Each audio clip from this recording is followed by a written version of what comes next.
Hey guys, welcome to my channel, and today we're going to take a look at another horrible case with you. On May 13, 2015, around 5 p.m., firefighters extinguished a raging fire in a garage by the road in the village of Sand Lake, Michigan. At that moment, a terrified woman dashed up to their car, screaming that her neighbors had died. Several firefighters accompanied the woman to her neighbor's house. Two lifeless bodies lay on the bedroom floor in a pool of blood.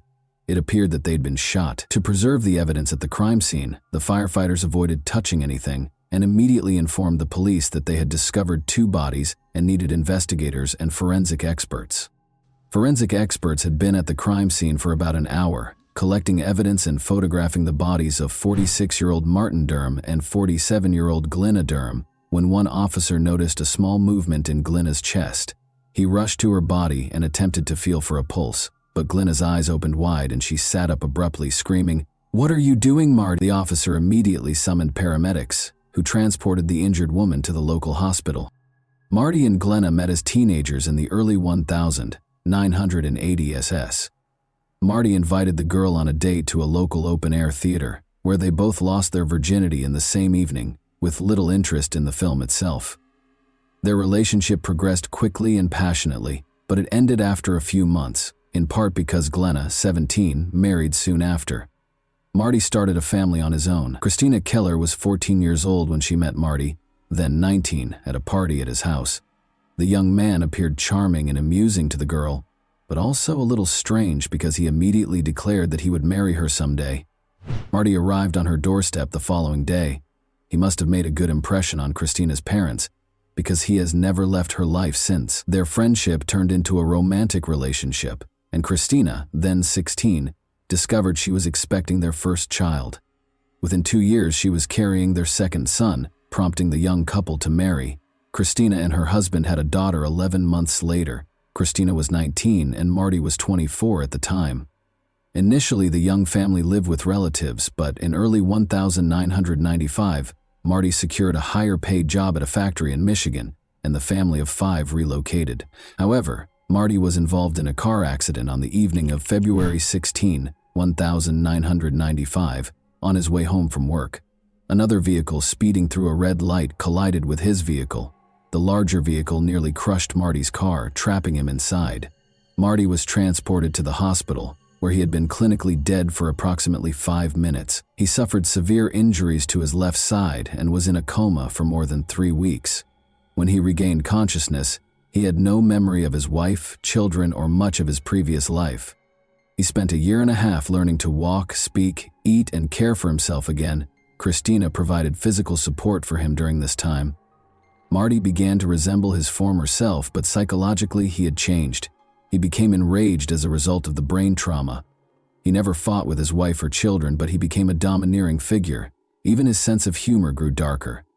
Christina filed for divorce in 2000, nearly 5 years after the accident. She still cared deeply for her husband, but her feelings had shifted to a more maternal nature, as she had taken on the role of his caregiver and could no longer relate to him in any other way. Marty purchased his first home in May 2001 using funds from the insurance company and a bank loan. The house was located in Sand Lake, Michigan, a small village with a population of 500 people. Marty was overjoyed with his new home, which he had moved into with his 2 sons and an African gray parrot named Bud. 2 months after moving in, Marty received a knock on his door from a 16-year-old girl claiming to be his daughter. Marty inquired as to her mother's identity, and Glenna, his first love, revealed herself. The girl knew her mother had an affair early in their marriage, and she was born a few months after. She wished to establish her paternity for certain. A DNA test confirmed that the girl was Marty's biological daughter, born outside of marriage. Clearly, Glenna had never forgotten Marty, as she had a tattoo of his name on her arm throughout their marriage. Glenna divorced her husband and moved in with Marty. They were very happy together, and they quickly had a new wedding ceremony. Glenna's new husband was everything to her. The couple spent their entire time together, visiting family and going to the local casino once or twice a week.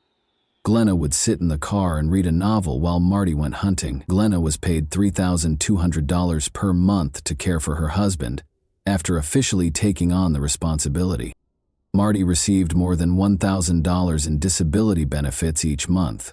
Glenna also sold Marty's excess medication, bringing their total monthly income to around $5,000.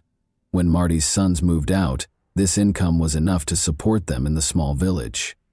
However, by 2010, Marty's mental and physical health had deteriorated significantly. The couple continued to spend their entire time together and with their friends, including Connie and Keith Ream, another neighboring couple. On Monday, May 11, 2015, Marty offered to mow Connie and Keith's backyard. He enjoyed the work and did it for free. Later that evening, Connie, Keith, Marty, and Glenna sat on the neighbor's terrace, and the Durhams returned home around 9 p.m. Keith sent Marty a message the next day, Tuesday at 8:26 a.m., asking how he was feeling, but he did not receive a response. This was strange because Marty was always quick to return calls and messages. Throughout the day, Keith sent several more messages to his friend, all with the same result. Later that day, Connie approached her neighbor's door and knocked. She heard the Durham's dog bark, but no one opened the door. Keith even sent a joking message to Glenna, asking, "What did you do to Marty?" But she didn't respond either. On Wednesday at 7:30 a.m., Connie approached the neighbor's house again and rang the doorbell. The only response she got was the dog barking. She walked around the house, checking for any open doors or windows. Everything remained locked as usual. Throughout the day, Connie and Keith attempted to contact their neighbors, growing increasingly concerned. After work, around 4:30 p.m., Connie approached the neighbor's house for the third time and knocked. She assumed she'd have to break the door, but when she touched the handle, she discovered it wasn't locked. This time, Connie cautiously opened the door and called out for the neighbors, but she was only greeted by the Durham family pet, who led her into the living room, which was a gruesome mess. Documents and photographs were all over the place, along with a broken lamp and other miscellaneous items. Connie followed Shelby into the bedroom and discovered the homeowners lying on the floor in a pool of blood. Marty was only wearing underwear, whereas Glenna was fully dressed, her legs covered by a blanket.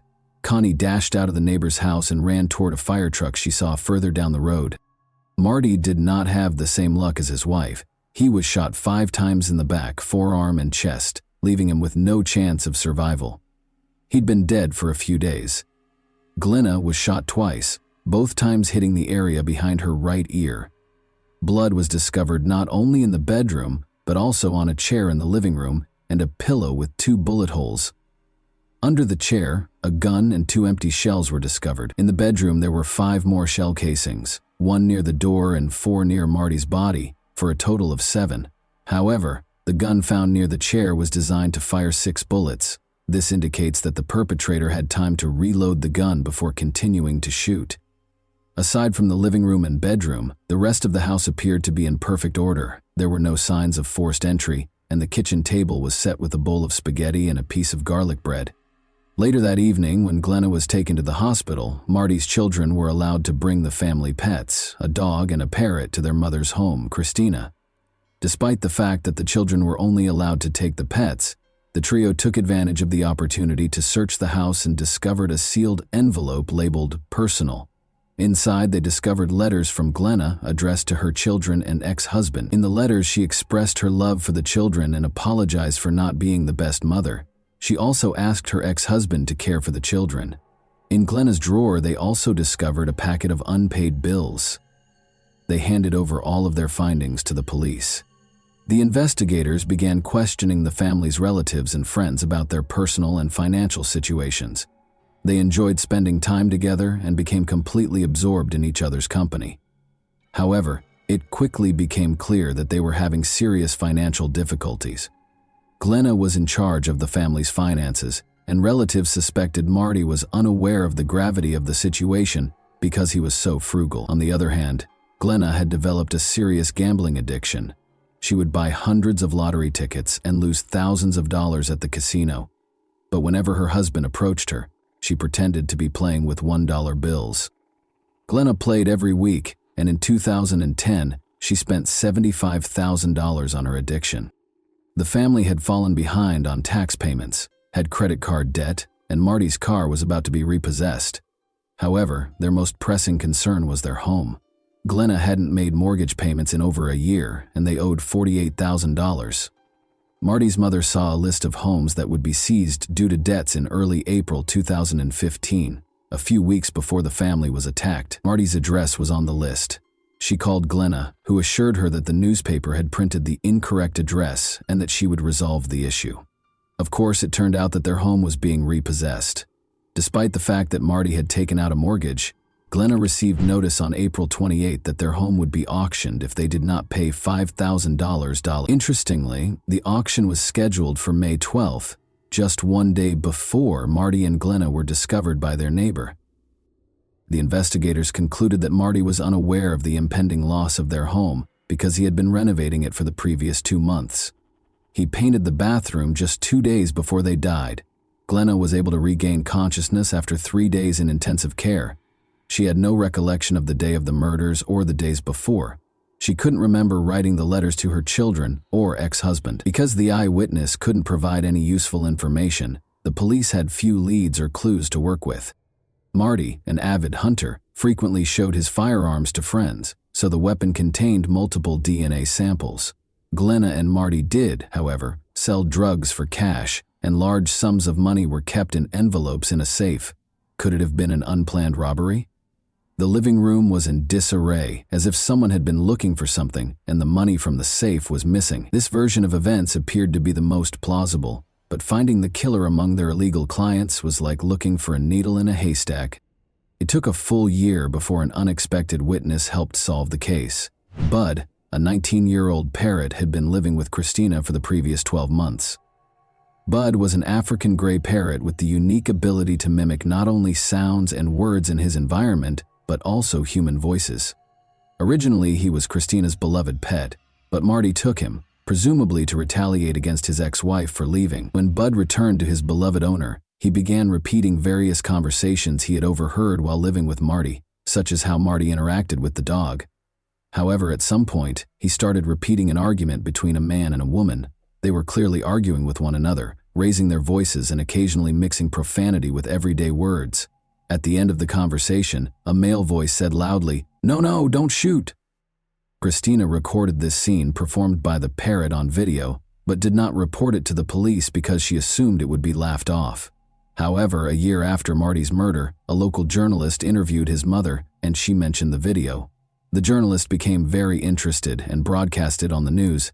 The video quickly went viral, prompting the police to reopen the investigation and narrow their focus on one suspect, Glenna Durham. They examined Marty and Glenna's phones and discovered that Marty's last action on his phone was to search for information about lawnmowers on the evening of the 11th after returning home from the neighbors. The examination of Glenna's phone proved to be far more intriguing. It had been used until the 13th, when the bodies were discovered. Since 3:32 a.m., someone used the phone 5 times between 4 and 4:48 a.m. to learn more about the gun used in the shootings, including how to reload it. The final message was sent to Glenna's mother at 4:48 a.m. and said, "I love you, please forgive me." Glenna was arrested and charged with first-degree murder. She maintained her innocence, and her lawyer attempted to show that another family member or a stranger had broken into the house to steal medication, cash, or Marty's weapons. However, the forensic experts found no evidence of forced entry into the house. What about the money from the safe? Marty's children had taken it while they were searching the house for Glenna, who had been taken to the hospital, and their father to the mortuary. When investigators discovered this, they claimed that no one had asked them about the money at the police station, so they did not say anything. In any case, the version of a robber was abandoned because nothing was stolen. The prosecution's version of events seemed much more plausible. They believed Marty was killed on the morning of the 12th because he was wearing underwear. When the man realized he was going to lose the house, he became very upset, and a heated argument ensued. Marty attempted to flee into the bedroom after Glenna grabbed the weapon. She shot him in the back. Marty was still on his feet, reaching for another weapon from the bedside table. Glenna fired again, striking his forearm. Only then did he turn to face her, and she fired 3 more shots into his chest. Marty lay lifeless on the bedroom floor. Glenna spent the entire day completing paperwork. She wrote letters to her ex-husband and children and made spaghetti for lunch. Glenna was still engaged in these activities when the neighbor first arrived at her house on the evening of the 12th. Glenna planned her next steps, knowing that her and Marty's neighbors would become concerned regardless. She needed to act fast. She sat in a chair in the living room, placed a pillow against her head, and fired. However, nothing occurred. The pillow absorbed the impact of the shot, and the bullet only grazed her. She had to look up how to reload the pistol because it was down to its last bullet. This means she didn't try again until the early morning of the 13th, when she sent a message to her mother. Perhaps she still had doubts when Connie knocked on the door again at 7:30 a.m. and found it still locked. But after Connie left, Glenna must have unlocked the door, sat in the chair, grabbed the pillow, and tried again. This time, the injury was more severe, but her doctor later explained that she did not strike any important veins or arteries or penetrate the skull. It's difficult to imagine what condition she was in, but because head wounds always bleed profusely, she may have decided to simply bleed out. She made her way to the bedroom, where her husband's body had been lying all along, and collapsed on the floor, a blanket covering her legs. It's unclear whether she staged a scene when the police officer touched her or simply regained consciousness at that point, and we may never find out, because Glenna continues to claim memory loss. The jury believed the prosecution's version. On Wednesday, July 19, 2017, after 9 hours of deliberation, they found her guilty of murder. Glenna Durham was sentenced to life imprisonment. Of course, the parrot named Bud was not called as a witness in court, and it's not because he swears a lot. It is simply impossible to prove that he did not hear that particular dialogue on television or radio, let alone take an oath on the witness stand. In other words, if Bud had been involved in the process and it had been less than 24 hours since Glenna's guilty verdict, her lawyer would have filed an appeal. And that wraps up today's chilling story. If you enjoyed this video, don't forget to like and subscribe so you never miss a new upload. Also, let me know in the comments, what part of this story shocked you the most? Thank you for watching, and I'll see you in the next video.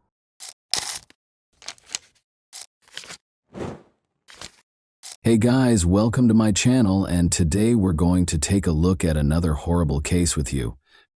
Susan Walters, formerly known as Susan Kuhnhausen, was employed at Portland Hospital in Oregon's Critical Care and Resuscitation Unit on September 1, 2006. Before going home after her 6th-floor shift, she made the decision to visit a beauty parlor to get a new hairstyle and unwind after a demanding day. She felt revitalized and renewed when she left the salon. Maybe she thought of the proverb that says, "A woman is about to change her life when she changes her hairstyle." Susan had no idea how accurate this statement would prove to be. She came upon a 1-story blue Cape Cod-style home with a gray fence around it. She went through the back door and discovered a note from her husband, Mike, in the hallway by the microwave. He said he had gone to the beach and had to leave. They would meet up on Friday or Saturday, he added. Susan heard the security system and unlocked the kitchen door. After deactivating it by entering the code, she proceeded to the front door and emerged into the front yard. Susan gave herself a minute or two to check the mail outside on this warm, clear September evening. When she finally removed her shoes and went back inside, she saw that the bedroom was unusually dark. She always drew back the curtains in the morning, so this was out of the ordinary. But she brushed it off, assuming she had been rushing and had forgotten, and moved on into the room. Out of nowhere, a man emerged from behind the bedroom door. He was a huge giant that suddenly materialized, standing 180 centimeters tall and weighing about 90 kilograms. He had on a baseball cap pulled down over his eyes and a striped shirt. His long gray hair was pulled back into a ponytail that was concealed beneath the cap, and the rest of his face was entirely covered by a gray beard and mustache that made him appear even more menacing. Susan was most horrified to see that he was wearing yellow rubber gloves and that he had a hammer in one of them. Most people would instinctively run away if they saw a stranger in their bedroom wielding a hammer, but Susan could not be considered a normal individual. She was 51 years old and had spent 30 years working as a nurse in the critical care and intensive care units, so she understood how difficult it was. She had subdued patients who had taken illegal substances, dealt with wounded men who were writhing in agony, and learned how to deal with any of those situations while maintaining composure. She routinely received self-defense training, just like other hospital nurses. They knew how to escape a grip or sidestep a blow. Susan had gained self-confidence through years of training, so she didn't flee when the stranger tried to hit her with the hammer. Rather, she sprang at him. She was aware that if she got close, the hammer's swing would be much weaker. One blow to her temple, however, proved to be very painful. "Who are you? What do you want?" she yelled as loudly as she could, overcoming the pain. But he didn't stop or respond. Susan's knees ached from multiple surgeries, and she was significantly shorter than the man at 164 centimeters, but she weighed more than the stranger. Susan threw her body at him, hoping to take advantage of this. He pushed her back against the wall, but he didn't fall. Then he said the one and only thing he would say that night: "You are strong." Susan felt her body tingle with adrenaline. She suddenly understood that the stranger had come to her house to murder her rather than rob her. His intentions were obvious, and she wasn't going to wait for it to happen, even though she didn't know why or who he was. For the second time, Susan shoved him. She yelled, "Who sent you?" once more. The only answer was silence. Luckily, the woman was able to knock the hammer out of his hand, and then hit him 3 or 4 times in the head. Susan caught him by the throat as he recovered control of the instrument. She interrupted his breathing with her hands and repeated, "Who sent you here?" The stranger's face first turned red, then purplish, and then nearly blue. In a panic, Susan released his throat. She just wanted to get out of there because she was tired and in pain. However, the man caught up to her before she could escape the bedroom and enter the small hallway. Her lip was smashed when he pushed and struck her. Even now, she is plagued by the memory of what transpired next. Susan looked down at the floor and thought she was going to die as he stood over her with the hammer. However, people needed to know that she battled for her life if death was her destiny. She was unable to describe how she did it, but she was able to knock the man down on the floor beside her and began biting him so that, should she die, her killer would be identified by her tooth marks. She rolled with the man on the floor, biting his hand, his thigh, and even ripping his pants zipper to get to his groin. For her, though, even that was insufficient. She felt the man's clothes with her hand in an attempt to find any identification or proof that she could conceal in a closet or beneath the bed for the police to find. For a full 14 minutes, the struggle went on. "Tell me who sent you here and I'll call an ambulance for you," she yelled as she threw her left leg over the intruder, climbed on top and put her left arm around his neck. He remained silent. Rather than letting her off his back, the intruder just growled.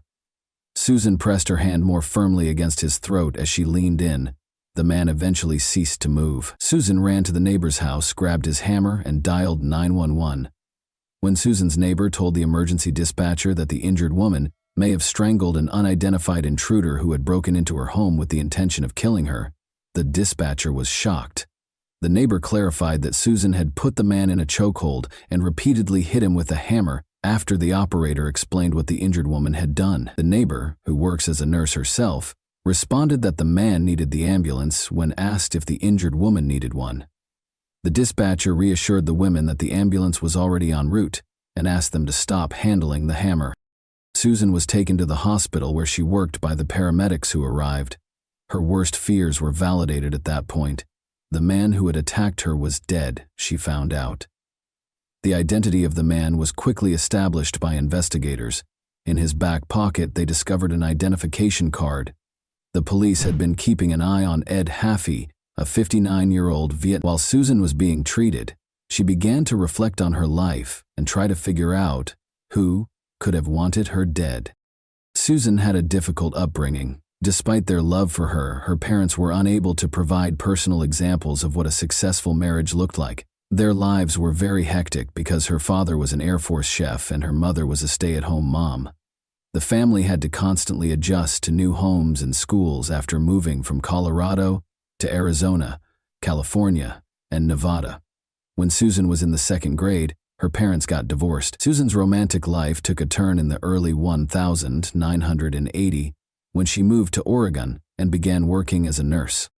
Susan's mother and friend sponsored a newspaper ad in 1988 announcing that she was prepared for a committed relationship. The ad was written in Susan's usual light-hearted and upbeat style. Mike Kuhnhausen, 39, wrote that he loved nothing more than strolling along the beach at sunset in one of the many responses she received. Mike spent a lot of time talking on the phone. He spoke in a pleasant tone and didn't hesitate to bring up weighty subjects. They threw unsalted peanuts to squirrels and fed ducks on their first date in February 1988 at the Crystal Springs Rhododendron Garden. They were married within a year. However, things weren't always easy in their marriage. The days of taking long walks in the park were over.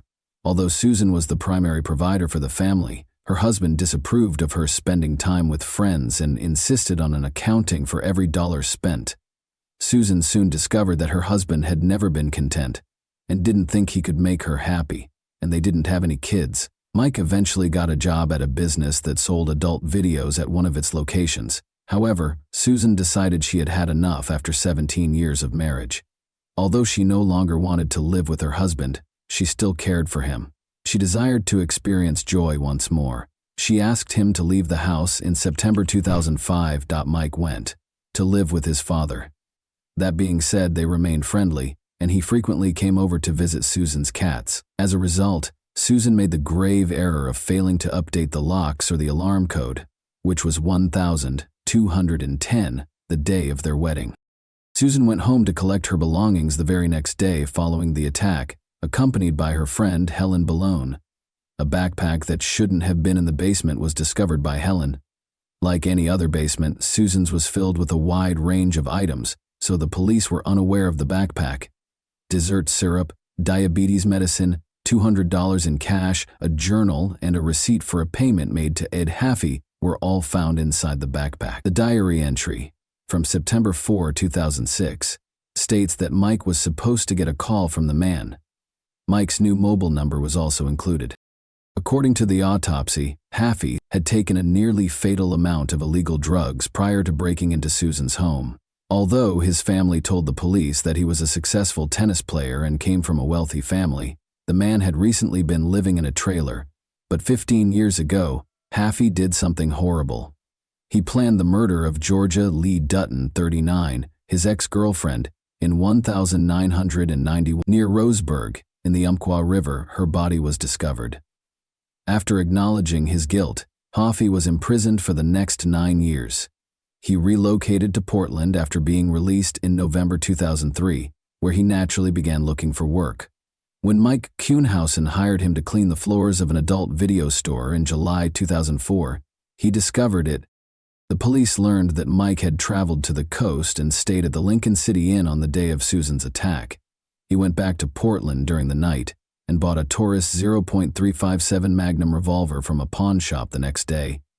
Mike ran away after leaving a parting note at his father's home on September 8 that read, "All I wanted was to be loved, and every time I achieved that, I ruined everything." His arrest warrant was issued by the police. He was arrested on September 13 in the Kaiser Sunnyside Medical Center parking lot, where Mike said he planned to go to the psychiatric clinic for assistance. He expressed to the officers his sense of meaninglessness in life. His claims of innocence were not taken seriously by the police. Mike Kuhnhausen had lost his job a few weeks earlier and was living on the streets. Mike knew that Susan had named her brother as the beneficiary of her insurance policy in case she passed away. But Mike and Susan had paid off the $300,000 mortgage on their home, and if Susan passed away, it would still belong to him. Mike first claimed he didn't even know Haffey, but the detectives had already gotten company records to support their claim. Mike acknowledged that he was acquainted with Ed Haffey, but that did not imply that he had done anything wrong. Other evidence, however, surfaced that suggested the two men were conspiring. Records from the security system indicated that someone had turned off the alarm while Susan was at work, but there were no indications of forced entry into the house. Mike denied allowing Haffey to enter the house, but he did say he had turned it off when he left the note. However, Haffey's former accomplice called the police on September 18 to report that Haffey had asked him to participate in an insurance fraud scheme. He described how he and Haffey met with the town's contractor, Mike Kuhnhausen, who offered the man $5,000 in exchange for helping Haffey murder his wife. Naturally, the man declined.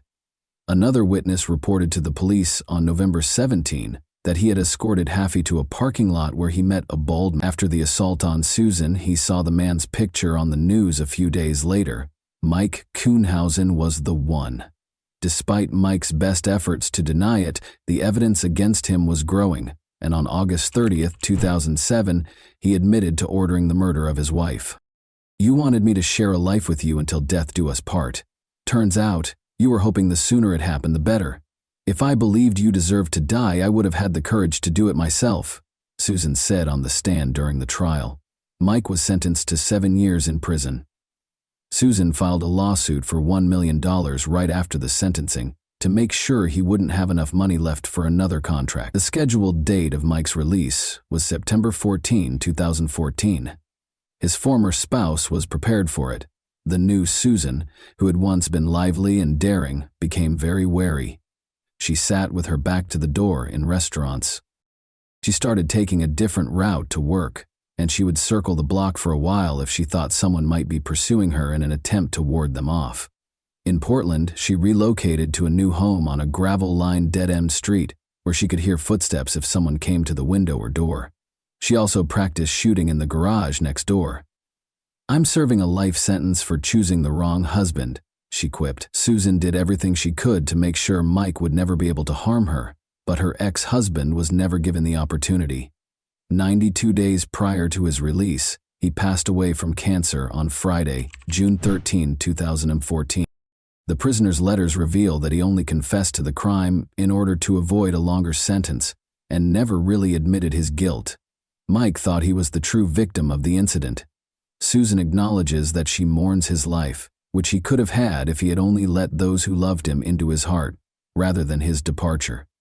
She also laments that he passed away in prison, far from all of his loved ones. Since it is difficult for a victim of crime to get the information they need, Susan looked for information about Mike's release and her rights following his release while he was incarcerated. As a result, in 2017, she and the district attorney's office developed Case Companion, a free website devoted to helping local crime victims. It provides answers to all of the victims' inquiries concerning the legal system. Victims can also follow the defendant's court dates, sentencing information, and the date of the convicted person's release after the district attorney's office files charges. Susan kept up her nursing career until December 2014. Since saving lives was the focus of her work, she was long perplexed as to why her coworkers referred to her as a hero. They called her a hero not because she killed someone, but because they want to believe that if they were in a similar situation, they would also be able to survive, her supervisor explained to her. Susan can't recall what happened without crying, even after all these years. She acknowledges that she thought of Hafey's family right away after learning of his passing. Everyone has someone who loves them, children, a wife, a mother, a father. The worst part of what happened is not that someone tried to kill me, but that I had to kill someone to survive. But I'm not ashamed because I didn't choose his death. I chose my life. I chose to live. Although what happened was terrible, no one in this family thinks poorly of you. You did what you had to do, and by doing so you protected many from a similar fate. Susan finds comfort in helping others, knowing that they can also survive after an attack. Aunt Ada Duffy wrote her a letter in 2010 after learning about her suffering. "If you can't run and can't hide, you have to fight," she states. "You can't know that you won't survive." And that wraps up today's chilling story. If you enjoyed this video, don't forget to like and subscribe so you never miss a new upload. Also, let me know in the comments, what part of this story shocked you the most? Thank you for watching, and I'll see you in the next video.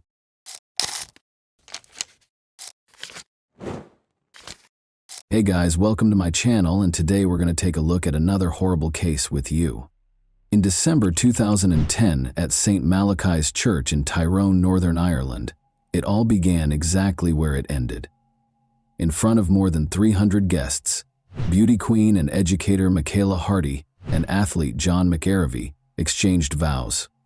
But 3 weeks later, John came back with his young wife's body, buried in her immaculate wedding dress. What caused Michaela to pass away? Who could be so cold-blooded and cunning as to murder a woman who had just recently started to enjoy her wedded life with her beloved? And will international cooperation aid in the investigation of one of the most horrific and unforgettable crimes of the past several years? In 2005, John McArevey, the captain of the Irish football team, and Michaela Hardy, the daughter of one of the nation's best football managers, met in university.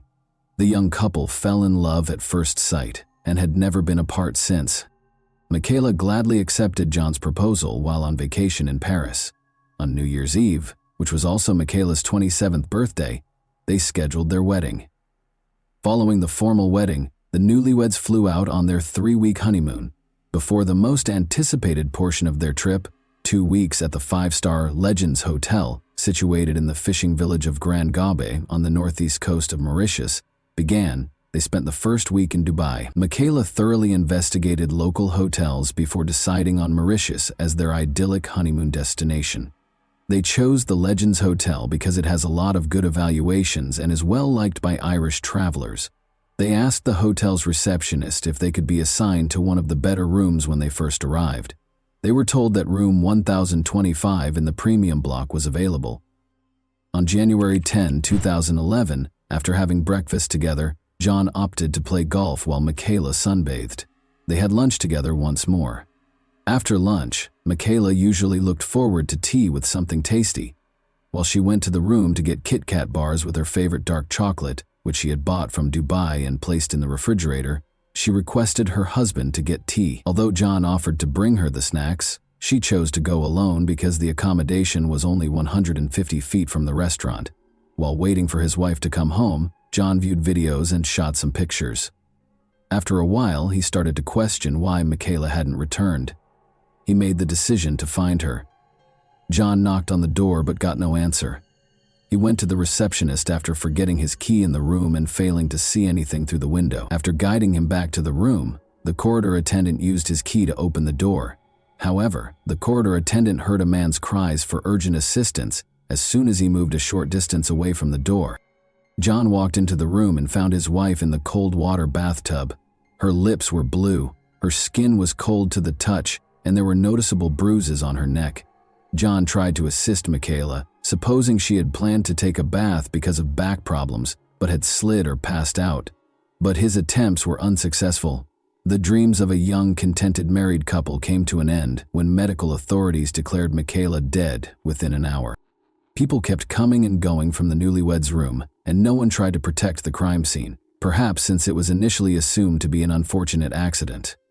When the police entered the room and saw Michaela's condition and the chaos within, they assumed a murder had occurred, even though they had been told that a tourist had drowned.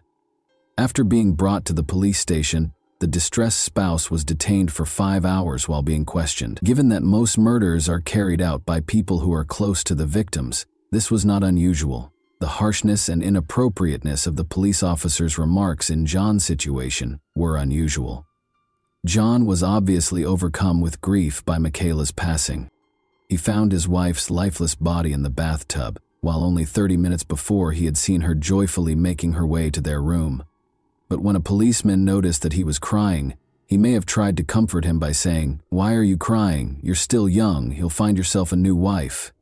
If the hotel manager hadn't stepped in, it's unclear how long they would have held John at the station. The management reported to the police that a master key that was taken and fit all the locks had been used to open the door of room 1025.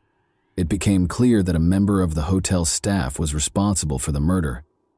Most likely, it was an accidental killing. At 2:42 p.m., a staff member, possibly a security guard with the master key, entered the room. Michaela opened her own door 2 minutes later. The maid's sudden appearance forced the thief, who might have been hiding in a tiny alcove in the toilet, to make a snap decision. Since cleaning rooms is a standard procedure in hotels, he could have just grinned at Michaela and pretended to do his job if it was part of his responsibilities. Nothing would have happened. He was aware that his presence in the room would be difficult to explain, though, if he was a security guard. He then saw no choice but to hide in the bathroom and wait for the woman to just go. However, that did not occur. Michaela chose to seize the chance and went into the restroom as investigators conjectured. She found the robber inside. The thief attacked Michaela in a panic after she fled in fear. He put Michaela in the bathtub after realizing that he had killed her, possibly in an attempt to make it seem like an accident involving the maid. Despite the shock, he may have also imagined that water would wash away any DNA evidence left on his victim. The murderer was still present when John got up from the table at 3:05 p.m. to see why his wife was taking so long. John could have apprehended the murderer at the spot if he had his keycard with him, but by the time he approached the administrator, requested that the door be unlocked, and stepped into the room, it was 3:26 p.m., and the thief, who had inadvertently become a murderer, had disappeared. The cops were under tremendous pressure to release John. It is critical to settle the case as soon as possible when a visitor is slain in a nation that depends significantly on tourism. The local police head claimed that the island had a 100% homicide clearance rate, which gave the impression that the case would be resolved quickly. Given that Michaela was one of 30 persons slain on the island in 2011, and that all cases but Michaela's were resolved by dubious confessions, one might assume he was merely praising the work of his colleagues, but any professional would be cautious. The police once again used admissions to solve every case the following year. The investigators had a perfect crime scene, which may have made up for the police's over-reliance on instinct and intuition, if that's what it is. Surveillance cameras were installed all throughout the hotel, the room was cleaned daily, the security system recorded every entry, and the hotel itself was essentially an invincible fortress with watchful security personnel everywhere. That was not at all the case, as we shall see in a moment. 2 hotel staff members were detained by the police within 2 days after the murder, and 2 of them, Avinash Tribhovan and Sandeep Munia, were charged with the crime. The other staff members obligingly became important prosecution witnesses. Dasan Narayanan, a hotel security guard, was also taken into custody a week later. On the day of the murder, Dasan was on duty. His fingerprints were discovered on a phony key that the robbers used to replace the stolen universal key in the security room, although it was impossible to determine his precise position at the time of the crime. There was nothing Dasan could do to explain how his DNA got onto the room's safe door. He gave a preemptive explanation for why his DNA might be present if it were discovered, acknowledging that he had touched Michele's cheek in his haste to assist John. Nevertheless, the police chose to concentrate their efforts on Avinash and Sandeep and merely charged Dasan with being an accomplice to the thefts, despite his contradictory testimony. In 2012, the trial started on May 22. The police's pattern of obtaining confessions served as the foundation for the prosecution's case. According to the prosecution, Michaela discovered Avinash and Sandeep stealing cash from the safe or her purse when she returned to the hotel that day. In order to save their jobs, the robbers chose to silence Michaela because hotel workers frequently provide the majority of their family's income, not just their close relatives. Their colleague Raj Thikoi also provided testimony during the trial. After being arrested at first, he was granted immunity and turned out to be the most important prosecution witness. Raj claimed that although he was close to the room and heard a woman's anguished cries, he chose not to knock on the door. Rather, he hid and watched as Sandeep and an upset, sweaty Avinash left the newlyweds' room. When he later inquired about what had transpired, they responded, "Nothing happened, just keep quiet. If you say anything, we'll involve you in this matter." Prosecutors mostly relied on the confession that one of the suspects, Avinash Tribhovan, gave, in accordance with standard police procedures, in addition to witness statements. Because of their negligent investigation, it appeared as though the police were being judged alongside Sandeep and Avinash, even though they were the ones who were implicated. The defense lawyers called attention to all of the investigators' obvious flaws, errors, and gaps. First of all, the hotel was not closed when Michaela's death was found, and neither a visitor nor a staff member was questioned. The evidence was compromised since some tests were not carried out and others weren't done until the hotel room was given back to them. Although palm and fingerprints were discovered in the room, their owners were not recognized. However, there was no DNA evidence that Sandeep and Avinash were guilty. Even the paper money, which the authorities said the robbers were interested in, was not scanned for DNA or fingerprint. The court was also informed that numerous significant artifacts were not captured at all, and that all of the photos taken at the crime scene were in black and white. The enigma surrounding the 46 security cameras that recorded the activities within and outside the hotel, however, generated the most controversy. The cops refused to give the defense lawyers the videotapes in spite of repeated requests. As it turned out, they were unable to conceal the footage, not because they wanted to. Due to their inability to control the cameras, the police officers deleted 90% of the videos. Instead of providing a truthful response when asked to explain how the apparatus operates, they merely hit the button, which also happened to be the record button, and when they believed they were playing back the recordings, they were actually erasing them. International media questioned whether the local authorities were purposefully undermining the probe due to the police's obvious incompetence. Lastly, the defendants asserted that they only confessed after the police tortured them. Sandeep, who reportedly handed the keycard, stated that he was forced to make the confession under threat of a firearm. Avinash also refuted his testimony, claiming that he vomited blood after being tortured and subjected to water interrogation by the police. He was also allegedly informed that his wife would be deported and that he would have to move to Ireland to live with John McAvery, who would now require a new wife. Avinash claimed that he only signed the document that was given to him, not even reading his own confession. Even though he and Sandeep were in room 1009 where a VIP customer was scheduled to stay when the murder occurred, another witness said he was coerced into providing false testimony. Sandeep demanded that his subordinate keep the space spotless at all times. He even picked up the mop personally at one point to show how the floors should be cleaned. Telecommunications data also supported Sandeep's assertion that he was speaking on the phone with his sister in Britain at the time of the incident. Lastly, it was verified by the retained security camera film that he was in a separate area of the hotel when the murder occurred. The court case took over 8 weeks to complete, even though it was only supposed to take 2 weeks. This was mostly because the defense lawyers went beyond the bounds of decency and made the trial into a spectacle. They frequently cracked jokes and caused the board, spectators, and law students in the courtroom to erupt in laughter. The defense brought up the possibility of a sexual motive for the crime, implying that Michaela's husband was involved. They implied potential wrongdoing between John and his wife and mentioned an intimate aid they discovered in the hotel room, but it was actually a straightforward insert from Cosmopolitan, a women's magazine Michaela had bought at the airport. Then, using a purportedly verified video, they tried to demonstrate that John and Michaela had a heated argument, but the people in the video weren't Michaela and John. Rather, they were 2 Germans who looked like them.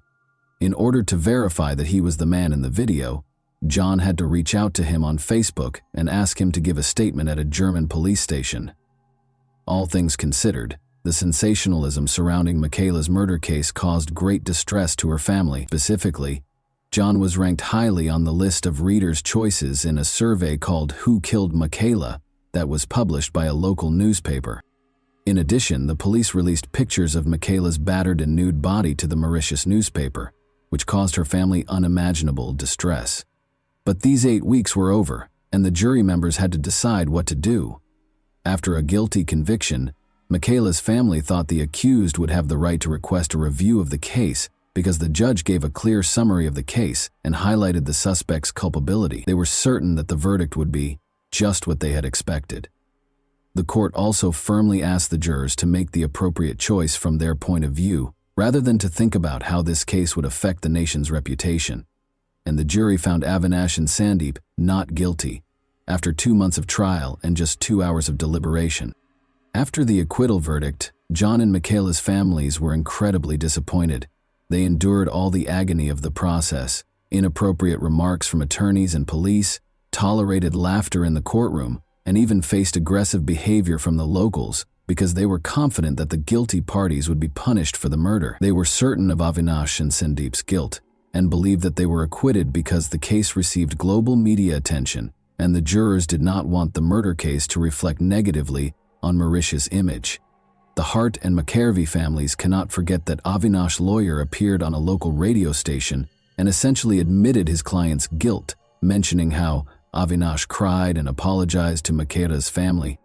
The interview was supposed to be presented in court, but the lawyer managed to evade his responsibilities. John believes that Avinash told the truth when he confessed to Michaela's murder. He is why, when everyone hears about death by strangling, they image the killer suffocating the victim, ripping their neck with 2 hands. But Avinash recalled that when they were in the honeymoon suite, Michaela walked in and spotted him clutching a pocketbook. She asked what he was doing. She couldn't have known that Sandeep was in the bathroom. When the girl tried to prevent Avinash from leaving the room, standing in his path, Sandeep approached her from behind and put one hand around her neck. The truth is, the autopsy report was prepared much later, and it confirmed that everything happened exactly as Avinash claimed. If Avinash wasn't certain, how could he have created such a strangulation technique? Avinash added that when Michaela fell, she struck her head on the ground. That was further supported by a bruise discovered on the back of her skull during the post-mortem. Furthermore, in summarizing the case, the judge reminded everyone that Avinash made his confession on January 12 and signed it on the 13th in the presence of his lawyer. Avinash would have been made to sign something else on the 12th if the cops had intended to fake the confession. Furthermore, 3 other doctors evaluated the youngster on separate days, and none of them discovered any evidence of abuse. After the acquittal verdict, a new investigation was launched. The key card that the murderer and thief used to enter the room was the main piece of evidence that the police concentrated on. Even these locks' mechanism, though, is unreliable. It is impossible to pinpoint the precise moment the murderer entered Michaela's room because the 240 locks in the Legends Hotel are not synced, and each one displays its unique time on the security system's dashboard. Because the precise hour of the crime is uncertain, this puts almost every suspect's alibi into doubt. The situation was exacerbated by the discovery of yet another serious weakness in the hotel's guest security. The number of possible suspects could rise from dozens to hundreds as a result of this vulnerability. Mauritian law states that the beach is public property if the hotel owns the guest rooms, dining establishments, bars, golf courses, and other such places. Locals own the island's beaches, and traders and fishermen have always had complete access to the hotel's grounds and the beach. Young boys are used to hanging around on the hotel grounds, and local craftsmen sell their wares to visitors. To put it another way, the hotel cannot guarantee the security of its property, even with cameras, gates, and security guards, and there is no way to confirm who entered the honeymoon room. Consequently, there were no noteworthy discoveries made during the fresh inquiry into the matter. Under international pressure, the Mauritian police examined Michaela's murder many times and even sought the services of a French laboratory for retesting DNA evidence. The discovery of DNA on Michaela's clothing that matched that of one of the suspects was reported as a major breakthrough in 2014, but this finding wasn't enough to justify a new trial. John offered a sizable reward for information regarding the case in 2017, in an effort to bring it back into the public eye. A lawyer called him a few weeks after he got back home to tell him that Sandeep and Avinash would now undoubtedly be arrested. Michaela's family was relieved and thought they would finally receive justice, but the attorney did not name the new evidence that made this possible. But months and weeks went by with no one being taken into custody. The case was formally ended in 2020, but the Mauritius government agreed to revisit it in 2021 after pressure from Irish MPs. A desire to re-examine the matter does not ensure that it will be resolved, which is the problem. It is difficult to investigate any crime after 10 years, not to mention the potential that Mauritius's authorities would not be motivated to track down the murderers. Many investigators have advanced in their careers over the course of 10 years, so if something is disclosed in the case that many would rather keep hidden, heads will roll. Following the trial, the relatives of John and Michaela sued the hotel for $1.6 million. The terms of the out-of-court settlement are not made public, but the funds were donated to a charity set up in Michaela's memory. Both the Legends Hotel, which was renamed the Lux Hotel, and Room 1025, which was renovated and given the new number 1026, are still quite popular. At a memorial luncheon for Michaela in 2013, John, who is now an accountant, met a sweet girl called Kara Brennan. John proposed to Kara, who works as an accountant, in 2015. James McAravey, the couple's first child, was born last year. And that wraps up today's chilling story. If you enjoyed this video, don't forget to like and subscribe so you never miss a new upload. Also, let me know in the comments what part of this story shocked you the most. Thank you for watching, and I'll see you in the next video.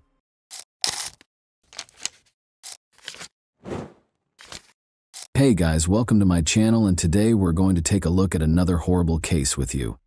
Brigitta Unto was close to passing away when she got to the emergency room.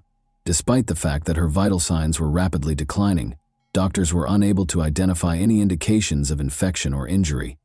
Together, the police, FBI agents, and medical experts were able to solve the medical mystery and unearth a horrifyingly creative crime. The medical staff at a hospital in San Diego, California, waited for Brigitta, a 28-year-old patient, to arrive on March 5, 2018. An ambulance was taking her from the office of her family physician. Brigitta had called her mother Olga that day to complain of feeling ill.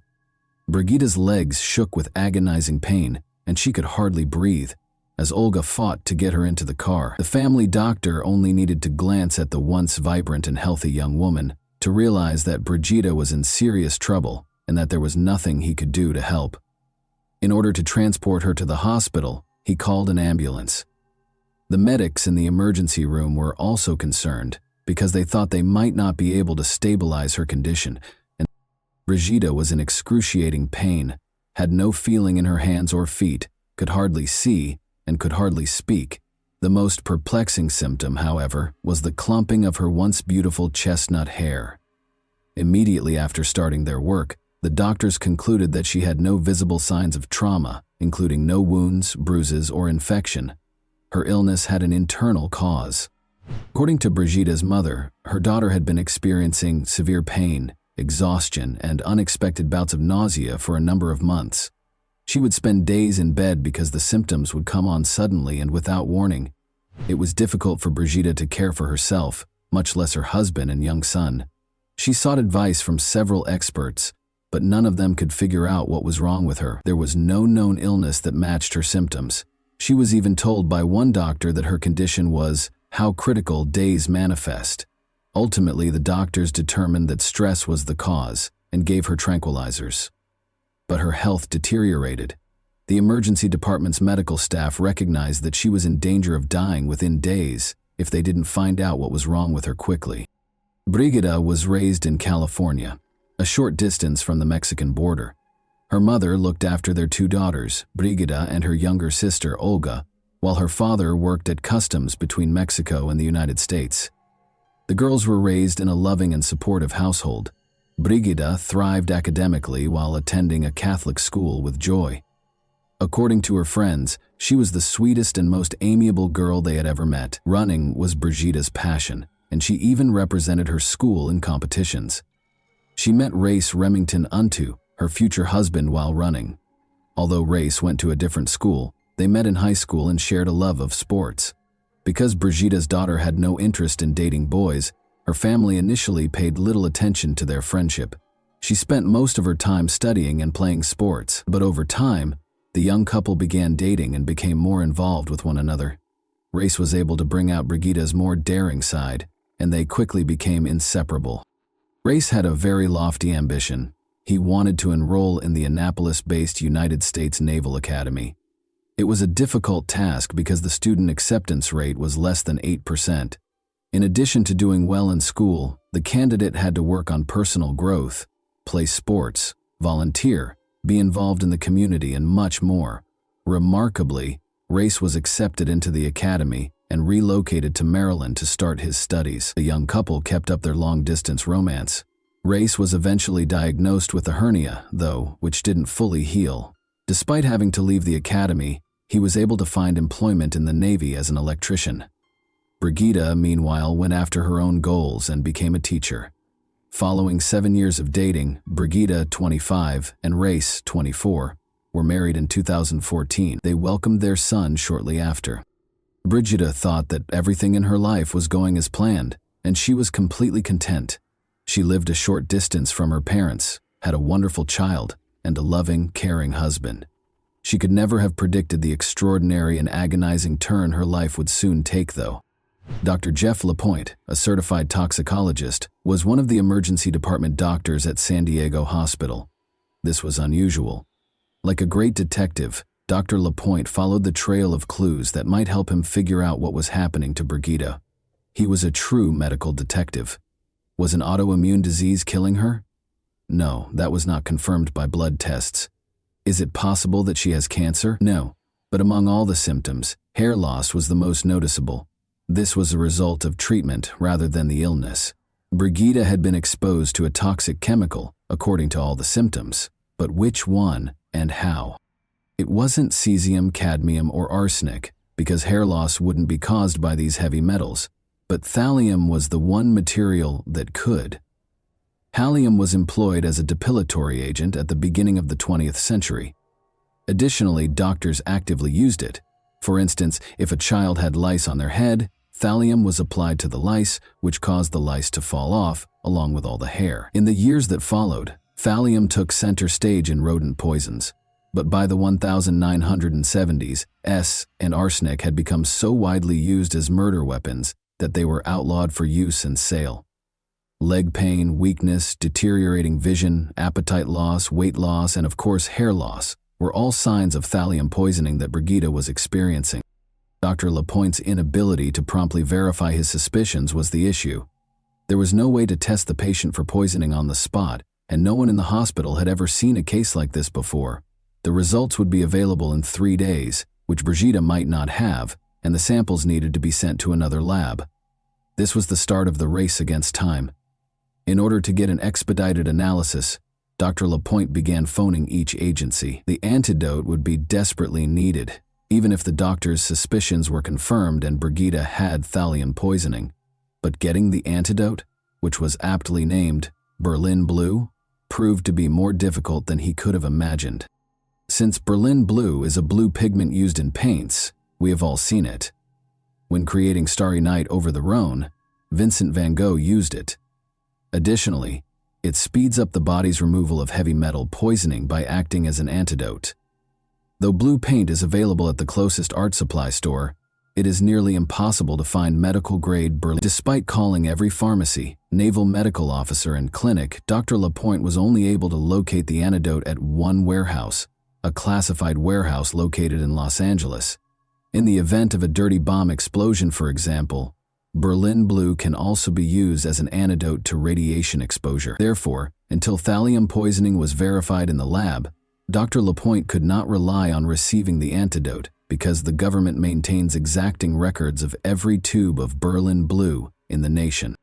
Lapointe's worst fears were validated when the toxicological analysis of Brigitte's case was delivered. Brigitte's body contained 1,000 times more thallium than was allowed. To transport the antidote to San Diego, a hospital employee drove through the night. But the doctor was concerned that one antidote might not be enough for such severe poisoning. In order to purify the patient's blood, he recommended dialysis. After a long and agonizing process, Brigitte's family and the medical staff were left with nothing to do but wait and pray. To keep an eye on their health, Brigitte's husband and son were moved to a different hospital wing. They might have been impacted as well if she had been exposed to thallium. Where could she have gotten so much thallium? That was still the key question. FBI agents were looking for the answer to that. Remember, this was all taking place in a state with multiple military installations. Additionally, President Trump's scheduled visit was the backdrop against which these events took place. As a result, FBI agents became very interested in what was going on in the city when Dr. Lapointe began searching for Berlin Blue. It was ultimately delivered so far away from the city that a local scientist for Harvard chemistry began searching for cocaine flu. When Brigitte started having an unexplained illness, police and FBI agents found that she had been treated at an alternative medicine clinic in Mexico a few months prior. After looking into this lead, the police decided to ignore it. Because Brigitte's school was a former World War II military installation, rodent poisoning may have happened there in the past. Many of the school's teachers became ill that year. This lead, though, also proved to be a dead end. Because Brigitte was depressed, investigators could not rule out the possibility that she had used thallium herself as a cry for attention. She loved life, however, and would never desert her son, according to everyone who knew her. Furthermore, rather than the other way around, her depression developed after the emergence of inexplicable symptoms. Regarding the poisoning of his patient, Dr. Lapointe had his own suspicions. After scanning Brigitte's internal organs, he was appalled to find a large number of white spots all over her digestive tract. It became clear that food was the entry point for the poison into her body. The ideal crime had been attempted by someone close to her. The patient was placed in total isolation by doctors, but food was the least of her worries at the moment. The antidote helped Brigitte regain consciousness a few days later. She was unable to sit or move, and all of her hair had fallen out, but she was still alive. She was unable to identify anyone who would want to hurt her. Nonetheless, the police were aware that poisoning is always a private crime carried out by a close friend or relative. The fact that Brigitte's husband and child were unharmed was also intriguing. Her husband, parents, and sister were all willing to assist with the investigation when the police spoke with them. Her husband, Race, complained that he was unable to put himself in his wife's shoes to ease her pain. Investigators sensed that he was lying, even though he said what they wanted to hear. Additionally, the medical staff observed that he asked odd and occasionally inappropriate questions, and didn't seem as concerned. When her husband was suspected of being involved, Brigida became enraged and strongly denied it. She maintained that Race had taken care of their son and taken her to the hospital while she was ill, and when she didn't have the strength to get out of bed, he would cook. But what the investigators discovered during their chat with Brigida gave them the chills. Race had a rather peculiar pastime. He liked to gather rare poisonous plant seeds. After Brigida was hospitalized for 16 days, the police became interested in this and gathered enough information to search their house. Race, looking a little agitated, opened the door. He voluntarily turned over all of the family's devices, including laptops and phones, when the detectives asked him to. They were unable to ignore the fact that the device's entire search histories had just been erased. The police discovered 2 books, Criminal Poisoning and The Poisonous Handbook, despite the purportedly erased data on his phone. The Poisonous Handbook claims that thallium allows the poisoner to manipulate the rate at which their victim perishes. As the patient gradually deteriorates for unclear reasons, the poisoning manifests as a medical mystery. Race's vehicle yielded even more fascinating findings. In a tiny compartment in the spare tire, they discovered a packet of exotic seeds and an acetone canister. Additionally, just before the police arrived, their mother saw Race throw away a black garbage bag, which Brigida's sister handed over after retrieving it from the trash can. Receipts for exotic seeds, including cerebra dollar, prayer nuts, and tick seed, as well as a variety of equipment for grinding and filtering them, were found inside. Stated differently, everything required to produce rare poisons. The man had clearly already tried to crush tick seeds to extract ricin, a poison that is poisonous to mice but harmful to people if swallowed or inhaled. Although the detectives' suspicions increased, no thallium was discovered in the car, yard, or house. As a result, Race could not be arrested. They had no choice but to inform Brigida of their suspicions and request that she refrain from going home. Despite her continued incredulity, she did not object to the investigation's continuation. As they dug further, the investigators found a potential motive for the murder. One of Race's lovers thought he was a widower. He misled her by saying he was a Navy SEAL and that he wanted to work in the poisoning division of the FBI.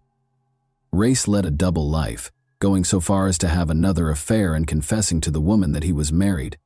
He didn't think twice about taking his young son on their dates, and the boy had become so attached to the woman that he called her mom. But in order to avoid having to share custody of their son, he wished that his wife would be struck by a bus. Why the woman wasn't alarmed by this is unknown. Even so, it was obvious that the man wanted to break up with Brigida. However, as a devoted Catholic, she had informed him prior to their marriage that she did not support divorce and that their union would be lifelong. Her unfaithful husband taking this ending so literally was not something she could have predicted. Race was asked to take a polygraph test by the detectives, but he failed horribly. He didn't try to deny the results when the polygraph examiner told him, and he admitted to everything. Race claimed that in August 2017, he placed 3 online orders for thallium. He started by making his wife a sandwich for breakfast in an effort to incorporate it into her meal. He used her weight to determine the thallium content. Brigida felt ill the following day, but it didn't kill her. She began to get better. Race increased the amount of thallium in the soup by a small amount in December of that year. Once more, he failed to get the desired result. He concealed the poison in a sandwich once more, in January, and increased the dosage 5-fold. He planned to murder Brigida in a few days. She started to lose her hair, felt awful, and was in terrible pain, but she persisted in fighting for her life. Race confessed and was taken into custody. He entered a guilty plea to 3 attempts to kill his wife 8 months later. His attorney attempted to claim that Race's judgment was impaired due to a spinal injury he sustained while serving in the Navy. This defense, though, was ineffective. He was given 3 life sentences, ranging from 21 years to life, on March 14, 2019. In October 2033, he might be eligible for parole. He will only be incarcerated for 14 years and be released before turning 42, if he is fortunate enough to be successful in his first attempt at freedom. Brigida finally had the opportunity to speak to her husband directly during the trial. She stated, "I wanted to believe that I knew the man I married 3 years ago, the man I had been dating for nearly 10 years. I wanted to believe that he would never harm me. I am horrified by the thought that he could be responsible for attempting to kill me. How could you do this to the mother of your child? Why do you think you have the right to decide that I am not a worthy mother for your son? How could you decide that the way to end our marriage is by slowly killing your wife, watching her suffer for months? I cared for you, and I loved you. Brigida gets cold sweats every time she thinks about the incident. She was lying in bed feeling ill. Her spouse brought her a peanut butter sandwich. Climbing onto the bed, their young son requested a bite. Race yelled at her to stop giving him any right away. Although Brigida is unsure if the sandwich contained thallium, she thinks her son was at least close to getting seriously poisoned. Brigida eventually got a divorce from Race, even though she was reluctant to acknowledge it. She continues to experience nerve damage, leg weakness, and persistent exhaustion. She is slowly getting better, though, and has resumed her job at a special education school. She acknowledges that finding a way to connect with each student is now much simpler for her. Once unable to walk, Brigida is now trying skydiving, running, and living life to the fullest. And that wraps up today's chilling story. If you enjoyed this video, don't forget to like and subscribe so you never miss a new upload. Also, let me know in the comments what part of this story shocked you the most. Thank you for watching, and I'll see you in the next video.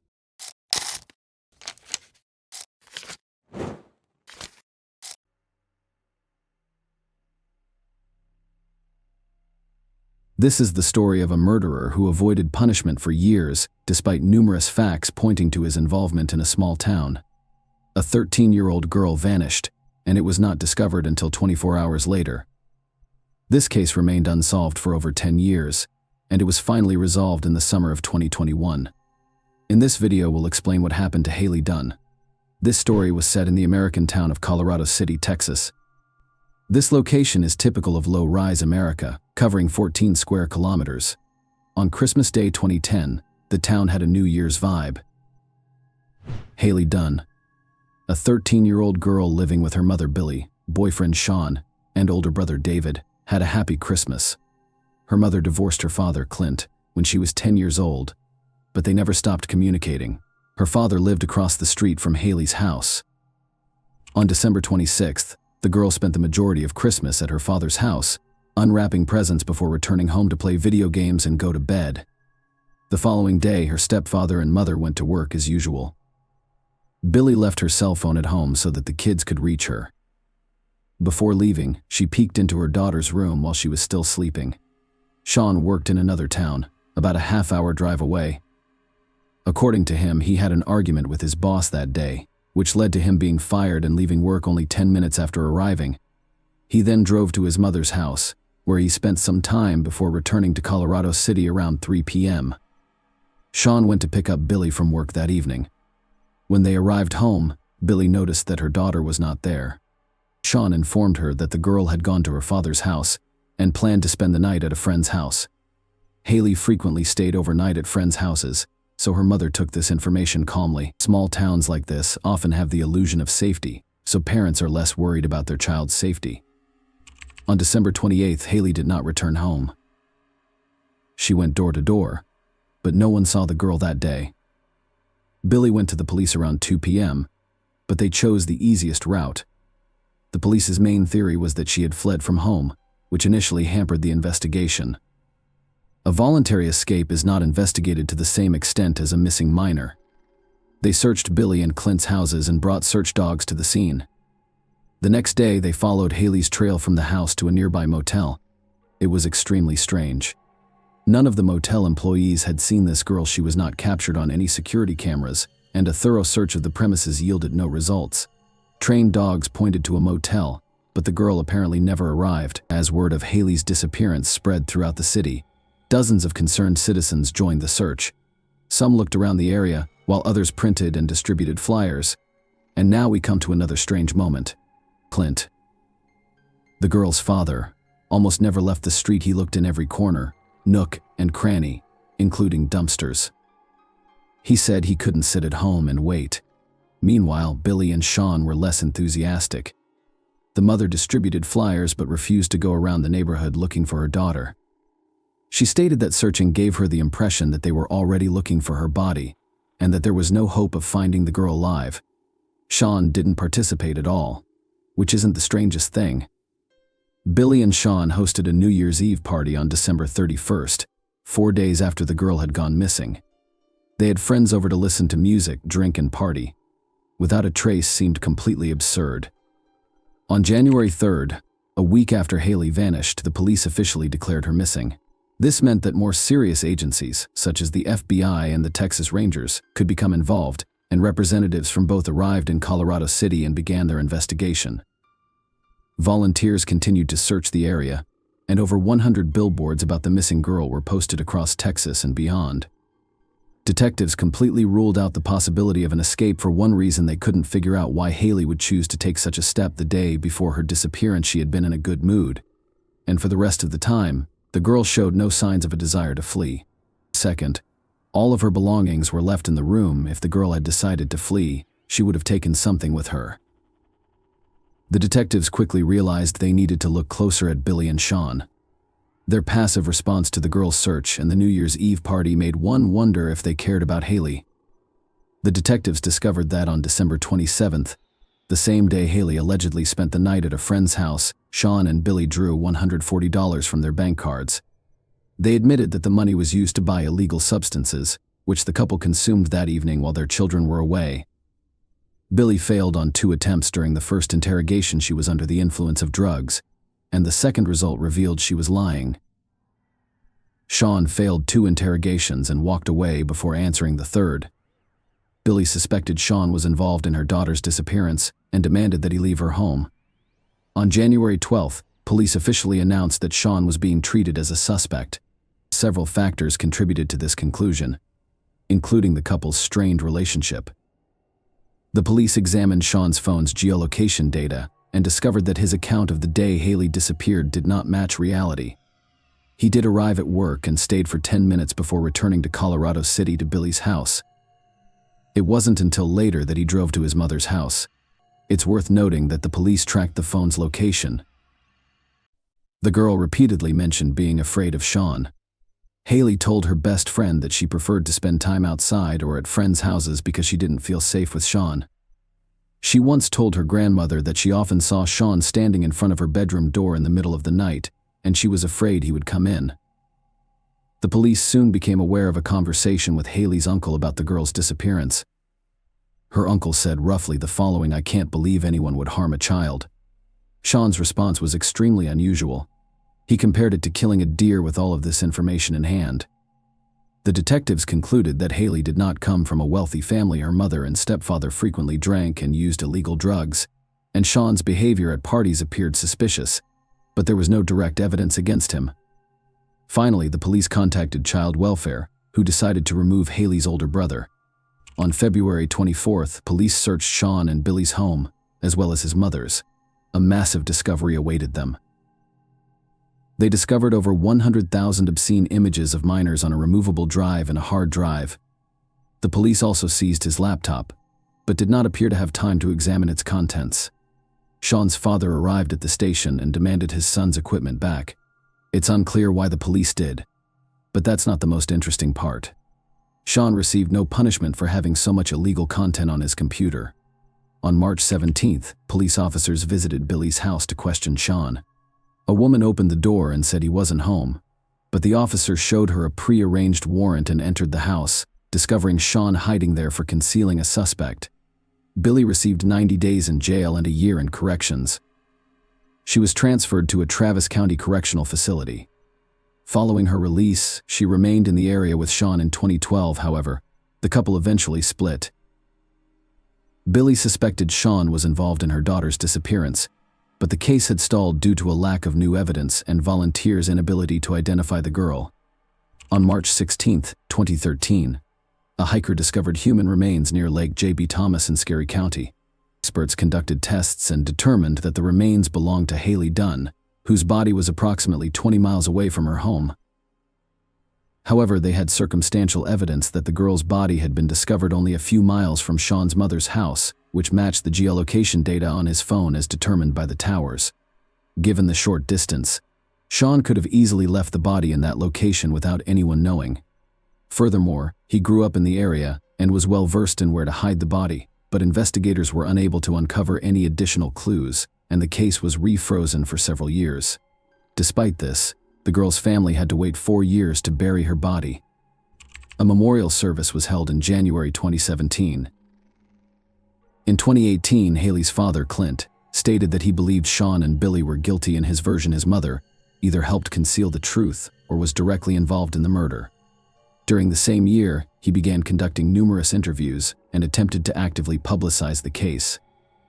The man stated that in the early years of the investigation, he tried not to bother the police with constant questions, but his patience had run out, the detectives did little to investigate, and his last hope was to spread the word widely in an attempt to bring the perpetrators to justice, which paid off. In 2019, an unknown person wrote to Clint, informing him that in 2011, he discovered several items that could have belonged to Haley. This person was in high school at the time and had not heard about the missing girl, so he did not consider reporting his find to the police. True information about the items has yet to be revealed, and the police have not stated what they are. Clint only mentioned that they were discovered in an area that had been thoroughly searched by volunteers and police. Later, new information emerged. Private investigator Erica Moore, who was handling the Haley case and kept in touch with Clint, revealed some disturbing information about Sean. In October 2019, she began receiving messages from various women in Texas, all of whom claimed they were being aggressively harassed online by a man named Casey. Not only was he harassing them with lewd messages, but he was also sending them explicit photos and videos of himself, as Sean shared a middle name. Erica asked the women to send her photos and videos of the man sending the girls, and her theory was confirmed to be correct. She persuaded one woman to go to the police station and report Sean, but they refused to press charges and even accused her of falsifying the facts. Erica believed Sean was responsible for Haley's death and planned to arrest him for stalking women on the internet. However, the case remained quiet until May 2021 when Erica and Clint were summoned to the district attorney's office for an urgent meeting. Police arrested Sean and charged him with Haley's murder. He is currently in Vail, awaiting trial on $20 million bail, but police have yet to reveal what new evidence led them to make this arrest. Apparently, this information will be kept secret until the trial. All we know now is that the police were granted permission to collect Sean's DNA sample shortly before his arrest. There may be a connection here to Haley's belongings, which were discovered in 2011. When Billy learned of her ex-boyfriend's arrest, she made a strange statement. She said she wasn't surprised Sean was involved in the murder, and she wanted to believe in his innocence until the very end. She also thanked God that the man would now be punished for his actions, which Billy had actively obstructed during the initial investigation while defending Sean. A date for the trial will be announced soon. At this point, it is difficult to predict whether a conviction will be obtained. It will be determined solely by the significance of the evidence, which police are now withholding in any case. Sean remained at large for over 10 years, despite the fact that all evidence pointed to his involvement in the murder. Haley's complaints to friends and relatives, the use of forbidden materials with children, and the man's constant lies during interrogations raised suspicions on all sides, as did Billy. She initially expressed no desire for justice for her daughter, Clint, but, unlike her, he worked hard and got his way. In one interview, Erica Moore hinted that the case would not have been solved without his participation.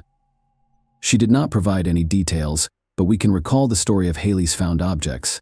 The person who discovered them only learned about the entire story through Clint's social media posts. More information about this case, including a court decision, will undoubtedly be released in the near future.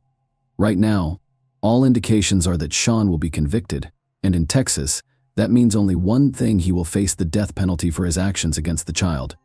Unfortunately, there is no way this will help Haley Dunn live a long and happy life anymore. Please share your thoughts on this story in the comments section, and thank you for watching.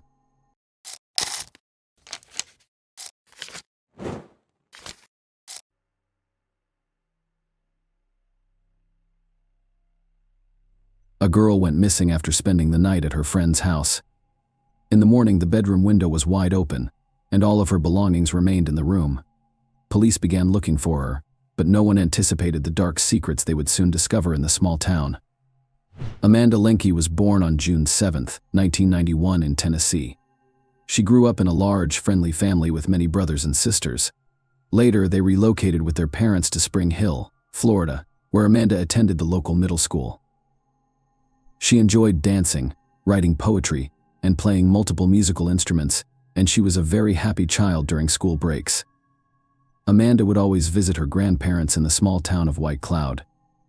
She enjoys spending time there because she has many friends in the town. White Cloud was a quiet and peaceful community of only 1,400 people. The majority of its residents knew each other. Amanda finished 7th grade of middle school in 2004 at the age of 13 and went to White Cloud for the entire summer without supervision or concern for their safety. Amanda spent time with her friends, went for walks, and enjoyed her vacation. On June 20th, she stayed overnight at her best friend's house. They talked, had fun, and went to bed late at night. In the morning, her friend woke up and found Amanda was not in the room. The bedroom windows were wide open. She went to the kitchen and walked around the house, but Amanda was nowhere to be found. Investigators spoke with Amanda's friend, who stated that she did not hear anything that night and that Amanda never told her she was planning to leave. The friend's parents, brother and sister, were present at the time of the disappearance and did not witness anything.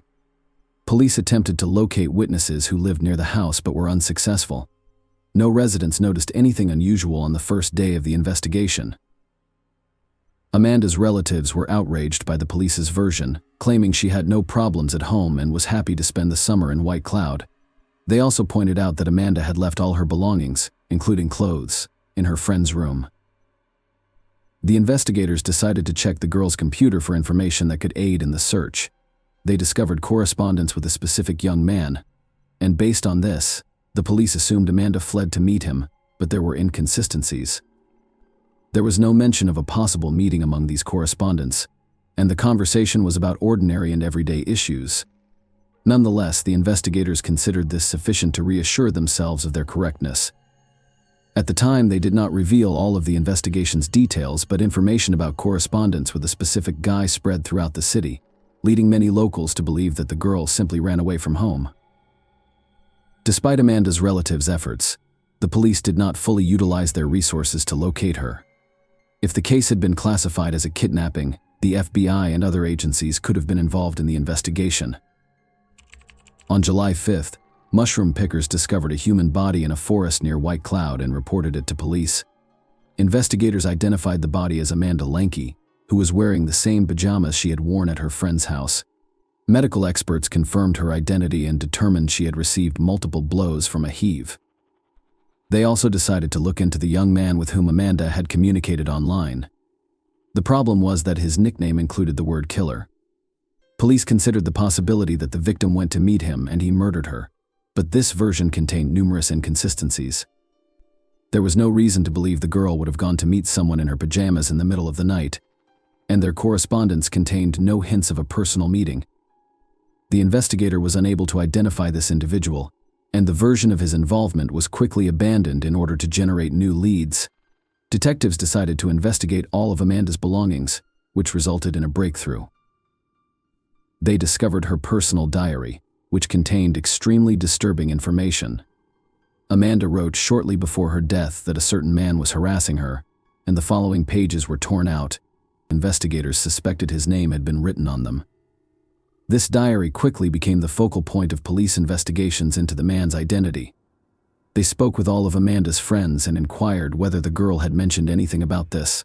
Several of her friends admitted that she had indeed told them about it, and even named the man Cecil Wallace, who was the stepfather of Amanda's friend, and she had stayed the night for detectives, so this was a huge surprise.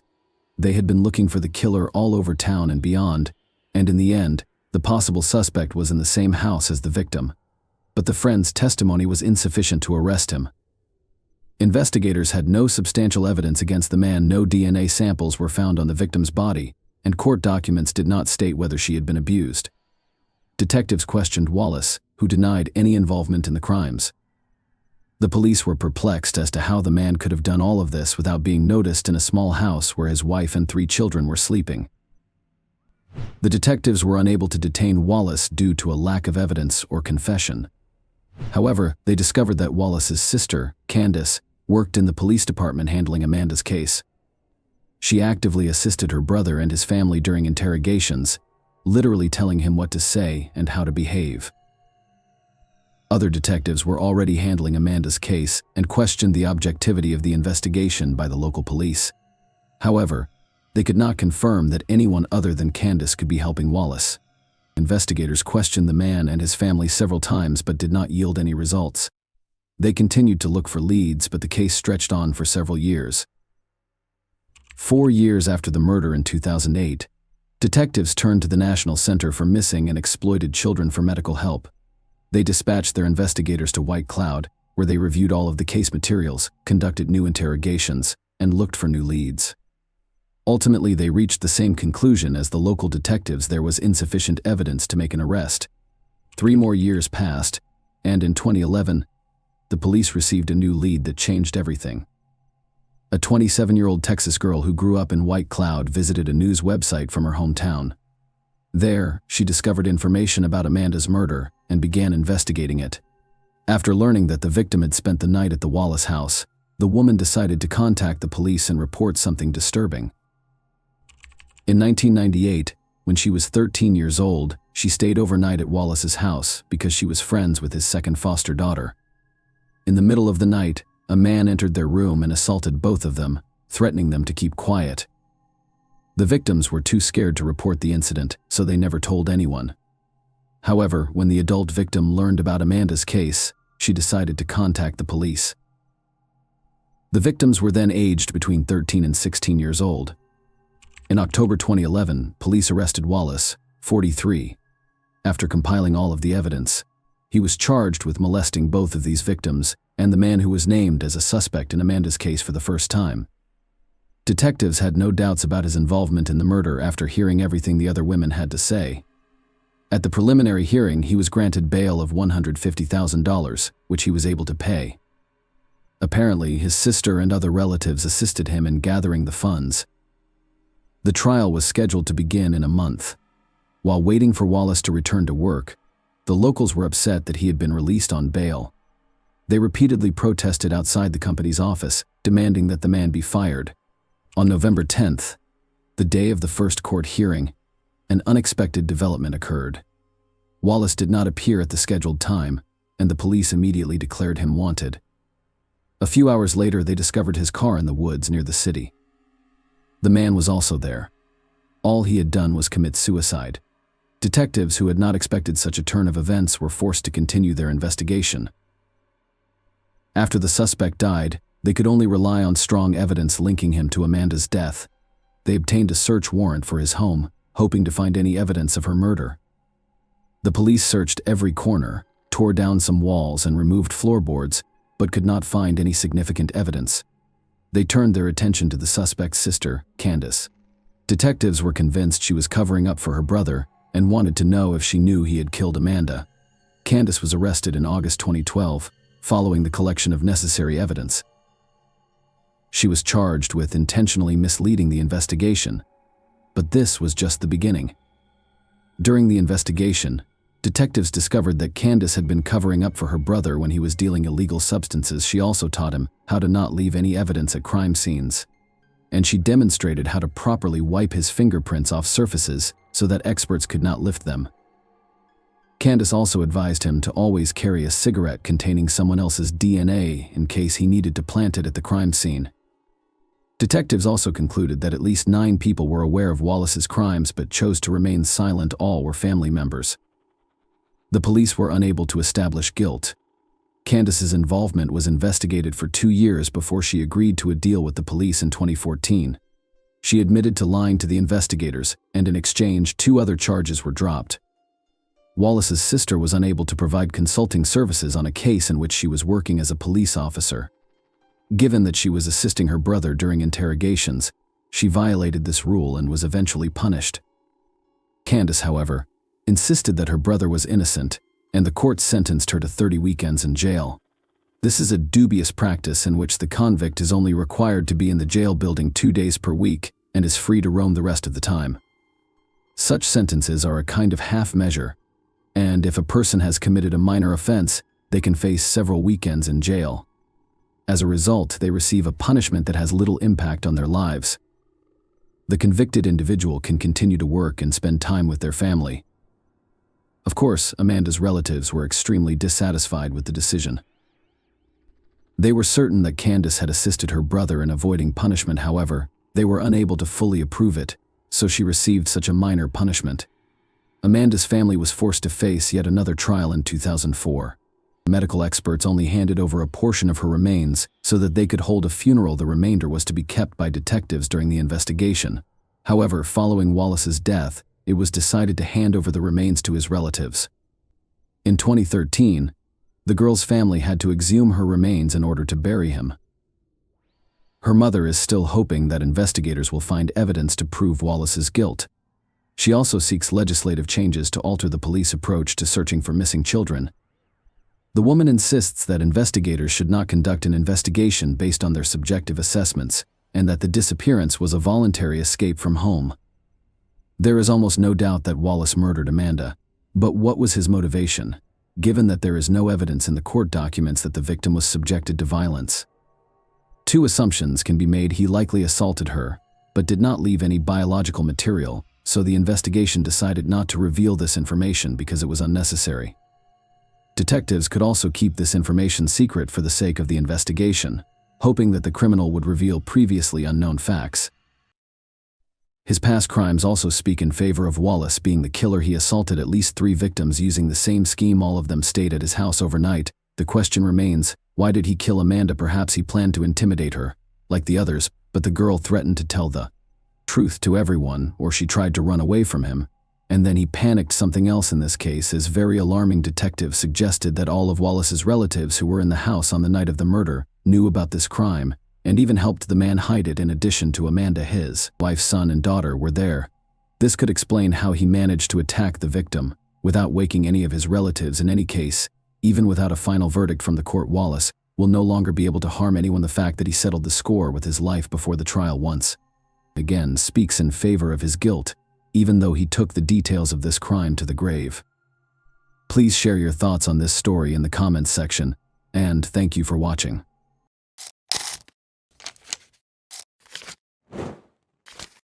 Hey guys, welcome to my channel, and today we're going to take a look at another horrible case with you. A woman who was determined to return home safely to her children risked her life to get out of a predator's grasp. She had no idea that her courage in assisting in the kidnapper's capture would reveal a much more sinister force and save the lives of innumerable others. By working with the police, she was able to expose the rapist's true identity as well as that of a serial killer. Her testimony's credibility was called into question, though, given the process used to retrieve her memories of the assault. Shackled in chains, the prisoner paced the field, moving across the ground with deliberate steps. He lost himself in recollections, his gaze never leaving the tall yellow grass. The simple clothes he used to wear, jeans, a shirt, and a cap, had become luxurious, and his once dark auburn beard had gone completely gray since his last visit. He was now with police officers, the very people he had avoided for almost 20 years. The prisoner had recently broken his lengthy silence by confessing to the disappearances of multiple young women in the 1990s and agreeing to help the police locate their bodies, which were buried in a field outside of Houston, Texas.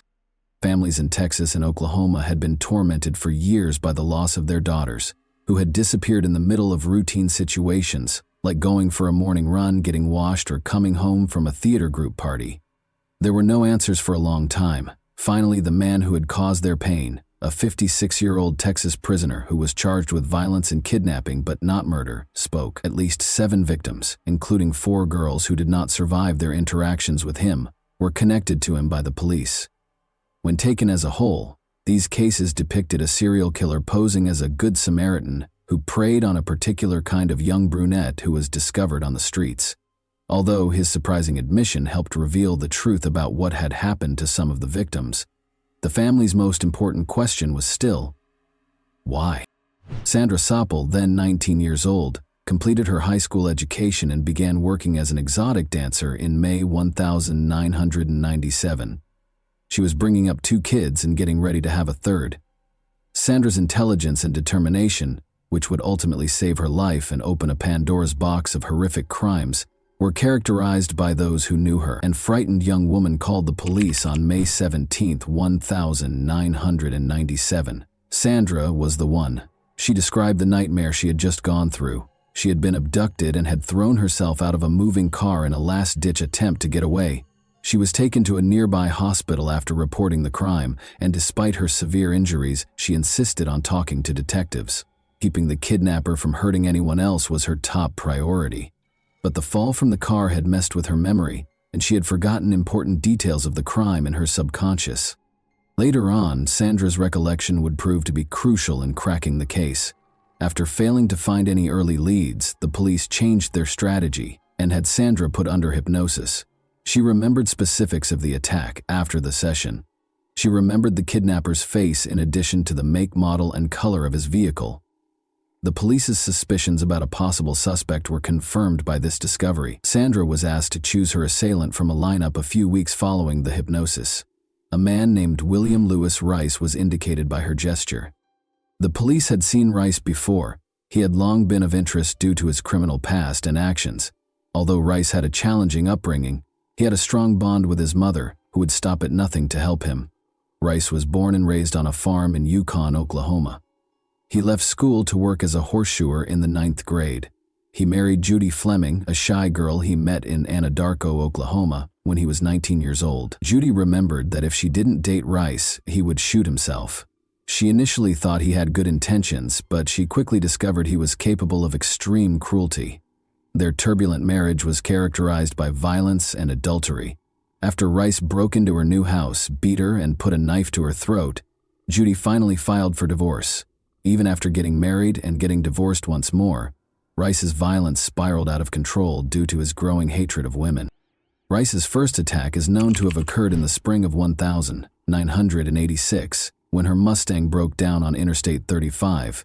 The 19-year-old aerobics instructor, daughter of a sheriff's deputy, found herself stranded. Rice offered to help, but instead he kidnapped her, taped her hands together, and pushed her into his truck's sleeper cabin. After saying he loved her and that they would live together in Houston, he later attacked her. By calling her family from a payphone and feigning the need to use the restroom, the girl was able to get away. For the kidnapping and assault, Rice was taken into custody and given a 25-year prison term. However, because of prosecutorial misconduct, an appellate court lowered his sentence to 10 years in October 1996. Following his release, Rice went back to Anadarko to live with his mother, where he assimilated. His background was unknown to many locals, and he came across as modest and courteous. But by the spring of 1997, local young women were starting to go missing. Now in his late 30s, Rice had relocated to Houston, where he continued shoeing horses and working on construction sites. Although his actions raised suspicions, there was no hard proof that he was responsible for the crimes. When Sandra Sapal identified Rice, it was the last straw for the police. By connecting him to Sandra's attack and other unresolved crimes, they compiled evidence against him. Rice's trial took place in April 1998. In her testimony regarding her kidnapping, Sandra described how Rice had threatened her with a knife, cut her tire, and enticed her to his vehicle. She talked about how she thought her risky escape had saved her life. The defense, however, contested her testimony, claiming that Rice's name and photo might have distorted her memory and that hypnosis was unreliable. In spite of these defenses, the jury convicted Rice of aggravated kidnapping and gave him a 60-year prison term. The community experienced brief respite after Rice was imprisoned, but it wasn't until years later that he came forward with his most sinister secrets. Detectives were able to re-examine cold cases in the mid-2000s thanks to developments in DNA testing. In one instance, Tiffany Johnston, a 19-year-old recently married woman, was kidnapped in July 1997 from a car wash in Bethany, Oklahoma. Although her body was discovered the following day, the case wasn't resolved until 2015, when Rice was connected to the crime by DNA evidence.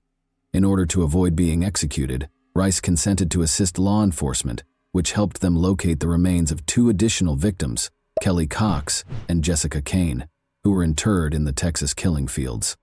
Although Rice's motivations were still unknown, his confessions gave his victims' families closure. Some saw his cooperation as a perverted form of pride, while others thought it was motivated by a wish to avoid the death penalty. In any case, his crimes left a path of destruction, and those he had harmed received some justice when he was ultimately sentenced to death. In addition to saving her own life, Sandra Sapal's courage and tenacity helped expose a serial killer who had been terrorizing communities for years. Her story serves as a testament to the tenacity of people who are not intimidated into silence, and her bravery made sure that Rice could no longer prey on innocent lives. And that wraps up today's chilling story. If you enjoyed this video, don't forget to like and subscribe so you never miss a new upload. Also, let me know in the comments what part of this story shocked you the most. Thank you for watching, and I'll see you in the next video.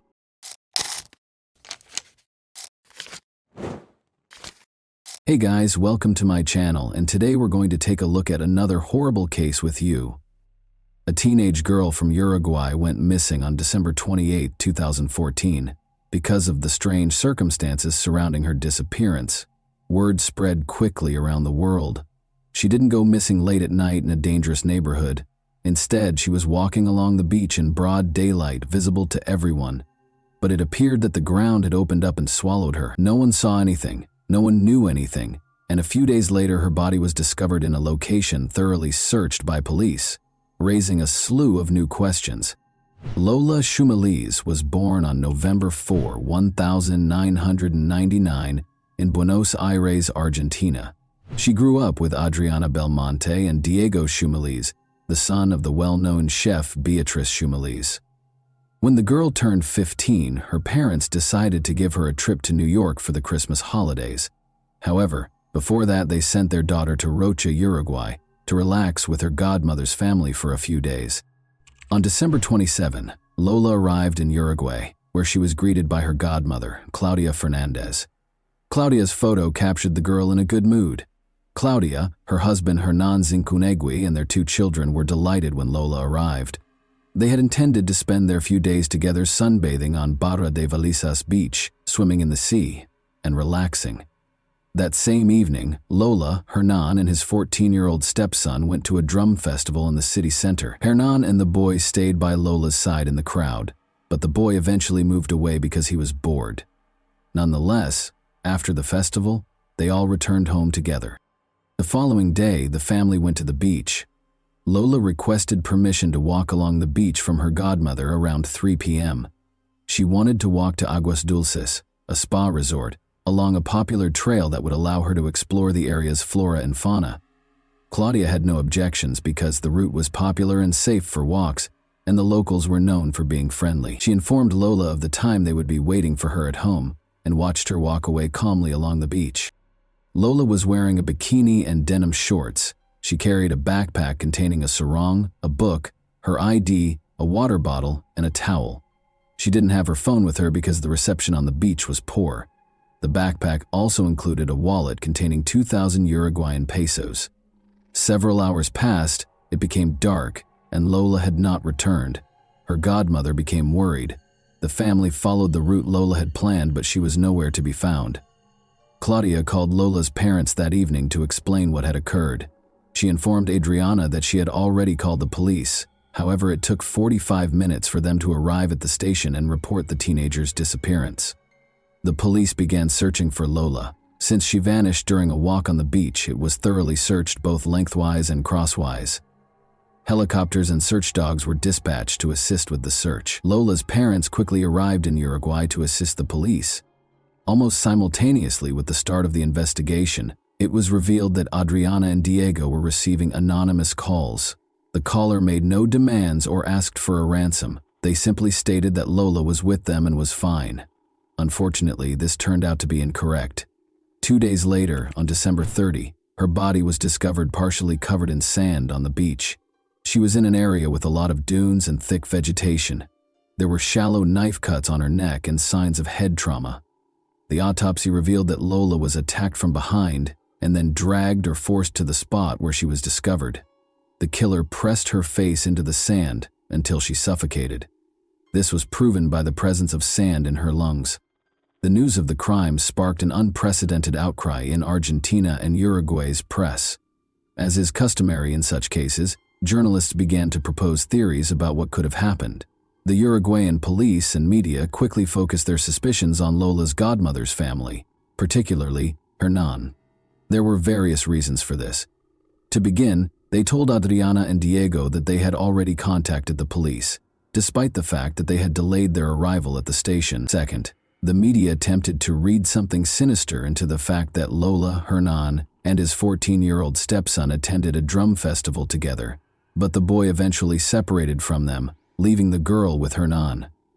A hypothesis regarding violence against Lola emerged, but the forensic expert discovered no evidence to support it. However, there were other reasons to suspect them. Claudia and Hernan immediately hired a lawyer, and none of the family members agreed to a polygraph test. Lola's parents fueled the fire with a series of bold statements. Diego in particular stated that he had long since lost trust in Hernan, which prompted additional questions. If he didn't trust the man, why did he let his daughter accompany them on their vacation? Claudia and Adriana had been friends for 25 years. Claudia's second husband was Hernan, whom Lola's parents had known for about 5 years. They all used to live in Argentina, but Hernan and Claudia moved to Uruguay. When Hernan was interrogated, investigators discovered contradictory statements, leading to his arrest on December 31. Diego was arrested for allegedly concealing evidence. Her son was also detained because he was suspected of making the anonymous calls. It is not certain who made the calls to Adriana and Diego, but it is clear that they were a failed attempt at a joke. Nonetheless, the police interrogated all 3 family members for several days and found no evidence against them. The investigators stated that they discovered some discrepancies in the testimonies, but they were minor.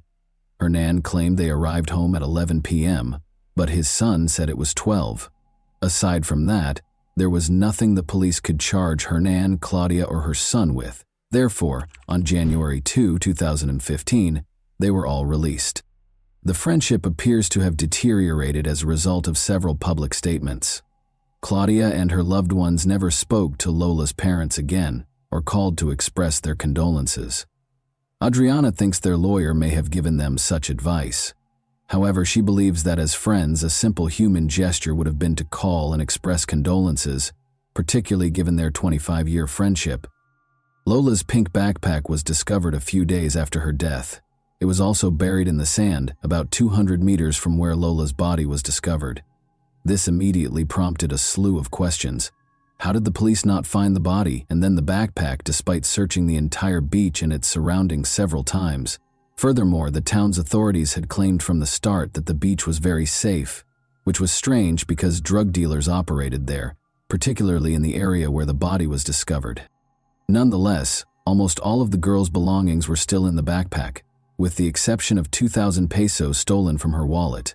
Furthermore, there were bloodstains on the towel and the documents. Forensic experts examined the items and discovered Lola's DNA, but it was mixed with male DNA.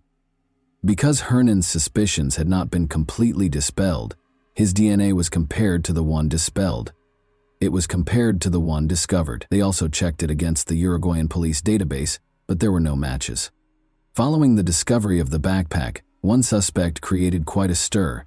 He was suspected based on witness accounts of his whereabouts on the day of the murder.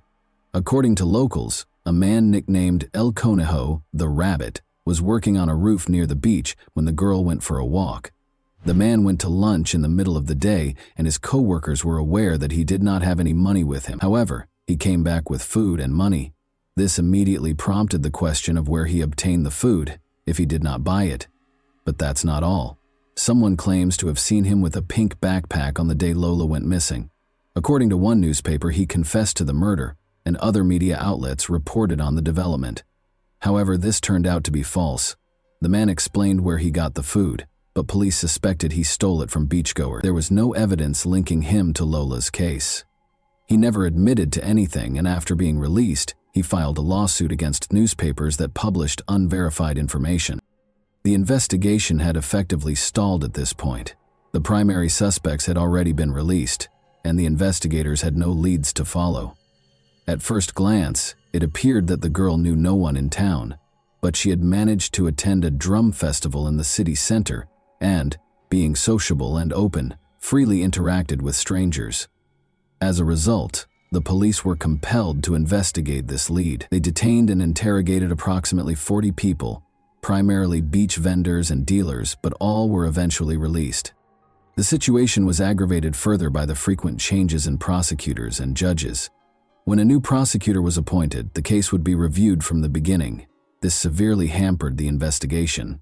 But on February 18, 2015, there appeared to be some progress in the case. An anonymous call was made to police. The caller claimed that Angel Moreira, also known as El Cachila or Keisha, was involved in the crime. The man was arrested and interrogated by the police. He worked on the beach parking cars.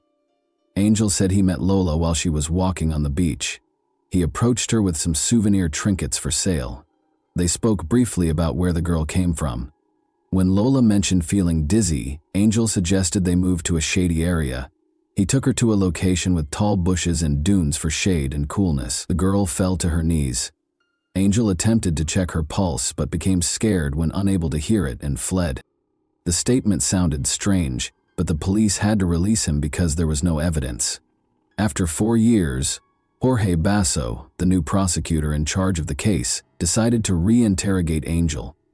The man was arrested following the interrogation on May 22, 2019. This time he was charged with obstruction of justice. His DNA did not match the DNA found on Lola's towel and documents, so the prosecutor concluded that he was covering up for the true perpetrator. According to Basso, Angel's 2015 statements revealed details that only Lola's companions would have known. He knew Lola had fallen to her knees in the sand, and a forensic expert confirmed this. Lola fell, however, not because she felt dizzy, but because she had received shallow knife wounds. Despite Angel's arrest, the Shumela's family waited for an answer to the main question for years, until geneticist Natalia Sandberg became involved in the case. 7 years after the murder, the case took an important turn. The investigator's method of discovering the suspect is reminiscent of a detective novel plot. Natalia Sandberg had the idea to trace the genetic DNA of an unknown man discovered on Lola's towel and documents. There were no matches in the paternal line, but an examination of the maternal line revealed a minor match with a prisoner serving time for murder. In other words, the man who left blood on Lola's towel is related to the man who is currently serving a sentence. The third crime, which involved Marines who died in the naval complex on Faro de Montevideo, was the tip of the iceberg that led investigators to Lola Shumeli's true killer.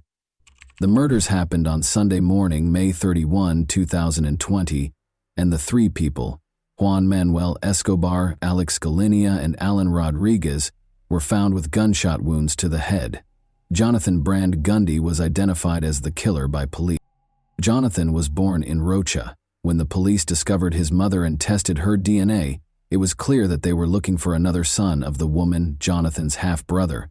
The woman told the investigators that she had given birth to 11 children from various fathers, 8 of whom were boys, but only one son was placed for adoption at the age of 18 days. He turned out to be the person the police had been looking for 7 years. The suspect was identified as Leonardo Sena. During Lola's murder in 2014, Sena was homeless, dividing his time between La Paloma, Chuy, and Castillos. He lived in these places, working odd jobs. He recently settled in Chuy, where he lives with a girlfriend and works in a bakery. Between 2003 and 2009, the man had a history of police records for aggression, theft, and violence. Despite his involvement with the law, his DNA was not stored in the database because it was created after 2012. As a result, on May 18, 2022, the police issued a search warrant for his home. They expected the man to refuse to provide his DNA, and they were correct. However, forensic experts looked at the man's toothbrush and comb. To the surprise and delight of the forensic experts, the DNA match was 99.9%, indicating that it was his DNA. The suspect was arrested at the Brazilian border on May 19th. During the interrogation, Leonardo claimed he had no involvement in the crime. Regarding the DNA found on the identification card and the girl's towel, he stated that he found a pink backpack on the beach. When he looked inside, he saw a wallet containing 2,000 pesos and stole it. Concerning the blood, he stated that he had cut himself with a bottle shard at work a few hours prior, and when he reached into the backpack, the bandage came off and the cuts began bleeding. So he wiped his hand on Lola's towel. However, There were several inconsistencies in his account. For starters, his blood was mixed with the girl's blood rather than simply found on her belongings.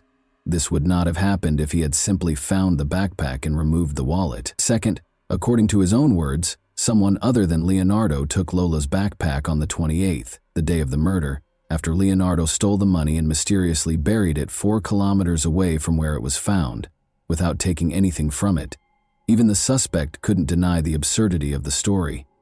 Finally, his colleagues from December 2014 did not recall the incident involving the broken bottle and Leonardo's cut. Furthermore, according to documents, Leonardo was no longer working at the brewery on the day of the crime. According to police, Lola was stopped by Leonardo and Angel while walking on the beach on December 28, 2014. They dragged her through dunes and bushes. Lola attempted to flee, but the kidnappers struck her on the head several times and stabbed her in the neck, knocking her to her knees. However, Lola's wounds were not fatal and she resisted. She most likely screamed loudly to get the attention of other vacationers or beach vendors. In an attempt to silence Lola, they pressed her face into the sand. They pushed for too long, causing Lola to suffocate. The police believe the crime was motivated by violence, but the assailants were unable to carry out their intended act and ended up killing her because they did not anticipate such fierce resistance from the teenage girl. This hypothesis is supported by the fact that Leonardo was previously tried in a case similar to Lola's. That happened in 2009. When Leonardo was 26 years old, the victim was a 15-year-old girl, just like Lola. Leonardo pursued her for a few blocks before attacking her with a knife. He dragged the victim into a remote wooded area where he assaulted her. Uruguayan police believe that at least 2 people were involved in the attack on Lola. As a result, they charged Leonardo with aggravated murder and Angel with harboring a criminal. Jorge Basso sought a 10-year prison sentence for Angel and 15 for 30 years for Leonardo. A judge granted Angel conditional early release under oath in June 2021, after he had been in prison since 2019. Despite psychiatric and psychological evaluations describing Angel as aggressive and impulsive, the judge found no grounds to accuse him of harboring a criminal. Harboring involves assisting a criminal after the crime has been committed. Angel should have faced charges as an accomplice in this case. The judge determined that Angel Morera's actions did not constitute harboring. The prosecutor filed an appeal against the judge's decision, arguing that Angel was present before, during, and after the crime. Despite their initial suspicions, Lola's parents, Adriana and Diego, believe the evidence presented by the police agree that 2 suspects were involved in the crime and wish for a quick verdict. And that wraps up today's chilling story. If you enjoyed this video, don't forget to like and subscribe so you never miss a new upload. Also, let me know in the comments what part of this story shocked you the most. Thank you for watching. I'll see you in the next video.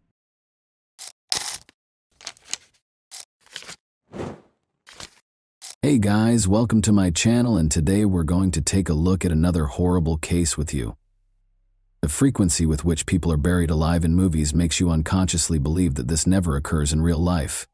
Regretfully, incidents like this do happen, and the best evidence of this is a story that happened in Huddersfield, UK 10 years ago. Marcin and Michelina fell in love right away. When their feelings waned, however, Michelina insisted that it was time for her to move abroad and begin a new life. Marcin, though, would sooner kill her than let it happen. Not all people separate like well-mannered adults do. Some people think they can literally bury all of their problems in the ground. Here, 19-year-old Marcin Kaspak and 21-year-old Michelina Lewandowski first crossed paths in their home country of Poland in 2005. A year later, Marcin asked Michelina to marry him, and the 2 of them relocated to the UK to begin a new life together. But things soured between them in 2008 after Michelina found out she was expecting a child. They canceled their engagement, but they still lived together in Marcin's parents' home. Michelina wore her engagement ring even after the engagement ended because she still loved Marcin and hoped they could resolve their differences. That was not meant to be, unfortunately. By 2011, Marcin's lack of interest in making amends with Michelina was clear. In an effort to stay away from her, he trained 5 times a week at the gym and spent nearly all of his free time there. Unexpectedly, however, Martin asked Michalina to accompany him and his friend, 18-year-old Patrick Boris, on a shopping trip on Saturday, May 28, 2011. Michalina was taken aback because Marcin didn't often show an interest in hanging out with her. Still, she was relieved and hoped that things would get better now. The girl quickly went to the restroom to apply makeup. Jakub, their 3-year-old son, was fortunately with his grandmother, Marcin's mother, on that particular day, and was not present when the events transpired. Upon exiting the restroom, Michalina noticed Patrick and Marcin gazing at her with a horrifying smile on their lips. Taking Michalina's hand, Marcin said, "I want to show you something." Then he took a 300,000-volt stun gun out of his pocket, put it to her neck, and pressed the trigger. The agony swept through Michalina's body as she collapsed to the ground. Bodybuilder Marcin, who weighed 101 kg, saw her convulse from the electric shock while kneeling on her chest and holding her down on the ground. Momentarily regaining consciousness, Michalina asked Marcin if he meant to murder her, to which he replied that she should not be afraid, as he would simply take her somewhere. Patrick was then told to get some packing tape. The men taped Michalina's mouth shut, gagged her, and then tied her wrists and ankles. They shocked her with electricity once more before abandoning her, frightened and bound. Even though she initially believed it to be a mean joke, she was now certain of their true motivations. She was immobile and worried about fainting, not knowing if she would ever regain consciousness. Michalina was hauled into the kitchen and crammed into a cardboard box by Marcin and Patrick a few hours later. One day, they brought up a plastic bag. Marcin started to tape the box shut, but she thought they were going to put it over her head to suffocate her. The girl struggled to scream as she lost what little peace she still had. Then Marcin got on his knees, chuckled, and declared, "I've been hating you for 4 years. Your son will never be seen again." His uncanny composure on his face was more terrifying than the hateful words he spoke in this scene. The cardboard box was sealed. Then the men picked it up from both sides, carried it to Patrick's car, and put it in the trunk. The girl knew they had gone far before Patrick and Marcin took the box away. Michalina felt her back being scratched by the stones as the men pulled her along the ground. The fact that Marcin and Patrick had taken her to a wooded area close to Huddersfield was hidden from her inside the box. After digging a shallow grave beforehand, they buried the box containing Michalina inside. Michalina was lying in the box, still in excruciating pain and terrified, when she heard the men hurling dirt onto her grave. The box itself was dark and extremely small. In an attempt to keep from passing out, Michalina began breathing as shallowly as she could, because she was certain she would suffocate. In an effort to determine whether the car had moved on so she could start to flee, she strained her hearing. That Marcin would hit her with a shovel if they were still around when she tried to escape was no longer a possibility. Even though Michalina was unable to hear a car leaving, she eventually made the decision to take action, whether or not they were in the area. She made an effort to maintain her composure despite the thousands of ideas racing through her mind. She would later admit that she kept going because she was thinking about her little boy, Jakub. She would never see him again if she passed away, and he would be left motherless. She could not let that occur. Looking down at her restrained wrists, Michalina realized she had her diamond engagement ring, which she could use to break free. Michalina was able to sever the tape that bound her mouth, hands, and feet with the ring's sharp edges. She started scratching at the box's cardboard after that. After some time, she managed to make a tiny hole in the cardboard, which she discovered was a little damp, perhaps from the wet dirt that had been piled on top of it. Through the gap, Michalina stuck her fingers out and ripped the box apart. She only felt dirt, though, the same dirt that had been thrown on her grave by her boyfriend. She was still unaware at the time that, in addition to the meter-deep layer of dirt they had buried her beneath, they had also positioned a 40-kilogram log on top to make sure she couldn't get out. As more and more dirt soaked into the box, it covered her clothes, hair, and face. Michalina cried out for assistance, but no one was there to hear her. Her body shook with pain, and she grew weary, but she knew that continuing on was essential if she hoped to see her son again. "Don't give up," she said to herself again. Simply, don't give up. Michalina persisted in pushing, tearing, and pounding at the cardboard box until she managed to reach out her whole hand and raise her head above the floor. She breathed in the fresh air with anticipation. She could see the sky above her head, the trees, and the leaves, even though it was dark. Even though Michalina was completely covered in dirt and had lost all her strength, she no longer had any doubts about her ability to get away. Finally, she was able to pull herself up and claw her way out from under the ground with one last effort. After being in the box for an hour, Michalina miraculously emerged from her grave. In addition to surviving, she saved herself by using the diamond engagement ring that her would-be murderer had given her. Running toward the road from the woods, Michalina signaled a passing vehicle. That the driver didn't run away in fear when he saw a weak, dirt-covered woman come out onto the road was a great blessing for her.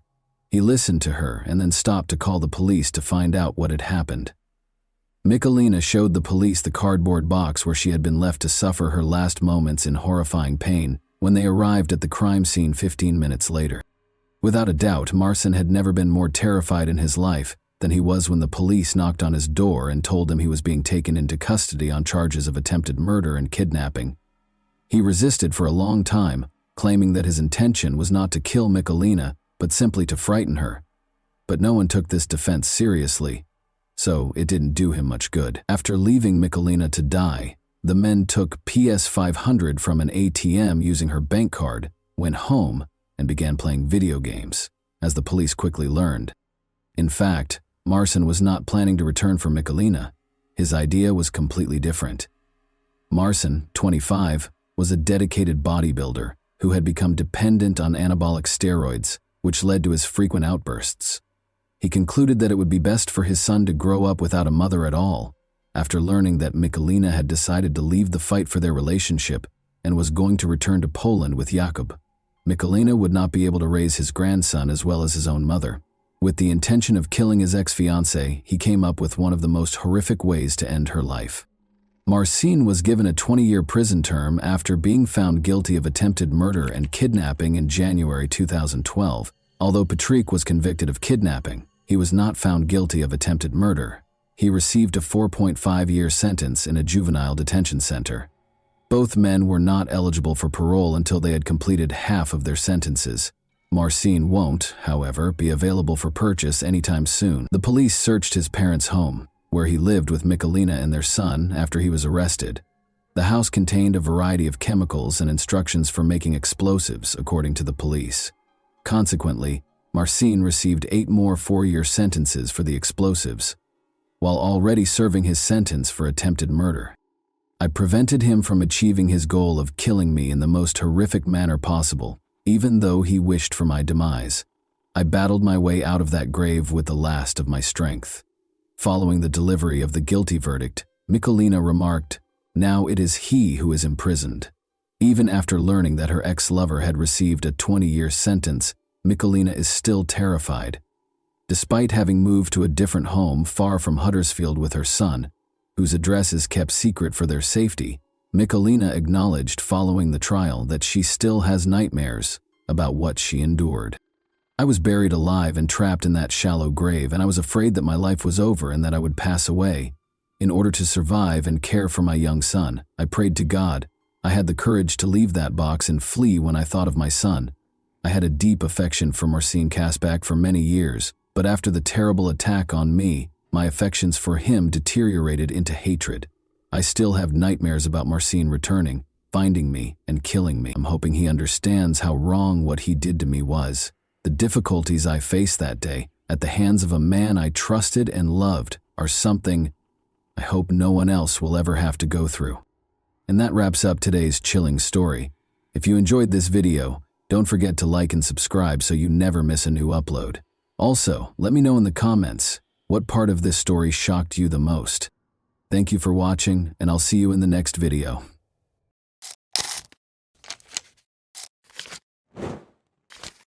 Hey guys, welcome to my channel, and today we're going to take a look at another horrible case with you. On a gray autumn day, a young Parisian girl, as usual, was returning home from school, hoping to remove her heavy backpack and grab a snack. However, as she approached her apartment building, she encountered a young girl who initiated a conversation with her. It took little effort for the girl to persuade the young girl to accompany her to her apartment, The schoolgirl probably didn't notice anything unusual about this because, after all, she was a petite girl, not an unfamiliar man whose mind could be filled with a variety of ideas. Furthermore, they were neighbors and lived in the same building. The girl followed her new acquaintance into the apartment, but as soon as she entered, the door slammed shut, and a nightmare began that is difficult to describe in words. Lola Davy, 12, disappeared and was never seen again. The date was Friday, October 14, 2022. Johan and Delphine Davy waited for their daughter Lola to return from school. The girl was aware that on Fridays the family would travel to their family cottage in Bethune, which was 3 hours away from Paris. As a result, she understood that she should not linger. Lola was an extremely obedient child who never went anywhere without permission. The school was only 200 meters from her house, so she should have arrived at any moment. So, when the clock went past 4 p.m., when their daughter didn't arrive, the parents knew something had happened. Johan and Delphine Davy lived and worked in this building. It meant that Johan could check the surveillance cameras to see if his daughter had entered the building. To his surprise, the girl had arrived 45 minutes earlier, and she was not alone. She entered with a girl who the man did not recognize. The girl made a hand gesture, as if inviting Lola to accompany her. According to the video, the girl lacked confidence and the young woman appeared uneasy. The parents handed over the photo of the unknown girl to the police. Delphine also shared her photo on Facebook, stating that her daughter was missing. She described how the girl was dressed and said she was last seen with an unfamiliar young girl. The woman urged anyone with information to contact police or the Davy family. Thousands of concerned citizens shared the post. People took to the streets to assist in the search for the girl. The search lasted several hours until 11:20 p.m., when a homeless man entered the inner courtyard of Lola's family home.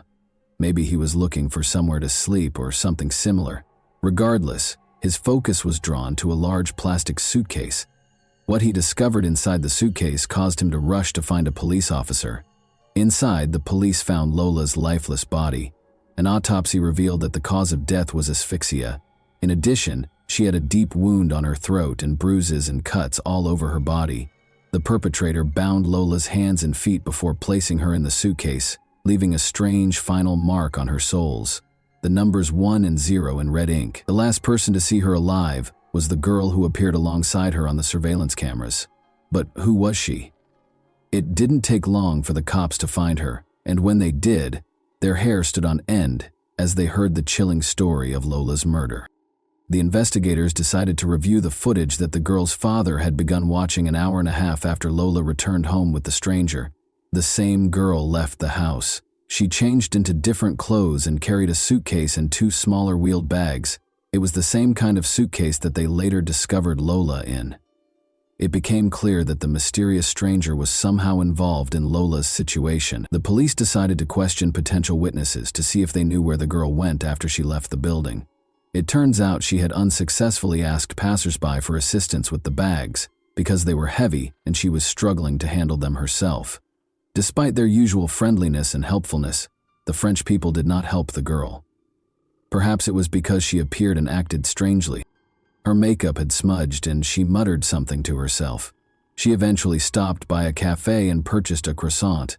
Meanwhile, the suitcase stood in the middle of the street, and pedestrians were curious what was inside because, according to some witnesses, it smelled of chlorine and had some red stains. However, it was clear that no one could have predicted that there was a person's body inside. One witness, who proved to be a valuable resource for the police, also saw the girl enter the cafe. She approached him, asking if he could give her a ride. The girl offered him a reward for his assistance and explained that she needed to transport organs. In other words, she invited him to participate in an organ trafficking scheme. The man became scared and refused to give her a ride. However, he parked his car slightly behind her and watched what she did next. The girl appeared distraught and was speaking to herself. It seemed strange to him, so he kept watching. The car arrived at 6:30 p.m. The driver loaded the suitcase and bags into the trunk before driving away with the strange girl. It did not take long for the police to locate the car driver, Rashid N., a chauffeur for the VTC company. He confirmed that he knew the mysterious girl named Dabia bin Kayad, who was 24 years old, and that they had previously dated. Xavier called him and asked for assistance with her belongings. He arrived as requested and did not ask too many questions. Rashid drove Dabia to his home in All ASU Boys, a Paris suburb. There, the girl requested permission to do laundry and took a shower. She borrowed his clothes while her own were being washed. Around 10 p.m., they went out to eat and returned when Dabia was ready to go home. Rashid, on the other hand, stated that he had only brought her there and had no plans to return at the time. Nevertheless, he requested another VTC vehicle for her. The arriving taxi driver noticed the passengers' heavy suitcases and rushed to assist, but Rashid rudely refused and instructed him not to touch the luggage, either now or later. The girl got into the car, mentioned an address, and they drove off. When they arrived, without getting out of the car, the girl called someone. The conversation was held in a slightly raised tone. Dabia asked for assistance, but it was refused. It was later discovered that she had called her sister, who lived in the same apartment building as Lola's family. Dabia requested that her sister come down, let her into the house, and assist her in carrying the suitcase and bags up to the apartment. However, the sister, clearly aware of what Dabia represented, stated, "I will not help you. I don't want to know what's in those bags, so don't bring them here." Unable to come up with a solution, Dabia dragged the suitcase and bags into the house's inner courtyard and threw them there. She then called a friend and asked to spend the night at his place. After getting rid of the suitcase, Dabia appeared to calm down completely, and she and her friend spent an entirely ordinary evening laughing and having fun, as if nothing had happened. Dabia was arrested just 2 days after being captured on camera with Lola. The police tried to learn everything they could about the girl. She moved to France from Algeria 6 years ago with her mother and 2 sisters. In 2018, 2 years after moving, the police heard Dabia's name, but as a victim of domestic violence. Her relatives and friends described her as deeply religious, and her ex-boyfriend even claimed that she was obsessed with the church. They did, however, explain that she changed after her father died while still in Algeria, and her mother died of cancer in 2020. Dabia was unable to cope with the loss and began talking to herself, becoming increasingly aggressive and unstable. However, it is known that she experienced fits of rage prior to her mother's death. She had a confrontation with the hospital administration in July 2019 when she was asked to pay for the medical treatment she received. Dabia became enraged and attacked the staff, claiming that she did not ask to be treated and should not have to pay for it. When she was escorted out of the building, she threatened to return, saying they had no idea what she was capable of. Despite her outburst of rage, the girl had no need to be taken to the police. When she was arrested in August 2022, the girl was no longer a student and had no right to remain in the country. However, because she had no criminal record, she was released and given a 30-day window to complete her paperwork or leave the country. But the girl did not do either. She simply vanished from the sight of the official authorities. She didn't work, didn't have a permanent home, and was officially homeless, despite having moved in with her sister. Her older sister admitted that Dabia had been exhibiting obvious mental issues for some time. She couldn't handle failure, and whenever she was told no, she would explode. However, Dabia refused treatment and her sister had no idea what else she could do. During the interrogation, Dabia admitted her guilt in the incident several times before retracting her statements. When the police showed her the footage of how they found Lola, she claimed she didn't feel hot or cold from it. She also stated that she had been mistreated and that her parents died before her eyes. She told the investigators that she lured Lola into her sister's apartment and forced her to undress and shower. The autopsy confirmed that Dabia assaulted her, tied her hands and legs, and taped her face with duct tape. As a result, Lola lost consciousness and eventually her life. Dabia went about her business as usual, drinking coffee and listening to music. Then, for unknown reasons, she slashed the lifeless body with either a knife or scissors. Later, Dabia abruptly retracted her statements, claiming that she would never commit such an act against a child, and accusing an unknown armed individual of the crime. She then revealed that she wasn't fighting Lola, but a ghost. Later, she returned to her initial confession, and it appears that the investigators were able to uncover an even more bizarre and inhumane motive for the crime. Dabia stated that shortly before the murder, she approached Lola's mother and addressed her as the building administrator where her sister lived. She requested an electronic card, a pass to the building, so that she could come and go whenever she wanted without having to ask her sister to let her in. Delphine had such authority because she did not live in the building but was a guest of her sister. Dabia, who refused to accept no for an answer, harbored resentment toward Delphine, and when she saw her daughter on the street, an exact replica of her mother, fury boiled inside her, and she resolved to seek vengeance. In other words, she committed the murder because, at the age of 24, she was not used to being denied and expected all of her wishes to be granted. Investigators believe that at some point, the attack moved from the apartment to the basement of the multi-story building, where they discovered clear signs of fighting. However, the police are still unfamiliar with certain aspects. Certain details, such as the numbers on Lola's legs and Dabia's admission that she drank her blood, suggest a ritualistic nature. In any case, the police confidently dismissed the black market organ trafficking theory. They see it as just another stroke in the accused's psychological profile. Dabia has been charged with murder, torture with violence, cruel treatment of a minor under the age of 15, and concealing a body, all of which carry a maximum sentence of 30 years in prison. However, it is possible that she was not acting alone. Initially, police arrested 5 more people. First and foremost, Dabia's sister was arrested because everything occurred in her apartment and the basement of her home. However, the police later determined that she had no knowledge of the crime and was not at home at the time. The other 3 suspects were also released fairly quickly, and their names have not been revealed. Rashid, Dabia's former boyfriend, 43, has been charged with concealing the corpse. The girl claims he is the mastermind of the crime. It doesn't help him that he turned down a taxi driver who offered to help Dabia with her suitcase. Those words also raise suspicions about the man. Did he know what was inside? He claims he didn't know what was in the suitcase, didn't open it, and had no idea what was inside. In the first week of November, a closed hearing was held in this case. The judge noted that the accused appeared completely calm at the time. The main question is whether Dabia's crime was the result of a nervous breakdown or a desire to exact revenge on Delphine.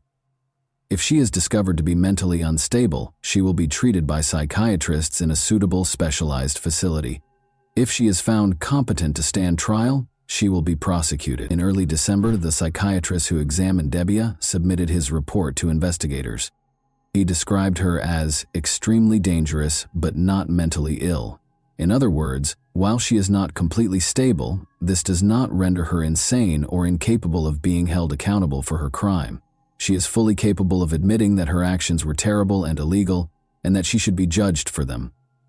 Of course, Dabia's lawyers will most likely request additional consultations with psychiatric specialists. The defendant is currently being held in solitary confinement at France's second-largest prison, Fresnes, which is located slightly east of Paris.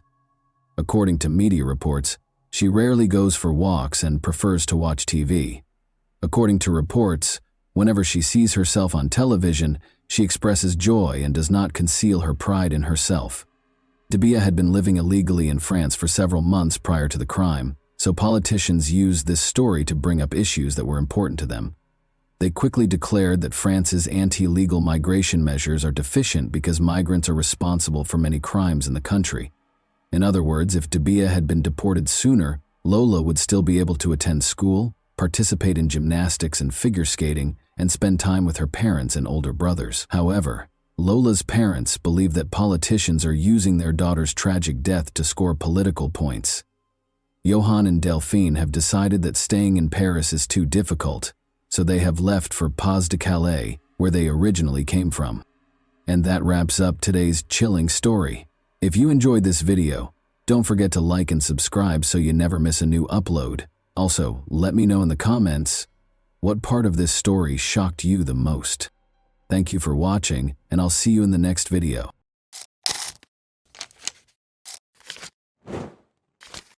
Hey guys, welcome to my channel, and today we're going to take a look at another horrible case with you. Concerned drivers who had spotted an abandoned car on the highway started calling Thurston County, Washington police on August 31, 2022. Officers discovered that their worries were not unjustified when they got to the designated spot. The key was still in the ignition, the driver's side door was open, and the door and steering wheel were covered in dried blood. Beside the car, on the ground, was a broken phone. Whatever happened on the phone happened very quickly, because it was last used at 5:10 p.m. and found at 5:30 p.m. The car was registered to Kenneth Davis from Olympia, Washington, which is 25 minutes away from the location where the car was found, according to the police's check of the registration number. But when they got in touch with Kenneth, they found out that the car had been taken by Gabriel Davis, Kenneth's 16-year-old son, at 4 p.m. Gabriel never returned from school after leaving for football practice. Blood and a smashed phone were clearly bad indicators. When such an incident occurs, a number of scenarios immediately spring to mind, such as a fight or perhaps even a murder. The police rushed to learn as much as they could about the boy. The 16-year-old Gabriel Davis hails from Olympia, Washington. His enthusiasm for football has not changed, despite a recent sharp decline in his academic performance. He never skipped a training session because he took it seriously. He was therefore immediately noticed when he failed to appear at the stadium on August 31st. No one knew where he was, not even Justin Hume, his best friend. The police immediately began a thorough search after finding Gabriel's car, the broken phone, and the blood. Helicopters and search teams were involved in the ongoing search through the night and into the next morning. People who said they had seen the boy began calling in droves as word spread about his disappearance. The teenager was spotted strolling down the highway, according to 5 witnesses. He was walking toward the park by himself. Gabriel even responded to a caller who inquired about his well-being by saying, "Yes." The young man's mysterious disappearance was not the first or even the second incident in the county, which was the most horrifying part. Within 5 miles of where Gabriel's car was discovered, 2 other young boys had disappeared during the previous 6 years. Locals wanted the police to act right away because they believed he was the 3rd victim of the same kidnapper. Logan Schindelman and Matthew Anfelt were the names of the missing boys. Matthew and Logan played a lot of sports in their senior year, just like Gabriel did. There were notable parallels between the cases, especially in Logan's case. He had no reason to be in the southern part of the county, and his car was also discovered abandoned on the side of the road. Additionally, witnesses claimed to have seen the boys prior to their disappearances in both cases. But Logan and Matthew were never located. The FBI became involved early on because of these parallels and the urgency of Gabriel's investigation. The manager of North Carolina Power Systems, a company that specializes in diesel engine repairs, called the police while the massive search for the missing teen under mysterious circumstances was in progress. She stated that Daniel McCaw, one of their staff members, had not been showing up for work for 4 days and was not returning calls. She asked the officers to come to his house and see how he was doing because this was unusual for him, and he had never been missing before. When the officers got to his home in Orting, Washington, which is 45 minutes east of Olympia, they knocked on the door but got no answer. Through the doggy door, Daniel's German Shepherd dog ran outside. At the same time, they smelled a rotten smell, so they looked around for a way to get inside the house. An unlocked door to the laundry room allowed the officers entry. Daniel was lying on the floor when they got inside. He had been shot in the head and was lying in a pool of blood. At first, they thought he had committed suicide because there were no indications of forced entry. Nevertheless, no weapon was found close to the body, and a follow-up examination showed several stab wounds and an abdominal gunshot wound. The advanced state of decomposition made it difficult to determine the precise nature of the neck wounds. They discovered 2 empty holsters and casings for 9mm and 0.45 caliber firearms at the crime scene. Investigators came to the conclusion that the offender or offenders had used 2 distinct firearms, most likely taken from the victim. Only locals and the mailman had access to the man's elevated neighborhood residence, according to neighbors. How the offender could have muffled the gunshots was not immediately clear.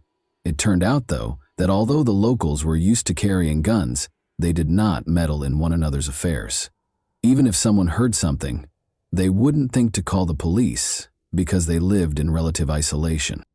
During her talk with the police, Daniel's boss made a very intriguing comment. Daniel had split from Amanda Olafson, his fiancée, just 2 weeks prior. North Carolina Power Systems was another employer of Amanda's. Gabriel, her son, was the same Gabriel who had vanished the day before. It was an odd turn of events, and now the investigators had to figure out whether the murder of the 51-year-old man and the disappearance of the 16-year-old boy were related in any way. Thankfully, they could question Gabriel directly. On the evening of September 2nd, they located him in Thurston County, only 3 miles from the location of his car. Gabriel was found wearing only shorts, without a shirt, shoes, or even socks. and by himself in the dark in the woods. Gabriel said he didn't remember anything and didn't know where he had been when the detective asked him what had happened to him. The police found his response odd. Gabriel had no scratches, but his feet should have had some abrasions if he had been lost in the woods for 36 hours. The blood in his car also didn't match this. Gabriel didn't seem to be able to recall what had happened over the last 36 hours, possibly due to drug use. But in the end, the teenager's account was altered. He admitted that he broke the phone out of fear that the police would discover something that could be used against him. He went on to say that he was afraid of getting hurt, so he couldn't tell what had happened to him. This was a very strange and alarming statement, but since they couldn't force the boy to give an explanation, they let Gabriel return home to his family while detectives worked to determine what had happened. Kenneth, Gabriel's father, called the police the following day. He claimed that although his son did play a role in Daniel's death, it was only because Daniel's biker friends forced him to do so in order to steal something from the victim's safe. According to Kenneth, the biker gang approached his son because Gabriel had lived there and was familiar with the house's layout. If the boy didn't comply with their demands, they threatened to hurt him. Gabriel then confided in his friend Justin Hume about his problems, and the two came up with a solution. The police's evidence, however, painted an entirely different picture. Although the victim and the Amigos Motorcycle Club, which is connected to the infamous Bandidos Motorcycle Club, were connected, the police did not discover any proof that the Amigos Club was involved in the murder. In addition, one of Daniel's friends, who was also a club member, went to the victim's house a few hours after the body was found. When the detective told him about Daniel's passing, he was truly upset. Whatever was in the victim's safe, it had to be identified. When Daniel's mother gave the police the safe combination, she said that the contents would surprise and shock them. Amanda had called and told her that nobody knew how to open it, she said. Approximately 212 different kinds of weapons and ammunition, along with a few coins kept in plastic packets, were discovered by the detectives when they opened the safe. There were several packets containing illegally obtained pills and an empty jewelry box. There were details about his biker club in the notepad. There was obviously something the size of an ammunition box on the bottom shelf. Daniel took his safety very seriously, which was lucky for the investigators. He had a number of cameras in his home in addition to weapons. They assisted the police in figuring out what happened the night of the murder. The detectives discovered that Justin and Gabrielle spent a weekend getaway with their loved ones at Lake Panther on August 28. They left the campsite shortly after midnight and came back at about 6:30 a.m. The surveillance cameras at Daniel's house recorded their exact location, but their relatives were unaware of their whereabouts. Two young, slender men came up to the victim's house from the backyard at 1:50 a.m. On his belt, one of them carried a canister of pepper spray or something. The men wore masks that partially obscured their faces. One of them had on a ski mask, the other a medical mask and a baseball cap. They had flashlights on hand. Through the dog door came the young men. After a while, nothing happened. But at 2:41 a.m., the homeowner left the garage, went inside, and vanished from the camera. 6 minutes later, his German Shepherd was seen on camera hastily leaving the house through the dog door. After leaving through the side door, the unidentified men wandered for a few minutes between the house and the garage while carrying what appeared to be a toolbox or a crate of military ammunition. At 2:52 a.m., they finally left the crime scene, bringing with them what appeared to be a toolbox or a military ammunition crate. Gabriel informed his father that Justin followed Daniel after he came inside from the garage, stabbed him, and then there was a gunshot. The safe was in the garage, so Gabriel went there. At that moment, he says he heard 2 gunshots. On August 29th, the guys went back to their regular lives after disposing of the weapons close to Daniel's house. Gabriel, though, vanished prior to the 31st. He claimed that after bikers found him, they dragged him from his vehicle and struck his head against the steering wheel, spilling blood inside. Then, after beating him for a while driving around with him in a Suburban, the kidnappers let him go. Additionally, they mysteriously took his shoes and shirt and looked through the car for the stolen item from the safe. They found nothing because he didn't steal anything. As a result, the teenager chose to portray himself as a victim, similar to Danielle. That being said, this version isn't cohesive. Why couldn't the teenager enter the house and flee right away if bikers were the ones forcing him to commit the crime? Why wasn't everything finished sooner if, as Kenneth claimed, they had planned it? It was illogical. Once more, why did they enter the house when the safe was in the garage if the goal was to steal something? In any case, Justin and Gabriel were searched and taken into custody by police on the evening of September 2. They discovered a black ski mask and a handheld flashlight in Justin's home, and a black mask in Gabriel's vehicle. Gabriel showed the investigators where he had thrown the weapons close to the former Olympia Brewery in Tumwater after the police arrested the teenagers on September the 2nd. Similar weapons to the one used to shoot the victim were found by the detectives, a .45 caliber Sig Sauer pistol and a 9mm Ruger handgun. More than a dozen knives were also discovered. The firearms were found inside an ammunition box, the same type that vanished from the victim's safe. Although Daniel had friends among the bikers, the police did not discover any indication that they planned to murder the man or even steal anything from his home. The real reason for the crime is not disclosed. However, Gabriel's past might conceal the crime's motivation. He has encountered numerous difficulties in spite of his youth. Gabriel and his older sister were at the center of a terrible custody battle that started when Gabriel's parents divorced when he was just 3 years old. A 2010 court ruling stated that the children lived with their father on weekends and with their mother during the week. After Amanda separated from an abusive husband and remarried twice, the decision was not reviewed.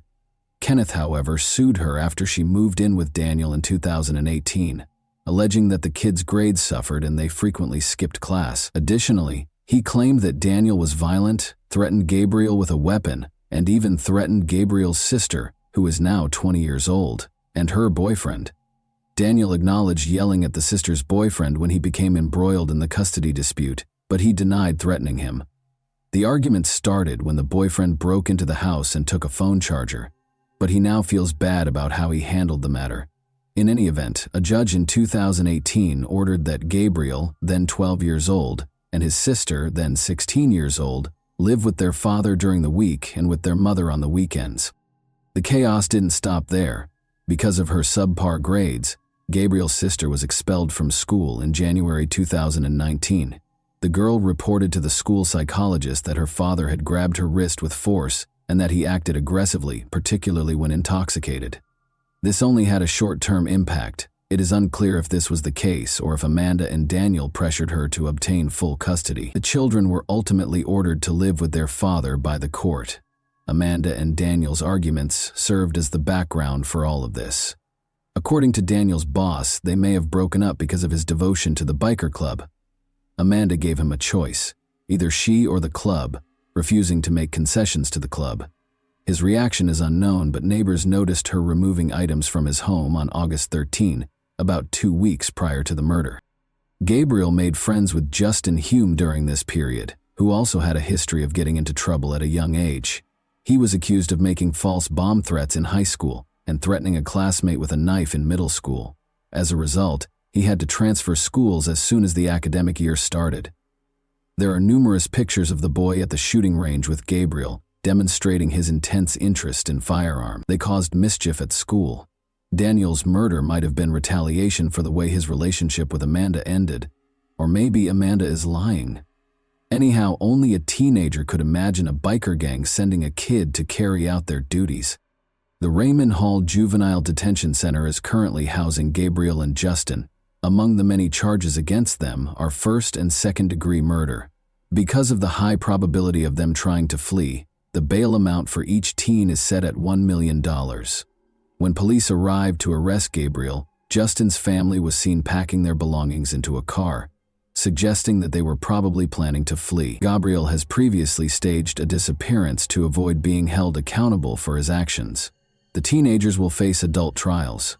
Notably, the Supreme Court in Washington decided in May 2021 that a person under the age of 21 cannot be automatically sentenced to life in prison without the chance of parole.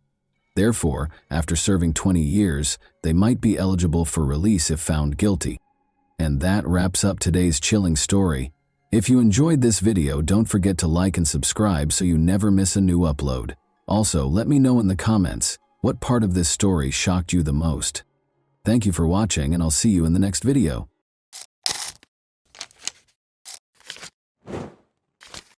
Hey guys, welcome to my channel, and today we're going to take a look at another horrible case with you. The phone rang early on April 27, 2006, in a comfortable home in a small Michigan town. The homeowner's previous life was instantly shattered by the sound she heard when she answered the phone, but the second phone call she would have to take 5 weeks later was nothing like that conversation. Whitney Sarek, an attractive and outgoing 18-year-old student, was crossing campus to attend a lecture on Wednesday, April 26, 2006. Whitney attended Taylor University in Upland, Indiana, as a freshman. Both Whitney and her older sister were now students at the same university where her parents had previously attended. Whitney actually wanted to attend a different university, but her parents assured her that they would pay 2/3 of her tuition if she attended a Christian university. They wouldn't even cover the cost of her education if she chose to go to a non-religious school. Whitney's decision was clear-cut, given the high expense of higher education. Whitney became anxious as she made her way across campus, negotiating crowds of other students, as she realized how quickly the school year was coming to an end. She was thrilled to spend the summer vacation with her parents in the small Michigan town of Gaylord, but she was also saddened by the thought of bidding farewell to her new friends, whom she wouldn't see again until the fall. During her first year of college, Whitney had made a lot of new friends. She soon found that the older students were just as amiable as the freshmen and had gone through many of the difficulties of college life, so she also had a few older friends. They were willing to help if she asked for advice. Because she thought she might learn something useful, Whitney seized the chance to engage with older students whenever she had it during her studies. Whitney saw a poster asking for student volunteers to help decorate the banquet hall for a celebration honoring the new university president just that morning as she was making her way to her lecture. As she got closer, Whitney found that the majority of the volunteers who had signed up were older than she was. When she heard this, she also wrote her name down. The student had a typical rest of the day. After studying and hanging out with friends, she went back to her dorm room in the evening and fell asleep quietly. Naturally, she had no idea that the events that would alter her life would occur just 24 hours later, when she laid her head on the pillow that night. Whitney got up early the following morning, showered, brushed her teeth, and took her time choosing her outfit. Whitney wasn't conceited, but she wanted to look respectable because she knew she would be interacting with university employees and senior citizens all day. As she got closer to the parking lot meeting place, she noticed some students standing close to a university van. Despite not knowing them, she greeted them with confidence, introduced herself, and since she was the first person they had been waiting for, they all boarded the van. With ease, the car began traveling north on Highway 69 in the direction of Fort Wayne. It was the banquet hall, where the event was scheduled to take place, and it was only an hour away. Whitney immediately started talking to Laura Van Ryn, a 22-year-old who was seated beside her. Another student questioned whether Whitney and Laura were related, despite the fact that they were strangers. In addition to having similar appearances, the two stunning blondes who were tall and slender learned that they had been raised in small Michigan towns. Whitney's hometown of Caledonia, 2 hours south of Gaylord, was where Laura had traveled to study. In addition, they were both younger daughters of devoutly religious parents and were involved in sports, playing football, basketball, volleyball, and running. The students went into the banquet hall as soon as the van came to a stop. It was their responsibility to get ready for the celebration. As they set the tableware, arranged the chairs, and arranged the tables over the course of the following few hours, Laura and Whitney remained together and spoke amicably. The volunteers ultimately determined that their work was finished at around 7 p.m. They took their seats on the van again, and the van drove back south. Laura and Whitney chatted for a few more minutes on the drive, but they soon felt the weariness from their work, just like the other children. They fell silent as they looked thoughtfully out the window at the passing landscape. When the van was within 2 miles of the campus, about 30 minutes later, a bright beam of light filled the van's interior. It quickly grew stronger, bouncing off the faces of those inside, and in a matter of seconds the whole interior of the van was blazing. After a horrified scream, there was total quiet. In a matter of minutes, distressed drivers on Highway 69 called the 911 hotline to report that something horrible had happened. Rescue personnel were shocked by what they saw, even though they had prepared for the worst when they got to the scene. Bodies, glass fragments, and wreckage littered the area. The headlights of a fully loaded truck driven by Robert Spencer were the source of the sudden light that filled the van's interior. While traveling north on the highway, the truck driver had dozed off behind the wheel. The truck didn't stop when it swerved off the road and onto the grassy median strip. After veering back onto the road, it struck the southbound van that was transporting the students. The truck literally tore off the van's back end when it hit it, sending it spinning uncontrollably. The pupils were thrown out and dispersed in all directions, since half of the vehicle was gone. Sadly, 5 of the 9 people in the van could not be saved, but when the rescue crews arrived, they discovered Robert still alive inside his truck. A few hours later, on April 27, Whitney's mother and Gaylord got a call early in the morning. Her husband wasn't at home because he was helping the church rebuild houses following Hurricane Katrina's devastating effects. The coroner, who was on the other end of the line, told the woman that her daughter had died in a terrible accident. The Van Ryn family also had to take a late phone call at the same time, 3 hours south of Gaylord in Caledonia, but they were informed that Laura had survived the same accident and was in critical condition. Early in the morning, the girl's boyfriend, Aaron, and her parents arrived at the hospital. In the hallway, Laura's classmates were already anticipating their arrival. The girl was in a coma, swollen, bandaged, and wearing a neck brace as she lay in a hospital bed. Laura's leg, elbow, collarbone, and ribs were all broken, the family was told, but the brain trauma was the most serious injury. The patient had been stabilized, but it was unclear if she would ever awaken from her coma. Even if she did, she would probably not be able to live independently because of the severe damage to her brain. Laura's family made the decision to move her to a Grand Rapids rehabilitation facility that specializes in brain injuries because they knew that her recovery would be a long one at best. Additionally, Whitney's sister and mother showed up at the hospital. Even though they were only a few feet from her body, the coroner reassured them that they didn't need to identify her and even discouraged them from going inside the mortuary. They were also given Whitney's handbag, which was filthy, stuffed with broken items, and smelled horribly of gasoline.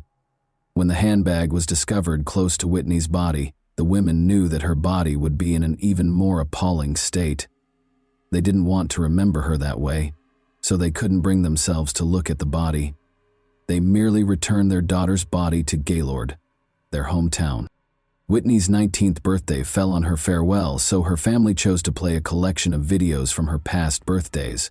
More than 1,400 people, or roughly half of the town's total population, came to bid her farewell. She was laid to rest in a closed casket the following day. Meanwhile, Laura's family members, who alternated between sitting in the girl's hospital room, received a startling update. Brain scans suggested Laura would emerge from her coma, but it was not clear when. For the next few weeks, Laura stayed in a coma, but her injuries healed over time, and there were all indications that she would get better. After 30 days following the incident, Laura finally regained consciousness on Tuesday, May 16. At first glance, her brain appeared to be operating normally. It was a miracle, and her family was incredulous. The girl was getting better pretty quickly, and she soon had the ability to sit up and move her hands and legs. Laura's loved ones discovered a lot of new information about her at the same time.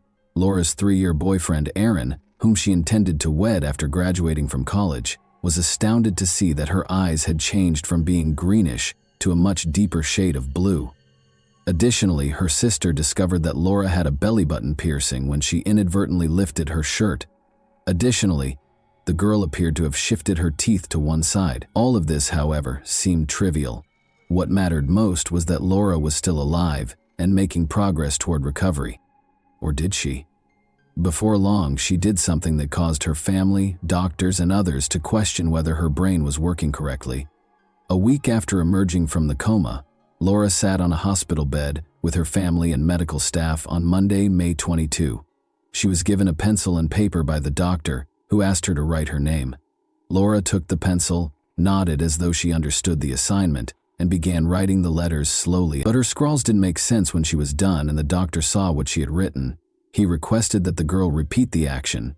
She began writing even more intently, but the name was still wrong. Laura was mistakenly identifying herself as someone else, and the doctor had to acknowledge that her brain injury might be more severe than he initially believed. But that was not the problem, as everyone would soon discover. There was something far more serious going on. Her father was deeply hurt when Laura told him that they were fake parents. This was the next warning sign. Although it was impossible to accuse them of being bad parents, he took it to mean that she thought their relationship with her was phony. However, his wife also started to believe that if Laura wasn't who she claimed to be, after Laura's face stopped appearing swollen, friends who saw her also came to the conclusion that she was not herself. Compared to their parents, her sister Lisa found it a little easier to accept the truth. Lisa once paused as she was escorting the girl back to the room following therapy, knelt beside Laura, and expressed her pride in the girl's development.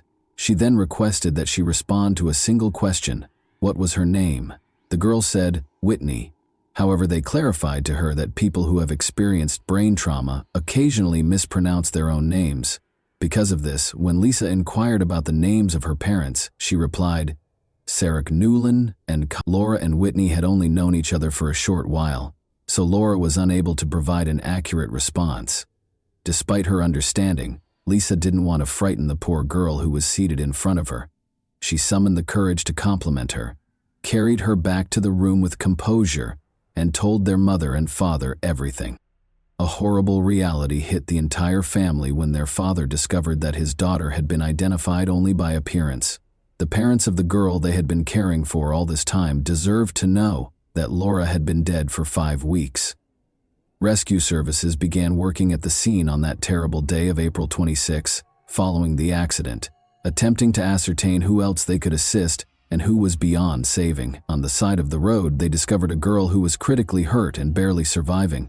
Medical personnel hurried to her, loaded her into an ambulance, put her on a stretcher with a nearby handbag, and drove her to the hospital.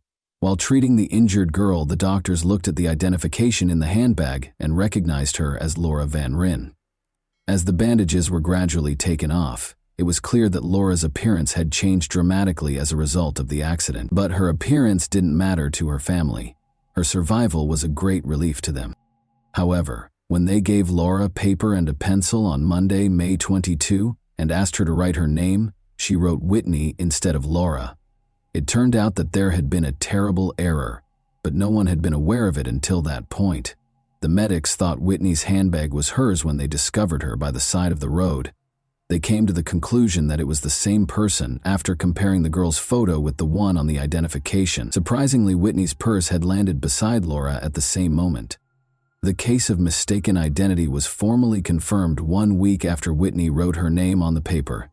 And once more, in the middle of the night, the Sarok family's house rang with an unsettling phone call. In order to spare Whitney's mother from hearing the news alone, the coroner asked her to bring a companion. She invited Carly, her eldest daughter, to accompany her. After that, the coroner started talking about the possibility that Whitney was still alive. They were terrified of what they would see on the way to the hospital. If Laura's parents were unable to identify that it wasn't her, how should the patient appear? However, their worries were unjustified. They knew it was Whitney as soon as they walked into the hospital room. For Laura's loved ones, the miracle for the Sarok family became a nightmare. They were afraid that Whitney's parents would be upset with them for preventing them from seeing their daughter for so long, in addition to learning that their daughter had been dead for 5 weeks. Nonetheless, the Sarok spouses realized that they shared some of the blame. Laura's family believed what they were told, and they didn't recognize Whitney's body. All the clues were compared to pieces of a puzzle, but how could they be certain that a puzzle needed to be put together? Since one family had already gone through what the other had not, they were able to empathize with one another. Laura's body was exhumed and shipped to Caledonia a few days later. Despite their brief acquaintance, Laura and Whitney's shared tragedy united the two families for all time. They respected each other's sentiments, emotions, and personal space by not talking about what had happened for 2 years. However, they later made the decision to write a book in which they detailed every incident and offered their own interpretation of it.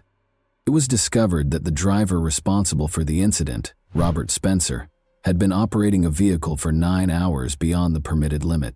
He was given a 4-year prison sentence after acknowledging his guilt. He was incarcerated for 2 years in total.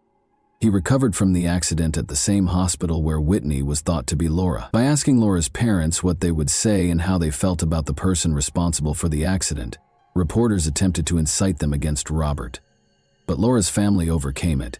Neither of the two families brought legal action against him, and they were kind and understanding. To make sure that such an error would not occur again, the state of Indiana modified the process for identifying incident victims.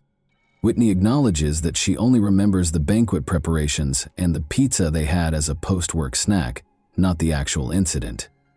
The time she spent with Laura's family is completely forgotten. She recalled waking up with her mother close by. She gradually recovered physically and finished her studies. She married in the same church where her funeral was held 4 years later.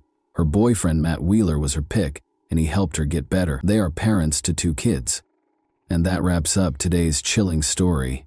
If you enjoyed this video, don't forget to like and subscribe so you never miss a new upload. Also, let me know in the comments what part of this story shocked you the most. Thank you for watching, and I'll see you in the next video.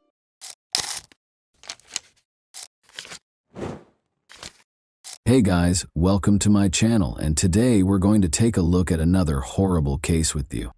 Horia and Bouvier, both foreign students, became friends while attending the Sorbonne in Paris. The girls studied the history, social and political movements and culture of the region because they were fervent about foreign cultures, particularly those of Latin America. Horia was 24 years old and was born in Morocco. She chose to set aside her books and travel to Argentina after finishing her thesis on the subject. At 29, Cassandra was accustomed to seeing the world, so she accepted her friend's invitation with pleasure. After packing their bags, the girls set out on a journey across the Caribbean basin, Central America, and South America. The friends traveled to Salta, a province in northwest Argentina with a fascinating history, geography, and social scene, in July 2011. The terrain varies from tropically dry plains in the east to snow-capped peaks in the west. Curiosity-driven students can explore and study the architecture, which includes churches and cathedrals constructed during the colonial era. It is important to note, though, that Salta upholds conservative traditions, much like many northern provinces in the nation, and most likely throughout Latin America. The distinctions between social classes are noticeable, and the Catholic Church has a big impact on people's daily lives. A small number of powerful families have dominated politics for many years. It should be noted that the details will become clearer as this story develops. Since they intended to return to Buenos Aires, Cassandra and Horia checked into a hotel in Salta on July 15 and left to explore the sites without unpacking. A popular tourist destination, Salta is renowned for its low crime rate and welcoming locals, particularly to visitors. The natural reserve known as Quebrada de San Lorenzo is Salta's main draw. The girls bought tickets to the reserve at precisely 4:23 p.m. on July 15. Instead of hiring a guide, they went far into the forest. They were expected to get in touch with their families from Buenos Aires and let them know which city they would be visiting next, but there was no word from them. Unable to handle the uncertainty, their families contacted Cassandra and Horia's Argentinian acquaintances on the 19th and requested that they call the police. 2 weeks later, a group of visitors from a nearby town followed the French girls' path. Although it was not uncommon in this region, they reached the reserve rather late in the evening. One of the tourists broke away from the others at around 6 p.m. in order to locate a private area in the thickets. He saw what appeared to be a body there. He screamed and hurried back to the group to tell them about his discovery, after approaching and verifying that it was, in fact, a body. Around 10 p.m., the police showed up at the reserve. The tourists had only noted that the body was close to a viewpoint. They had not marked the precise spot where they discovered it. As a result, the police first had trouble finding it in the dark and among the thickets. The body was eventually located, but before they could start their work, they found 2 more victims a short distance away. It was the 2 French tourists who had gone missing. Given that many people in the area hunt for food, the police came up with a number of theories, one of which was that the girls might have been unintentionally shot by a local hunter. Thus, locals were the target of the search. Francisco Toheder, a tourist guide for horseback riding, was taken into custody by the police. But since there was no proof linking him to the crime, he was freed a few days later. The police needed a scapegoat to placate the public, so his wife told the media that her husband was arrested only because they were impoverished. The police told the media right away after the bodies were found that they had been lying in the forest for roughly 3 days. There were several theories as to what might have happened to the girls during the remaining days when they were reported missing, because they had retained their tickets to the reserve for the 15th. There was conjecture that they were abducted, held captive, and subsequently disposed of. The police later explained that the girls had been lying in the reserve close to the viewpoint for 14 days before they were killed. There were rumors of violence against the girls because of Cassandra's ripped clothes, and Horia's pants and underwear being pulled down to her knees. This was verified by the autopsy. The tourists were sexually assaulted, severely beaten, and then shot with a .22 caliber gun. The police discovered a matching shell casing in the reserve. They went back to the reserve's entrance after determining that the girls had successfully gone for a walk. There weren't many people there because it was getting late, and the weather wasn't suitable for strolls. The perpetrator or perpetrators obviously approached their victims at that point, and one of them assaulted Cassandra. The girl was kneeling in front of her killer when she was shot in the head, following the abuse she had endured. After witnessing Cassandra's murder, Horia made the decision to persevere. She struggled with at least one attacker, as evidenced by the clump of hair that remained in her clenched fist. Then, based on the investigators' assumptions, the girl was shot and ran down the slope from the height. It went through her shoulder and struck her in the back.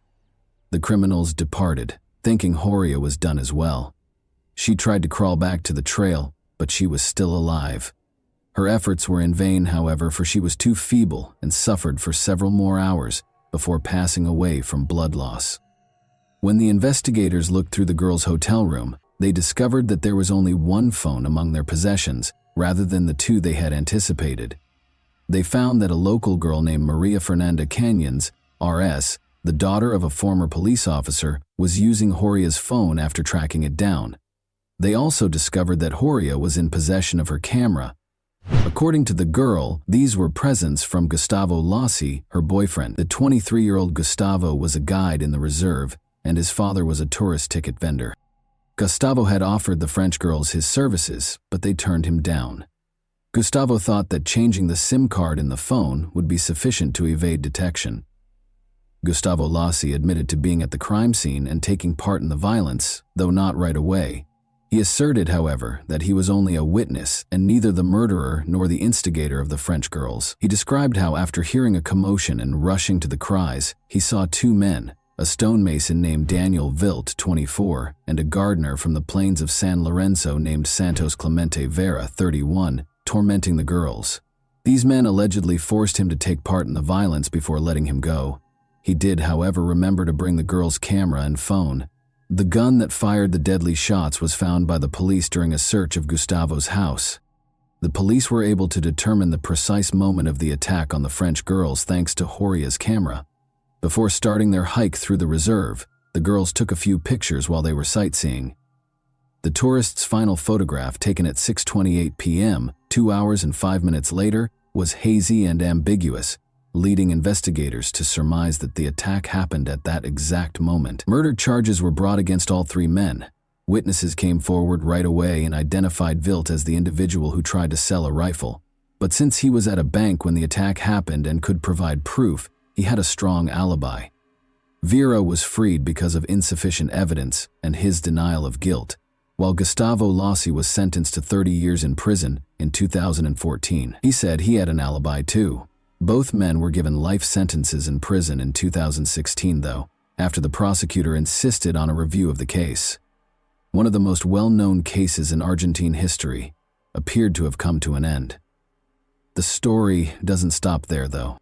The case was investigated by French journalist Jean-Charles Chattard, who spent 4 years writing a book outlining his reasons why the girls could not have been killed on July 15 in the nature reserve, as the investigators claim. The journalist is certain that the girls' bodies were just taken to the reserve following the murder, not that they perished there. First of all, in contrast to the victim's shoes, his were covered in dust and dirt even after a brief stroll through the reserve. Such a path, enduring violence, fighting for their lives, and still having clean shoes would have been impossible for the girls. Second, the tourists' overall appearance was peculiar. They weren't dressed for a hike in the nature reserve, but rather for an evening event in the city. The bodies were left in Quebrada de San Lorenzo for 2 weeks, which is the next oddity. The reserve is an open, wild place where condors, foxes, and pumas live. The police might have discovered fully gnawed bones after such a time. Despite the fact that the bodies were found in a well-known reserve close to a popular viewpoint, they were found to be spotless. Last but not least, the pathologist who examined the bodies declared with confidence that they were killed no more than 3 to 5 days prior to the autopsy. The doctor was categorical when it came to the date of the murders, stating in the report that it was July 26, 2011. Interestingly, this date was rescheduled for July 15 by the investigating judge.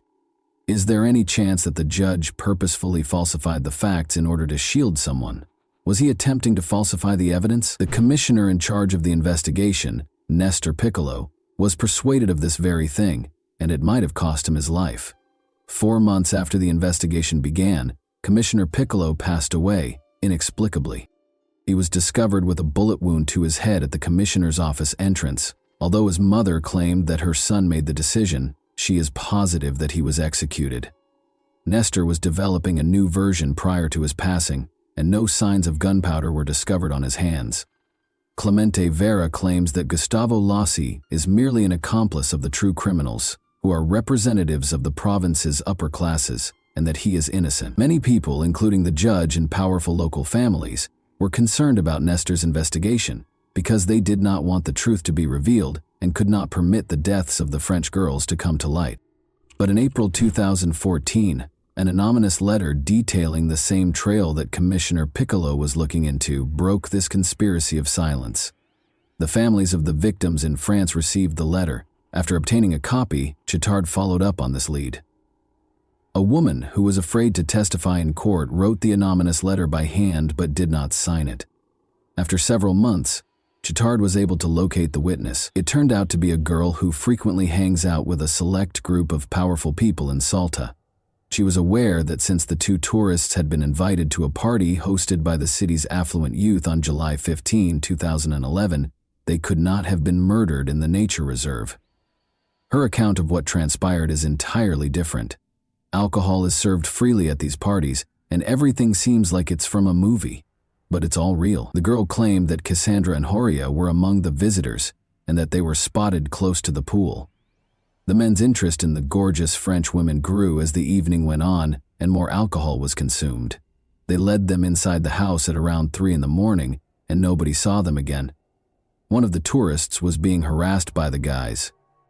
She refused, of course, but things went too far and the men no longer cared about her opinion. In order to keep the truth from coming to light, the guys chose to murder both of them after her friends saw what transpired. They took their time, though, torturing the victims for days before killing them. The witness gave the precise address of the alleged incident, a villa in Buena Vista, the city's most upscale neighborhood where ministers, deputies, and affluent foreigners live. Since the villa is frequently rented out to private parties, it is typically not occupied permanently. Additionally, the French women were last spotted in a pool. The villa's location, directly beneath the bodies, is the most fascinating aspect, though. A secret trail leads to the nature reserve's lookout point behind the house. If the witness's account is accurate, the girls' bodies were transported through that path during the night and dumped in the thickets of the reserve. But how could such a crazy situation that was taking place in full view at a party be kept a secret for so long? According to the witness, it can be explained by the fear that actual criminals instill in anyone who has the audacity to speak up. She claimed that the son of a deputy who assaulted the French woman was responsible for organizing the party. He severely beat her when she attempted to flee. The politician's 2 other sons also participated in the attack and subsequent killing. Today, during his most recent election campaign, the deputy's face calmly gazes down from a number of billboards. It should be noted that one of his sons became a politician, just like his father.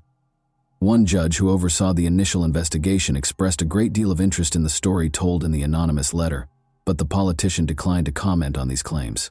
He thinks it has everything needed to bring about justice. The judge who later took over the case, however, had no plans to look for additional offenders. He blames the deaths of the French women on the provincial justice system and thinks that the family must have a lot of power to influence the police. The witness's account that he witnessed the 2 French women departing the nature reserve on July 15 is given more credence in the updated version. This implies that the crime might have taken place at a different time and location than the investigators maintain. Regarding the hazy photos purportedly taken during the assault in the nature reserve, Cassandra's father, Jean-Michel Bouvier, sent them to a specialist who thinks they were altered with a photo editing application. The lighting and shot angle are not as accurate as the picture shows. The families of the victims in France no longer hold the legal system to any standards. Jean-Michel Bouvier examined his daughter's body and performed his own independent DNA analysis.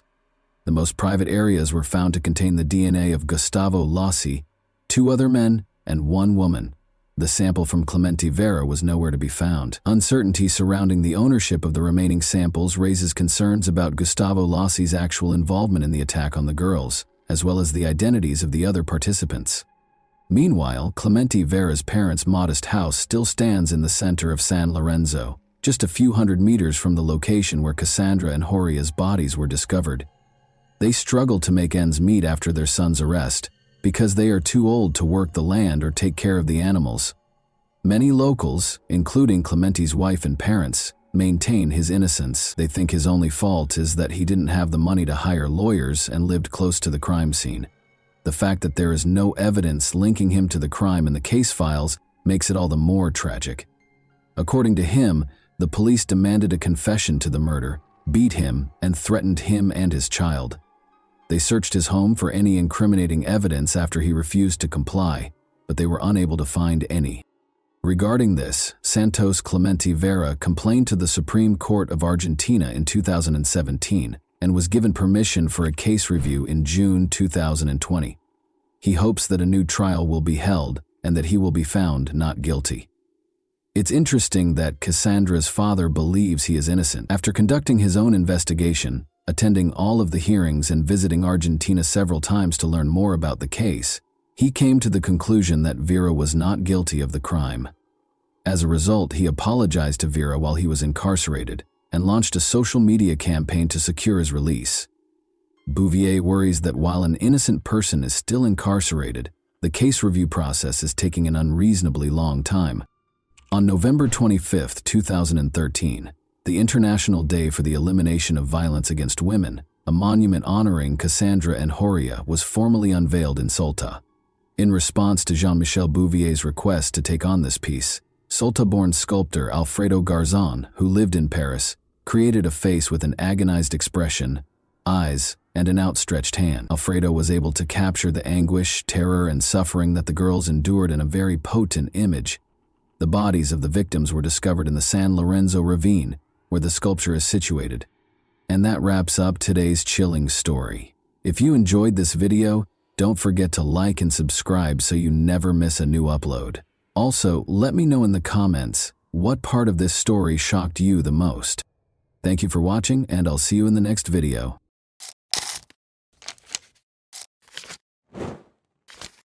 Hey guys, welcome to my channel, and today we're going to take a look at another horrible case with you. A prosperous physician living 2 lives, a future mother in need, a watchful twin sister. Additionally, an overheard conversation made the innocent victim aware of what was going on. This story had everything it needed to be one of the most dramatic. The media, however, mostly ignored it. The story, however, followed the finest traditions of Greek tragedy and took place in Ohio in the 2000s. It took not 1, but 2 deftly placed traps to capture the offender, whose behavior and intentions will cause you to reevaluate your level of trust in the people you let into your home and your heart. Michelle Baker was prepared to become a wife and mother at the age of 33. When her friend introduced her to the amiable young physician Maynard Mincing, happiness appeared to be imminent. The 33-year-old Maynard had prior married life experience. They had similar interests in medicine and a desire to assist others, because Michelle was an EMT in the fire department. Because Maynard was the ideal woman, successful, attractive, and charming, Michelle thought she had won the lottery. The relationship between Michelle and Maynard was like a fairy tale from today. Her boyfriend moved into Michelle's home in Hoover Heights, Ohio within a month. Maynard's children from a previous marriage would visit on the weekends. Michelle saw how happy he was spending time with his children and knew he would be ecstatic when she informed him that he would once again be a father. She was right. There were no limits to his joy. Maynard started searching for a new house right away so that the young family could live together, and he paid $320,000 for a beautiful and comfortable nest. When Maynard proposed that they go to Key West, Florida, where they would get married at sunset while standing barefoot on the sandy beach, Michelle was ecstatic. The enamored couple left for Florida, but Maynard changed his mind on the first day of their romantic weekend. In order to have a traditional ceremony with his family present, he requested that Michelle postpone the impromptu wedding. Michelle ignored this obviously fabricated justification because she still fervently desired to start a family. The two went to a restaurant for dinner that night. The meal went smoothly, but Michelle felt a sharp pain in her abdomen and saw some faint bleeding after she left. She was terrified that she might lose the baby, of course. She was relieved that there was nothing to be concerned about because her fiancé was a doctor. He asked her to try to fall asleep after putting her in bed. The pain went away the following day, but when she got home, Michelle thought it wouldn't hurt to visit Dr. John Shea, her physician. When the doctor confirmed that the fetus was developing normally, she exhaled with relief. Since it was Michelle's first pregnancy, he was sure she was just concerned. She was concerned that the fetus might be affected because she had endometriosis in the past. However, Michelle had a challenging pregnancy. Unidentified spasms and inexplicable bleeding became frequent occurrences, perplexing the medical staff who were unable to come up with a clear explanation. Maynard, who would soon marry Michelle and be the father of their child, thought it would be the ideal opportunity to confess his lingering feelings for his ex-girlfriend, Tammy Wynn, as if the physical suffering wasn't enough. To all of their friends, Maynard had painted Tammy as a horrible person, despite their complex past. As it happened, he was unable to forget her. After realizing that this was the true cause of her boyfriend's wedding postponement, Michelle valued his candor and chose to put even more effort into their relationship rather than break it off. But on July 1, 2000, Michelle's confidence in her future husband swiftly dwindled. Michelle stayed at home taking care of her own chores while Maynard went out of town to go fishing with a friend. Michelle switched on the radio and tuned into a local station, lost in her activities. She heard her beloved order a song for another girl, and it hit her like a ton of bricks. Maynard's voice sounded exactly like the caller. Michelle stood frozen, listening to the discussion with great interest. Michelle's heart fell when the DJ asked the man his name and he said, "Maynard." She was suspicious of her fiancé's true location. She requested a ride from her neighbor to Maynard's ex-girlfriend Tammy's house. When she saw them together on the street, her suspicions were validated. Michelle went up to the man and told him she was ending their relationship. When Tammy entered the discussion, she disclosed that she was unaware that Maynard was living with Michelle. "I'm staying with a friend," he had been telling her. The unfaithful fiancé was immediately evicted from Michelle's house. However, the man wasted no time in attempting to regain Michelle's favor. He called her a few days later and asked her to join him for a picnic so they could chat. He asked Michelle if they could reconcile and expressed regret for his error. She pardoned him because he seemed so sincere, but when Michelle became really ill, the picnic had to be called off. She was in such terrible shape that she was unable to even leave the park restroom. Her bleeding and cramps came back, but this time she also experienced the inability to keep food down. The doctor, who Michelle rushed to see, found nothing alarming. The doctor determined that stress was the cause of her symptoms after the ultrasound revealed that the baby was healthy. Michelle's twin sister, however, saw a fascinating coincidence. She asked Michelle if she found it odd that she was in excruciating pain whenever they were with Maynard. Michelle's sister's suggestion appalled her. She recalled that Maynard had poured her drink at the picnic before the second severe pain episode, and that he had brought glasses from the bar during their dinner in Florida just before she became ill the first time. With her drinks, though, what could he have done? Even though they had discussed the wedding once more and their relationship appeared to be back to normal, Michelle couldn't deny her sister's sensible observation. She also couldn't get rid of the impression that Maynard and his ex-girlfriend weren't entirely over. Michelle once again followed her gut and drove to Tammy's house, where her fiancé's car was parked, when Maynard informed her that he would take the kids to Florida for the weekend. Through an open window, she could hear a conversation between two people she saw inside. She was stunned by what she heard. Maynard responded that he thought he had already dealt with the child when Tammy asked him what he intended to do about it. Michelle came to the conclusion that the only way to keep Maynard as far away from the child as possible was to call the police. Michelle went to report her suspicions to the police. The detectives, however, were dubious after hearing her story and found it hard to accept that someone would try something so unbelievable. They had never seen anything like it in all the years they had worked as police. Although department rules forbade testing pregnant women, the police wanted Michelle to take a lie detector test.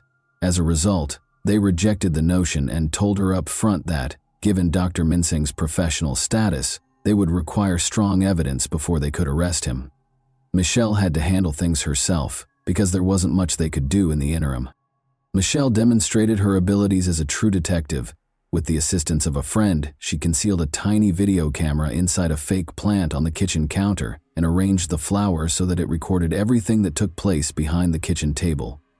Then, like all famous spies, she asked her boyfriend to join her for dinner and asked him to pour her a soda as she grilled steaks outside. Michelle excused herself under a false pretense and proceeded to the bathroom to pour the soda into a bottle after Maynard handed her her glass. She was horrified to find residue of some substance, not a tiny bit but a noticeable amount of some sort of drug at the bottom of the glass. She calmly poured the soda from the hidden bottle into the glass and went back to the table, trying not to show that she was in shock. However, Maynard kept getting calls from Tammy, so Michelle was unable to continue dinner in a composed manner. "Do you know why Tammy is upset?" he asked Michelle over the phone after he finally left. Michelle wasn't too worried about Tammy's feelings after finding out that her fiancé had been giving her drugs in her drinks, but when she gently inquired as to why Tammy was upset, Maynard surprised her once more by revealing that they had secretly wed earlier that week. Michelle's determination to protect her unborn child outweighed her feelings of hurt and rage over her beloved's betrayal. She immediately took the soda bottle to the police. An expert concluded that Cytotec, a drug used to treat stomach ulcers and induce labor, had been added to the soda. When used carelessly, though, it can also have lethal effects on the fetus. Legally speaking, the detectives had a problem even though they believed Michelle. They didn't have any proof that Maynard put the substance in the glass. In court, a skilled attorney would contend that Michelle falsified it in order to frame her cheating fiancé. The police therefore set up a trap for themselves.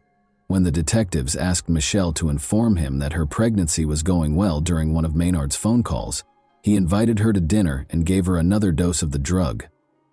On August 14, 2000, two police officers hid in the garage while hiding a small camera inside a firefighter figurine that was placed on Michelle's kitchen counter. The police stormed into the kitchen and arrested Maynard for attempted murder as soon as they saw him trying to serve Michelle one of his special cocktails. "I hope these are prenatal vitamins," one of the officers said to Maynard, gesturing to the enigmatic material he was holding. The police discovered even more of the same substance in Maynard's vehicle. The doctor was forced to confess after laboratory tests revealed that Cytotec was present in the beverage. Maynard provided an apologetic justification for his horrible act, effectively acknowledging that he had poisoned his ex-fiancée in order to solve the issue. Maynard responded in the affirmative when asked if he thought the child was a problem. Michelle kept going to the doctor once a week and getting ultrasounds once a month. The fetus appeared to be growing normally in spite of multiple doses of the drug, but Michelle went into labor just before Maynard's trial, at 28 weeks of pregnancy.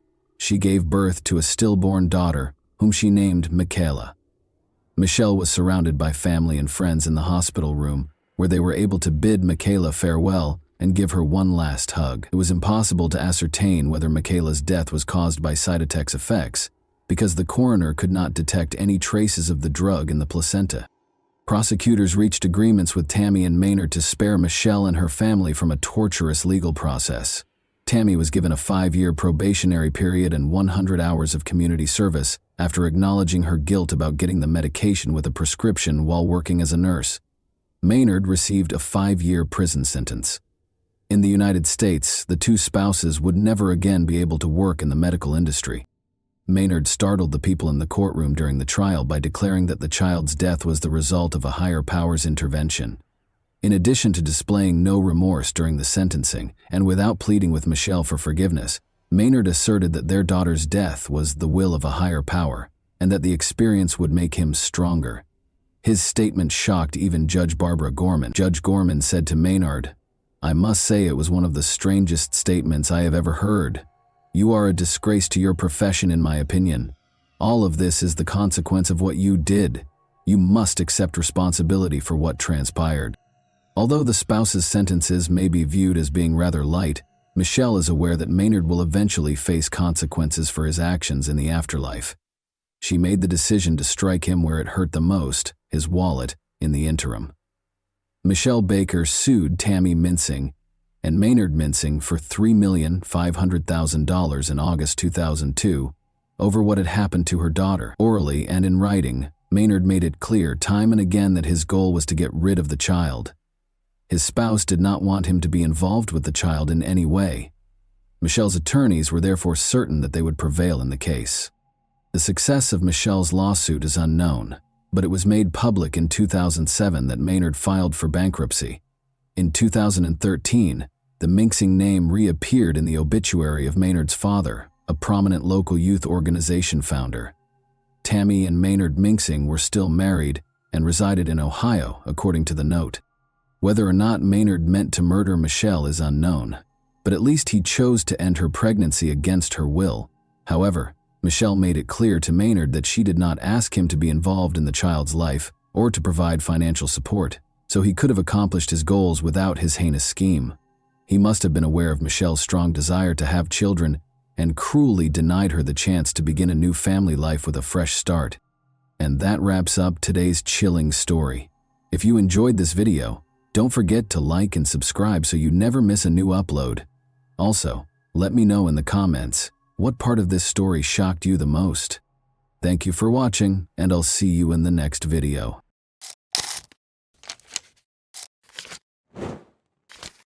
Hey guys, welcome to my channel, and today we're going to take a look at another horrible case with you. David Edward Moust, in contrast to other serial killers, was viewed as an outlier, a lunatic, who didn't match the conventional description of a ruthless, malevolent, uncontrollable killer. Rather, he was someone who truly regretted his actions and wanted to be imprisoned for the rest of his life in order to protect others. He screamed for assistance, but nobody responded. What events in his life shaped who he is now? Let's examine the tale of a man who was disappointed by his parents' separation, a difficult childhood, and an ineffective legal system. The story is about a serial killer called Deranged Dave. George and Ava Moust welcomed David Edward Moust into the world on April 5, 1954, in Connellsville, Pennsylvania. The family had 3 other children in addition to David. The Moust family had a difficult life. Ava and George both experienced challenging upbringings. The parents were unable to provide a loving home for their own children because his father was placed for adoption when he was 12 years old. George tried to avoid his wife, who needed constant attention, was emotionally unstable and self-centered, by being away from home a lot. Their mother had a nervous breakdown shortly after the birth of David's younger brother Jeffrey and spent a month in the hospital. She might have experienced postpartum depression, although at the time medicine didn't fully understand or support women with such conditions. David's parents divorced in 1963, when he was just 7 years old. David's father reportedly started the divorce because he had stopped providing for his ex-wife and the 4 kids for a year, leaving the woman to care for the family alone. Life at their parents' house was tough for all the kids, but David had it the worst, according to David's sister. Maybe because he looked so much like his father, their mother's hatred of her ex-husband was passed on to her son. Ava asserted that she was powerless over the boy.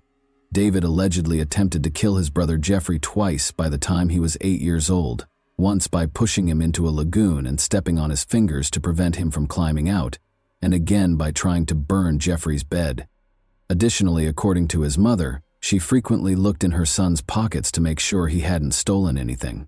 She said he would take her valuables and sell them, all allegedly before he was 9 years old.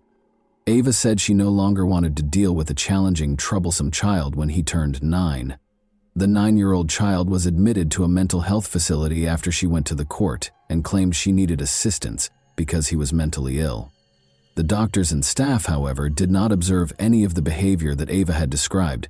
Instead, they came to the conclusion that the mother had just left her son behind. It made the boy's already challenging life at home even more so. Numerous other patients, including those with aggressive criminal tendencies, developmental disorders, and schizophrenia, had to share common areas with him. David felt confused and angry. Given that both his mother and father had deserted him, he felt stuck and had nowhere to go. He waited by the window on visitation days, hoping to see his mother, but she never showed up. In an attempt to comfort him, the institution's staff offered explanations for his mother's absence, such as her illness or another reason. The boy eventually came to terms with his circumstances. He and the other kids just thought their parents were in need of a vacation. In part, the kids were correct, but in reality, they hadn't been abandoned, at least not in David's case. As terrible as it sounds, such institutions were used in those days to essentially leave a child there. Later, David remembered a boy who was sent to the mental institution by his parents, who treated it like a summer camp while they took their own vacations, and who spent many summers at the clinic. Their son miraculously recovered from his mental illness by the time they got back from their vacation. Doctors evaluated David's intelligence right away. He was always able to express himself clearly and showed remarkable skills remembering sports events with vividness. As a result, the medical staff quickly came to believe that David's mother, Ava, rather than her son, was mentally ill. In order to send David home, they waited for her to recover. But each time they attempted to arrange for the child to return home, his mother turned him away. The clinic staff was forced to formally recognize David's lack of mental abnormalities when he turned 13, but he had nowhere to go yet. As a result, he was moved to a children's home a few blocks from his family's residence. His realization that his relatives lived close by but didn't want to interact with him must have been extremely upsetting. But David ended up with other boys going through adolescence in a shelter. It was only natural for them to try out relationships with one another because they were unable to engage with people of the other sex. Another boy started clamoring for David's attention as soon as he arrived at the children's home. Being extremely persistent, he threatened to tell everyone about David's stay in the mental institution, effectively blackmailing him. Despite his resistance, David would later write in his diary that he gave in and kissed the young blackmailer, feeling instantly repulsed and angry at himself. David adapted to the shelter quite well aside from this incident. Even though David Most had a rough upbringing, spent time in the clinic, and lived in a shelter, his intelligence was innate and unaffected by these experiences. He maintained his focus and dazzled everyone with his extraordinary memory. Life appeared to be getting better until all of a sudden a sense of anger arose inside of him. By the time he was 15, David had attacked Eddie, another boy. While they were playing together, David began strangling Eddie for no apparent reason. When David noticed that Eddie was practically out of breath, he abruptly stopped. Eddie granted his request for forgiveness. Was this a genuine act of repentance? It's unclear because David might have tried to control himself, had nowhere else to go, and didn't want trouble. But because he wrote about it in his 87-page prison journal, we are aware of this incident. However, David's restraint was short-lived, as he soon tried to choke Daniel, another boy. David seized a rope and wrapped it around Daniel's neck while they were in a room together, just watching TV. When he realized Daniel hadn't done him any harm, he stopped once more. "Enough," I told myself. "Leave the rope," he wrote in the diary, and Daniel fell to the ground. He was analyzing his actions and persuading himself that they were wrong. It was as if I was trapped inside myself and someone else was trying to kill Daniel, and I couldn't stop. David started to believe that he had no control over his thoughts or behavior, which was undoubtedly frightening for a teenager whose life lacked a typical parental role model. David was sent back to the institution for the mentally ill after Daniel, who lived, reported the incident. By the time the teenager turned 17, life appeared to be getting better. He made the decision to go home after he and a few other guys fled the clinic. He was devastated to learn that Ava had married and that her unwanted son had no place in her house. Furthermore, she pretended that David had never existed and told everyone that he was a shame to the family.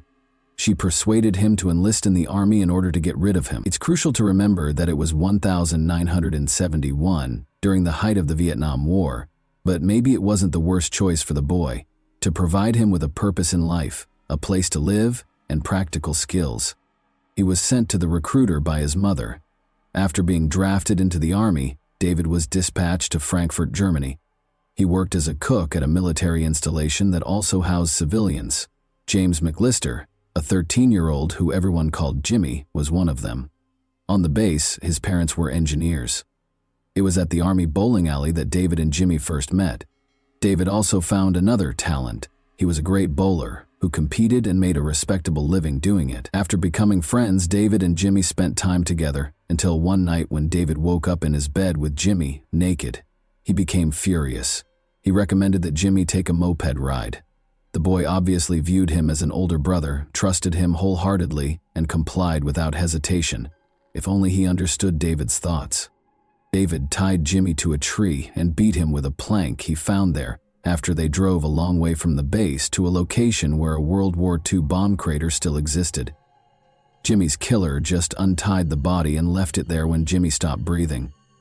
David went back to the base and acted as though nothing had occurred. They looked for the boy, of course, but he was only located a month later. Despite being in custody, David managed to persuade the judge that it was a tragic mishap. The boys allegedly damaged the moped, and Jimmy crashed out of it. David hid Jimmy's body because he was afraid and unsure of what to do. He was taken seriously. David was given a 3-year prison sentence because there was no proof of murder. It's interesting to note that David behaved flawlessly while incarcerated, received a diploma, wrote to his family once a week, and learned practical new skills. He was eligible to be considered for early release on parole because of his excellent behavior, but he turned down the offer. The young man was terrified of being free as he realized what he was capable of. He had ample opportunity to think about his actions while confined, and he came to the conclusion that he would undoubtedly murder someone else if he were freed. He was repulsed by such thoughts and feelings and hated himself for them. Because he had a conscience, his lawyer subsequently referred to him as one of the most remarkable serial killers. Even up until the point at which he committed another murder, he felt bad about killing people. Because of what he had done, he detested himself. But the desire to kill came back, and he gave in and killed once more. It's a really odd behavioral pattern. However, when he turned 23 in 1977, he was set free. He made friends with a teenage boy after relocating to Chicago 2 years later. Although it appeared that they were friended, David occasionally felt the urge to stab the boy while he was staying overnight. David gave in to this overwhelming desire after they had another drink, and the teenager dozed off on the couch. He nearly disemboweled him by stabbing him in the abdomen with a knife, but the teenager lived. David was found guilty of attempting to kill someone. He was found not guilty, despite lying on the witness stand. We don't know what he said to convince them. Maybe he was also a devilishly convincing person when needed. David had not been able to learn to control his desires by the time he was 27. He remembered the kiss at the orphanage when a boy came up to him, trying to figure out what was happening to him. He hypothesized that his bad behavior stemmed from this unpleasant, intimate experience. He therefore made the decision to track down and murder that boy, who was now a man. He thought he could stop his destructive impulses and desires by doing this. He therefore embarked on a quest to target this man with his anger. But he found out that the man was incarcerated when he got to the location where the boy had lived. Therefore, David wasn't the only person who got into trouble after leaving that orphanage. He was unable to control his urge to kill or vent his anger on his offender. Then he saw a 15-year-old boy named Donald Jones going by his car. He was utterly innocent and just happened to be in the wrong place at the wrong time. Under the pretense of a straightforward odd job, David persuaded the teenager to get into the car and drove him to a remote location with quarries. Like his last victim, he stabbed Donald multiple times in the abdomen. He later described in his diary how the boy repeatedly pleaded with him not to be killed, saying, "Don't kill me, I'm only 15 years old." Nevertheless, David was powerless to stop himself. Then, unable to leave the teenager alone, he led him to the section of the quarry that was flooded. The teen died. David left the town without waiting for the body to be found. He was aware that Galveston, Texas, was where his uncle resided. David was given a job in his construction company and was permitted to live with his uncle. Once more, David demonstrated that he was a great worker, but after he unintentionally damaged the company van, his uncle fired him. The situation worsened. He offered a 14-year-old boy alcohol and illegal drugs when he invited him to his hotel room, but instead he started beating him. He stopped abruptly, as though the regular David took over and realized he had committed this terrible deed. Embarrassed, he dropped the weapon and started crying. David was given a 5-year sentence, and the boy lived. He once more believed that he would carry on killing if he were released from prison. He was extradited to Chicago in 1982 in connection with the murder of Donald Jones, after investigators began linking him to the Donald case. They kept him in a mental health facility for a long time because they didn't think he was competent to stand trial. But in 1994, after waiting for a trial for 10 years, David acknowledged his guilt. He received a 35-year sentence. He was the most dangerous inmate the Illinois Department of Corrections would have, according to a report written by the Cook County prosecutor. He was even called a criminal on par with John Wayne Gacy by the sheriff. However, David Moust's sentence was lowered by 12 years because he had to wait 12 years for a trial and extradition. His remaining sentence was also reduced by 2 years due to his excellent behavior while incarcerated. In a 6-page letter to the Illinois Department of Corrections, David expressed his desire to remain incarcerated and acknowledged that he was unable to control himself.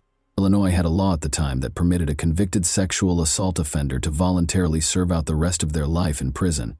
When given this choice, David wrote back, "Bring the papers, I'll sign everything," but no one approached him. His attorney claims that the letter was never even read, and he was freed from detention in 1999. Following a subsequent release, David relocated to Oak Park, Illinois. A year later, he attacked his friend Anthony by striking him on the back of the head with a metal pipe, despite his hope that a new place to live would allow him to start over. It would seem reasonable to assume that the police would deal with him more severely this time, but since Anthony was a former gang member who didn't want to involve the police and wouldn't testify against David, no charges were even filed against him. After his parole expired in 2002, David made the decision to relocate once more, this time to Hammond, Indiana. He discovered a local job that frequently involved and was frequented by teenagers. Employers were already able to investigate the backgrounds of potential hires by that point. David was just permitted to work with young boys in spite of his history of abusing teenagers. He soon fell back into his old routine, going to public pools and other places where teenagers congregated. By assigning the boys what appeared to be easy tasks, he gave them chances to make money. No teen would turn down the opportunity to make some cash by performing an apparently simple task, but these tasks turned out to be sinister. This went on until the disappearance of James Rainey, 16, and Michael Dennis, 13. That summer, David had made friends with these boys at the public pool and invited them to his house. The boys disappeared on September 10, 2003, the last time they were spotted. Given Michael and James's disobedient behavior, the police initially thought they might have simply fled. Therefore, the disappearance of Nick James, 19, on May 2, 2003, garnered more attention than the disappearance of these two boys. Nick James's family had been putting pressure on the police for months, and he wasn't rebellious. Investigators looked into his background after discovering that he shared a store with David Moust. They asked him to take a polygraph test because they had no proof, and he passed. He said he hadn't seen them in a while, which was pretty much accurate, but they didn't inquire as to whether he had murdered the boys. Investigators chose to search David's home even though he passed the polygraph exam. In 2003, the canine-wielding officer, Emo, was on the hunt for bodies. In order to search David Moust's basement, the police invited the dog and its handler. The dog started barking at the basement's far wall when the officer gave Emo the order. The handler told investigators that although the dog had been trained to pretend to dig, this behavior was strange because the dog was acting against its training. However, there had to be a reason why the dog wouldn't leave that specific location, so it was necessary to break through the concrete and investigate what was behind it. They were asked to go back to the same house a week later. Nothing was discovered when officers dug a deep hole in the floor. They went around and drilled a longer hole, but they were unsuccessful, so they gave up. They requested that they bring the dog back. He went straight to the hole this time and lay down. Since the officer was unable to record this, he asked the handler to give the dog another command. The dog then went to another hole and lay down again. After bringing in a concrete specialist, police discovered that David had used a staggering 80 bags of concrete. This was obviously done to conceal something, most likely bodies.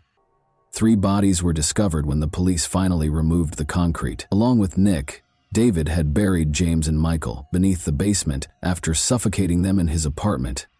David's brother and mother, who hadn't spoken to him in a long time, suddenly showed up. In numerous interviews, Jeffrey questioned whether the events could have been avoided had the police taken notice of David sooner. He claimed that his brother had committed horrible things when he was younger, but he had no proof. In addition, his brother and mother, who had not spoken to David in a long time, appeared to be desperate for attention. Jeffrey even had aspirations of becoming a writer. Thomas Wayne, his lawyer, claimed that although David was a serial killer, he wasn't born that way. The lawyer genuinely thought that his childhood was the recipe for making a serial killer, if anyone was looking for it. He never learned how to interact with others or live in society.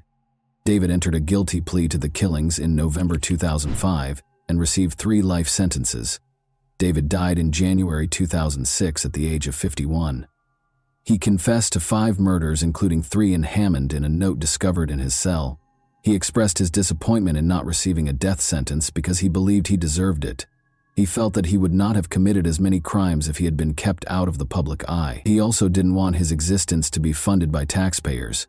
He accepted responsibility for his actions and begged the families of the victims for forgiveness. He only blamed himself, not his parents or upbringing. David wrote that although he loved his family, they never loved him back. And that wraps up today's chilling story. If you enjoyed this video, don't forget to like and subscribe so you never miss a new upload. Also, let me know in the comments what part of this story shocked you the most. Thank you for watching, and I'll see you in the next video.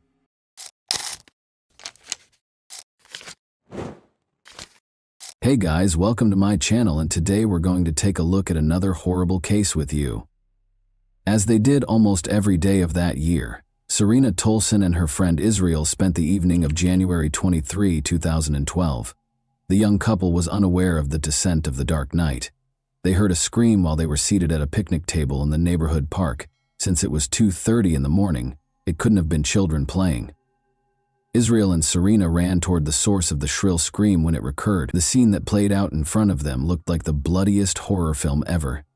A man was hovering over a girl in the middle of the road, repeatedly stabbing her with a knife. Serena yelled for the man to stop as she ran toward him.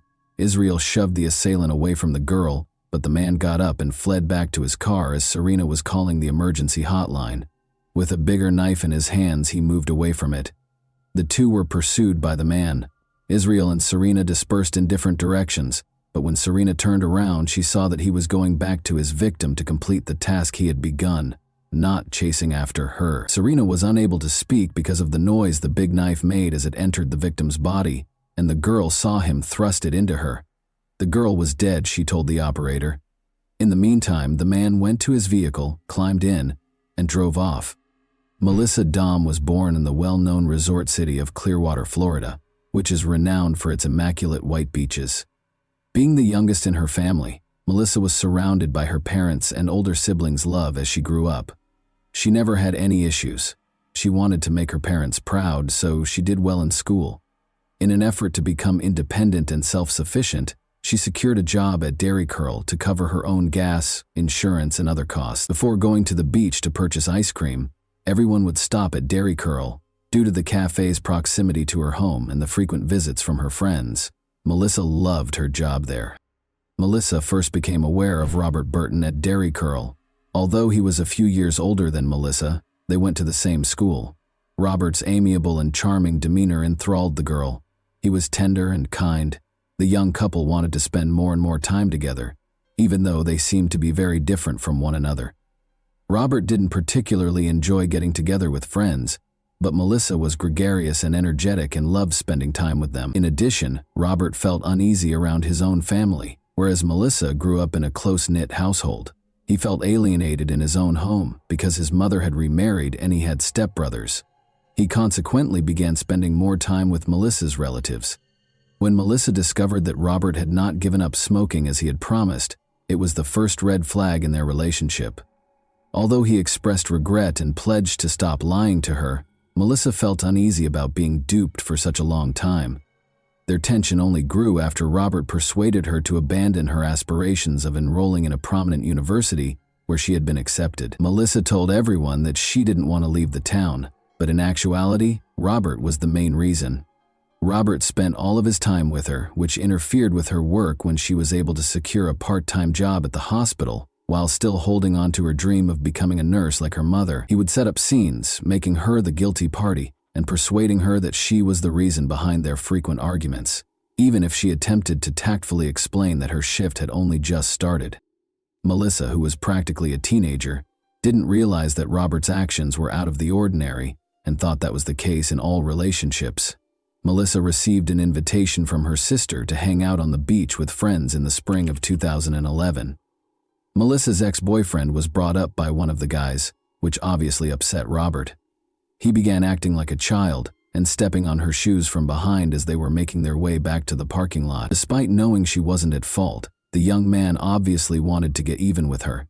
Melissa tried to escape him by running ahead of him, knowing he wouldn't stop. She turned around when she came to a small hill and yelled at him to stop acting like such a child, but he pushed her off the elevation without a word. The girl suffered severe scratches after falling down the hill. Her friends hurried to her aid when she cried out, but Robert went to the others and said Melissa had fallen, rather than running to her. Robert called Melissa a liar after she claimed he had shoved her. If Melissa's older sister hadn't stepped in and taken her home, it's unclear how the argument would have ended. The young couple shouldn't be left alone, in her opinion. Melissa's mother insisted that her daughter end the relationship with him after hearing about the incident, and the girl appeared to comply. But 2 weeks later, to her astonishment, Robert returned to her home. Their relationship completely changed as a result of this incident. He threatened to harm himself, which prevented Melissa from ending their relationship. Melissa and Robert were once more hanging out with friends on October 25, 2011. Melissa apparently felt more courageous than normal because she refused to go get cigarettes when Robert insisted on it. Clearly upset, the young man grabbed her car keys and demanded that they go to the gas station store together. Melissa subtly requested that the guys follow them in their cars since she could sense a storm coming. After noticing this tactic, Robert began to wonder if Melissa had spoken to them. Naturally, she denied it, but he was unable to relax. He began flinging Melissa's phone, keys, and bag across the street after they got home and she braked in the driveway. He hit the girl in the face after she screamed for him to stop. Melissa was clearly trying to beat Robert when he lunged at her, but she was able to hit him in the groin, get up, and flee. The girl recalled where her phone had been thrown by him. Reaching for it, she dialed 911, but she hesitated when it came time to hit the call button. Robert always threatened to kill her if she ever complained about him to anyone, after all. However, he was only 2 steps behind her when she turned around. She gained courage from that. She called the number and informed the emergency operator about the attack. She realized he wasn't pursuing her as she ran toward the intersection where the gas station was. She had the sudden thought that he was aware of the location of the keys he had thrown. As he always threatened, he would visit her home and murder her mother. It was Robert's primary means of controlling Melissa, because he was aware of how important her mother was to her. Melissa hurried back, terrified for her mother. Robert grabbed her as he leaped out from behind the bushes. He most likely would have given her a serious beating, but just then a patrol car arrived. Melissa couldn't believe he was holding her responsible for what had happened, so he yelled at her angrily, "So you really want to do this to me? You want me to get arrested?" The girl, still under Robert's influence, started pleading that instead of being arrested, he'd be sent to anger management classes or something. Regardless of what she said, the officers informed her that everyone had seen the incident and that he would be arrested. After escorting her home, the police officers spoke with her and her mother about domestic violence, explaining that victims frequently went back to their abusers and that they didn't want her to experience the same thing. After being taken into custody, Robert was accused of assault. But only 6 hours into his incarceration, he called Melissa the very next morning and insisted that she take him home. Luckily, she declined. January 23, 2012 was the date set for Robert's trial. Melissa had a good weekend with her friends because she didn't have to be at the trial. She was getting ready for her impending tests and gradually getting back to her regular life. However, the phone rang in the middle of the night while she was soundly asleep. Robert was the one. He called again, but Melissa didn't answer. Reluctantly, she replied, Robert informed her that he was close to her residence. He begged for a final farewell meeting while in tears, saying that he just wanted to give her one last hug and that they shouldn't part on such a sour note. The girl reluctantly consented and, believing she could manage the situation, retrieved her phone, keys, and pepper spray, but she knew it was a big mistake the moment she stepped outside. Unfortunately, the girl was too ashamed to turn around because Robert had already noticed her. She hoped to bid him farewell as soon as possible and then go back to bed to rest before her test. The young man came up to her and gave her a tight hug, and then she heard a click. He pulled out his pocket knife. With great force, he hit her, striking her throat, face, and shoulders.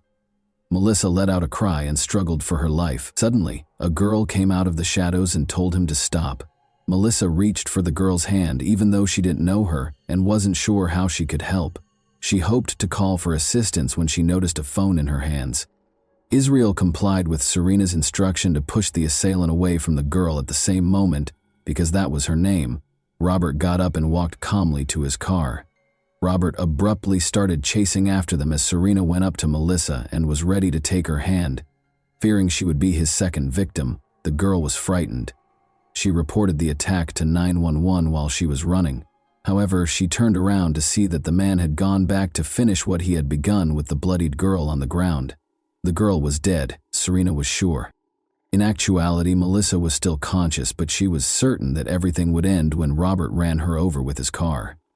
That evening, Clearwater police officer Melissa Harris was working on paperwork in her patrol car when a radio call regarding a crime was received. She was told that the man who had attacked the girl had driven off in a red pickup truck and that a dead girl was lying on the side of the road on the north side of the park, but there was nobody there when she got there. Unable to comprehend what was going on, she slowly looked around the park. Melissa was certain Robert was aware that assistance was on the way and that everything needed to be completed as soon as possible.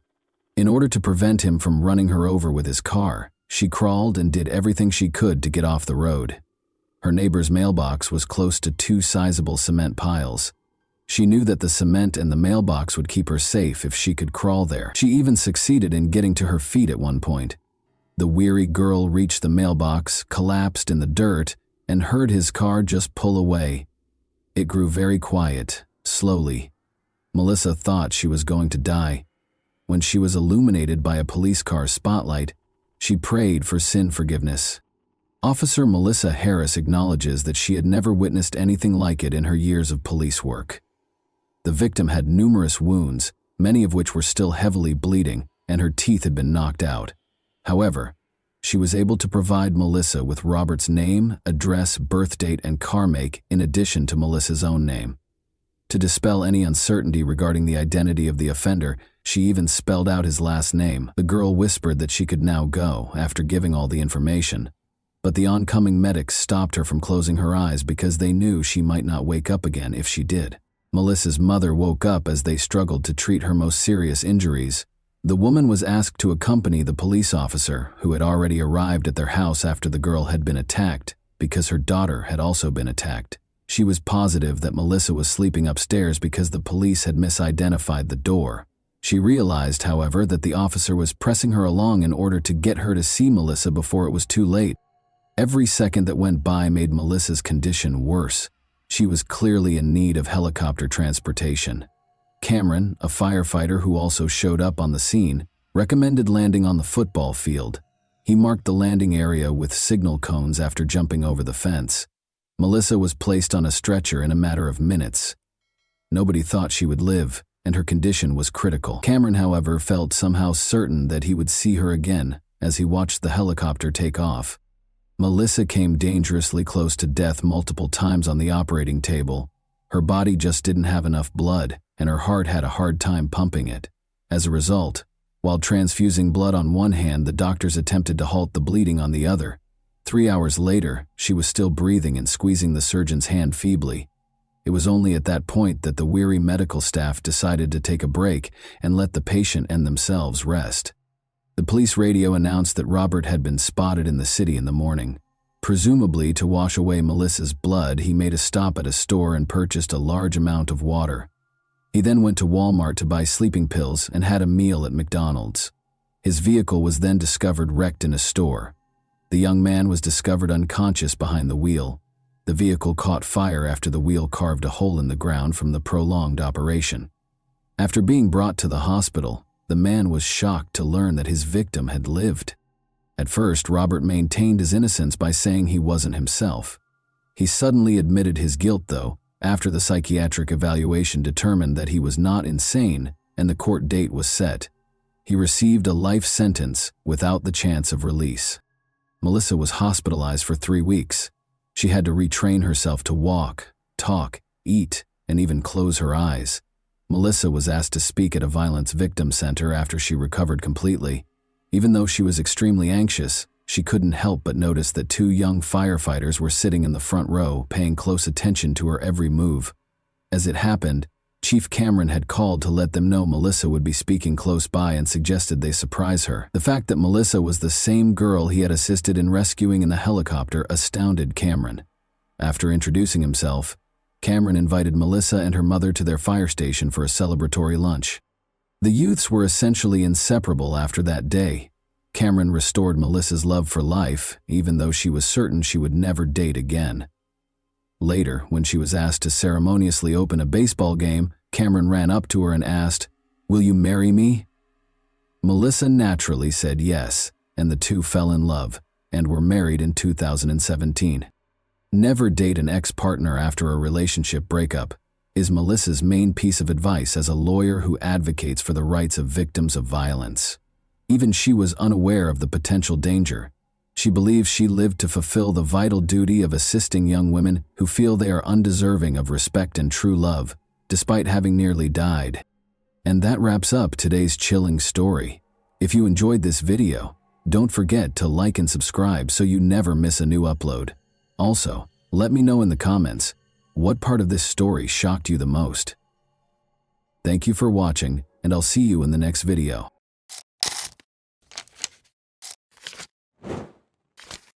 Hey guys, welcome to my channel, and today we're going to take a look at another horrible case with you. When 9-year-old Charlotte Senna abruptly vanished in the middle of the crowded park in Greenfield, New York, a fun and laid-back day in the park turned into every parent's worst nightmare. Charlotte appeared to disappear into thin air, but dozens of people immediately began looking for her. In a matter of seconds, the nation's attention was drawn to the Charlotte disappearance case, a terrifying story of a kidnapping, endless searches, and an amazing turn of events that left everyone in shock when the kidnapper gave a crucial clue to solving the case.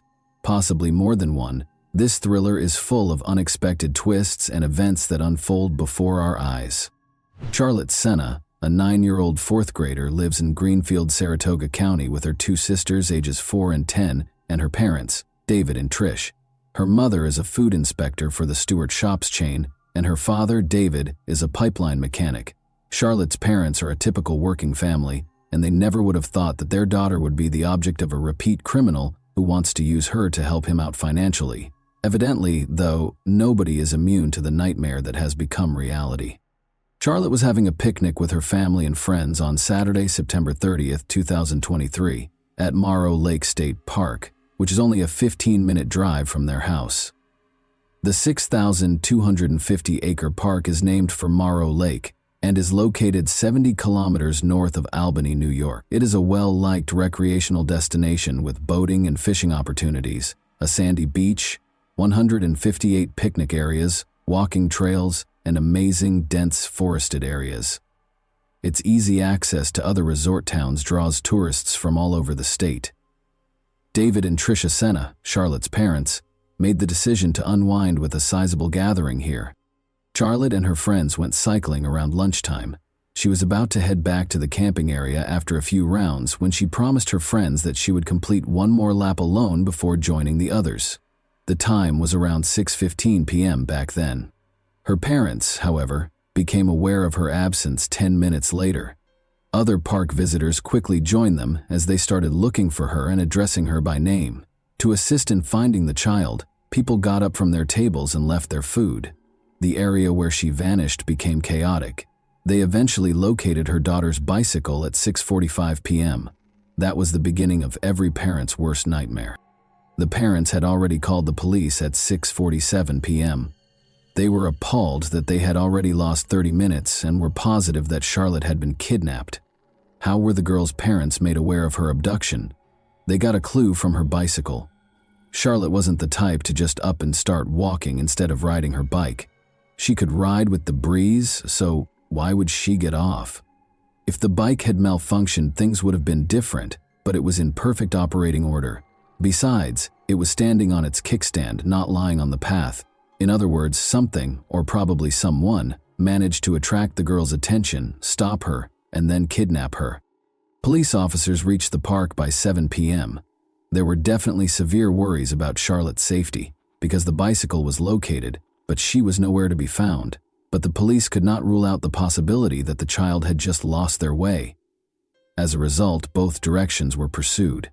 Information regarding the missing child was quickly disseminated by the media. Numerous individuals looked for her, but as night fell, the situation deteriorated. Over 100 people had already begun searching the park by Sunday, and another 300 joined them the next day. They looked through a number of phones near the park. Luckily, visitors had to register and pay an entrance fee, which allowed the police to interview everyone who had come to the park for recreation. But this took time, and when the officers searched diligently and failed to locate the girl nearby, they began to suspect that she had been kidnapped. Furthermore, Charlotte's scent trail was lost nearly at the same location as her bicycle. If it was a kidnapping, the kidnapper probably had a car, took the girl inside, and drove off. As a result, the stakes were much higher. The likelihood of finding the kid alive drastically decreased just 3 hours after the kidnapping. This is due to the fact that most of the time a criminal views the victim as an object to satiate their personal desires rather than as a child. The victim becomes a witness, evidence of their crime that must be removed. Once they have accomplished their objective, of course, this discussion is about a situation in which the abductor is an unrelated individual who targets the victim, not about a parent kidnapping a child because of a custody dispute. The police put an officer at Charlotte's family's home immediately after she vanished. As David and Tricia Senna, Charlotte's parents, were still looking for their daughter in the park on October 1st, very early in the morning, even before dawn, a car pulled up close to their home. At 4:20 a.m., the policeman observed an unidentified man placing something in the family's mailbox. The man hurriedly got into the car and drove away as the officer started to approach him. Despite noting the car's model, the officer was unable to apprehend him. The police were shocked to discover a ransom note in the mailbox. For Charlotte, the man demanded $50,000. He allegedly made her write the note by force. For failing to stop the stranger, the officer was criticized. It was a chance to save the child and apprehend the kidnapper. Although he witnessed the man leaving the letter, the officer was unable to determine what the man had left in the mailbox. Many people send the parents cards, flowers, and letters of support after learning about a child's disappearance. But this note proved to be very important in saving Charlotte's life. The kidnapper must have arrived so early because he thought no one would be home and no one would notice him. However, he left a crucial hint. The case made an unexpected breakthrough at 2:30 p.m. on Monday, October 2. A fingerprint was discovered on the note by forensic specialists. They found a match after running the fingerprint through the database. Craig Ross, who was previously charged with driving under the influence in Saratoga Springs in 1999, owned it. Craig was among the people in the park when Charlotte was kidnapped, and his phone ping matched theirs. Additionally, a car registered to Craig was tracked by the police back to his mother's house in Bolton Spa, New York. Craig lived behind his mother's house in a tiny motorhome. DNA frequently plays a big part in cases like this, but in this instance, the letter contained an old fingerprint that was found to match a prior drunk driving case. Given the fingerprint, DNA would undoubtedly be present on the note, but fingerprint comparison is 1,000 times quicker. 2:30 p.m. was when the match was found. The FBI and police had already encircled Craig's home by 6:30 p.m. When a child's life was on the line, they didn't need a warrant. Craig's neighbors said they never expected to see something like that, and that the suspect's capture was more akin to a crime thriller. Approximately 6 p.m., about 200 meters from their home on Monday, Charlene and her 11-year-old daughter Bella spotted a number of police officers. Around 6 p.m., a neighbor of Craig's reported that she saw 2 cars stop on her lawn and went outside to eject the rude drivers. Then, out of the cars came police officers fully armed and wearing bulletproof vests. At least 15 police and apprehension team vehicles gathered close to Craig's residence. Armed with weapons and flash grenades, at least 30 officers in full uniform poured out of them and went into action right away. The neighbors at the time found it incomprehensible that their neighbor was detaining the missing girl against her will. But when they saw a convoy of police and FBI cars close to their homes, an ambulance and a helicopter hovering overhead, all of their doubts were dispelled. When the suspect was apprehended, the neighbors were afraid he would rush them and kidnap them and their kids. However, the officers took prompt action and prevented the situation from getting out of hand. Craig was taken into custody after 20 members of the apprehension team barged into the house. During the arrest, he resisted and was slightly hurt. The man was only wearing his underwear when they caught him. It was difficult to find the girl. She was also covered and concealed in the man's bedroom in a tiny closet. Charlotte realized right away that the officers were there to save her. When she realized that everything would be all right and that she would soon be seeing her parents and sisters, it was an extremely emotional moment. The girl was wearing a sweatshirt that was too big on her, which is interesting. One can only be thankful that Craig's motivation was financial, given that he was wearing his underwear and the girl was wearing a sweatshirt. Even though he had complete control over her, he could have done anything he wanted with the girl, and the rescue effort would not have ended as happily. The authorities notified Charlotte's parents that their daughter had been saved, was alive and unharmed at 6:32 p.m. According to Craig's neighbor, she saw Charlotte's face and exclaimed, "It's her! She's there!" as she watched Charlotte being loaded into the ambulance. The woman acknowledged that until her mother showed up and reassured her daughter that Charlotte was safe, she longed to embrace and hold her. Over the course of these few days, the girl became like family to everyone who had been worried about her. Everyone, including the police officers, prayed for her and hoped she would return home safely. As everyone saw the successful operation to free kidnapped Charlotte, they all exhaled, celebrated, gave each other pats on the back, and congratulated one another. The police officers' discovery of the potential kidnapper was a startling moment. Their two objectives when they stormed the house were to capture the kidnapper and save Charlotte's life. In this instance, things turned out better than anyone could have imagined. The criminal has been apprehended and the girl is safe and unharmed. But what if money hadn't been his motivation? It would have been too late by the time they recognized him. The mere thought of it is terrifying. Charlotte was taken to the hospital right away, and following a medical examination, her family was allowed to return home. Charlotte is in excellent health, aside from the evident shock following the kidnapping. She will still have to respond to inquiries regarding the kidnapping and her experiences during her captivity, so it's not quite over for her. To prevent Charlotte from experiencing more trauma, investigators will enlist experts who are trained in communicating with young victims. A significant development in the 3-day search for the girl was revealed to the media at a press conference on October 2. Craig, 47, faced first-degree kidnapping charges on October 3, the very next day. He had previously dealt with the police. First of all, he was arrested for driving while intoxicated in 1,999. His fingerprints were taken at that time and added to the police database, allowing the authorities to connect him to Charlotte's kidnapping. After he was arrested for second-degree stalking in 2016, his girlfriend sought a restraining order against him a year later, after he tried to strangle her by grabbing her by the neck. The police were looking into his involvement in violence against his 12-year-old relative just 1 month prior to Charlotte's abduction, but the case was closed. According to reports, the man, who has multiple sclerosis, moved into a trailer on his mother's property. Due to missed payments, his condition became so bad that he was unable to stay in his previous home in Porter's Corners, New York. Craig has an 11-year-old daughter and 2 grown children. He is characterized by his neighbors as a reclusive individual. They did, however, occasionally catch him working in his home's yard and interacting with his daughter, who is 11 years old and lives with him most days of the week. In reference to the man's older children, Craig's son said he doesn't want to get involved with his father, doesn't want to hear anything about him, and finds his behavior disgusting.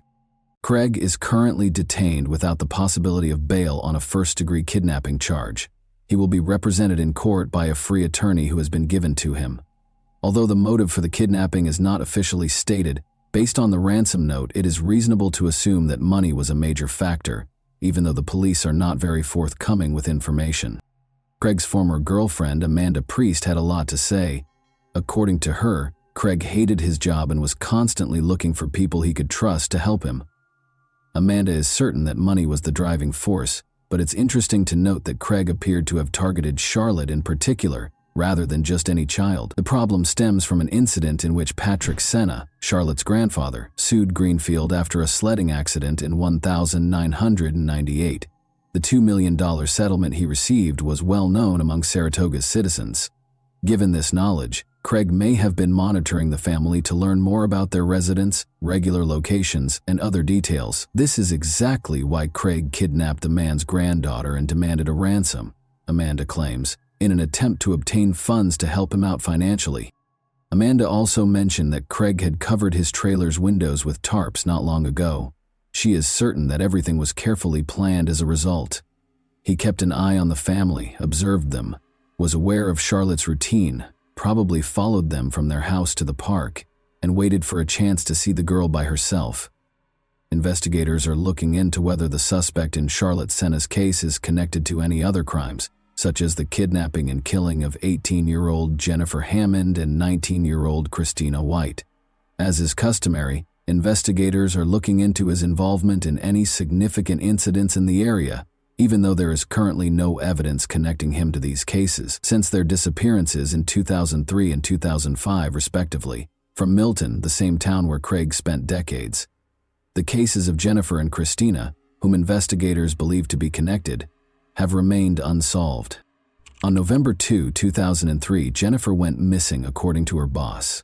No one saw her after co-workers dropped her off at the Creek and Pines trailer park, where she was supposed to sell magazines. Later, all of the girl's possessions were discovered in an Albany hotel room where she was lodging with co-workers.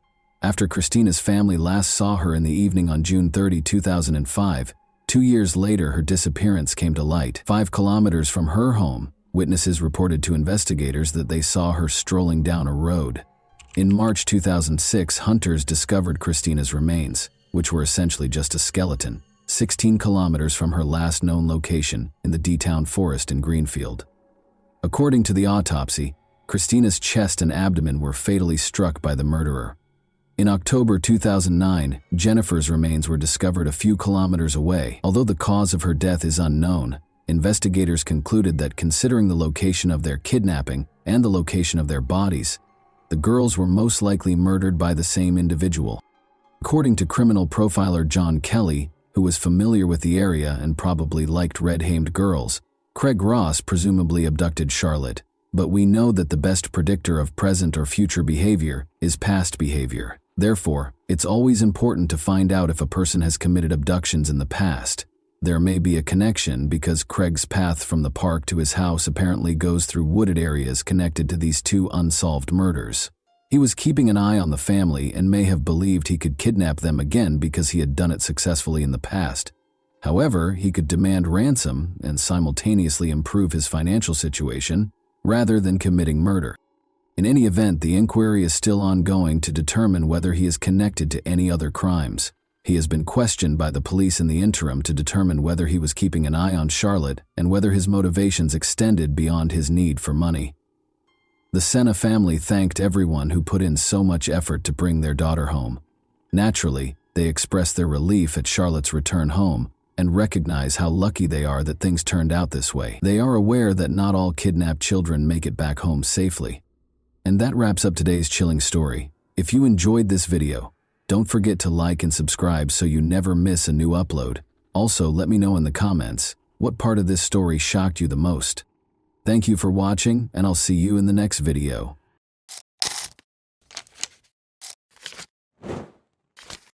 Hey guys, welcome to my channel, and today we're going to take a look at another horrible case with you. The discovery of the victim's body is usually the first piece of information we receive after a murder. From that point forward, the police begin their investigation to determine what happened and who committed the crime. But not this time. In this case, the typical scenario was disrupted when the victim identified their assailant before he committed the crime.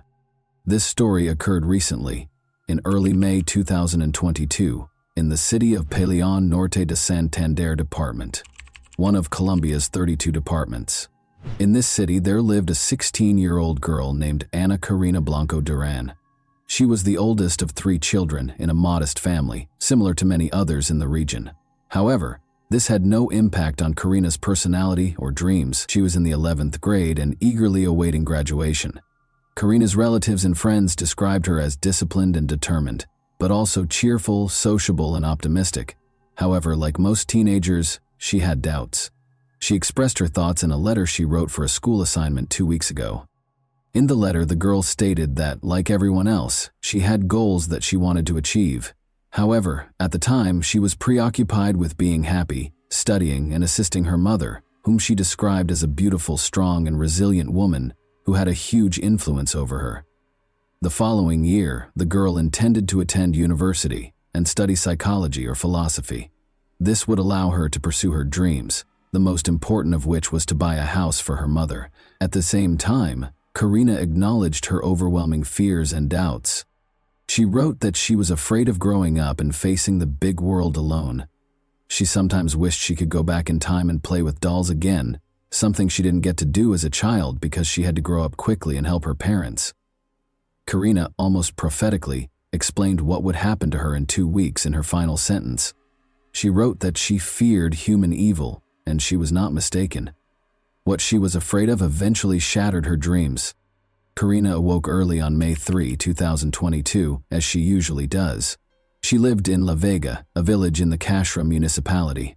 Karina had to walk for at least an hour every day along several country roads to the bus stop that would take her to school because her village was relatively remote. The morning progressed as usual. The student awoke, ate breakfast, said her goodbyes to her family, and left the house at 5:30 a.m. However, shortly after Karina left, her father began receiving messages from her. It was unusual. Karina wrote to her father that while walking down the country road, she noticed someone following her. A man was approaching her very closely. When the girl quickened her pace, the stranger did the same. If she attempted to take a different path, he would follow her. Karina was understandably uneasy and suspicious. She mustered the courage to take a discreet photo of the stranger and send it to her father so he would know who was after her. Cesar Blanco, Karina's father, became extremely concerned for his daughter's safety. He dashed out of the house, taking the same route to the bus stop that she had taken, but he couldn't find her anywhere.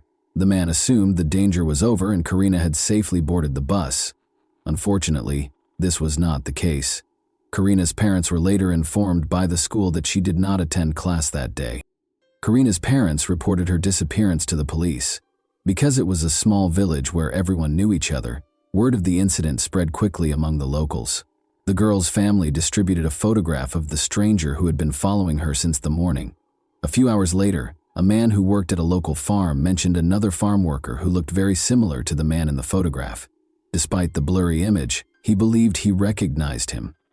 Additionally, that worker was late for work on the same day.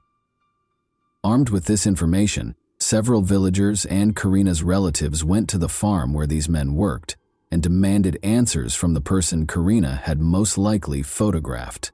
The man in question was Alexander Quio, a 55-year-old Venezuelan native. He had arrived in town 4 months ago and was staying with a relative. Alexander had found work on the farm where he was located. The people were outraged by the schoolgirl's disappearance and acted aggressively. He eventually admitted to assaulting Karina, killing her, and disposing of her body in the Cashra River. It's understandable that the villagers, particularly Karina's relatives, wanted to take matters into their own hands following such a confession. However, the police arrived just on time. The officers apprehended the suspect, rescuing him from the angry mob. The police took Alexander Carrillo to the station and began interrogation. He repeated what he had previously told the villagers. He admitted to killing the schoolgirl and revealed where her body was disposed of. Following the crime, he cleaned himself up, changed his blood-stained clothes for clean ones, and returned to work. The man truly believed he would never be found, unaware that the victim had taken a photograph of him. During the interrogation, villagers gathered near the station. They were furious and wanted to take matters into their own hands. Concerned for the man's safety and believing his life was in danger, the police decided to transport him to another location. They escorted the suspect out of the station and attempted to get him into the car. However, when the crowd began to act, They dragged Carrillo from the vehicle and attacked him. The police couldn't intervene because there were so many of them. The mob beat the perpetrator with sticks and stones before someone attacked him with a knife, killing him. Even after that, the crowd refused to disperse and blocked the police from approaching until they were certain that the man had died. Karina's body was discovered on the riverbank, exactly where her assailant had indicated. Her bag was nearby. The girl was partially undressed, and the autopsy revealed she had been sexually assaulted. She died of 2 penetrating wounds to her chest and neck. According to the police, Alexander Carrillo had been watching Karina for several days, meeting her every morning as she walked to school while he went to work. This version is supported by the fact that, a few days before the attack, Karina informed her school friends that she was being followed by a stranger, which made her extremely uncomfortable. The police have stated that the investigation will not be terminated at this time. They will investigate the actions of the local police officers who allowed the man's lynching, as well as who initiated the attack and delivered the fatal blow. According to local media reports, it was a relative of Karina, but the individual's identity has not been revealed. Pain and outrage swept through the city. An event was organized at Karina's school to honor her memory, while also protesting the killing of women. Students and teachers wrote an open letter to express their outrage at the current state of affairs. She wasn't drinking, she was not dressed provocatively, she wasn't in a bar. She walked to school every weekday wearing rubber boots because she lived on a farm, and she, like many other boys and girls in the country, had to overcome obstacles in order to receive an education. She feared that someone was following her. She was just 16, terrified. Her dreams, desires, and life were stolen from her. After Karina's voice was silenced, all that remained were the voices of those of us who demanded a safer environment and normal families in which children were taught not to hit, violate, or murder one another. Karina's killer did not see her as a person with her own life, dreams, and loving family, so the villagers decided to repay him in kind. Lynching is considered unacceptable by many, and it has no place in a civilized society. However, for many others, it simply reflects a lack of faith in the justice system. They are dissatisfied with the prevalence of impunity and the fact that the criminal will never face the harshest penalties. They believe the police are not doing their jobs, so they have decided to take action to remedy the situation. It is heartbreaking to see girls who leave for school and never return, becoming victims of murder. But in this case, Karina was the one who exposed the criminal. Karina did not behave recklessly. She immediately sensed the danger emanating from the persistent stranger, secretly photographing him and sending it to her father. She let him be caught before he could harm another innocent girl. Unfortunately, it was too late for her. However, without that photograph, the police could have gone days, months, or even years without finding the killer. And that wraps up today's chilling story. If you enjoyed this video, don't forget to like and subscribe so you never miss a new upload.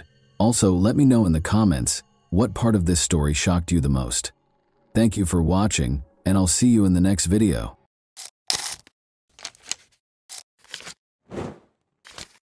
Hey guys, welcome to my channel, and today we're going to take a look at another horrible case with you. Gazella Diode heard her phone ring at 2 in the morning on March 1, 2011. The screen displayed an unidentified number.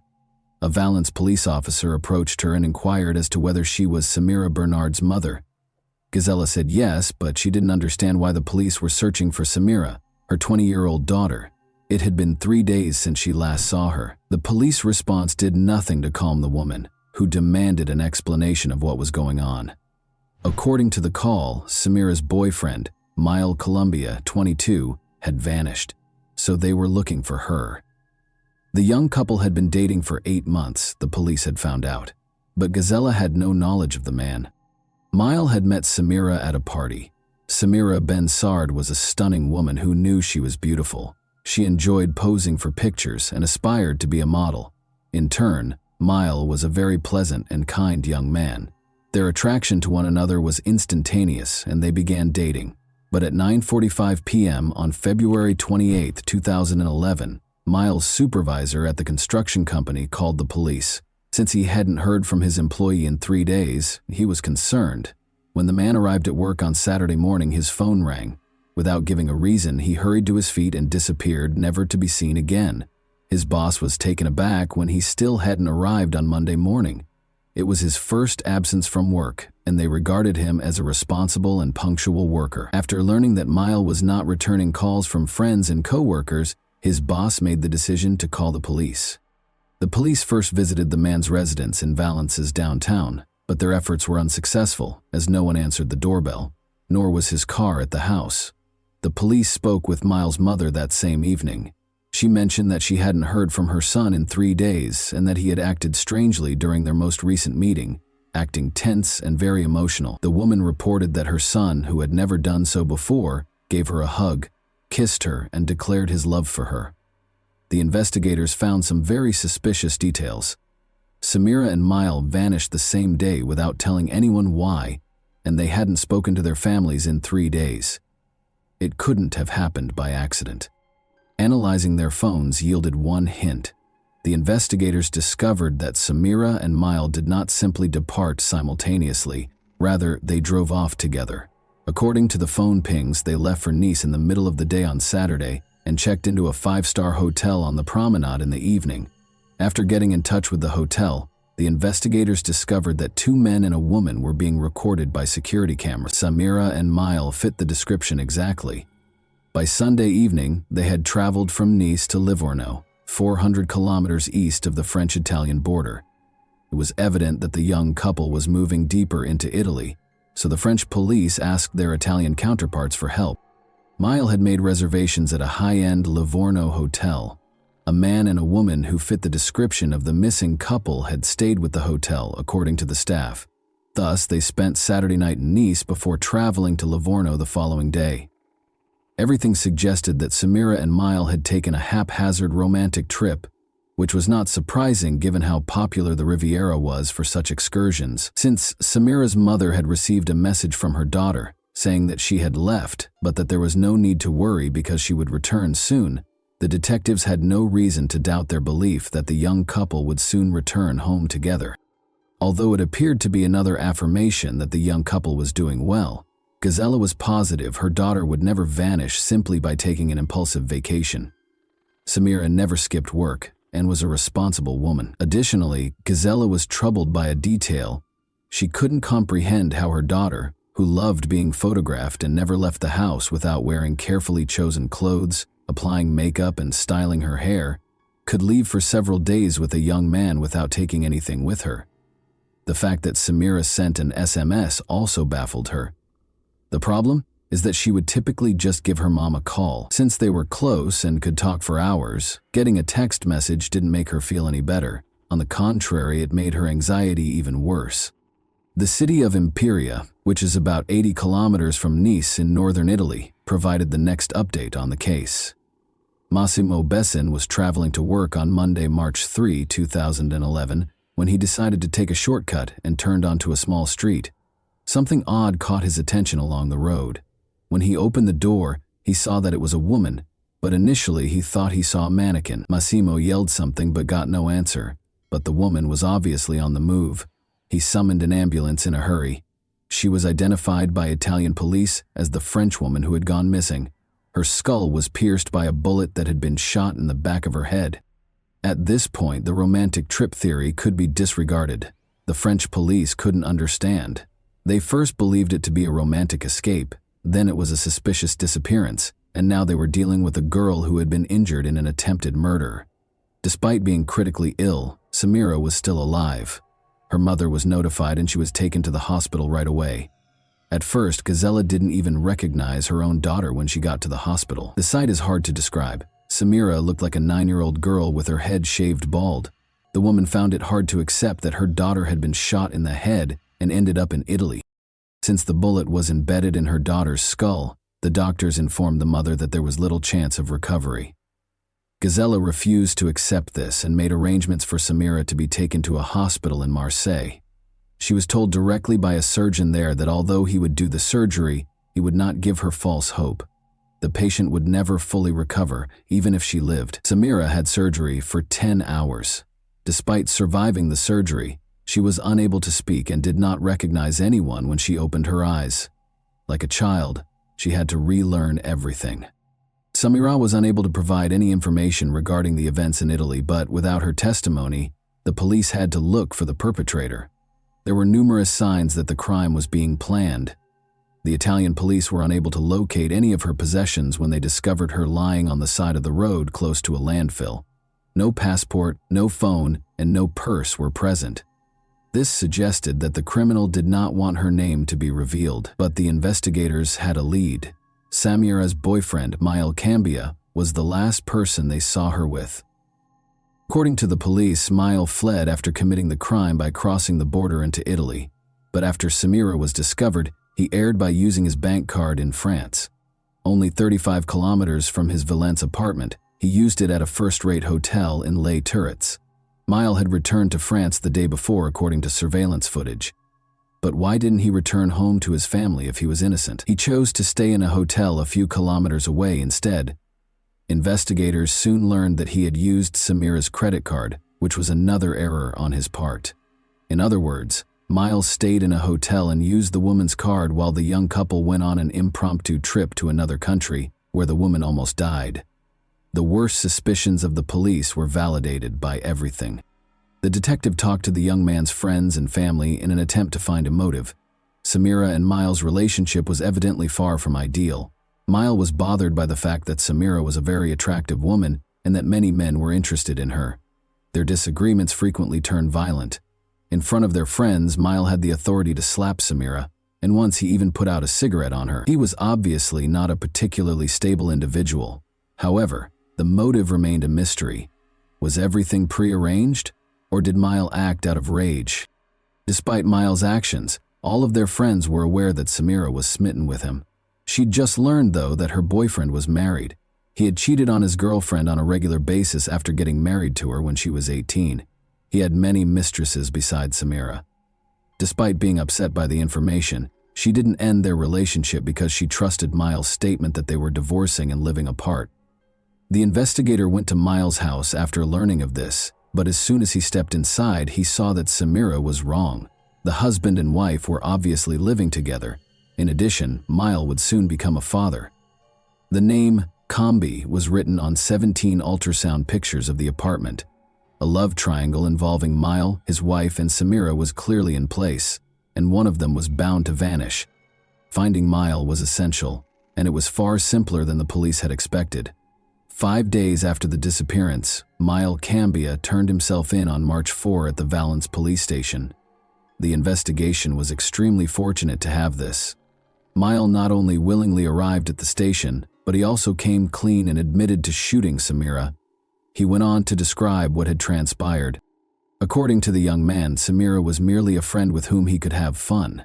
She knew there was no future in their relationship. Samira was unable to accept Miles' explanation that their romance was over. She never left him alone, calling him non-stop and occasionally dialing his number 150 times in a single day. He showed the investigator his phone, which showed evidence of about 1,000 calls from Samira in a month. Although Mile acknowledged that Samira's actions might be categorized as stalking, would this be sufficient grounds to shoot her? The young man soon began to fear for his life as the situation worsened. He described the events of the Friday night before they left for Italy. He was kissing another woman in a nightclub when Samira confronted him. After leaving the club in a hurry and using her key to scratch his car, she got into a fight with Samira's cousins. Mile was frightened by this incident, since they threatened to kill him and claimed to have weapons. Mile was terrified. After deciding that he needed to find a way to protect himself going forward, he hurriedly got into his car and drove out of the nightclub. He considered purchasing a weapon for his personal protection. When he received a call the following day, he left without thinking and went to buy a revolver. Still, none of this clarified why he had shot Samira. Mile clarified that his intention in traveling to Italy was not to murder her or carry out any other heinous deed. All he wanted was for their tumultuous relationship to end. In an attempt to defuse their tense situation and give Samira an explanation, he took her to Italy, but things didn't work out. Mile got out of the car after they argued once more. Samira trailed after him. Mile claims that he did not intend to shoot when he grabbed the weapon, only to frighten her, but the revolver accidentally went off. Then he dropped her to the ground, climbed back into the car, and drove off. He claimed to be afraid when asked why he didn't call for an ambulance. He didn't know what to do, so he went into hiding for a few days after she fell. The police already knew the rest of the story. In general, the man asserted that what transpired in Italy was an accident and that he was the victim of his compulsive lover's pursuit. The police weren't entirely convinced by his explanation, so he was arrested for attempted murder. A few things didn't add up. Why would someone go abroad and stay in a 5-star hotel only to break up with someone? Why did he use her credit card after stealing all of her personal items, and who used her daughter's phone to send Samira's mother the message? Although it was hard to prove without Samira's testimony, the investigator was certain that the young man was lying. Thankfully, Samira was able to testify after some time and therapy. First, though, Samira spoke very slowly and in a weak voice. She gave her account of what happened 8 months after the attack on October 11, 2011. Samira's statements ran counter to what her ex-lover had said. He said they needed to talk when he arrived at her house. He persisted, so she gave in, even though she didn't want to. She accepted Miles' invitation to a weekend retreat. When she asked him where he wanted to go, he said, Spain. The fact that this upset her made him take her to Nice, and then to Italy. Miles abruptly swerved off the road on the 3rd day of the journey, following 2 days of relaxation. He told her not to worry, saying he just needed to get rid of something, when she questioned why he had turned onto a road that led to a landfill. Miles halted the vehicle and exited. After letting her out through the passenger side door, he took out a revolver and aimed it at her. She was going to die, he said. She yelled, "Shoot if you're a man," and he pulled the trigger. The revolver was discovered by forensic experts on February 7, 2012, 1 year after the attack on Samira, and this finding totally disproved Miles' allegations. He claimed that the gun in his hand suddenly detonated.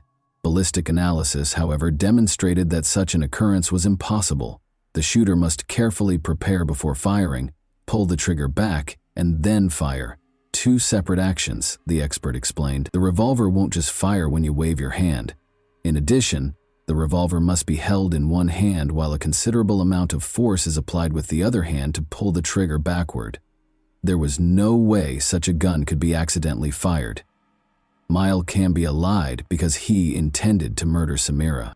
Detectives were finally able to piece together the murderer's plan after months of investigation. Miles left work on February 26, 2011 at 9 in the morning. He bought a weapon because he was determined to prevent a recurrence of the scene from the night before. He loaded it, tested it, pulled the trigger, and fired it as he made his way into the woods. Everything had been planned by him. Samira was to vanish across the border after spending a romantic weekend in Italy. Since he had no connections in Italy, it was the ideal place to carry out the crime. Miles pulled the woman out of the car, drove off the road, shot her, and threatened to kill her. In order to avoid identifying her, he then took her possessions. Miles tried to deceive the police by sending Samira's mother an SMS after returning to France. It was assumed that the woman had taken a vacation and was still alive. The man was sure he would never be caught and thought he had committed the ideal crime. You can only imagine how shocked he was to learn that his victim had lived. He hid for 5 days close to his hometown while the police searched for him, thinking about what he should do next. He came up with a new self-defense tactic since he lacked the resources and beneficial contacts to flee. Miles Cambia made the decision to tell his version of events to the police. The trial of Miles started in the city of Valence on February 10, 2014. For the victim and her family, the trial was a true ordeal. Miles stuck to his version of events, much to their astonishment. He maintained that everything that transpired in Italy was a regrettable accident, and that he was the victim in this instance, having been harassed by Samira. According to his friends, he had never been violent and bought the revolver out of fear after Samira's cousins threatened to kill Miles and destroy his car and apartment. He took his phone with him when he drove to Italy, keeping nothing hidden. He was emotionally worn out from Samira's incessant calls and just wanted to take the woman on a trip to help her relax. It is also important to note that Miles charmed the jury with his exaggerated displays of civility and respect throughout the trial. His plan worked, and he received a 13-year prison sentence. The lenient sentence raised questions about whether Miles' actions in court and the jury's decision to impose a relatively short sentence were related. After all, it is hard for people to convict a charming young man with impeccable manners, and they frequently associate criminals with unpleasant personalities.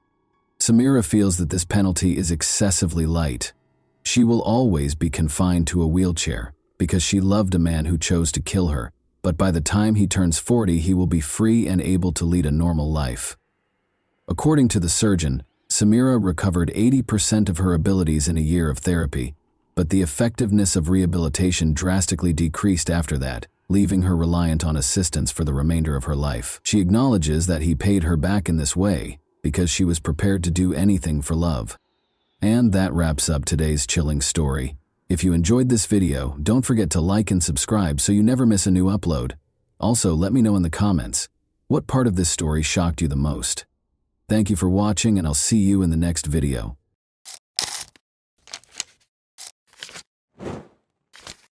Hey guys, welcome to my channel, and today we're going to take a look at another horrible case with you. While investigating the crime scene on April 29, 1998, Delaware police noticed a car in the distance. However, the car suddenly stopped, turned around, and started back without even approaching within 100 meters. Although they were aware of the driver's actions, detectives paid little attention to them. Why would they do so after all? They had no idea, though, that this story might have turned out very differently if they had followed the enigmatic driver. When Debbie was 21 and Nino Pitts was 24, they first met. At a party, Nino asked their mutual friend Bill Sharp if he knew of any attractive girls he could introduce to his mother. This led to their introduction. Debbie was introduced to Nino by Bill, who said she was a wonderful girl.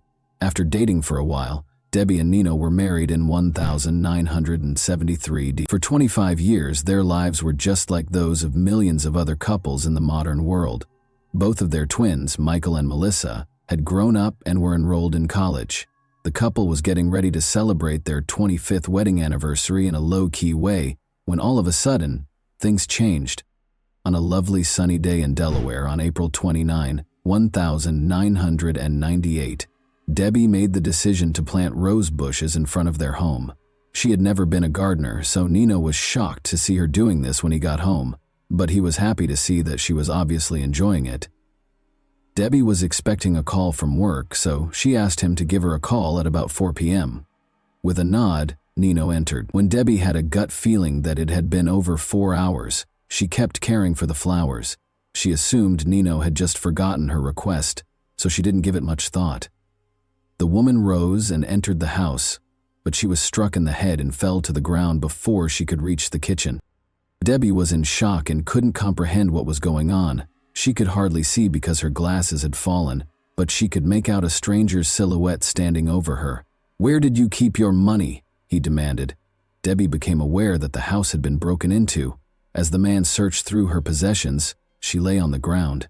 She still felt that Nino ought to have saved her already, but she was worried that he might suffer harm if he did. In the meantime, the intruder threw her face down on the concrete floor, tied her wrists and ankles, and dragged her downstairs to the basement. She was violated by the man. Debbie was shocked by what was happening and writhed in agony. She had been caring for her roses in her cherished garden only 20 minutes prior, and now she was facing this humiliation on her own house's floor. The attacker pulled up his sweatpants and walked away when it was all over.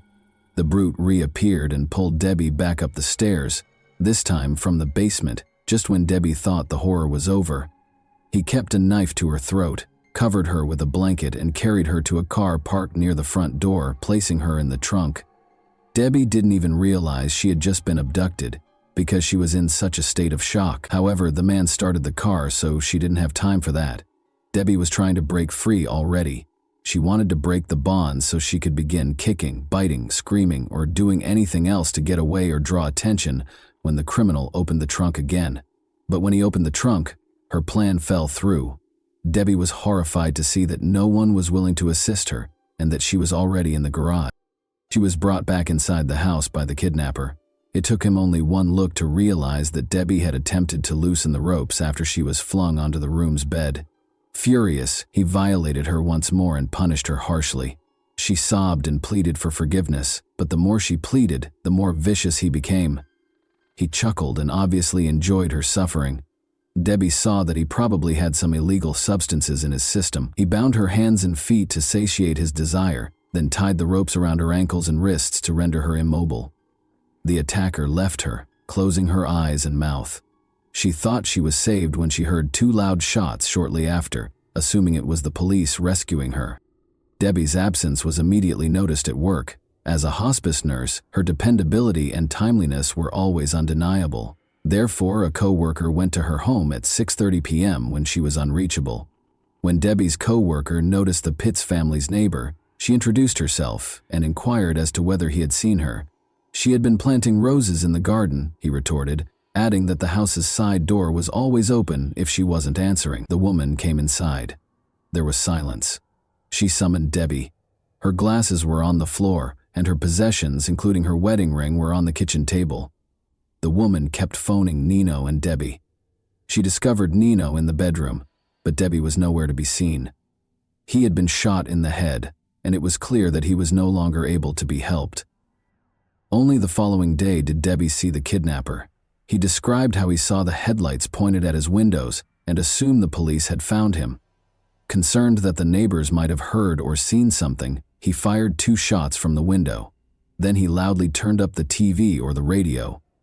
Debbie was horrified to learn that Anthony Pitts, Nino, had been shot in his own house when the news program began. The police suspected her of killing her husband and made her a fugitive. She hadn't even considered the possibility that Nino had suffered any harm until that point. She felt that everything had happened so fast. She had gone inside, she had been attacked by a stranger, and her husband had no idea where she was. Debbie found it hard to believe that Nino had been hurt by her kidnapper. The woman was shaken when the man abruptly apologized for having to kill her husband and just walked out of the room. She had just learned something that was really hard for her to understand. She understood that she would be her attacker's next victim because he was not only a thief and a violator but also a murderer. She also realized that she couldn't grieve for her husband because doing so would only make him angry. All Debbie could think about was her kids. They were adults, of course, but they had to cope with 2 horrific shocks: the death of their father and the disappearance of their mother, who was suspected of killing him. Detectives spoke with friends and family in the interim, but they were unable to determine Nino's killer. The 2 had a great relationship according to everyone's testimony. The neighbors never heard any screams and they never got into a fight. Furthermore, Debbie couldn't see anything without her glasses, so she would never leave the house without them. The fact that their primary suspect was fighting for her life only 5 miles away was unthinkable to the police. In a follow-up interview, the neighbor recalled seeing a car parked directly in front of the family's home, despite the fact that he had not heard any screams. A man had driven off after placing a blanket in the trunk. In fact, tire marks were discovered by detectives on the lawn directly outside the house, which was extremely unusual for such a wealthy neighborhood. The police determined they were dealing with a kidnapping after finding Debbie's glasses on the kitchen floor, which prevented her from seeing anything. 52 hours later, the kidnapper showed a new side of himself. He untied his victim and addressed her normally. He had hardly spoken to her more than a few words at a time before, so this was very unusual. The man acknowledged that he was thinking of letting her go, but was worried that she would tell the police about his house. Debbie took these words to heart. She had to persuade him to actually let her go if he was thinking about it. Since she could hardly see without her glasses, she assured him that she would not tell anyone about him. She addressed him respectfully as Sir. He'd brought her in the trunk, so she didn't know where the house was either. But as soon as the hope for Debbie began to grow, it was dashed when he said he couldn't let her go. Then, as though he were thinking out loud, he said that he would only be sentenced to 10 years in prison if he removed all illegal substances from the house. Debbie became aware that the person she was interacting with was not very smart. Could he have been so gullible as to believe that assault, kidnapping, and murder only resulted in 10 years? She made the decision to use her cunning to help him see her as a person rather than a victim. She spoke to him calmly, and this strategy worked. He let her sleep in his bed that night after taking the shackles off her eyes and mouth. The kidnapper informed Debbie that she needed to shower on the morning of the 3rd day. She was denied access to the restroom by the man, even though it was necessary, but Debbie didn't feel strong enough to stand under the water after being confined for so long. He gave in to her request for a bath. The least of her concerns was that taking a bath and undressing in front of a stranger made her uncomfortable. The man asked if she planned to wash her hair after noticing that she was done. She responded that she couldn't do it right now because her wrists and hands were so painful and swollen that she couldn't even lift them. He therefore gave her hair a wash himself. Debbie felt uncomfortable allowing her husband's killer to touch her hair because it felt like another act of violence. However, she controlled her emotions. The man raped her once more after forcing her to put on his clothes after the bath. The kidnapper didn't realize that Debbie needed to eat until the fourth day. She asked him to buy a newspaper when he went out to eat. Ironically, he did as he was told. They read the newspaper and ate together. Although she didn't express it, it stated that the police had no suspects and that Debbie had previously been brought up by her family, which deeply distressed her. The kidnapper, however, seemed extremely happy and even proud of himself.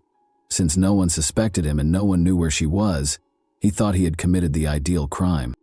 The kidnapper told Debbie he was going to work on April 24, the fifth day she was held captive. Even though he came back within 20 minutes, presumably to see how she was doing, he had stated this several times previously. Still, Debbie made the decision that today was the day. She had to do something if she was going to get away.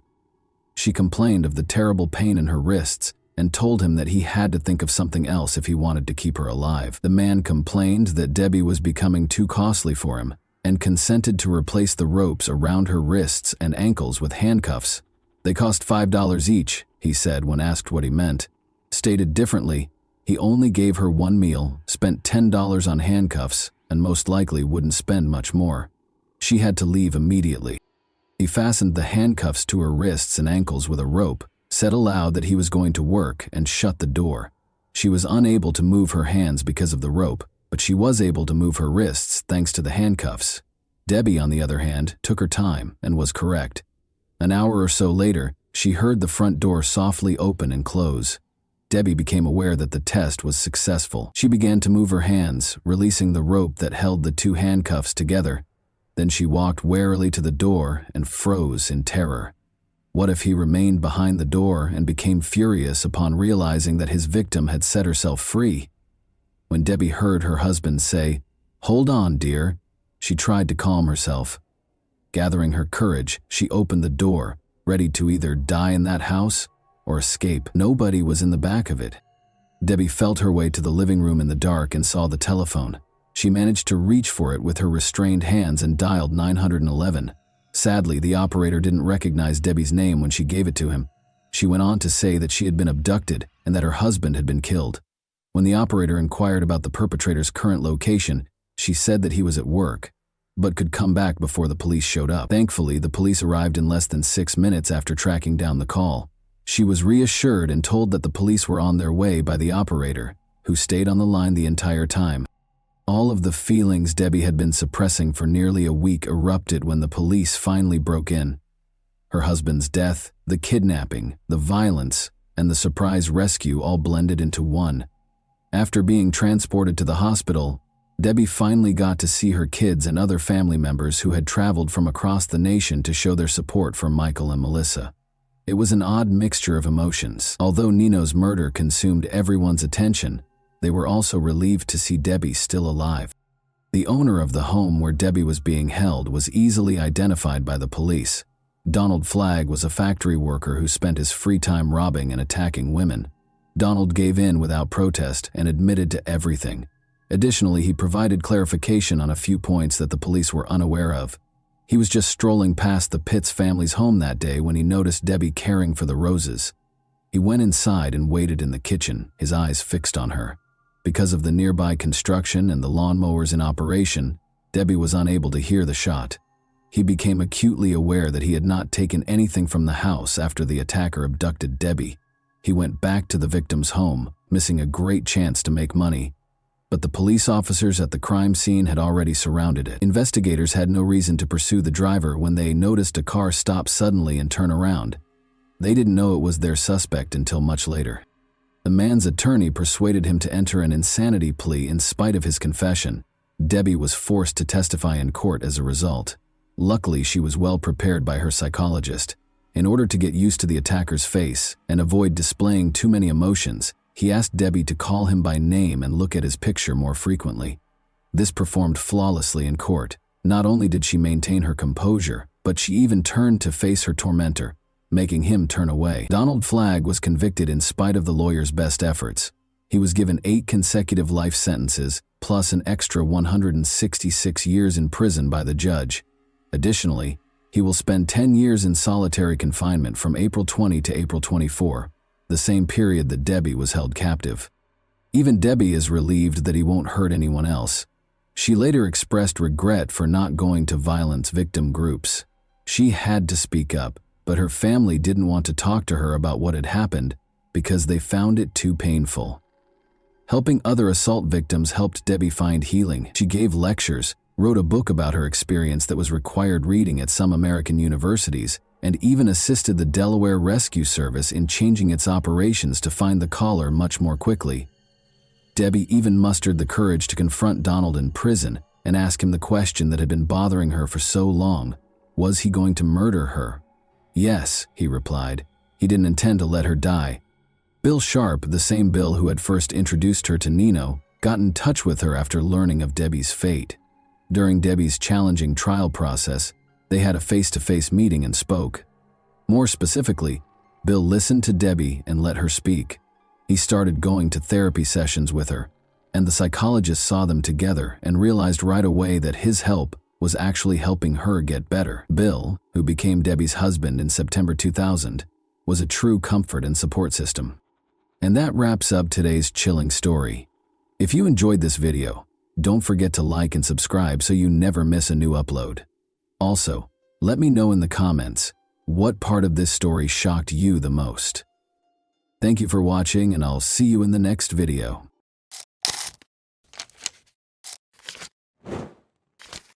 Hey guys, welcome to my channel, and today we're going to take a look at another horrible case with you. In the suburbs of Manchester, Karen Spooner and John Lewis, their children Jane, Nicola, John, and Jamie, were a typical family. In 1997, everything was different. In Britain, May 5th was a holiday, therefore kids were exempt from attending school.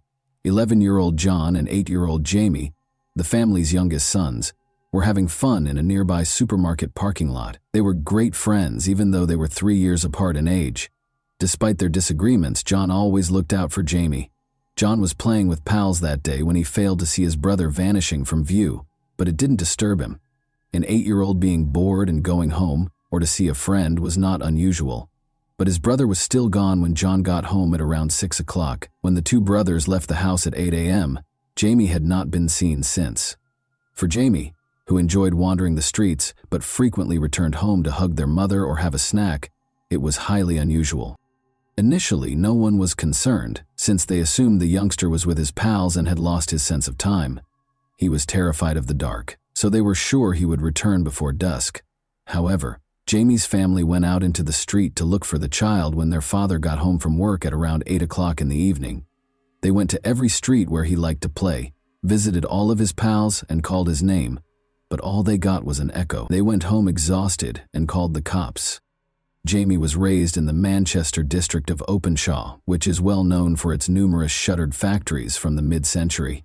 This implies that it is a somewhat dangerous but alluring area for a young adventurer to play. A number of worried residents joined the police search as they started looking through these structures. Karen asked anyone with information regarding her son's whereabouts, or who may have seen him, to call the police. The boy was short for his age of 8, she said, and he frequently wore clothes for children of 5 or 6. Jamie's family's anxiety drove them insane. How such a young youngster could go for his regular walk and not come home was beyond comprehension. As time went on and Jamie didn't show up, folks started to worry. Numerous calls and texts were sent to the police claiming to have seen Jamie in different locations throughout Manchester. However, all of these leads were later found to be untrue. A few days following Karen's public appeal, a man claiming to have seen Jamie's sibling approached Jamie's older sister. The girl nodded in agreement when he inquired as to whether the boy was dressed in a dark blue suit. The man was identified as 28-year-old bus driver Darren Vickers. He reported seeing Jamie on his bus to the police and his family. He clarified that the boy was able to travel all day on any bus in Manchester, since he had bought an all-day rider ticket. Darren's bus was the one Jamie had picked, and they rode it together all day from Ashton to Manchester on Route 219, looking out the window and getting off at the same stop where he had boarded. Because Jamie enjoyed automobiles, railroads, and buses like most boys his age, his parents thought it was their kid right away. He probably went to the bus stop to buy a gift for his mother's birthday at the store, but the bus trip distracted him. Darren Vickers gave off the impression of being a really nice guy who honestly wanted to help the missing boy's family. He volunteered to help Jamie's relatives if they needed it after visiting their house. He was invited to supper by Karen and John, who were astounded by his kindness and empathy. Jamie's family was going through a lot at this trying period.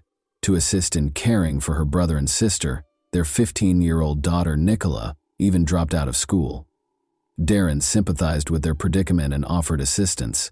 By serving as their spokesperson, he attempted to lessen the load that had been placed on them. Speaking on the family's behalf, he encouraged anyone who may have seen the boy to call the police. He appeared to be a gift from God, and John and Karen had complete faith in him. On the other hand, the police did not fully believe that Darren Vickers was as amiable as he seemed. His story contained contradictions that made the investigators suspicious right away.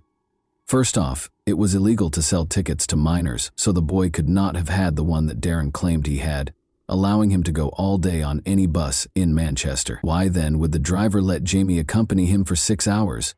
Out of compassion for a youngster who is enthralled with transportation, or for a worse motive? Other travelers on Route 219 also started calling the police. They claimed that Darren had misled them regarding Jamie's actions that day. Instead of spending the entire day sitting by the window, the child transformed the bus into his playground. Because Jamie was permitted to sit close to the driver, play with the controls, hand out tickets to passengers, and even use the gear lever, witnesses deduced that he must have been the driver's son or younger sibling. The detectives were certain that Darren had done something to win the child's trust. They discovered that Vickers had been lying to them from the start after watching the security camera tape. The camera at the bus stop captured Darren getting off the bus and going up to the boy. Before they boarded the bus, Darren even brushed the child's hair during their brief talk. In the evening, Jamie and Darren did not show up at the same bus stop. Prior to the youngster going missing, Darren had only been a bus driver for 2 weeks, the police found out. Darren had submitted bogus references on all of his prior employment applications, with the exception of one that belonged to a convicted felon with a history of targeting minors, according to more research into his background. The investigators invited Darren Vickers, who was a very nice person, to the station to be questioned when he unexpectedly became the main suspect. Unexpectedly, Jamie's family was incensed by this. They thought the cops were desperate, so they concentrated all of their attention on their new acquaintance, since they had no other suspicions. They waited for him outside during his time at the station, supporting him in the same way that he had always supported them. The detectives had to free Darren because they had no concrete evidence against him, and their investigation of his house turned up nothing. Jamie's family organized a party for him right away. Not only that, but Darren also moved in with them, taking up residence in Karen and John's bedroom while the parents, unable to find any rest, slept on the living room sofa. This was shocking and unbelievable to the police and many residents of the community who suspected that Darren was not who he claimed to be. The more he spoke to the media on behalf of the family, the less people thought he was innocent and sincere. Darren specifically gave himself away during interviews by repeatedly shaking his head and shrugging his shoulders when addressing reporters, according to body language and gesture expert Cliff Lansley. Because people make these tiny head motions without realizing it, and because they obviously contradict the statement they are conveying, they were a gift for a gesture master. In an attempt to restore control, Darren called a radio station and begged everyone to stop holding him responsible for the kidnapping of the boy. He said that because he lived close by, he offered Jamie a ride home in his own car after the boy had spent the entire day on his bus. This claim exposed more contradictions in his account. After all, he first stated that he had driven him to his grandmother's house after dropping him off at the same bus stop where he had picked him up. Darren seemed to have taken the child home now. The man's feigned affection and his desire to bring their kid home alive blinded the Lewis family, despite the fact that everyone could see through his falsehoods. He stayed with them all the time, going to locations where they might have seen the youngster and occasionally even taking the lead in the hunt. One of the cops even claimed that the family trusted him more than the police because of his peculiar behavior, which made their job much more difficult. Given that the police have a duty to tell the victim's family during the inquiry, Darren likely believed it was shrewd of him to try to persuade them to back him. However, it was not a good idea to be as open with the family as he wanted to seem when the police knew that the enemy was inside the family. They had to be separated by the investigators. Luckily, the police used Darren's traffic infractions as justification to put him in jail for 10 weeks in September. The investigators searched for any evidence against him during this period. They determined on October 14 that they had sufficient circumstantial evidence to accuse Darren of kidnapping the child. Even though they were certain that Jamie was dead, they were still unable to charge him with murder. Luckily, Darren's frequent TV appearances worked against him. 2 adolescents came to the police and told them a terrifying story about how a man who looked like Darren had attempted to kidnap them one night. After luring the kids to a quiet area of the neighborhood park, he showed them a picture of Jamie and yelled, "There he is! He was there, you see!" and tried to guide them deeper into the park. The children, however, were alarmed by the man's peculiar actions and were able to flee. The detectives shared their findings with Jamie's family. When Jamie's brother John told them a similar story, they were even more shocked. John held himself responsible for his younger brother's disappearance during this period. Darren became aware of this and began to show John more love by buying him gifts and supporting him all the time. But Darren took John to the park a few days after he moved in with the family, handed him a smoke, and said that his younger brother was there. However, John would wind up there himself if he spoke to anyone, and neither he nor Jamie would ever be seen again. John was frightened and startled by this confession, so he honored his oath and vowed to remain silent. It's interesting to note that the boy's older sister acknowledged that she was first uneasy about Darren's treatment of John. He obviously became attached to him, purchasing him a variety of things, such as a bicycle and pricey shoes, while utterly disregarding the older girls. Like the rest of the family, though, she soon came to feel that the man had been sent to support them at their darkest moments. The police and forensic specialists started searching the location that the teenagers had told them was where Darren had tried to lure them. Police found a jacket that matched Jamie's outfit and children's sports pants during the search. They discovered a piece of a jawbone when they took the garments to the lab for analysis and spread them out on the table to dry. According to experts who examined the bone, it was a human bone and belonged to a child between the ages of 7 and 9. The jawbone was identified as belonging to Jamie Lewis by subsequent DNA testing. Jamie's torso was eventually found in a secluded area of the park close to Stockport, by the Reddish Vale Golf Course. A sizable percentage of the remains, nevertheless, were never located. The investigators came to the conclusion that Jamie was still alive when the murderer carried him to the spot, which was hard to get to. When Vickers gave his cellmate a different account, he was charged and in prison awaiting trial. He said Jamie was fatally struck after he fell and struck his head on a handrail in the bus. The bus driver threw him in the trunk and hurried him into the woods in a frenzy. The prosecutor, however, was certain that this account did not accurately reflect the events that took place. Even though it was challenging to pinpoint the exact cause of death due to the body's decomposition, Jamie's family's suffering persisted as the trial got underway. They were the targets of the murderer's horrible charges, in addition to being made to listen to what he had done to their son. Darren claimed to have a close relationship with Karen and that she was expecting his child. He also claimed that his father John killed Jamie. Even pictures of Darren and Karen touching hands were used as evidence by the defense lawyer. In order to show that Darren was lying and to stop the rumors that were spreading about her behind her back and creating repulsive graffiti on the walls, poor Karen had to submit to a DNA test. Darren Vickers was convicted guilty of kidnapping and murder by the jury following 7 weeks of trial proceedings. He was given a life sentence in jail with the chance of release after 25 years in April 1999. He unexpectedly asked to speak with the case's main investigator a day after the guilty verdict was handed down, and he admitted to killing, raping, abducting, and dismembering Jamie. According to the murderer's detailed account of the incident, Jamie called for his mother, but that didn't stop him from strangling him. He then made several trips back to the crime scene, most likely to dispose of the body pieces one at a time. Darren made this startling admission in the hopes of receiving a lighter sentence, but as his ruse backfired, he made a last-ditch effort to recover control by calling the media and taking back his confession. Another prisoner used a hammer to strike Darren in 2014. He suffered multiple severe head injuries. Despite spending some time in the hospital, the man recovered completely. In 2024, 3 years later, he is requesting a parole hearing. The police in the case pledged to do everything in their power to keep him from being released if the parole board determines that it is feasible. And that wraps up today's chilling story. If you enjoyed this video, don't forget to like and subscribe so you never miss a new upload.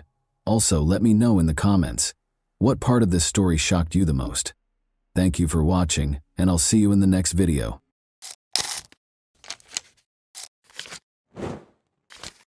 Hey guys, welcome to my channel, and today we're going to take a look at another horrible case with you.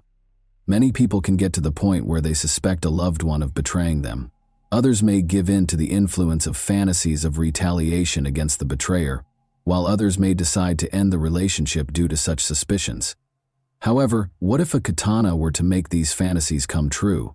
The setting for this story was Camas, Washington, in 2018. The topic of discussion was a woman who lived in a nice home in a quiet neighborhood. Alex Lovell was the man's name. For 29-year-old Alex, playing video games was his main passion. He was in front of the computer for about 12 or 13 hours every day. Alex took his pastime so seriously that he routinely performed shoulder, wrist, and hand exercises. He even worked on a unique mouse control method to improve his efficiency as a gamer or player. At the age of 30, Alex's girlfriend Emily Javier was not pleased with his obsession. After 2 years of dating, the young couple noticed that Alex was spending more and more time playing games and having less time for her. Emily, of course, did not like this situation. When Alex made the decision to pursue a career in professional gaming, her patience reached a breaking point. Emily struggled to accept a gaming rival, even though she was somewhat comfortable sharing her boyfriend's gaming habits. When she found the Tinder dating app on Alex's phone, her resentment reached new heights. She became very suspicious of this. She therefore realized that Alex had found another girl when she saw red hairs in the shower and scratches on his back, even though her hair was then dyed green. Convinced that he would simply deny everything, Emily started to plot a retaliation that would enable her to permanently get rid of him, rather than confronting him head-on. She considered purchasing poison, getting a gun, or hiring a killer. No, she purchased a katana at a shopping center. That was the only thing she could think of right now, driven by anger. She therefore made the decision to give herself an additional week to polish her strategy. She entered the question, how to kill someone with a sword, into a search engine while she was at home with the katana. Not surprisingly, her question was answered in a rather direct manner. In order to start their last journey to the Hawaiian Islands with Alex, the girl bought plane tickets at the same time. She confessed that she was tired of life in 2 notes, one to her mother and the other to a close friend. She also wrote Alex a note, though it's unclear what it said and when he was meant to read it. At first, it seemed as though she wanted to do something to herself while on vacation. However, how did she intend to exact revenge on Alex? Kill him too? It's feasible, particularly considering that she could have brought the sword with her if she had checked it in with her bags, rather than bringing it on her person. One evening, though, Alex came home at about 9. He wanted to go to bed and hardly gave his girlfriend any attention. Emily became emotionally unstable as a result of this. She taped 2 additional knives to her side of the bed in case her sword plan didn't work, and she concealed the katana there because she felt she could no longer stand such treatment. She went back to her boyfriend after completing her preparations and offered him a drink to help him fall asleep more quickly while intoxicated.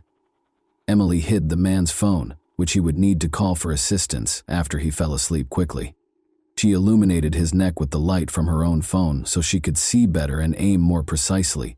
Her hand went to the katana, but just as she was about to attack, she unintentionally struck Alex in the head with the katana's back, waking him up. An adrenaline rush helped Alex quickly regain his sense of direction and start using his hands and feet to block Emily's next blows. At last, he was able to hold her tightly. He exclaimed in his final moments that he loved her and was shocked that she was attempting to murder him.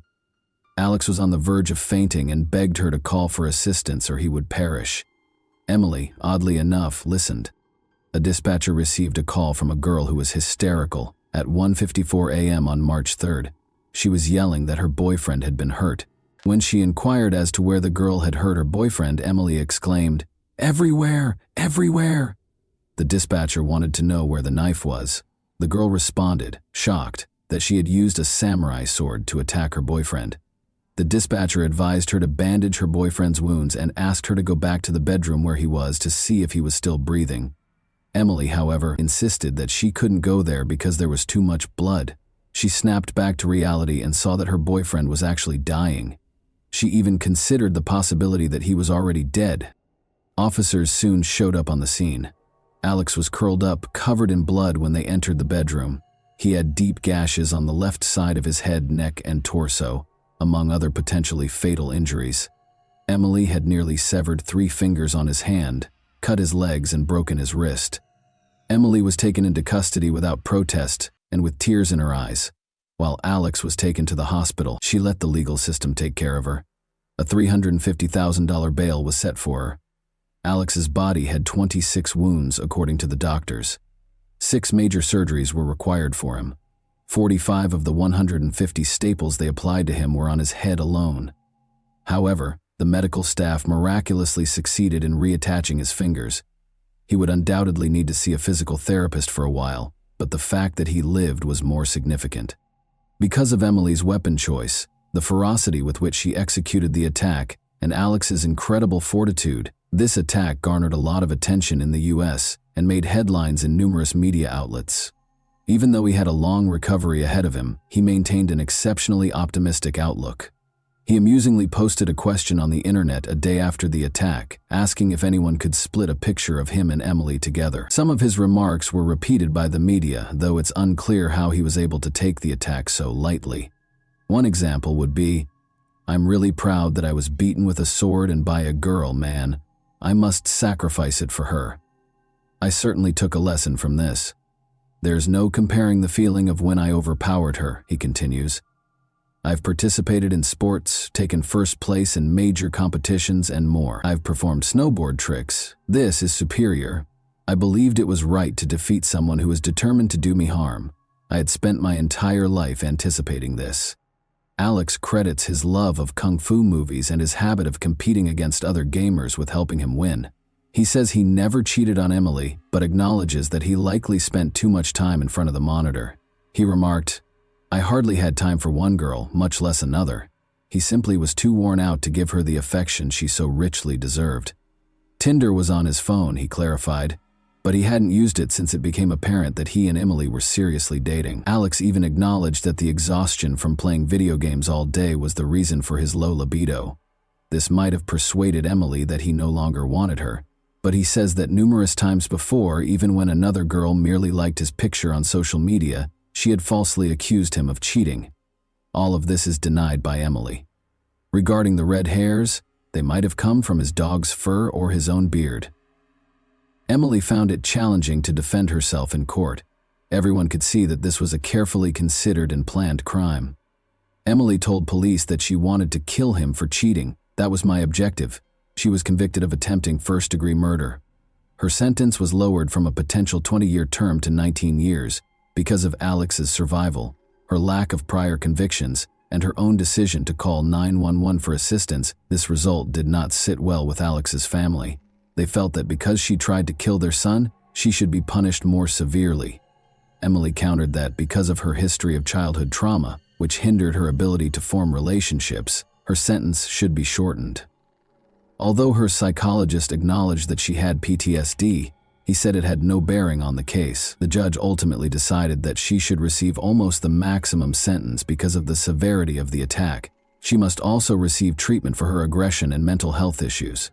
She must pay $30,000 in reparations and is forbidden from getting in touch with Alex or his family. To help Alex recover, his gaming friends set up a crowdfunding page and raised thousands of dollars. He is presently recuperating and has largely resumed his regular activities. He says he hasn't spoken to Emily since the attack. When asked how he feels about her, he admits that she saved his life by calling 911, which is significant. But it's difficult to sum up his feelings for his ex-girlfriend in just 2 words. In any case, he thinks she needs significant assistance. "I didn't expect this, but something like this had to happen," he continues in his characteristically lighthearted tone. "She reached for the samurai sword because she obviously didn't want me to end up in the wrong hands. And that wraps up today's chilling story. If you enjoyed this video, don't forget to like and subscribe so you never miss a new upload. Also, let me know in the comments what part of this story shocked you the most. Thank you for watching, and I'll see you in the next video.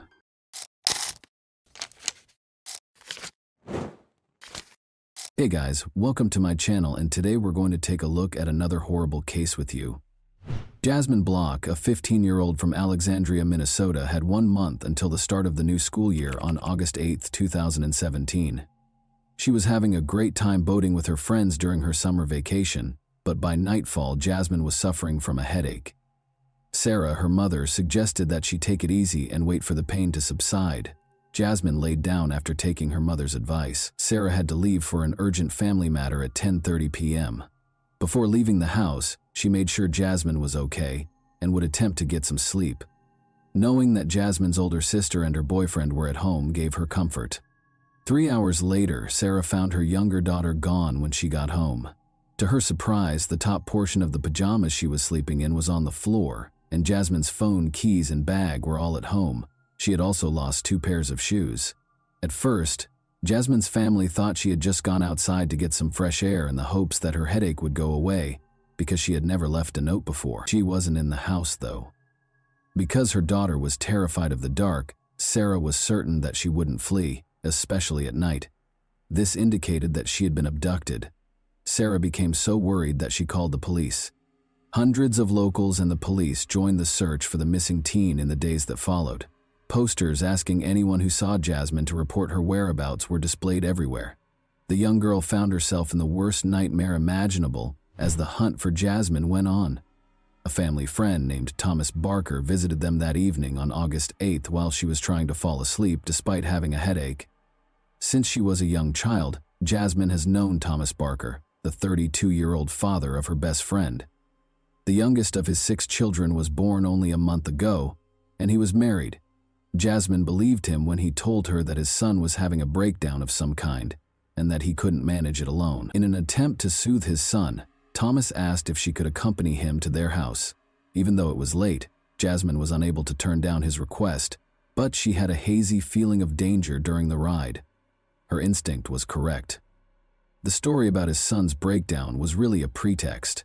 Rather, Barker drove Jasmine 16 kilometers from her home to a remote mobile home in the neighboring town of Carlos. Barker attacked her out of the blue and used zip ties to bind her hands and feet. Jasmine's actual nightmare started inside the mobile home. Before attacking her, Barker threatened her with his gun. Once his craving was satiated, Barker told his victim why he had taken her hostage. He brought up the incident a few days prior when Jasmine fell while riding a bicycle with his son. She revealed a bruise on her body by slightly lifting her shirt. For Thomas, it was an innocent incident. The 32-year-old man's inappropriate thoughts were triggered by it, which ultimately led him to abduct her. Barker and Jasmine stayed in the mobile home for the next few days. After 3 days, Thomas's old friend Joshua Holby, 31, and his acquaintance Stephen Powers, 20, arrived at the house, decreasing Jasmine's chances of escaping. Jasmine was mistreated by all 3 men, but Stephen in particular was not ashamed to participate in the abuse. Although Joshua didn't try to hurt her, he also didn't try to free her or call the police. Jasmine was kept in a utility room most of the time and made an effort to keep quiet out of concern that they would hurt her or worse. At intervals, they fed her fast food and water, and all 3 of them tried to kill her several times. Barker tried to kill Jasmine twice in the 13 days she was left alone with him. His initial attempt to drown his captive was unsuccessful because Jasmine resisted and fought valiantly to save her life. On his second try, he came up with a darker scheme. He put her in a bag with the intention of drowning her in the bathtub. However, Jasmine was able to chew a hole in the bag, insert her fingers, then her hand, and eventually free herself when he left her in the bedroom to fill the tub. When Barker realized she was out of the bag, he became furious and hit her. He briefly gave up on trying to get rid of her, but he later went back to his evil schemes with the help of his cronies. Stephen helped Barker attempt to drown Jasmine on the 3rd attempt. He taped a sock shut after jamming it into her mouth, but despite both men's best efforts, the young girl was fighting for her life with great vigor and they were unable to overcome her. Joshua, the heaviest of the kidnappers, sat on top of Jasmine after the criminals realized that drowning her would not work, and sandwiched her between two halves of a sofa bed with a pillow over her head. They had a very clear idea. They wanted Jasmine to choke, but she persisted in struggling, kicking, and fighting, so this plan also failed. Jasmine's fifth and last attempt on her life took an odd turn. Threatening her with a knife, the men made her stand on a number of stacked buckets, tied a noose around her neck, and fastened a rope to the ceiling. However, Thomas told Joshua to untie the noose because she might die after he unintentionally knocked over the buckets, causing them to roll on the floor. Evidently, the men found it difficult to cross the boundary of taking a life, even after all their efforts to get rid of Jasmine. Thomas later told Jasmine, dejectedly, that he was only doing this to avoid being caught with her because he was afraid of going to jail. The mobile home's door was unexpectedly knocked on almost a month after Jasmine was kidnapped. A policeman was circulating the neighborhood to ask about a theft that had nothing to do with the kidnapping. The policeman left after the three suspects, who were all inside the house at the time, declined to answer the knock. The criminals realized they needed to find another hiding place immediately following the officer's visit. After placing Jasmine in a sports bag and escorting her into their vehicle, they let her exit the bag. In an attempt to find a new place to hide the girl, they first went to a number of cornfields before setting up camp at an abandoned house in Grant County. Jasmine feared for her life at the hands of Barker and his cronies, and by this time she was certain that they had no intention of letting her go alive. But good fortune was on the girl's side. She had an opportunity because of the kidnappers' negligence and the forced relocation to a new location. The previous day, the men had come across a police vehicle while driving and quickly threw some illegal substances out the window. They made the decision to look for those substances at the new location and had to purchase supplies for both themselves and their captive. They left Jasmine sitting in another car, thinking she wouldn't go anywhere, and told her they would be gone for approximately an hour. Thus, Jasmine was alone for the first time in 29 days following her kidnapping. After waiting for approximately 5 minutes after Thomas's car had driven away, she plucked up the courage to get out and hurriedly jumped out. In the hopes of finding assistance, she hurried to the two closest homes, but they appeared to be deserted.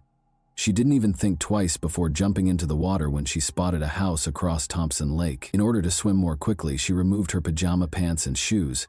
When she got to the opposite shore, she saw Thomas's car as she crossed a field and came out onto the road. Jasmine hurried to hide in the grass, keeping low and trying to control her labored breathing so she wouldn't be noticed. She was so relieved to discover that she had erred in putting someone she had never met before behind the wheel. Jasmine ran across the street and across the field to a house close by. On Tuesday afternoon, local farmer Earl Melcher was meant to be at work, but he had to go home because he had forgotten his tools. He saw something strange in the distance among the grass before he got into his pickup truck to return to work. He thought it might be a deer grazing his field from hundreds of meters away, but when he saw it was a girl, he turned on his car and headed in her direction. When Jasmine heard the car, she rushed to meet him. The man was astounded by what he saw when the girl arrived at Earl's pickup and opened the door. In a single breath, Jasmine exclaimed, "Call the police! I am Jasmine Block and I have been abducted." But Earl had already seen the girl's face on posters around town, so he knew who she was. For him, as a farmer and the father of 3 daughters, it was an incredible sensation. He turned on the car's heater, sat Jasmine down, and gave her a towel. He was going to take her to the hospital when he called 911, but the emergency dispatcher advised him to wait for the police. When the police got there, they saw an absolutely unbelievable scene. Jasmine yelled, "There's that car," as Earl assisted her in getting into the sheriff's assistant's SUV. "That car is there." Incredibly, Stephen Powers was just by their house at that precise moment. The suspect was immediately pursued by one of the officers, who jumped into his vehicle. Powers was taken into custody following a comparatively brief pursuit. Shortly thereafter, Joshua Holby and Thomas Barker were captured. Jasmine's family thanked the brave farmer who just so happened to be home on that fateful day in the days after she returned home. Earl received a reward of $7,000 from the police for helping to save the girl. "Thank you, Earl," said the police chief, praising his actions. "This world is a better place because of people like you." To which Earl replied respectfully, "Anyone could have called 911. I was in the right place at the right time by chance." Earl already knew what he was going to do with the reward money. He gave the money to Jasmine and her family and invited them to lunch. He clarified that, although the sum meant a lot to him, Jasmine's family needed it far more than he did. Their family and friends were shocked to learn that Thomas, Joshua, and Stephen were the ones who had abducted the girl, even though they had previous criminal records. According to Thomas's sister, she couldn't fathom how her brother, who has cerebral palsy and uses a walker, could have managed to kidnap a teenager. She added that she helped with the search for the girl, and that Barker's wife and mother even went to the house where he was keeping her, but they had no suspicions. Thomas Barker was given a 25-year prison sentence for his actions toward his son's friend a year after the kidnapping. He will spend the rest of his life listed as a violent offender. He can, however, apply for civil commitment after being released from prison, and, if accepted, he will live out the rest of his days in a specialized facility. Stephen Powers will spend 8.5 years, and Joshua Holby will spend 8 years behind bars. Even though the girl managed to get away, the 29 days that the three men held her captive had a profound effect on her. Never again will she be the same. Her words, "None of us will be." She has trouble sleeping because she fears nightmares, and every time she closes her eyes, she sees the faces of the kidnappers. Jasmine finds it difficult to trust people these days, so she withdraws from them. Fortunately, acknowledged Sarah, her mother, the world is not without kind people. Jasmine had the chance to visit a post-traumatic stress disorder specialist in Texas to try out novel therapeutic approaches. She brought 2 gadgets home from the meeting that have been effectively assisting her in managing her PTSD symptoms, anxiety, and nightmares. In addition to these resources, Jasmine says she has found comfort in talking to friends and creating art as a way to express herself. She is getting better every day. In order to support other girls who might have gone through something similar, she made the decision to share her story. Jasmine smiles and responds that she just wants everyone to know that she is doing well when asked if she has anything else to share. And that wraps up today's chilling story. If you enjoyed this video, don't forget to like and subscribe so you never miss a new upload. Also, let me know in the comments what part of this story shocked you the most. Thank you for watching, and I'll see you in the next video.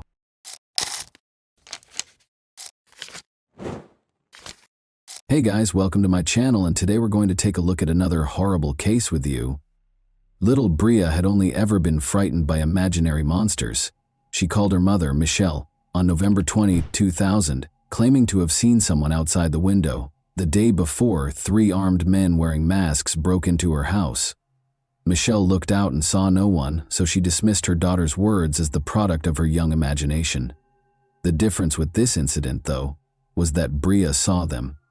They had looked through the window. Michelle and Bria were being held at gunpoint in their own home's living room by the same individuals who had been there the previous evening.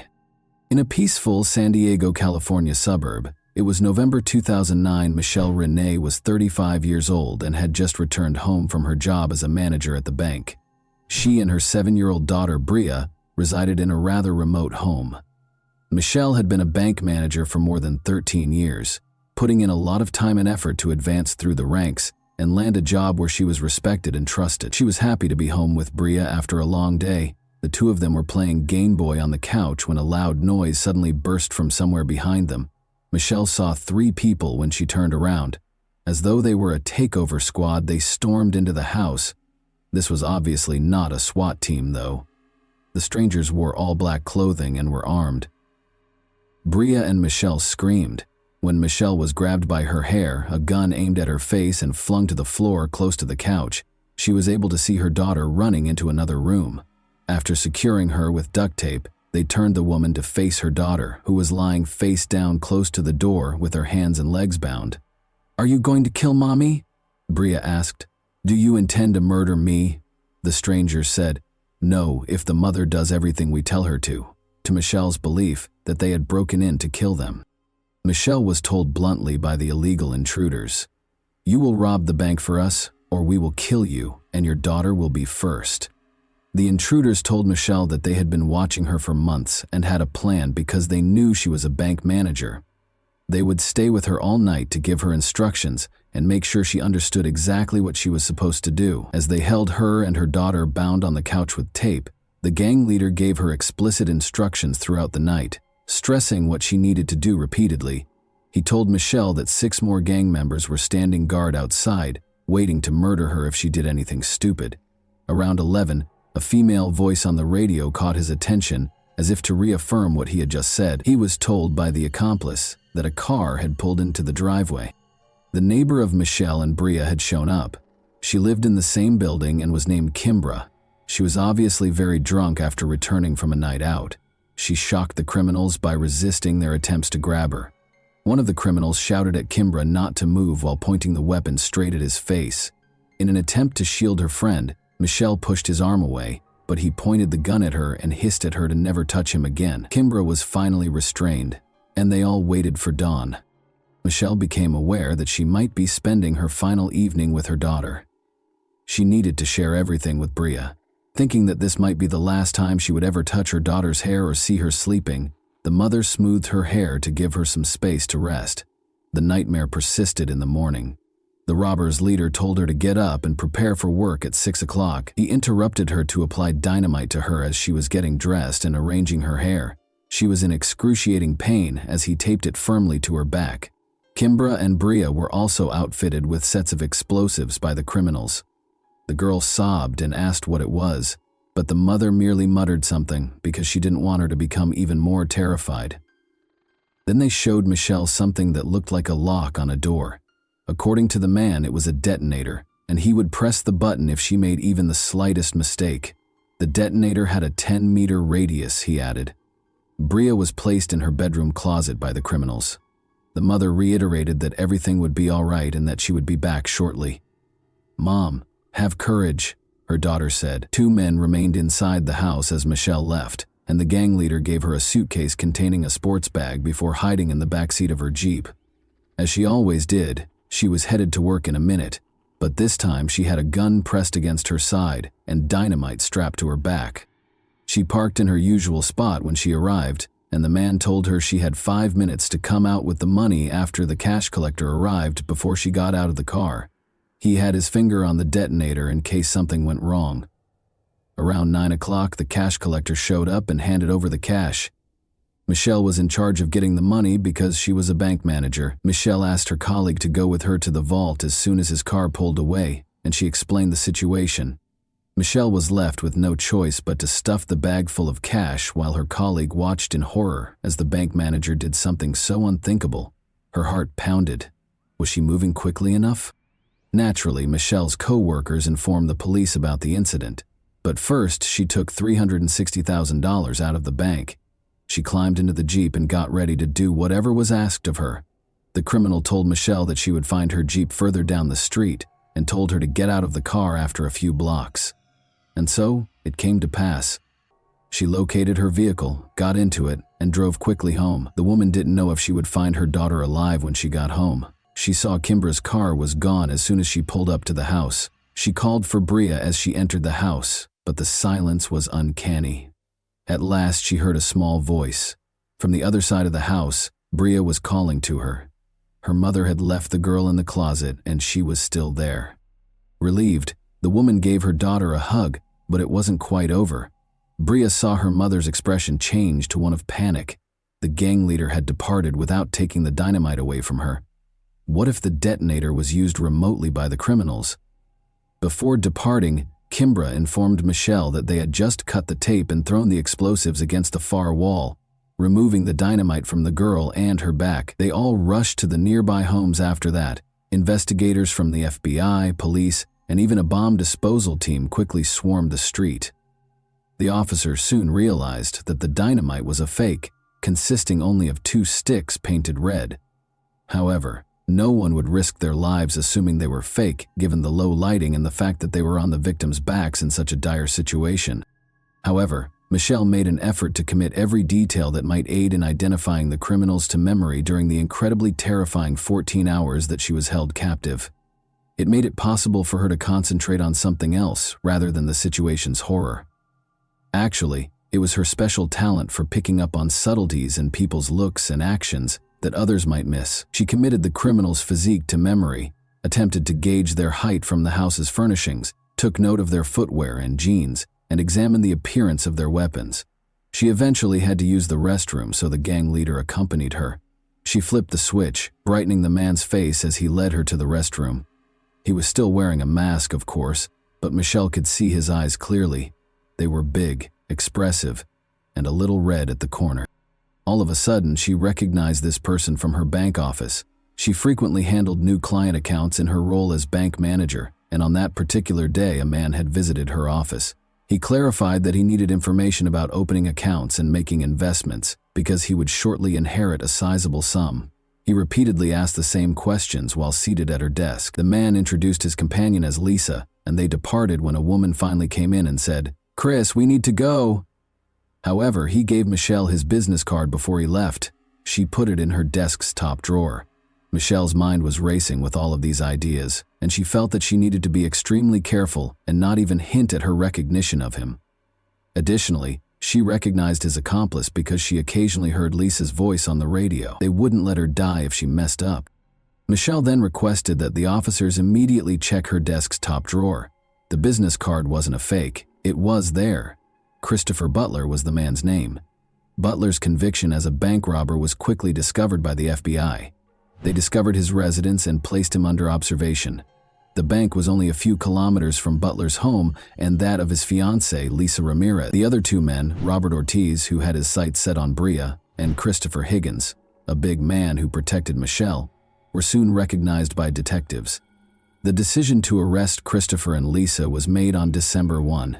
They were allegedly pulled over for document verification during a routine traffic stop. There was just so much evidence in the car. In a stressful situation, the pneumatic gun in the glove compartment appeared completely real. In addition, the officers discovered a black bag Michelle had described, gloves, homemade masks, Michelle's credit cards, banknote adhesive ribbons, and even a door lock that the criminals had managed to pass off as a detonator. Two investigators waited for more evidence in the house. Officers discovered a sample of dynamite bearing Christopher and Lisa's fingerprints, along with all the ingredients needed to make fake dynamite. Because they were sure they wouldn't be linked to the crime, the accomplices left a ton of evidence. The $360,000 that was stolen, however, was not discovered by the officers in the house or the car. On that same day, they took $93,000 and arrested Higgins. Higgins admitted to everything and talked about going to Vegas for a few $1,000s. Ortiz fled, but he had $32,000 from the bank when he was apprehended in Wisconsin 3 months later, and he admitted to everything. Christopher Butler, however, denied everything, even in the face of indisputable proof. His fingerprints on the dynamite. Lisa rejected his attempt to place the blame on her. She acknowledged that she was the woman Michelle had heard on the radio. She even acknowledged that she came up with the plan to steal the bank manager using fake dynamite. Lisa disclosed that although they divided the funds into 3 sections, over $100,000 of their portion with Butler was pilfered. To the surprise of all, she said Michelle was part of the plot. Everything had to be confirmed by the police. Michelle acted exactly like a real victim of the crime would have when they recreated the events of that day. Every detail of the victims, Higgins, and Ortiz's accounts lined up, and investigators were unable to uncover any proof linking Michelle to the plot. All 4 suspects were in custody awaiting trial by the spring of 2001. But Michelle and Bria were still processing that terrifying night. The girl thought the criminals would eventually find them and kill them, so she desperately wanted to hide somewhere. She changed from a joyful, fearless, and energetic youngster to a terrified being who feared solitude. Michelle took Bria to stay with her grandmother in Alaska in June because of this. She went back to finish things up and moved to Alaska with her dog, essentially no money and a camera, leaving the child with her grandmother. She drove off on a 9-day journey. Since she had committed to returning for Bria's birthday, she was only on the road for 9 days. Their healing really started only after they relocated. Michelle and Bria were prepared to confront their criminals when they returned to San Diego for the trial a year later. Michelle believed the trial was merely a formality because the investigators had gathered so much evidence. How foolish she was. Together, Christopher and Lisa were put on trial. Lisa would find it challenging to maintain her innocence because she confessed during a videotaped interrogation. In order to spare her from life in prison, her attorney made a deal with prosecutor Tom Manning, but he turned it down. However, the judge was compelled to forbid using Lisa's statements in court because she incriminated Christopher as well as herself during the interrogation. The case depended almost exclusively on Michelle's statements in the absence of Lisa's confession. The attorneys for Christopher and Lisa made the decision to pursue Michelle in an effort to damage her reputation. The jury doesn't think angry witnesses are trustworthy. Michelle did not do well on the witness stand and they were successful. The problem was that Michelle wasn't your typical victim. She had been a stripper for many years. It was a decision she had to make in order to live, and the woman didn't hide it. Michelle left home when she was 15 years old and put in a lot of effort to rise from bank manager to regional vice president before taking a bank manager position to spend more time with Bria. She kept up her exotic dancing for a while even while she was employed at the bank. However, Michelle's integrity as a witness was called into question by something else. She falsified her resume and other documents, listing experience and skills she didn't have in order to obtain a job at the bank. This appeared to be less than ideal from a legal standpoint. Butler's attorney also probed her personal life in an attempt to paint her as a careless, egotistical mother who would stop at nothing to get money. Her financial troubles might have served as a catalyst for the conspiracy. Since the FBI reports made no reference to Michelle recognizing Lisa's voice on the radio, Lisa's attorney asserted that Michelle had lied about it, and there was nothing stopping him from adamantly declaring that the voice on the radio was not that of his client, because Lisa's admission was not heard in court. He then asked Michelle about marked bills, which are traceable banknotes that banks store in safes in case of a robbery. She didn't intend to endanger her daughter's life, and the criminals cautioned her against taking such notes. However, the attorney now asserted that it was suspicious. In addition, he questioned her maternal instincts, knowing that her daughter is wearing dynamite. Would a mother rush to the house where she is? Following Michelle's 3-day testimony, Christopher took the stand. He testified that he had a romantic relationship with Michelle and that she was behind it all. He had no proof, of course, but his plan was obvious. First and foremost, he was committed to keeping Lisa safe at all costs. Second, compared to kidnapping for robbery, the robbery was deemed less serious. However, his plan only partially succeeded. After 5 days of deliberation, the jury found Christopher guilty of robbery and kidnapping Kimbra and Bria, but they were unsure about Michelle's abduction. 2 jurors abstained, and 1 juror thought Butler was right. He received 3 consecutive life sentences plus an extra 64 years in prison. Lisa was acquitted of all charges. Both Higgins and Ortiz were swiftly convicted in the second trial, which proceeded completely differently. Each received a 32-year sentence. There was never any trace of the remaining $260,000 in bank funds. Therefore, while the guilty were incarcerated to serve their sentences, Bria and Michelle saw it as only the beginning. It was a difficult road for them to heal, but eventually Michelle understood that she could either take charge and set an example and support system for her daughter, or she could become angry and blame the kidnappers for all of her life's shortcomings. So she did. She began her own public relations firm from the beginning, gave numerous speeches in public, told other assault survivors her story, and penned a book that was made into the movie In Captivity. Bria followed her dreams after being inspired by her mother. Despite receiving a multiple sclerosis diagnosis at the age of 18, she went on to attend college and join the school cheerleading squad, but they had to confront the past once more after their world was destroyed 20 years ago. Christopher was granted parole in June 20. Tom Manning, the prosecutor, made the decision to attend the hearing. He had a strategy. Christopher Butler was questioned by him regarding all of his false statements made in court. Christopher could have insisted on his version and carried the truth to his grave, so it was a dangerous plan. However, he acknowledged that Michelle was never a part of the conspiracy and that they did not have a relationship. He blamed his ex-girlfriend Lisa Ramirez for the crime, but he refused to accept responsibility for it. He conveyed his profound apologies for the suffering his victims had endured as a result of him. Christopher acknowledged that he felt deeply moved by Michelle's book and that he regretted what he had done. Despite their forgiveness, Michelle and Bria opposed his release and repeatedly refused to let him go. They had a fundamentally different attitude toward Ortiz and the other 2 men. In court, he was the one who expressed regret to Michelle. Ortiz was released in January 2021 after Bria spoke favorably during his parole hearing. Working together in Michelle's newly established business, Michelle and Bria are now closer than ever. Michelle's 9-day healing journey to Alaska altered her worldview, and she wrote another book about it. And that wraps up today's chilling story. If you enjoyed this video, don't forget to like and subscribe so you never miss a new upload. Also, let me know in the comments, what part of this story shocked you the most? Thank you for watching, and I'll see you in the next video.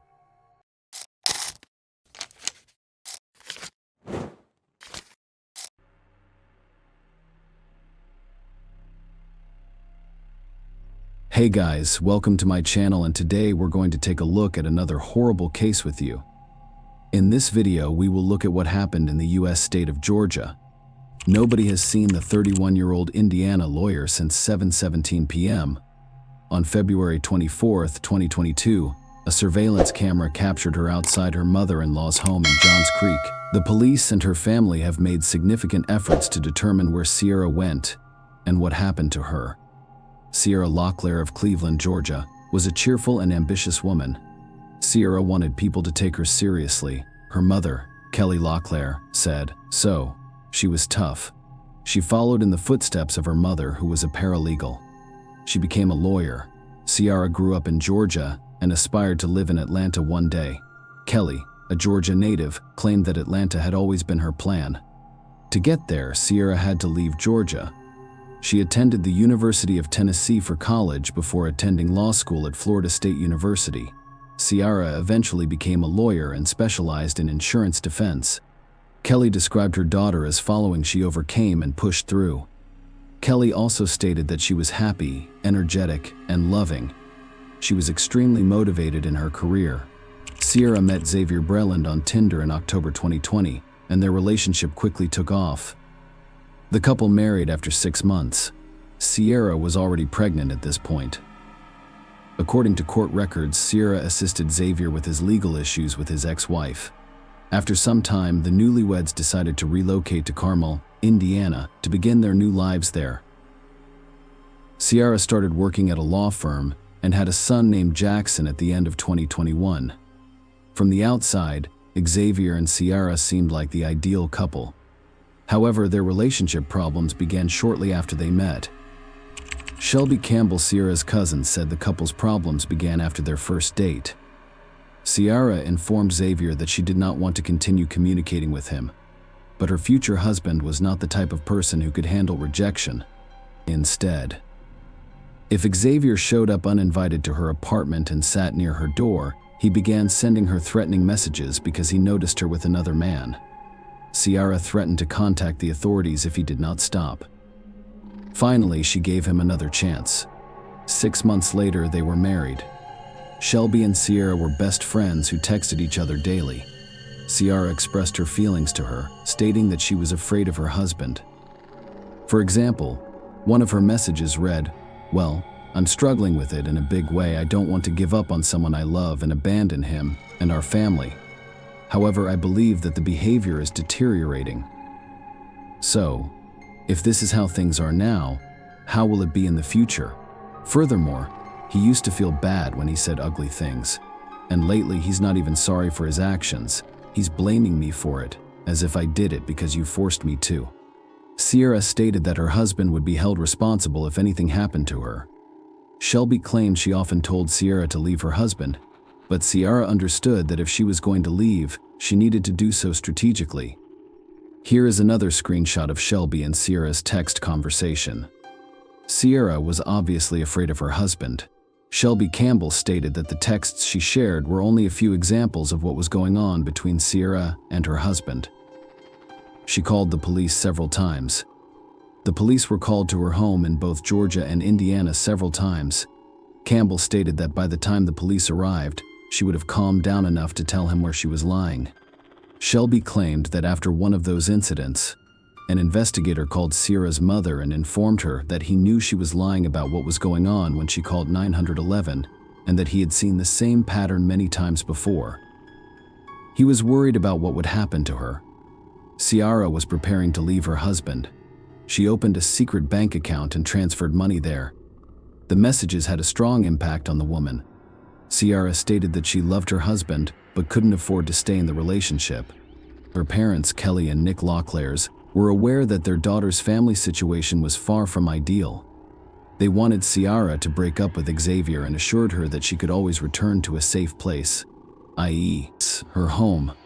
Ciara's fateful trip to Georgia began when she and Xavier loaded their baby and large dog into Ciara's 2017 white Volkswagen Tiguan and drove 11 hours south. According to her family, Ciara arrived at her parents' home on February 19th. She spent the night with family members who hadn't seen her since she moved to Indiana. It seemed like a quick trip to see her family. However, Ciara decided that she would no longer return to Indiana. Xavier was also interested in the trip because his mother lived in Georgia. However, he was unaware that Ciara would not return. She informed her mother that she was going to find work in Georgia.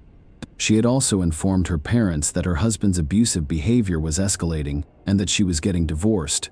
Ciara showed up at Nick and Kelly's home in Cleveland, Georgia, on Saturday, February 19th. The woman remained at her parents' house until Sunday. It had been a long time since we had seen each other. She reiterated that she wanted to divorce her husband and would not return to Indiana. On Sunday, February 20th, Ciara left her parents' house to pick up her son Jackson from her mother-in-law's house in Johns Creek, Georgia, which is about an hour away. Shelby Campbell stated that one of the last texts she received from her cousin read, "I'm at Xavier's mom's house, he won't give me Jackson, so I'm waiting for him before I leave." On Monday, February 21st, at 11:17 p.m., Ciara texted her father Nick, "I'll be back in the morning if that's okay, of course." "It's okay. You don't need to ask," Nick responded to her. Nick stated that the next day, when he had not heard from Ciara, he attempted to contact her again, and she said everything was fine. She mentioned that she had felt a little sick. Nick said he contacted her again on Wednesday to see if she was feeling better. He did not get a response. He texted her again on Thursday, February 24th. No one replied. By Friday, the Locklears were concerned because Ciara had not responded, which was unusual. Then, on Saturday evening, February 26th, Nick received a call from an unknown Indiana number. "I didn't immediately panic because I assumed they were still in Georgia," Nick said. "So I responded, and they said it was the police, and that's when they informed me she was missing." The policeman stated that Ciara's husband had reported her missing. The family was shocked. They assumed Ciara was still in Georgia, even though she had not responded to their messages, which was unusual for her. Shelby Campbell is perplexed as to why he did not contact anyone to inquire about her safety. "He did not contact anyone. He did not make us aware at all." After speaking with the Carmel police, Ciara's father called her, and Xavier answered. That is how Nick described his brief conversation with his missing daughter's husband. I asked, "If Xavier, tell me the truth. What is going on?" Ciara told me that if anything happened to her, you were responsible, so just tell me the truth. He then hung up, telling me to go to hell. Nick then called Xavier's father, who lived next to Ciara and Xavier in Carmel. The father responded, "No, I never saw her," as Nick had said. According to a press release issued on March 2nd by the Carmel Police Department in Indiana, Xavier Breland reported Ciara as missing to their office on Saturday, February 26, 2022. During the investigation, detectives discovered a video recording that showed Ciara's last known location. On February 24th at 7:17 p.m., she was at her mother-in-law's house in Georgia. Nothing unusual happens during the video. According to the official missing person report from the Carmel Police Department, Ciara left their home in the Brookstone Park of Carmel subdivision in Carmel, Indiana, shortly after 10 p.m. On February 25th, walked to the nearby store. She was reportedly wearing a black top and purple shorts in temperatures nearing 20 degrees that night. According to police, Ciara never arrived, and there is no surveillance video of her entering the store. They were also concerned because she had left her phone, work phone, and burner phone behind, along with her ID, credit cards, and 5-month-old son. Family members stated that she had a burner phone to contact them in an emergency. There was no evidence of Ciara's return to Indiana. Her family knew she wanted to stay in Georgia. Furthermore, Ciara would not have left without informing them. Even more suspicious was that she had abandoned her 5-month-old son. Her mother thought it all sounded absurd. Kelly LaClaire stated that her daughter confessed to her that the couple was having serious financial problems and accused her husband of being abusive to her and using their child as leverage to get her to stay with him. Kelly said she and her husband knew their daughter was dead after police called to report Ciara had gone missing, leaving her child behind. "She is definitely gone," Kelly said. "That was the first thing my husband said when police called after Xavier reported her missing, and the officer said she had left without bringing the baby. She refused to take a shower or let anyone else watch the baby." Kelly described Ciara as a devoted mother who lived to care for her son. She claimed Ciara awoke every hour or two to check on her son, who had a rash. "So when they said that, my husband said, 'No, there is no way my daughter would not do that.' If that's the case, and you're telling me she's missing, and the baby isn't with her, then my daughter died." Kelly said she would not leave him. On February 28, 2020, 2 days after reporting Ciara missing, Xavier noticed police officers at his door. According to court documents, a firearm was accidentally discharged at a home on Baldwin Lane. Xavier told investigators he was moving a Christmas tree in the garage when he heard a gunshot and bolted out. He then returned to the garage, found the gun, and unloaded it. He called the police and reported the incident. The investigators discovered 2 different guns in his home. The police did not reveal whether there was any evidence that Xavier was involved in Ciara's disappearance. However, his criminal background was quickly revealed. According to court records, Xavier was convicted on felony burglary charges in 2005. It was also unusual that Xavier reported his wife's disappearance only the next day, after she allegedly failed to return home after going to the store. A few days after the police received a missing person report, Xavier was identified as a person of interest in his wife's disappearance. They arrested him on unrelated charges. Police discovered that he had an outstanding warrant for aggravated stalking in Kuwait County. He was extradited to Georgia to face the charges. According to court records, he placed a tracker inside his daughter's stuffed animal to track down her mother, his ex-wife. The case arose from a custody dispute between the former couple. On Friday, 2 weeks after Ciara went missing, police volunteers, family, and friends searched several Johns Creek neighborhoods. Their focus was on neighborhoods along Medlock Bridge Road, where police suspected Ciara had traveled during her stay in Georgia.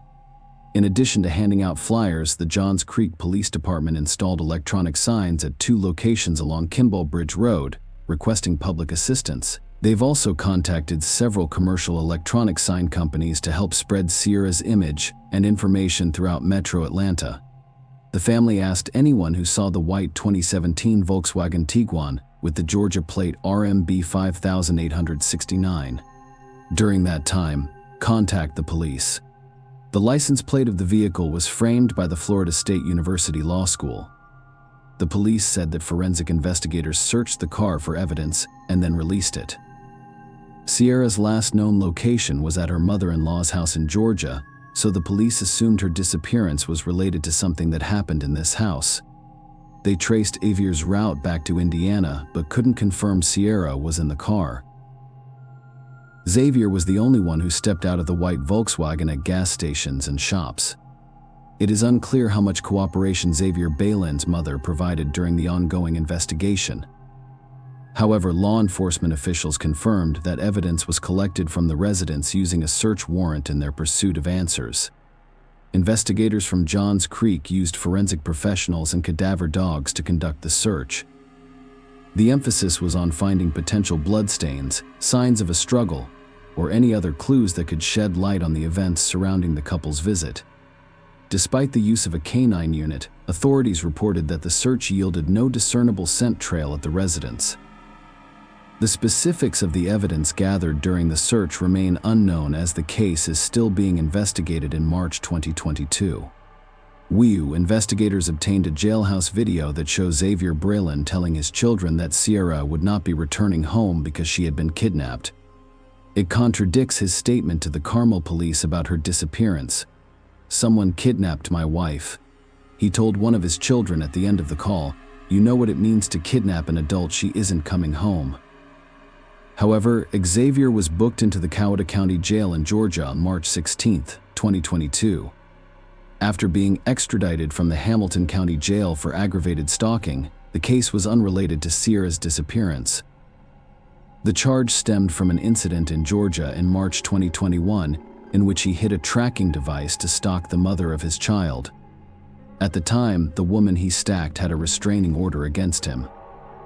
In August 2022, he was found not guilty. However, he was arrested again and extradited to Indiana. This time, the charge was for unlawful possession of a firearm by a serious, violent felon. At Brooklyn's initial hearing, he pleaded with the judge to reduce his bond to a level his mother could afford. The court reduced his bond to $35,000. While prosecutors wanted it increased to $50,000, all I needed was an opportunity to get my life back on track, Breland informed the judge. Breland stated that he could get a job as a truck driver if he was released from jail. After reviewing the case, the judge set the bond at $100,000. In February 2023, Xavier Breland was released after posting bail. This court decision had consequences, which I will discuss later. He was repeatedly interrogated about Sierra's disappearance but denied any involvement in it. His version is unchanged. She disappeared after going to the store. Several locations have been suggested for the search for evidence in Sierra Breland's disappearance. Georgia alone has over 85,000 acres of state parks, nearly 2 million acres of land managed by the United States Department of the Interior, and more than 300,000 acres of undeveloped land. Fulton County contains 440 acres of parks. There are also hundreds of thousands of acres of railroad and utility easements, both active and inactive. Georgia has 37,295,360 total acres. Approximately 15% to 20% are covered in vegetation. Sierra Breland and her husband drive through areas other than Tennessee, Kentucky, and Indiana. According to Johns Creek Police Lieutenant Gregory Todd Hood, if we knew her exact last known location, we would direct the investigation accordingly, without going into detail. Kelly Locklear stated that law enforcement has gathered evidence and statements from multiple states, but they are essentially pieces of a puzzle without a complete picture. Some items were removed from Xavier's mom's home, according to court documents from a civil case in which Xavier's mother sued Xavier's sister. Crime scene investigation removed the carpet and mattress from Xavier's mother's home on April 21, 2022, as part of their investigation. According to documents from the familial civil dispute, 5-month-old Jackson was placed in state care immediately after Xavier Breland's arrest on March 1. Sierra's parents, Nick and Kelly Locklear, have since been able to spend time with the baby and are working to bring him back to Georgia. Multiple organized searches have been conducted over the last year, some of which targeted specific areas, but no one knows what happened to the new mother.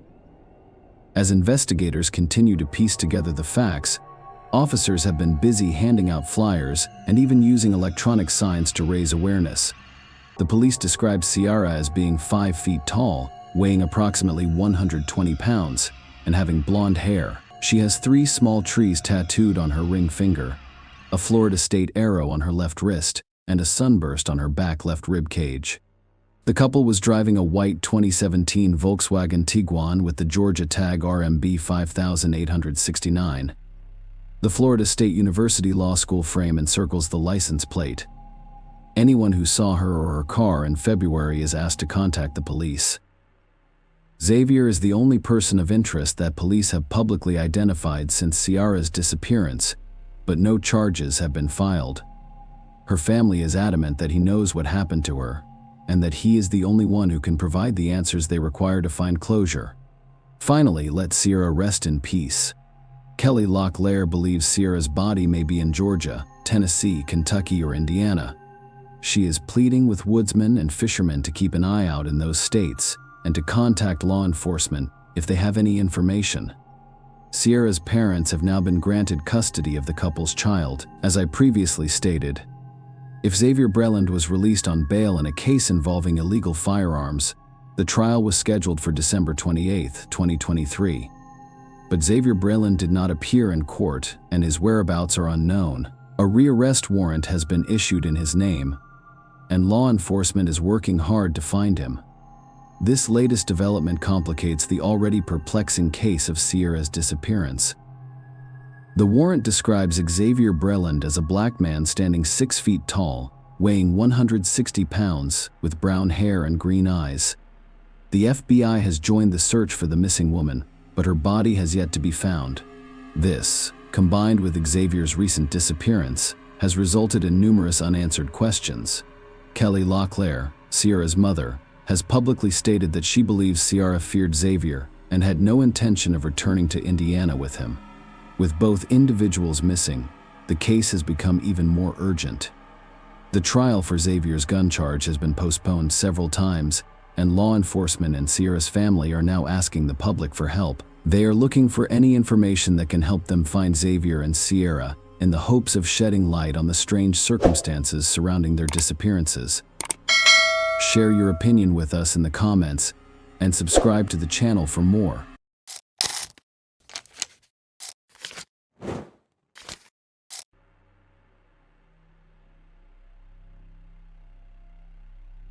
Hey guys, welcome to my channel, and today we're going to take a look at another horrible case with you. In this video, we'll talk about a story that happened in California. Christy Wilson, 27, was last seen at the Thunder Valley Casino parking lot. It was the early morning of October 5, 2005. Wilson had a brief phone conversation with her boyfriend, Danny Burlando, on the evening of October 4th, assuring him that she would return home soon, but she then vanished mysteriously. It took the authorities 15 years to figure out where Christy went. Christy Lynn Wilson was born on January 10, 1978, in San Jose, California, USA. She graduated from Gunderson High School and earned a business degree from California State University, Chico. According to her mother, Deborah Wilson Boyd, and stepfather, Patrick Boyd, she was an outstanding athlete and student. Christy graduated from college and found a job she liked at a tech company near Sacramento. In her spare time, she enjoyed playing blackjack at a nearby casino, where she eventually met her boyfriend, Danny Burlando. Christy's family and friends described her relationship with Danny as quite harmonious. They appeared to be a good couple with a promising future, but their relationship began to deteriorate after they moved to Sacramento together. Christy had numerous bruises on her body, but she refused to discuss their origins. Christy struggled at work, in addition to her personal issues. She lost her job as a result of the high-tech crisis and had to relocate to San Jose to live with her parents. She eventually received a job offer in San Francisco and decided to start over.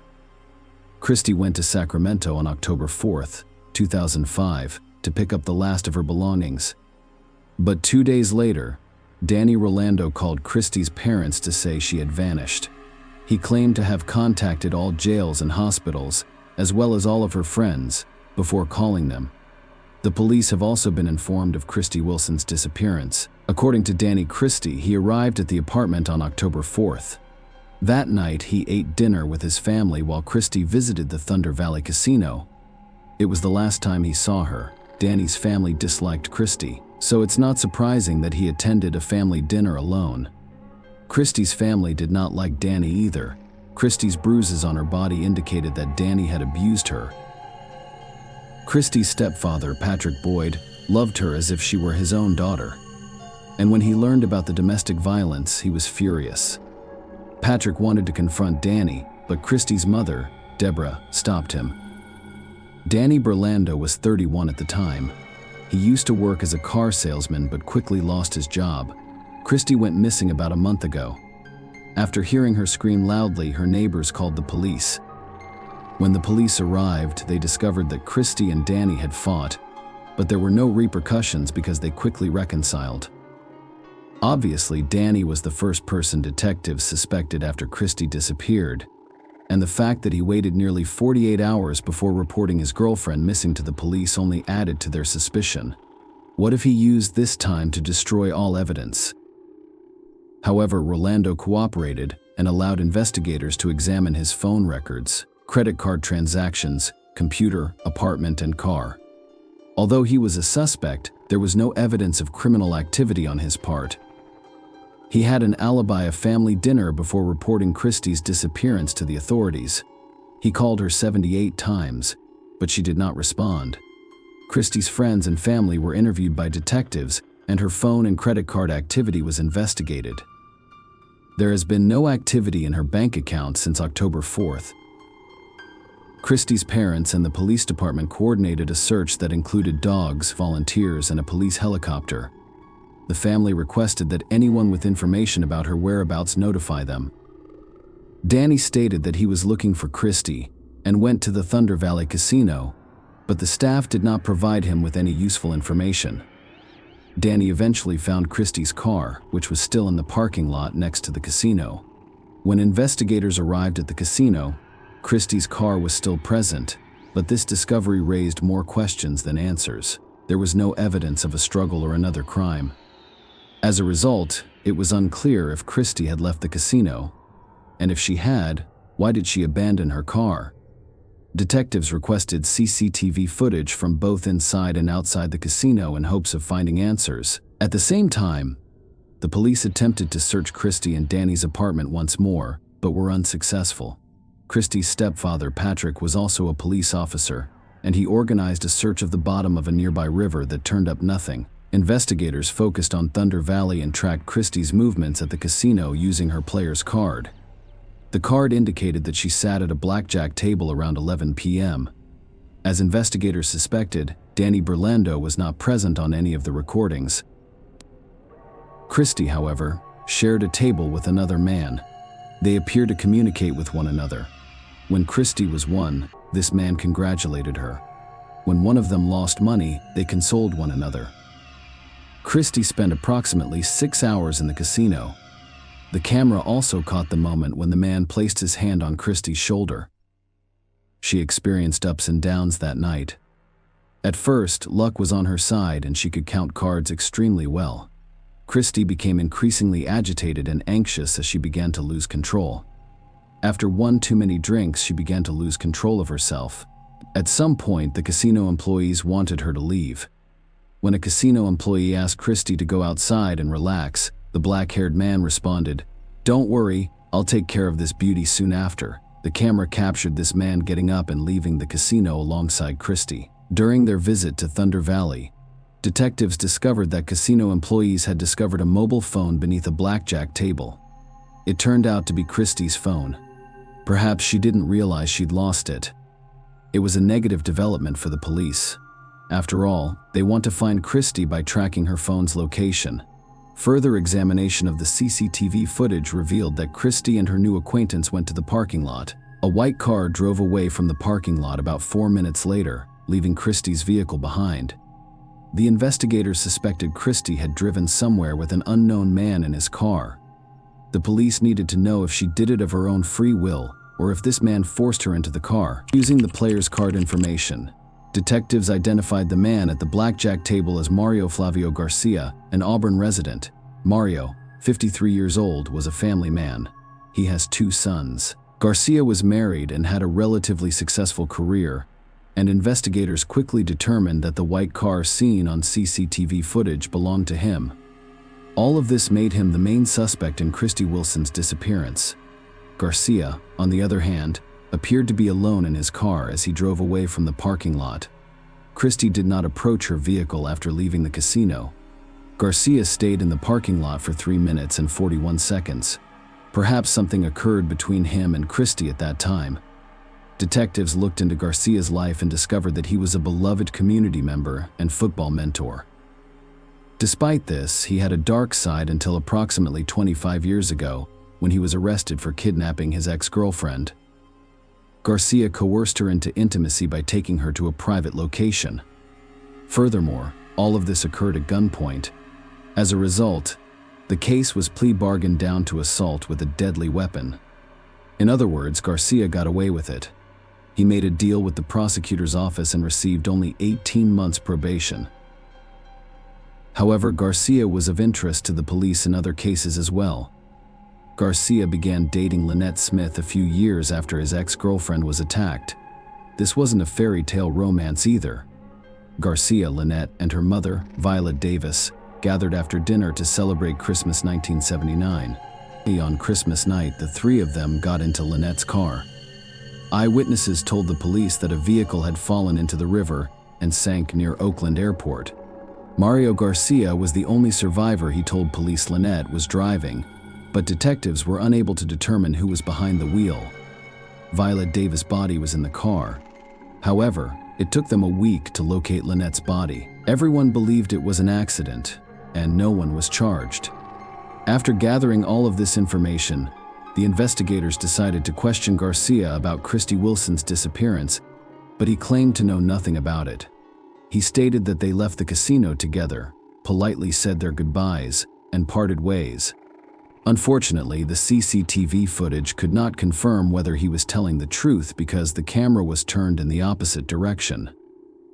Garcia claimed that he went home after saying goodbye to Christy, but this was a lie. After reviewing the CCTV footage, the police determined that he drove in the opposite direction from his home. Garcia told detectives that he went straight home and fell asleep. At 8:30 a.m., he awoke and headed to work. His wife refused to speak with the police, so detectives could not confirm or deny this version. However, when they examined Garcia's cell phone records, it became clear that his entire story was a lie. He did not return home immediately after the casino. That morning, at 7:51 a.m., he called his wife, but the cell tower that received his phone signal was a long distance away. Mario also stated that he arrived at work at 9 a.m., but his co-workers reported that Garcia arrived late, around 10 a.m. Investigators learned from speaking with all of Garcia's co-workers that the day Christy Wilson went missing, Mario arrived at work with scratches on his arm and a bruise under one eye. As the main suspect stated, he received them after falling from a tree while pruning. The investigators didn't believe any of it. Who prunes the trees at night? Doesn't that sound ridiculous? The police asked a forensic expert to examine Mario Garcia's wounds. An experienced expert observed that the scratches on the man's face and body were not consistent with injuries sustained while falling from a tree. There were 4 parallel scratches across his face. But that is not all. The 3 parallel scratches on Mario's left side of the chest were particularly intriguing. After all, when resisting, the right-handed person will use their right hand to leave traces or scratches on their opponent's left side of the chest. Christy Wilson was right-handed. The police had reason to believe Mario Garcia was involved in whatever happened to Christy, so they obtained a search warrant for his vehicle, home, and computer. As a reminder, Garcia stated that he went home after saying goodbye to Christy in the parking lot. However, as forensic investigators searched his car, they realized that Christy Wilson was most likely dead. The man was able to wash his car both inside and out. Despite throwing the mat out of the trunk, he failed to destroy all of the evidence. At first, experts discovered a small, unassuming spot on the car seat. After testing, they discovered that it was blood. Unfortunately, it was not clean enough to perform a DNA analysis. Aside from 2 long hairs, the police discovered small splashes of blood on the back door of the trunk. After a comparison, they determined that these 2 hairs belonged to the missing Christy. Following additional testing, the police reached a different conclusion. The bloodstains contained Mario and Christy's DNA. This evidence contradicted Mario's claim that they separated in the parking lot. Everything pointed to a fight between Garcia and Christy. Detectives discovered that he was looking for forensically toxic, illogical data after reviewing his search history. He also used a website that described the drugs that can be slipped into drinks during a date. Investigators assumed Christy was a random victim. They sat at the same table, and Garcia may have slipped something into her alcoholic beverages. However, the police needed to find Christy to prove it. They conducted an extensive search for Christy's body on Garcia's 5-acre property. However, they were unable to discover any new clues.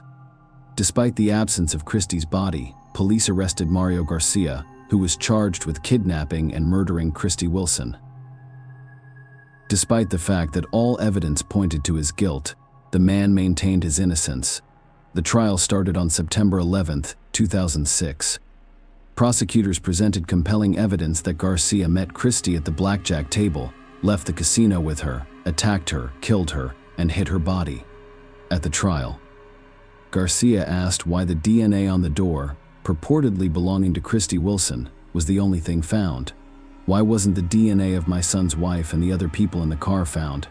I cleaned everyone else's DNA except Christy Wilson. That was the only thing they found. So, how did it arrive there? He hoped to persuade the jury that the police had planted evidence in his car. I suppose I'm supposed to ask for mercy, forgiveness, and remorse during this hearing. However, I am not going to do that. I didn't kill Christy Wilson. I'm innocent. Garcia stated that after hearing both sides, the jury found Mario Garcia guilty on January 11, 2007.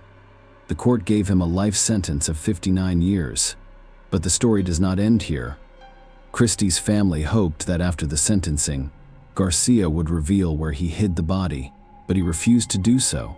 Christy's family tried to move on with their lives after such a heartbreaking ordeal. The fact that Mario Garcia filed one appeal after another exacerbated the situation. All of his attempts to appeal the verdict were unsuccessful, but they kept Christy's family from living their lives. Nonetheless, Garcia did not want to spend the rest of his life behind bars. As a result, he changed his tactics. In 2018, he informed Christy's family that he wanted an early release from prison in exchange for information about the body's location. Deborah Boyd considered negotiating with him, but ultimately abandoned the idea. This would be a disgrace. She insisted he would not use my daughter's body as a bargaining chip. The police asked Garcia's family for assistance. They knew Jean Garcia divorced Mario after he was imprisoned. She eventually stopped believing Garcia and began to suspect her ex-husband was involved in Christy Wilson's disappearance and subsequent death.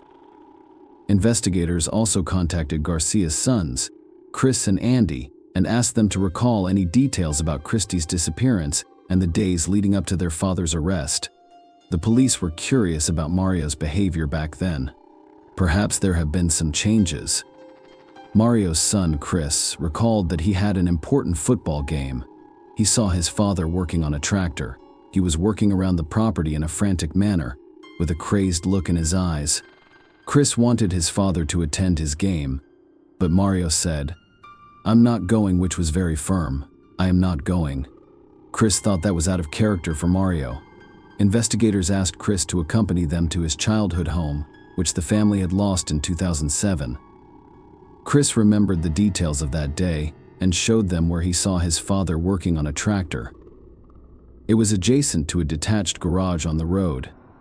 Just 100 yards from Garcia's house, Mario has done an excellent job of making the landscape appear to match the terrain. He had plenty of time to do this. Mario had 4 to 5 days to cover his tracks. In 2005, law enforcement officers searched Garcia's property with police dogs. However, neither of them could find anything at the time. Now the investigators have decided to take a different approach. In August 2020, they contacted a company that specialized in ground-penetrating radars. The technicians scanned nearly all 5 acres of Mario Garcia's land and accurately identified 8 voids or pockets beneath the surface. The first 2 holes yielded nothing. The third location identified by experts was where Mario Garcia was digging with a tractor. It was there that the police discovered the skeleton. The examination proved conclusive. Christy Wilson's remains were discovered 15 years after she went missing. Although the exact cause of her death was unknown, experts concluded she had a broken arm and were aware that the investigators who had been working on this case for 15 years traveled to Arizona to personally inform Deborah that they had located her daughter. Christy's family received both sad and joyful news. They finally had the opportunity to say goodbye to their daughter. At a press conference in Auburn with the Wilson family and District Attorney Morgan Gear Place, her County Sheriff Devin Bell announced the discovery, which he claimed was made without Garcia's assistance. He said the now 67-year-old is a convicted murderer who refuses to cooperate, will not provide any information to help the family find closure, and is exactly where he should be: prison. Wilson's mother, Deborah Boyd, stated that the announcement would mark a day of peace for their family. "We've never had this peace before, and we are overjoyed to finally be able to close this chapter of anguish and move forward with a wonderful Thanksgiving.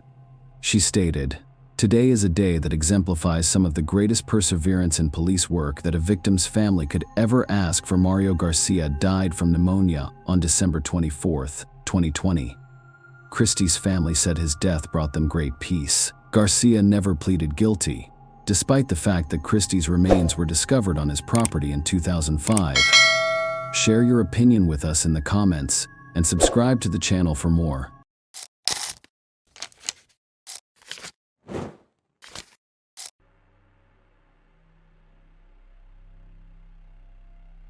Hey guys, welcome to my channel, and today we're going to take a look at another horrible case with you. In this video, we look at a story from 2003 in the American state of North Dakota. On November 22, 2003, Drew Shodin, 22, was walking to her car after finishing her shift and talking on the phone with her boyfriend. The conversation was abruptly interrupted. Drew's boyfriend paid little attention to this, which he later regretted deeply. The young woman was soon featured on national television, and her experiences influenced a change in US law. Drew Katrina Shodin was born September 26, 1981 in Minneapolis, Minnesota. She was the younger of Alan and Linda's two children. Drew's parents divorced when she was 3 years old, but they remained friends until she was 10. Linda and her second husband, Sid Walker, raised her and her brother Sven in a comfortable home on Whitefish Lake, which is known for being one of Minnesota's most scenic vacation spots. Drew excelled in high school, becoming an honor student, joining the golf team, and being voted homecoming queen in 1999. But her true passion was for art. Her homeroom was filled with sketches of rock star models and friends. After graduating from high school, she attended the University of North Dakota in Grand Forks, a city of approximately 50,000 people. Friends described Drew as someone who loved life and was always willing to help others. Drew often traveled around the country, but her dream was to visit Australia, which she planned to do in the spring of 2004. To save money for the event, Drew worked 2 jobs in her spare time: a sales associate at Victoria's Secret and a waitress at a nightclub in Grand Forks. On Saturday, November 22, 2003, Drew's shift at the Victoria's Secret store in Columbia Mall ended at 4 p.m. Later that day, she was scheduled to work at a nightclub. Before leaving the mall, Drew decided to go shopping and purchased a purse from a specific store. She called her boyfriend Chris Lang as she walked to her car in the parking lot. Suddenly, after Drew said, "Okay," the call was disconnected, but Chris did not give it much thought. He did not call back because they were not discussing anything important. About 3 hours later, Chris's phone rang again, this time from Drew. When he answered it, he only heard noises, such as the wind and phone buttons being pressed. 3 weeks later, in an interview with a television station, Chris described the thoughts that raced through his mind when his conversation with Drew was cut short. "I was unaware of the urgency of this phone call at the time," he said. "I never thought this would happen. There was no sense of urgency. It was simply a cell phone call that was cut off for a variety of reasons. I had no idea this terrible thing was happening." Drew was living in a college dorm, sharing a room with her friend Meg Murphy. Around the same time, Chris got a strange phone call. Meg received a call from the nightclub, where they were trying to figure out why Drew hadn't arrived for work and wasn't answering the phone. She was a responsible employee who always arrived at work early, so her absence immediately raised concerns. However, Meg had no idea where Drew was and was surprised that she hadn't shown up for work, so she went looking for her friend Meg. She first called mutual acquaintances, then the local hospital, where she was informed that Drew had not been admitted. "I called the police around 9 p.m. because I couldn't find anything out." Knowing Drew worked at Columbia Mall, a police officer was dispatched to the location. At this point, the mall had already closed. Driving around the parking lot, the officer noticed Drew's car. After inspecting it, he discovered that the car was unlocked. There was no evidence of a struggle or other crime. A black nylon sheath for a folding knife was discovered on the ground near the car. It was unclear whether it was related to Drew's disappearance. However, such a discovery was not encouraging. Papers, a wallet, and a new purse purchased that day were found on the car seat, implying that even if Drew had committed a dirty deed, it was not a robbery. Neither the friend's boyfriend nor his parents knew where Drew could be, so investigators began to suspect a kidnapping. First and foremost, have detectives checked out Chris Lang. He was almost immediately ruled out as a suspect because he lived in Minnesota, 300 miles from Chris in Grand Forks. The police discovered that one of Drew's phone calls was abruptly cut off, and the second was made a few hours later, when noises and the sound of a button being pressed could be heard. The detectives arrived the next day when the mall where Drew worked was open to review the security camera footage. As it turned out, there were no security cameras in the parking lot where the missing girl's vehicle was parked, but, thankfully, there were several security cameras inside the mall. Detectives went through the footage and discovered a scene in which Drew went into one of the local stores after work and bought herself a purse. She was calm and not in a hurry to go anywhere. At 4:55 p.m., she was wearing a pink sweater and carrying a jacket. Drew paid for her purchase at the register before putting on her jacket and leaving the store. On her way out, she called Chris. The call was made at precisely 5 p.m., and as we now know, at 5:04 p.m., Drew and Chris's conversation was abruptly cut off after she sat down. Okay, knowing that the call was cut off after 4 minutes, one of the detectives decided to try an experiment. He set a 4-minute timer and began walking slowly from the store where Drew had purchased her purse to the parking lot where her car was parked. When the alarm went off, indicating that 4 minutes had passed, the detective was in the parking lot near where the car was discovered. This indicated that something occurred while Drew was in her car.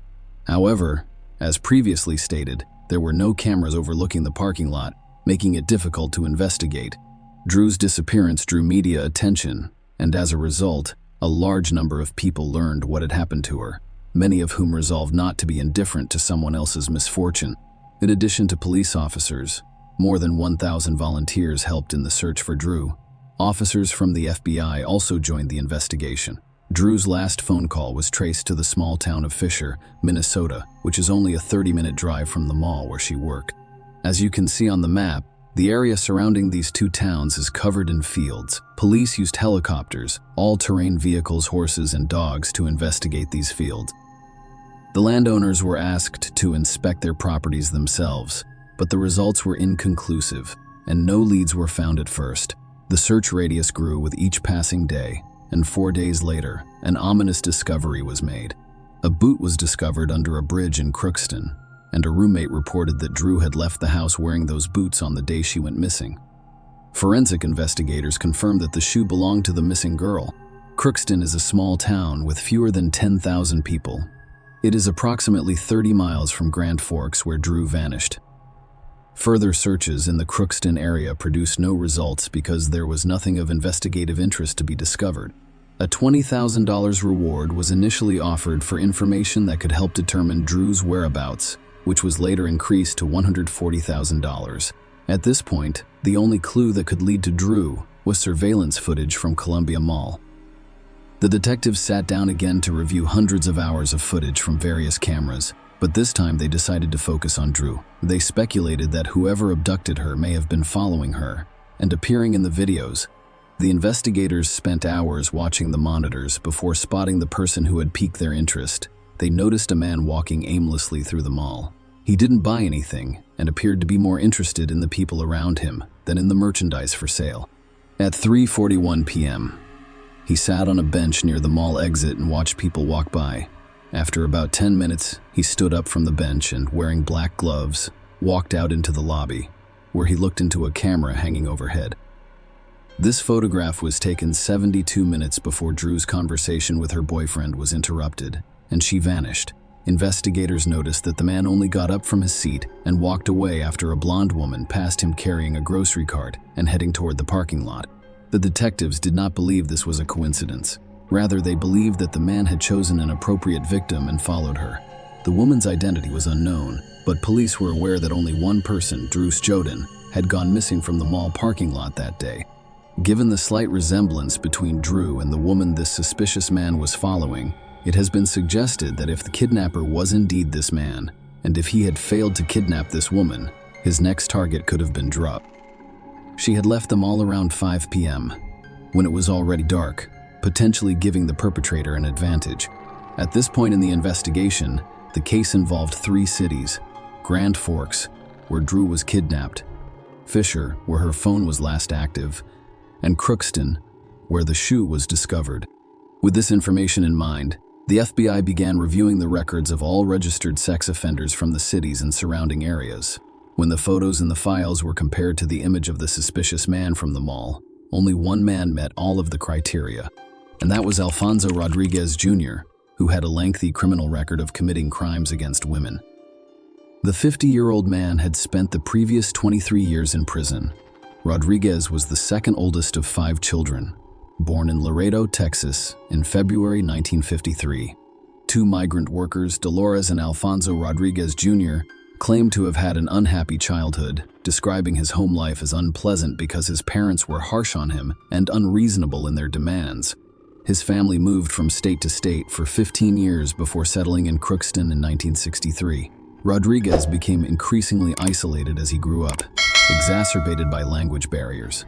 His preferred language was Spanish, and he struggled with English, which made school particularly difficult. He eventually dropped out of school in 9th grade and started working as a laborer at the American Crystal Sugar Company plant in Crookston. Rodriguez claimed that he was molested by older women in his youth, which he blamed for his hostility toward women. In October 1974, at the age of 21, he asked a woman for a ride home, but instead directed her to Crookston's driveway, where he grabbed her by the throat and attempted to force her to please him. The following month, he approached another woman sitting in a truck outside a Crookston movie theater. He threatened her with a knife and took her to a remote location in the countryside, where he forced her to have sex with him. Then in 1979, he attempted to kidnap a 69-year-old high school English teacher. While out walking in Crookston one night, the woman fought back as Rodriguez attempted to force her into his car. In a fit of rage, he stabbed her with a knife in her elbow and abdomen, but she managed to escape and flee to safety. The woman, who was artistically talented, was able to create a composite sketch of Rodriguez that closely resembled him, resulting in his capture. He was convicted of attempted kidnapping and aggravated assault and served a 23-year prison sentence before being released in May 2003. He had been released from prison 6 months before Drew disappeared and was classified as a third-degree sex offender, which meant he was at the highest risk of reoffending. Before being released from prison, Rodriguez and his family expressed their concerns to Minnesota Department of Corrections officials. Even his family feared that he was reverting to his old ways. Despite their fears, Alfonso was released after serving his full sentence. After his release, Rodriguez lived with his mother in Crookston, only a few miles from the bridge that should be recalled. Another disadvantage for Drew was the discovery of his shoe.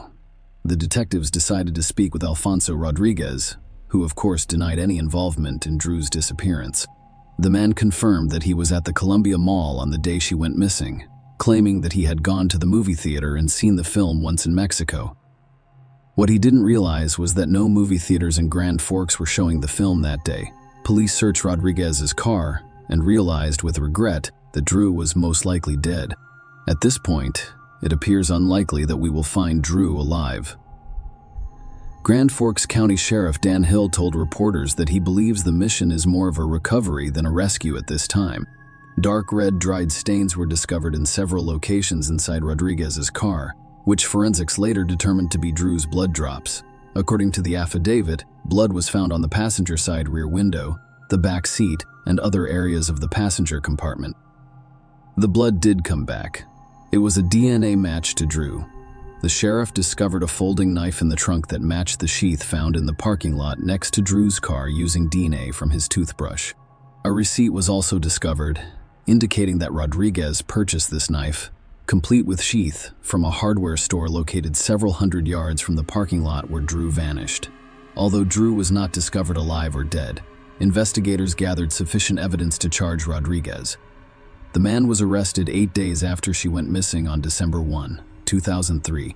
Rodriguez, who was imprisoned in Grand Forks, claimed he had no involvement in Drew's disappearance and refused to speak with law enforcement or provide information about her whereabouts, despite the evidence against him. During a brief bond hearing several days ago, bail for Rodriguez's release was set at a staggering $5 million. While he remained silent in custody, the search for Drew continued unabated, focusing on these 3 towns. The abundance of snow in the area made the searchers' work more difficult. This is an unprecedented move.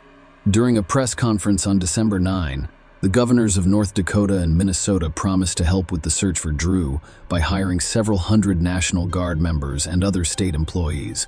North Dakota Governor John Howe even stated that Drew's disappearance has affected everyone in North Dakota, and Minnesota Governor Tim Pawlenty expressed his pride in the community's cooperation and collaboration with police officials. Despite all efforts, there were no results, and due to worsening weather conditions, the authorities decided to call off the search. In the spring, the intensive search continued. Those looking for Drew hoped to find her as the winter snow began to melt. After 5 months of searching, they were eager to get Drew home. Finally, on April 17, 2004, Drew's body was discovered. It lay in a field in Crookston, just a few miles from the bridge where the boot had been discovered. Drew's family was overcome with grief after learning of the heartbreaking discovery. Her father told reporters, "We were waiting for that call. And when that call came, we all stopped living for a moment. It was her parents' worst nightmare, and it would follow them for the rest of their lives." The field where the body was discovered had already been searched, but due to the large drifts, they were unable to locate it immediately. Drew was naked below the waist, making the motive for the crime clear. Her hands were tied behind her back, with a rope around her neck and a cut. Under the rope, there were remnants of a plastic bag, indicating that the bag had been placed over Drew's head and then tied around her neck with a rope. Hair matching Rodriguez's DNA was discovered on Drew's jacket. Before her death, the young woman had been brutally beaten and repeatedly stabbed. The medical examiner identified 3 possible causes of her death. It was either suffocation due to the cut on her neck or hypothermia, the third possible cause. After months of silence, Drew's family was finally able to say goodbye to her on April 24, 2004. The mourning ceremony was attended by approximately 1,500 people. North Dakota, where Drew was kidnapped, abolished the death penalty in 1975, and Minnesota, where the body was discovered, did not use it as a punishment either.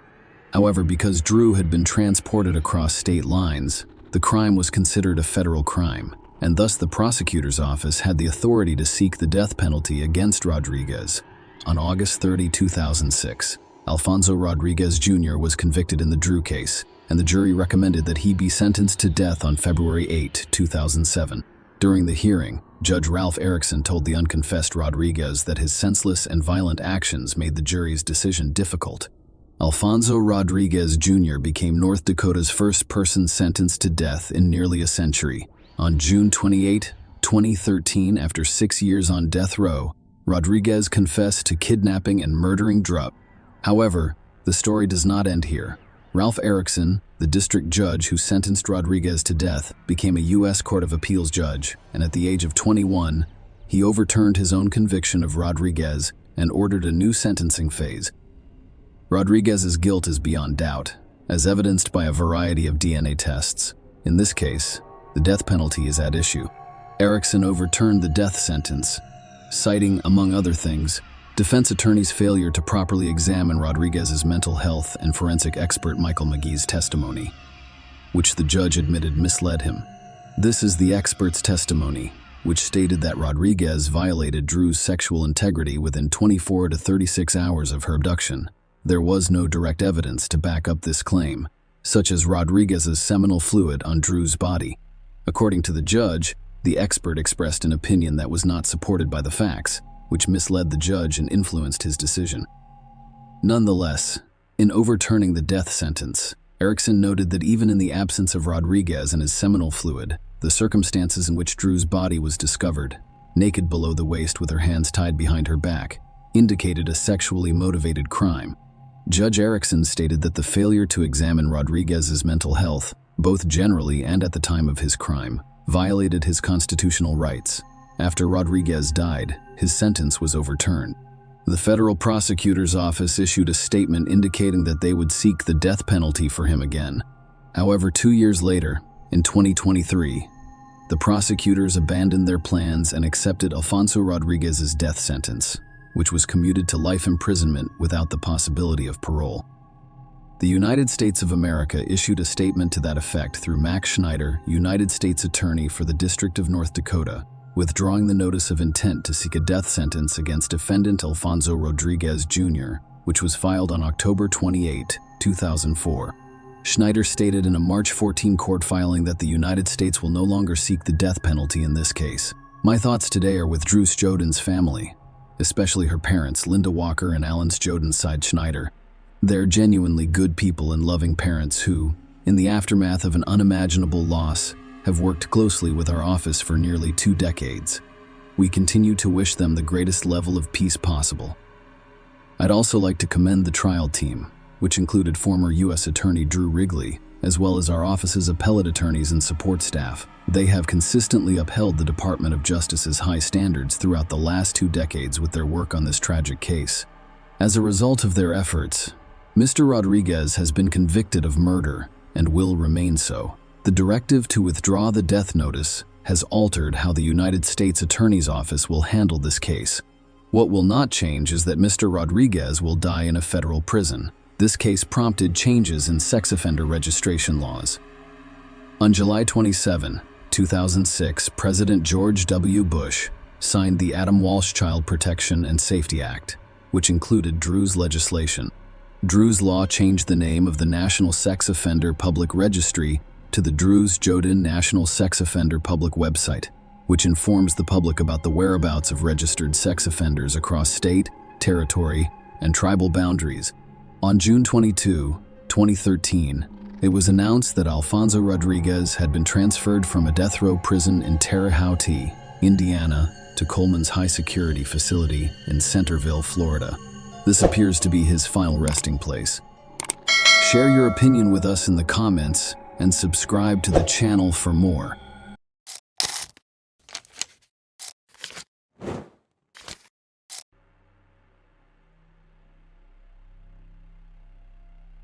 Hey guys, welcome to my channel, and today we're going to take a look at another horrible case with you.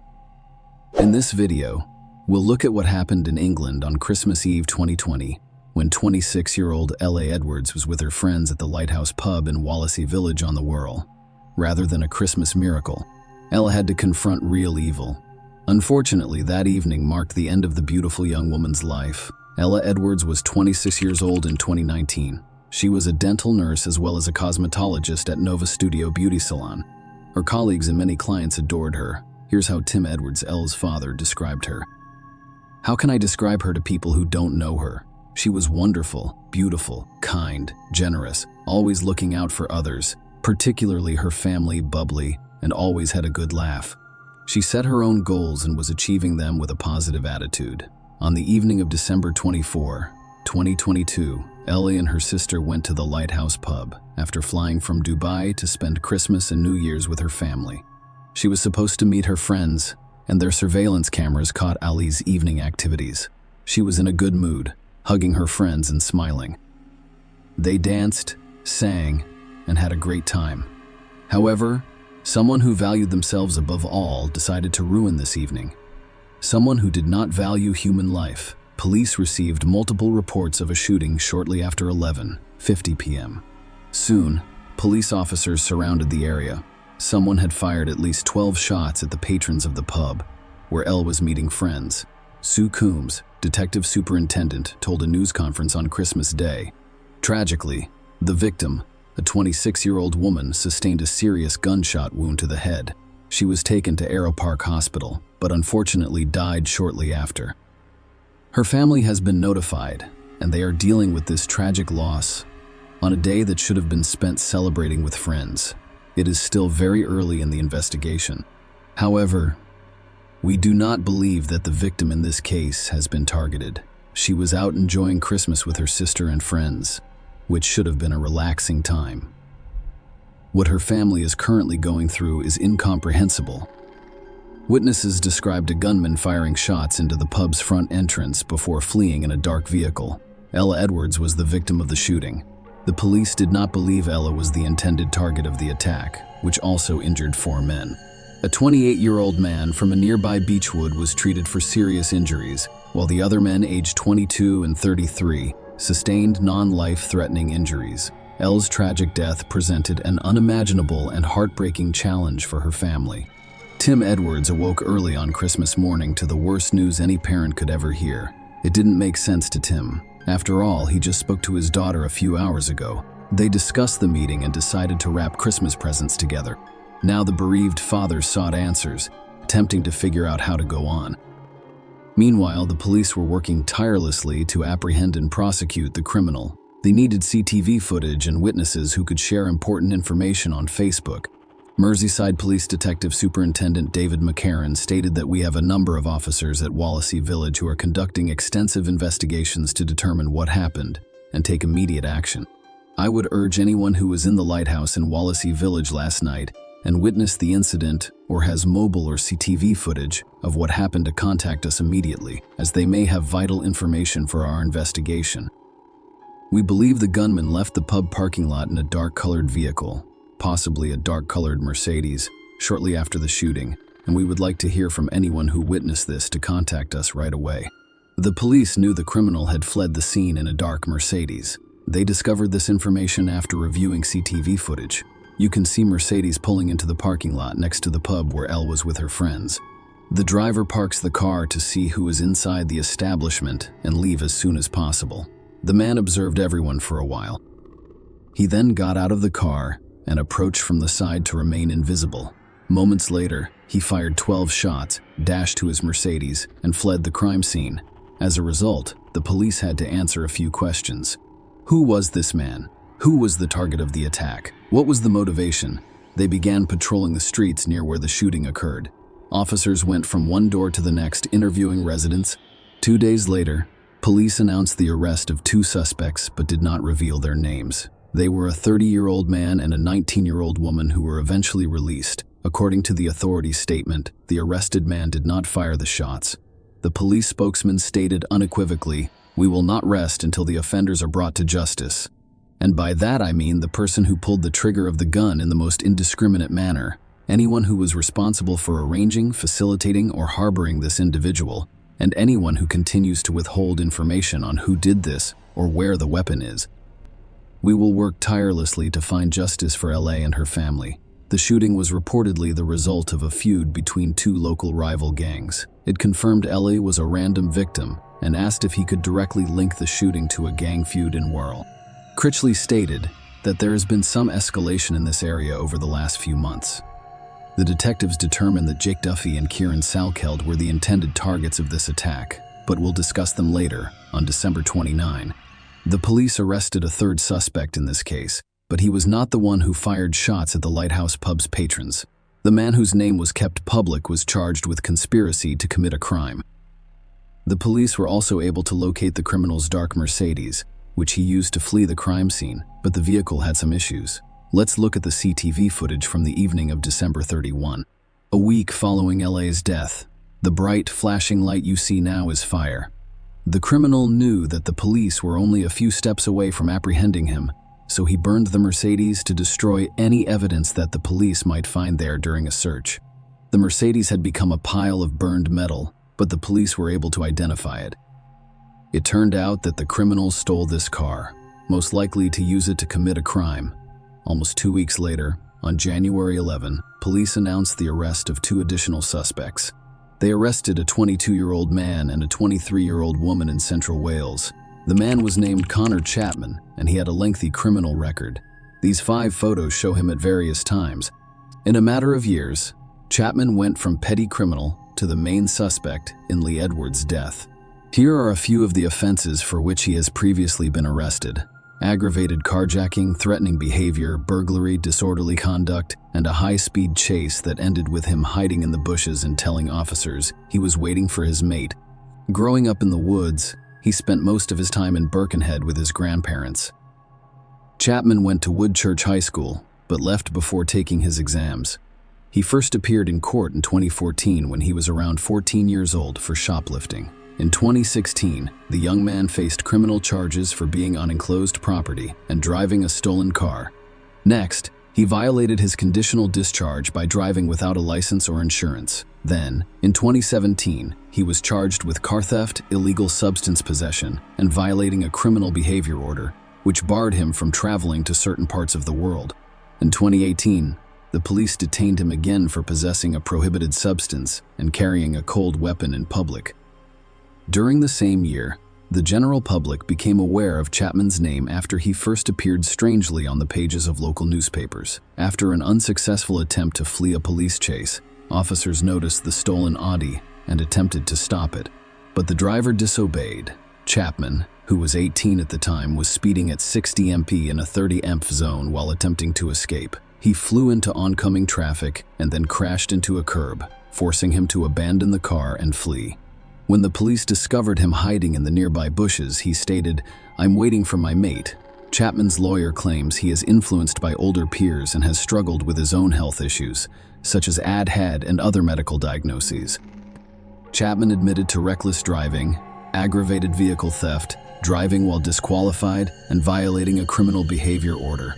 The court sentenced him to 8 months in a Young Offenders Institute and a 2-year and 4-month driving ban, passing the sentence. Recorder Mary Lauren told him poignantly, "You have a bad record despite your youth, and you have been given every opportunity. You show no regard at all. Other people with this diagnosis do not behave in the same way that you do. They do not cause a nuisance to the public in the same way that you do." By the age of 18, he had 14 convictions for 30 offenses. As a result, it is reasonable to assume that this man had no intention of improving his situation. Unfortunately, there were no legal grounds to keep him isolated from society for a long time. In January 2020, the court sentenced him to 10 months in prison for possessing stolen goods and carrying a cold weapon in public. According to records, Merseyside police issued public appeals for information on his whereabouts on 5 separate occasions while he was a wanted man. Chapman once claimed that he was in custody more than he was out. By the age of 20, Chapman had 19 convictions for 43 offenses. In summer 2022, he got out of prison. Edwards passed away after about 6 months. His first child was born while he was still in prison, and a second daughter was on her way. He told the jury that he wanted to start over and become a better person, but these were empty words. Chapman turned out to be a member of a local gang. He sold illegal drugs, robbed another home, and stole 2 electric motorcycles. But his most heinous and devastating crime was yet to occur. On December 24, 2022, during a dispute between organized crime groups based on the Wood Church and Beechwood Estates, Chapman armed himself with a Scorpion submachine gun. He waited for Kieran Salkeld and Jake Duffy, members of the rival gang outside Wallasey's Lighthouse pub, for 3 hours. Chapman fired 12 shots just before midnight. Both Salkeld and Duffy were seriously injured, but they survived. Unfortunately, when Chapman fired the gun, Lee Edwards, who was enjoying the evening with close friends, was next to Sol when 2 bullets struck her in the head. She didn't know Salkeld or Duffy. She just happened to be present during an attack on them. On January 25, 2023, family, friends, and hundreds of others attended Lee Edwards' funeral. Locals lined the streets in the rain as mourners arrived for the 12:30 p.m. service. The funeral procession was led by a hearse with a floral tribute stating that Ella's coffin was transported in a carriage pulled by 4 white horses. Pallbearers, including her heartbroken father Tim, carried it into the church, topped with a floral display. Her grandfather George delivered a message to the mourners, encouraging them to leave the church with hope. The Lighthouse pub was closed that day as a mark of respect. According to a statement posted on the pub's Facebook page, "Ellie and her family have been on our minds for several weeks. This is especially true right now. May she rest peacefully." Tim stated that he hoped to establish a foundation in his daughter's name to help reduce gun violence. He stated that there are no winners in gun crime. If you pick up a gun, your future and the futures of those around you are over. It's dead simple. It's completely pointless and solves nothing. I want to see a positive outcome from this. Ellie's name will be used for positive purposes in the future. She cannot be forgotten. Connor Chapman was charged with numerous offenses, including causing the death of Lee Edwards, but he had an accomplice. Police charged 20-year-old Thomas with possessing a prohibited weapon and assisting an offender. The detectives discovered that after shooting at the Lighthouse pub's guests, Chapman drove the stolen Mercedes to Barnston, Merseyside, where his longtime friend wearing it lived. The surveillance camera there captured Chapman walking down the road and picking up the crime scene weapon after it had fallen to the ground. Although the crime weapon was never found, police discovered Chapman's DNA in a mixed sample on a bullet casing discovered at the scene and a red glove recovered from Waring's home, which matched one worn by the gunman in a taxi ordered under a false name. Around 5 a.m., Chapman returned home to Woodchurch, Merseyside via a vague pickup point on Christmas morning. To cover up their heinous crime, the men drove to a remote location on New Year's Eve and set fire to a stolen Mercedes. Thomas Waring was found guilty on all charges. In July 2023, the court sentenced him to 9 years in prison. Now I'd like to say a few words about Jake Duffy and Kieran Salkeld, who were the targets of the attack. They were both wounded but survived. In this case, they were the victims. However, a closer look at their way of life reveals that they were on a dangerous path. They were part of the Beechwood gang on December 23, 2023. Chapman had injured them the day before at the Lighthouse pub. Duffy and Saul killed and beat up another criminal affiliated with a group that included Connor Chapman. While Chapman was awaiting sentencing in the shooting case, the two were already imprisoned for their crimes. Salkeld received a 27-month sentence for assault and 9 months for being afraid to run concurrently. Duffy was sentenced to 2 years for assault and 9 months for a fray that would run concurrently. The court has also issued injunctions against them, the full list of which is displayed on your screen. Commenting on the injunctions, Chief Inspector Tom Welch stated that gang-related activity has a profoundly negative impact on those who live or work in areas where these criminals conduct their business, often recklessly and with complete disregard for others. The gang injunctions served on Duffy and Salkeld are part of our ongoing and relentless efforts to combat serious and organized crime in Birkenhead. Our local officers are well aware of the prohibitions detailed in these injunctions, and they will strictly enforce them.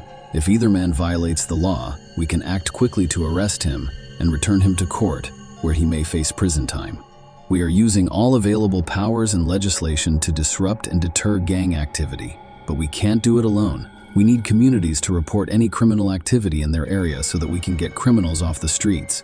Together, we are always stronger. However, before the story of the shooting began, the court prohibited Chapman from entering the area surrounding the Lighthouse pub.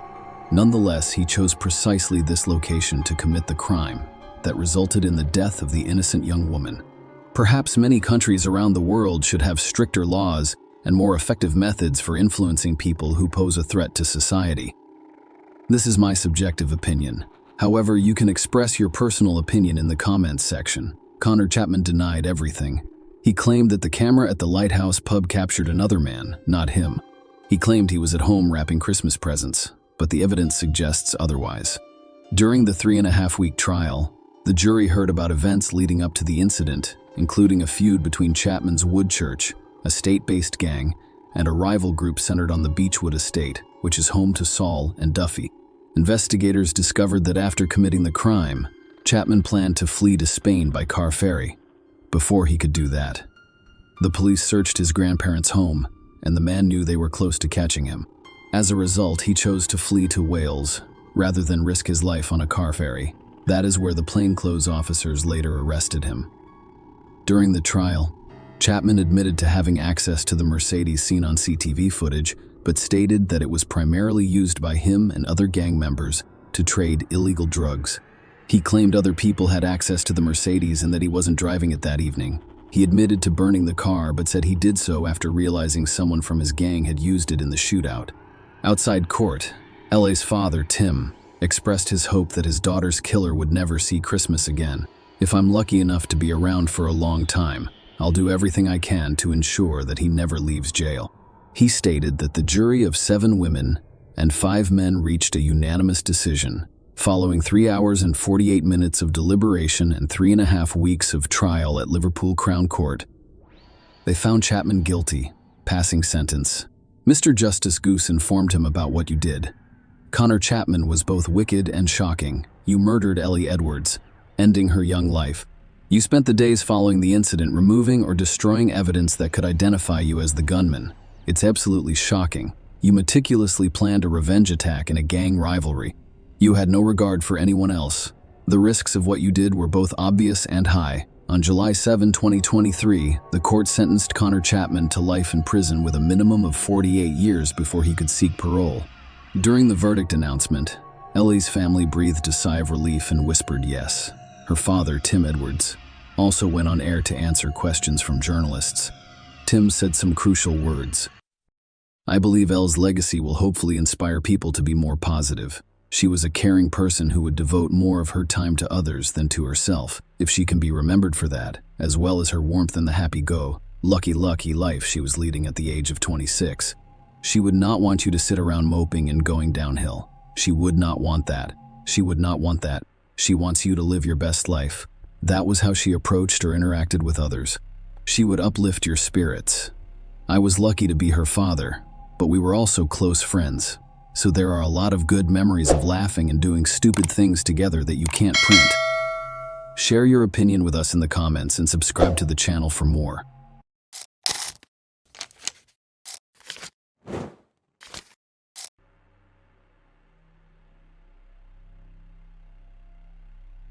Hey guys, welcome to my channel, and today we're going to take a look at another horrible case with you.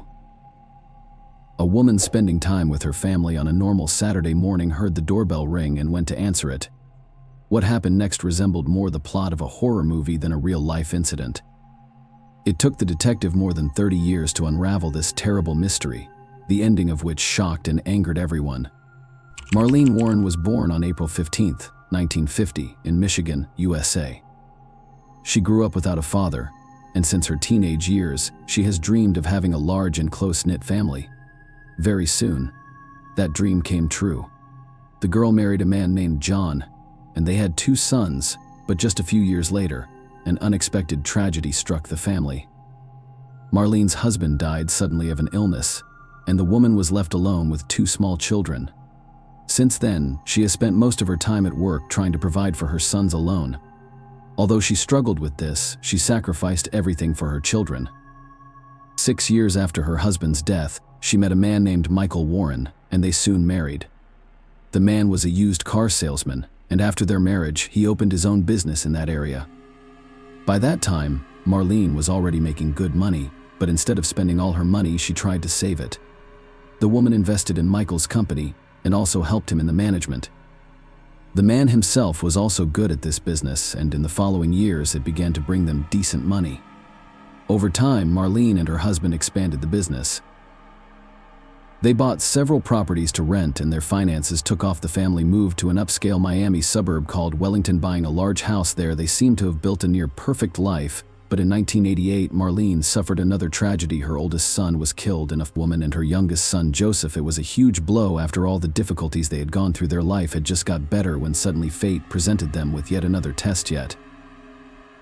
They found the strength to move on after this tragedy. Marlene became even closer to Joseph because he was her only closest relative. Her husband also helped her to recover from this loss. After the death of her son, the woman began to think about selling the properties that she and Michael were renting out. Despite the fact that this business brought in good money for Marlene, it was associated with constant worries. There were often situations when tenants delayed rent or lost in him altogether. In each such case, the woman did her best to find the best solution. It was very hard for her to put people on the street because she was a good-natured person and well remembered the financial difficulties she experienced with 2 small children.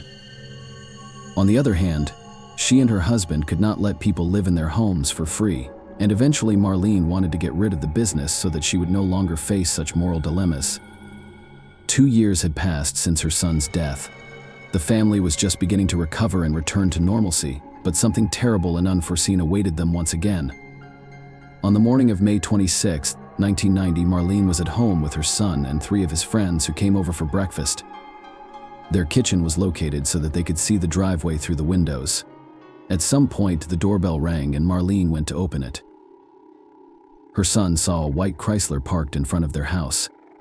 The next second, the woman opened the front door and saw a man in a clown costume holding 2 balloons and a bouquet of flowers on the doorstep. Marlene said, "How cute is that?" But the next second, something unexpected happened. The clown pulled the gun out of his pocket and shot the woman in the head. Her son and his friends rushed into the hallway, where a heartbreaking sight awaited them. Marlene was lying on the floor with blood everywhere. The man in the clown suit looked at them for a few seconds, then got back into his car and drove away. My son called an ambulance, after which he decided to chase after his attacker. At the time, his leg was in a cast after an injury, and the guy couldn't drive. He told his 2 friends to stay with his mother. He asked his friend to drive and drove with her in the direction the attacker had gone, but by that time, the clown was out of sight, and they never managed to find him. Marlene was taken to the hospital in an unconscious state, and the detectives began their investigation. The first thing they did was talk to everyone in the house. The woman's son said that he could not see any signs of his attacker. He was wearing a suit and makeup. He was wearing gloves on his hands and a wig on his head. The only thing the son remembered was that the perpetrator had very dark eyes. His friends added that the clown was quite tall, and his shoes stood out strongly against the costume. They looked like work shoes. A neighbor who was walking his dog near Marlene's house also saw the clown, but he was unable to share any significant sightings with police. Investigators put out a search for a white Chrysler and began searching for other evidence, of course. Marlene's husband Michael was the first to be suspected that morning. He had just left for the racing stadium in Miami, and at the time of the attack on his wife, he was not at home. From the first hours of the investigation, the police had several good reasons to think about his involvement. First, they found out that Marlene and her relatives really liked clowns. There were a lot of pictures and figures depicting these characters in their house. This suggested that the attacker knew this fact and chose such an outfit for a reason. Second, just 2 hours after the incident, the police received an anonymous tip from a woman who called the investigators and said they should look into Michael Warren. A woman named Sheila Keen Sheila, who was 26, worked with Michael at his car rental company. Digging deeper, the detectives learned of rumors that there was a secret affair between them. Their relationship had been speculated about by some colleagues, so they immediately shared this information with the investigators. Here, the police discovered another possible motive if Michael was in a relationship with another woman and wanted to break up with Marlene. He had one problem. Most of the real estate and business that the family owned were written down to his wife. In that case, Michael would lose an impressive part of his fortune in a divorce. The police immediately checked the man's whereabouts at the time of the attack, and it turned out that Michael was in a car but 110 kilometers away from the house and had 2 friends with him. Investigators concluded he would not have been physically capable of committing the crime upon learning of the attempt on his wife's life. Michael rushed to the hospital and has not left her room since officers spoke with Sheila, and she stated that there was no romantic relationship between them and she had nothing to do with the crime. The woman added that she was at work at the time. Detectives also interviewed Sheila's husband, who said he was aware of rumors of an affair between his wife and Michael, but could not confirm whether or not it was true. The man added that his wife had moved out about a month ago, and in fact they were no longer together, although the police had no evidence to link Michael and Sheila to the crime. They continued to consider their involvement highly probable given that the husband could not have physically been outside his house that morning. The police wondered whether Sheila could have been the clown because of the costume. None of the witnesses could determine the gender of the assailant for certain, and Sheila was known among her colleagues for her character. The woman was responsible for dealing with clients who were delinquent in rent payments, and most of these cases, she had to take the car away from them. Most of these cases, she had to take the car away from them. Most of these cases, she had to take the car away from them.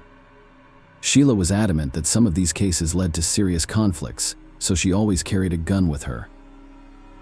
After doctors removed the bullet from Marlene's head, experts determined that it had been fired from a .38 caliber handgun, remarkably the same caliber as Sheila's. The cops went to her again to examine the weapon, but the woman said the gun had been stolen or lost months before the incident, and the detectives were again left with nothing. The cops continued to dig deeper and learned that after Sheila moved out of her husband's house, she had moved into a rental apartment, and investigators also heard rumors that Michael was paying for the place. Here, a new interesting discovery awaited the police officers. All the while, their colleagues were trying to establish where the perpetrator took the clown costume, balloons, and flowers. At first glance, it seemed a very difficult task, but the detectives were lucky. They found that on May 24th, 2 days before the attempt on Marlene's life, a woman came to the costume store near Sheila's apartment. The employee said that at the time the store was closed and they were about to leave, but the woman persistently knocked on the door until someone opened it for her. She stated that she urgently needed a clown costume, a wig, face makeup, and a red nose. The clerks tried to explain to her that this door was already closed and asked her to come back tomorrow, but the woman was adamant, so the staff still sold her the items. There were no surveillance cameras in the store, so the police officers had to rely on verbal descriptions of the woman's appearance. The salespeople told them that she was tall and thin with dark hair. Detectives showed them pictures of several women, and the officer said the customer looked like one of them, Sheila. As for the balloons and flowers, they were traced to a supermarket about a mile from Sheila's apartment. The salesman stated that the same items had been bought by a woman just a few hours before the attempt on Marlene's life. He described her exactly like the costume store employees, a tall, thin young woman with long dark hair. The salesman added another interesting fact. According to him, the female customer exhibited rude and to some extent even masculine manners. By that time, the investigation had lasted 2 days, and on May 28th, the doctors told the police that Marlene had died. Despite their best efforts, the effects of the point-blank shot were too severe. As a result, the case was reclassified as a homicide, and detectives continued to look for more possible evidence against Sheila. They asked the judge for a warrant to search her apartment. While the police were waiting, something else happened. They were informed of a similar car in a parking lot located 13 kilometers from the victim's home. Investigators got there and quickly verified that it was the same Chrysler the killer was driving inside. They found some long dark hair and orange fibers that looked like pieces of a clown wig. During a search of Sheila's apartment, the police found the exact same orange-colored particles, and they also found work boots that matched the witness's description, a similar model worn by the clown on the day of the murder. Despite all this, the police had one major problem. DNA analysis was barely used at the time, and without it, all this evidence was circumstantial, with a high probability that the court would have acquitted Sheila, in which case it would be impossible to charge her again with murder. The detectives wondered where the car the clown drove to Marlene's house came from, and then they found out something very interesting. An employee of Michael's company told them that 1.5 months before Marlene's murder, they had received a call from a man to rent a rental car, but there was one problem. This man had mixed up the phone numbers, and he had taken the car from another company, the main competitors of Michael.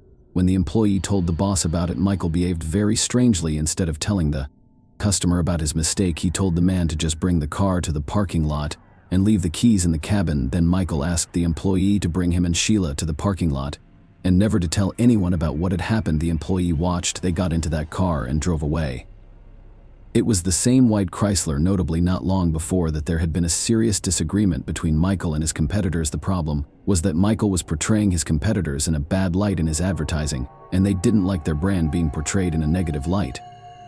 Detectives decided to look into Michael's business in more detail. During the audit, they found numerous violations of the law, including tax and insurance manipulation. Moreover, they found evidence that Michael sometimes resorted to illegal methods of returning cars, even when customers paid on time, and did not violate any terms. During this audit, the police also spoke to an employee who recalled something interesting. According to him, Michael and Marlene once had an argument in the workplace. When the woman left, Michael asked the employee, "How much would you charge to make my wife disappear?" Although it all sounded highly suspicious, detectives still had no evidence linking Michael to the murder. He was nevertheless arrested for various business manipulations. The court initially sentenced the man to 8 years in prison, but he was released after 4 years later. In 2002, Michael married Sheila, and they moved to another state, even though the detectives were never able to prove their involvement in the murder. They continued to watch them. The cops discovered that after the move, Sheila began introducing herself to everyone she knew under a different name, Debbie, and that she had dyed her hair from dark to blonde. She and Michael opened their restaurants, and it seemed that they had managed to build a wonderful life in the new place. However, soon rumors began to circulate among the employees of their establishment that Sheila had murdered Michael's ex-wife. Apparently, one of them stumbled across information about this crime and learned that the police still suspected them. However, detectives still could not prove their guilt, and the case finally froze. It wasn't reopened until 2013, and a new team of investigators requested a re-examination of all available evidence. By then, technology in the examination of DNA and other physical evidence had advanced to a new level compared to 1990. It took several years to examine the evidence. First, experts compared the orange flecks found in Sheila's apartment, the car, and the murder scene, and analysis showed they were identical, but the biggest clue was waiting ahead. Experts took a DNA sample from several hairs found in the white Chrysler and compared them to Sheila's DNA. They were a perfect match. Detectives thus obtained incontrovertible evidence that Sheila was in the very car in which the clown drove up to Marlene's house, enough to take the case to court, and the woman was arrested in 2017. At the time, Sheila was 54 and still denied guilt. She was denied the right to bail and awaited trial in a cell. As for Michael, he insisted that he had nothing to do with Marlene's murder and believed that Sheila had nothing to do with it. He hired expensive attorneys for her, and the way for the trial stretched on for years. In preparation for it, the police uncovered some facts not previously known. It turned out that a year after the murder, they were approached by a lawyer who had worked with Michael on his business. He said that about a year before the murder, Michael had asked him an extremely odd question: if the husband kills his wife, what happens to the property recorded in her name? Will the husband get it? The lawyer was surprised by such a question, but that didn't stop him from actually giving Michael advice. He said that if the husband asked his acquaintance to commit this murder and the court could not tie the husband to the man, he would get all his wife's property. But the lawyer went on to say something that later shocked investigators. He told Michael that if the killer wore some sort of costume, such as a clown, he would never be identified and would escape punishment. Another shocking confession came from a man whose father worked for Michael at the time of the murder. He confessed that his now deceased father had helped to run illegal schemes at extra cost, such as swiping mileage meters to sell cars at a higher price, but on the day of the murder, Michael asked him to do something far more terrible. He told the man to get rid of the gun and of the car. Apparently, the current question was the one in which the killer moved after he abandoned the Chrysler in the parking lot, and the employee complied with these requests before he died. He told all this to his son and added another important detail. The man said that the second car was hidden in the river canal. As soon as the police received this information from his son, they combed the canal and indeed found the car there. Unfortunately, no evidence of it survived, but the very fact that it was there confirmed that the witness was telling the truth. The beginning of Sheila's trial was repeatedly postponed until finally a final date was set for May 12, 2023. But on April 25th, something unexpected happened. The woman pleaded guilty in exchange for not receiving the death penalty, which she would face if she were to lose her murder trial. Her attorneys explained the situation as follows: Sheila is innocent of the murder, but she fears for her life, which is why she took responsibility for someone else's crime. However, there is a much more logical explanation. Under the terms of the deal, she pleaded guilty to murder in the second degree, which implies a sentence of 12 years in prison, which is exactly the sentence she received. But furthermore interesting, the court deducted from that term the time the woman spent behind bars since her arrest, about 5.5 years. But that is not all. The judge reduced the remaining term due to the good behavior of Sheila. As a result, the woman was to spend between 16 and 24 months in prison. Her attorneys assured her that they could secure her release after the minimum bar of that time expired. So Sheila was found guilty of murdering a woman in cold blood in front of her son, and received a frankly ludicrous sentence for it. As for Michael, his involvement is still unproven and he remains free. Most likely he will never be charged again for the murder of his wife because there is not a single piece of evidence against him. Despite all this, the son of Marlene thanked the detectives who were able to get to the truth and did not give up on the case for many years. The death of his mother was the strongest tragedy for him because she was his only relative. Nevertheless, he was able to cope with the pain, opened his own small construction firm, and got his life together. Share your opinion with us in the comments and subscribe to the channel for more.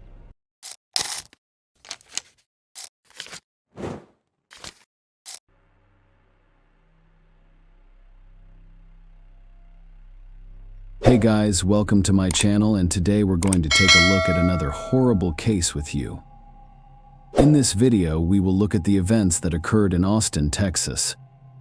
Diane Hollick, 43, was a successful woman with a senior position at IBM. On the morning of November 16, 2001, she missed a scheduled work call, which caused immediate concern among her coworkers because they knew she was a responsible person. As a result, when colleagues couldn't reach her, they called the police and asked them to check Diane's house. When the officers arrived, they discovered something terrible. Diane Tammy Hollick was born in 1958 in New York City. Friends and family described her as a hard worker and a happy person. Her determination and work performance helped her become financially secure. She has spent more than 20 years at IBM, one of the world's largest manufacturers and suppliers of hardware and software. In 1996, she relocated to Austin, Texas. She had advanced to a senior position in the company by this point, allowing her to work from home. Diane purchased a luxury home in Austin's suburbs and lived a lifestyle that many people can only dream of. She hosted wine-tasting parties for friends, went to the most expensive restaurants and dance clubs, and was involved in charity work. At the same time, she attempted to improve her personal life in mid-November 2001. A storm warning was in effect in Texas. Torrential rains and tornadoes hit Austin on November 16th, so Diane worked from home that morning. Her company had scheduled a work call, but she stopped answering the phone. Diane owned several phones, including her home phone. However, she didn't respond to any of them. Her colleagues left messages asking her to call back. They quickly realized there was something wrong. As a result, they contacted the police and requested that someone be dispatched to Diane's home to investigate what had occurred. When the officers arrived at Diane's house, her neighbor noticed them and offered them a spare key. The police went inside, where there was complete silence, interrupted only by dogs emerging from the kitchen. After receiving no response from Diane, they began inspecting the house. In the bedroom on the second floor, after discovering Diane Hollick's lifeless body, detectives went to her home. Diane's house became one of the cleanest crime scenes they had to work with. There was no evidence of theft, struggle, or illegal entry into the home. Diane's fully dressed body lay in the bedroom, next to her bed. However, the detectives quickly realized they were dealing with a crime. The woman's neck bore distinct strangulation marks caused by what appeared to be a rope. There were also traces of someone binding her wrists with what appeared to be cable ties. The cleanliness of the house, untouched valuables, and lack of signs of forced entry led detectives to believe Diane died at the hands of someone she knew and trusted enough to let into her home. There was no evidence that anyone forced her into intimacy prior to her death. However, the detectives discovered several dark spots and red stains on the carpet near the bedroom entrance. The only thing that drew the detectives' attention was a towel lying on the back of the sofa in the living room, which did not fit into the overall picture of cleanliness and order. They therefore sent it to the laboratory for examination. The police interviewed those who knew Diane and discovered she had no enemies, or at least no one was aware of them. They also found out she was in a relationship with Dennis Conley. Diane wished to spend the rest of her life with this man.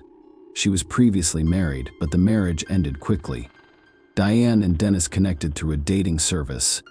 He had 2 children from his previous marriage and was a businessman. Dennis lived in Houston, about 150 miles from Austin, where Diane resided. Despite the distance and infrequent meetings, they quickly grew close. After 2 months of communication, Dennis proposed to Diane with a $17,500 platinum ring. The woman said yes. Diane's closest friends told investigators that her relationship with dentists had recently deteriorated. She was an independent woman who dedicated her life to advancing her career, despite occasional attempts by dentists to control her. Diane was also dissatisfied with her decision to relocate to Houston. She and Dennis decided to build a life together on his land. Diane decided to sell her house in Austin's suburbs. However, realtors were unable to find any. He refused to pay $435,000 for the property, prompting the detective to investigate whether Dennis was responsible for Diane's death. They invited him to the police station, and he agreed to a candid conversation without a lawyer. The medical examiner determined that Diane died around 3 p.m. on November 15th, 3 a.m. on November 16. However, there was another intriguing detail. The wedding ring Dennis gave her was not on her finger, but her other jewelry remained in the bedroom. Perhaps the perpetrator had personal motives, or perhaps the criminal took the ring from the victim's hand to confuse investigators. Throughout the interview, Dennis exuded a sense of loss. They questioned him about his relationship with Diane and his whereabouts on the day his fiancée died. He claimed to have been in Houston on the day they discovered her body. On Thursday morning, November 15th, he and Diane spoke on the phone. He worked all day and didn't contact her again. Dennis couldn't get through to Diane the next morning, so he left a message on her voicemail. As we now know, the woman had already died by this point. He admitted that their relationship was far from ideal, mentioning recent arguments. Before ending the conversation, the police collected his fingerprints and a DNA sample. In theory, he could travel to Austin to deal with Diane before returning to Houston in the morning. However, the detectives investigated his alibi. The man did not leave the city. As a result, the police had to search for a new suspect. Dennis was the one who altered the course of the investigation. Before leaving the police station, he stated that one of Diane's colleagues was overly attentive to her. As detectives discovered, Ray, the man Dennis mentioned, paid regular visits to Diane's home and occasionally walked her dogs.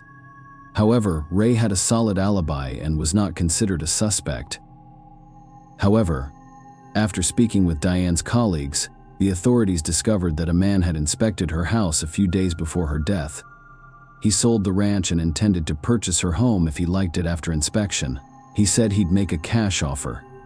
This man inspected the house and promised to return with his wife in a few days to make a joint decision on the purchase. Because this information was one of the few clues the police had, they focused all of their efforts on finding this mysterious buyer.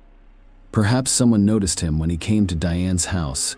Detectives began interviewing the owners of all the properties for sale in Diane's neighborhood, implying that the victim's home was not the only one this mysterious buyer visited. 7 of the women interviewed told the same story.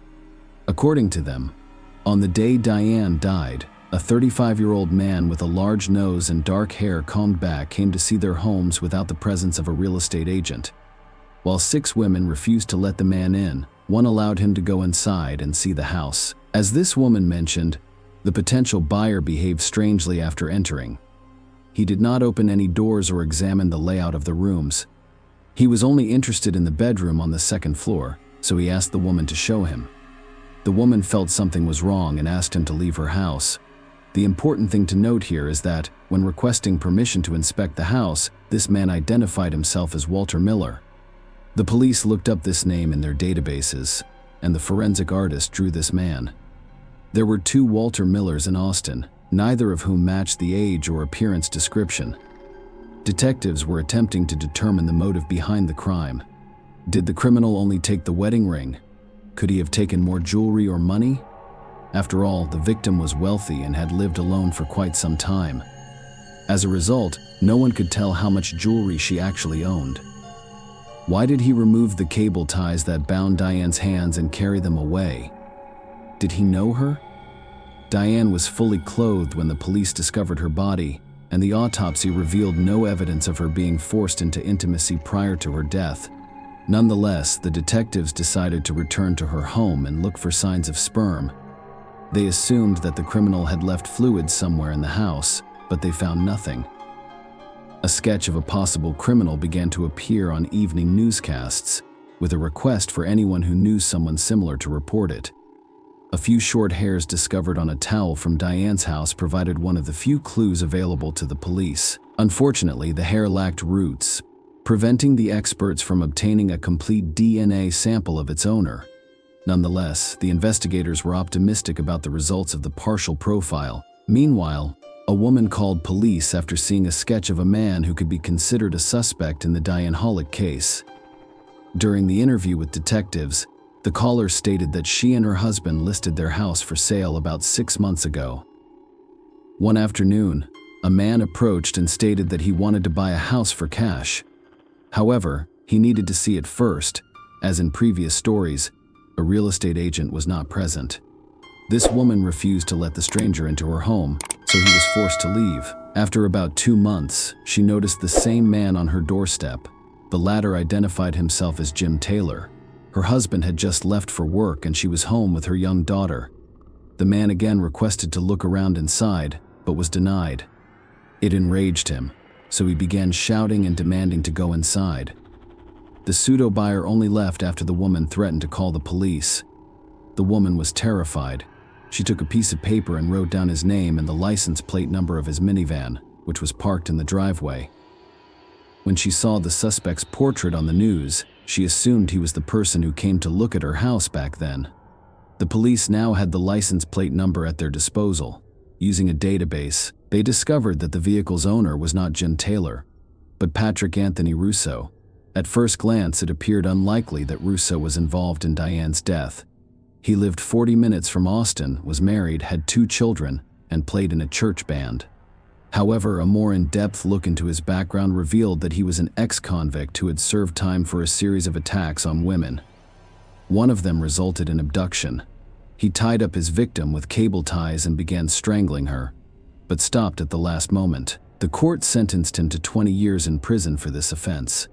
While behind bars, he met his future wife Janet, a church volunteer.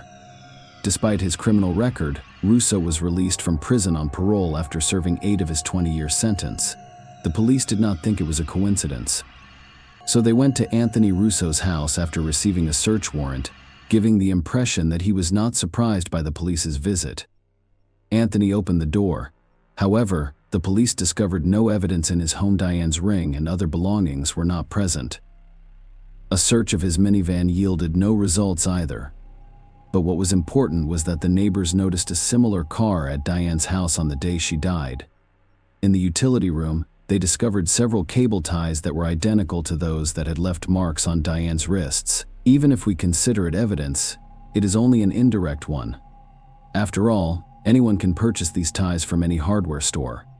The investigator informed Anthony that his name came up during the investigation of one of the cases and invited him to the station for a more in-depth conversation.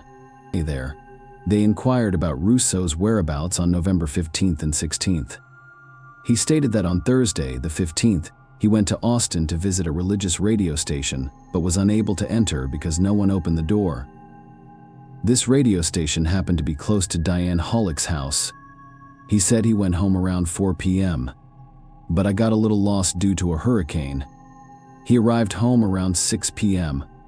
I'd like to remind you that, according to the forensic medical expert's report, Diane died around 3 p.m. and 3 a.m. When the police asked Russo if he was looking for a house to buy, he said he had never looked at any for sale. It's a critical moment because his words will have consequences. When they showed him a picture of Diane, he had no reaction and claimed he had never met her. There was no evidence linking him to the crime. So the cops had to let him go. But the next day, when the detectives went to the radio station Russo was talking about, it became clear that his claims about the closed doors were false. The employees stated that they did not close the doors because a large crowd had gathered in the lobby as a tornado approached. Meanwhile, another woman called the police. She was also selling a house and came across a man who resembled the suspect sketch. The young mother was at home with her child when she received a knock on the door. She opened it. She saw a man with a pamphlet. The pamphlet outlined how she sold advertisements, including her own. The stranger stated that he wanted to buy a house and requested permission to enter and look around. When he mentioned that he would make a cash offer, she let him in. He attempted to attack her after she showed him one of the bedrooms. But when he heard a child crying in the next room, he quickly left. The woman kept the pamphlet that the man was holding in her hands. When the police received it, they discovered a well-preserved fingerprint on it. Those are Anthony Russo's fingerprints. However, he claimed he had never looked at the houses for sale. The new evidence indicated that he made a false statement. He was still on probation. And by lying to the police, he committed a misdemeanor. Russo was arrested because he failed to comply with the parole conditions. The authorities were concerned that he would flee while they searched for evidence linking him to Diane's death.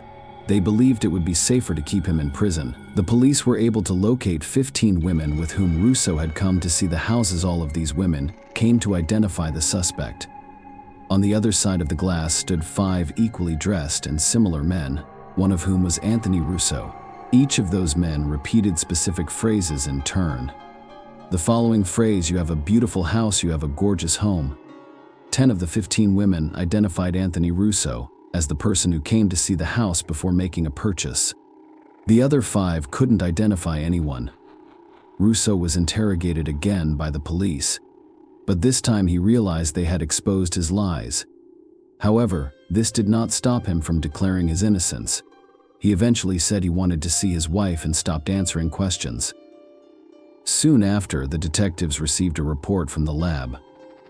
The mitochondrial sequence of the hair found on the towel from Diane's house was confirmed to match Anthony Russo's DNA, but it was only partial evidence, leaving the possibility that the hair belonged to someone else. According to court documents, The odds of someone else having the same DNA profile as Russo were 1 in 12,900,000. Thus, the investigation had a lot of indirect evidence, but not a single direct clue linking Russo to Diane Hollick's death. Another indirect proof was a report on the location of his cell phone, which revealed that Russo was in the same area as Diane on the day she died. After examining the computer seized from his home, the experts discovered a very detailed search history. Russo, a 37-year-old father of 2 who attended church on a regular basis, was a frequent user of the adult website. There, he watched videos and read articles about strangulation during intimacy. The website's materials were not free.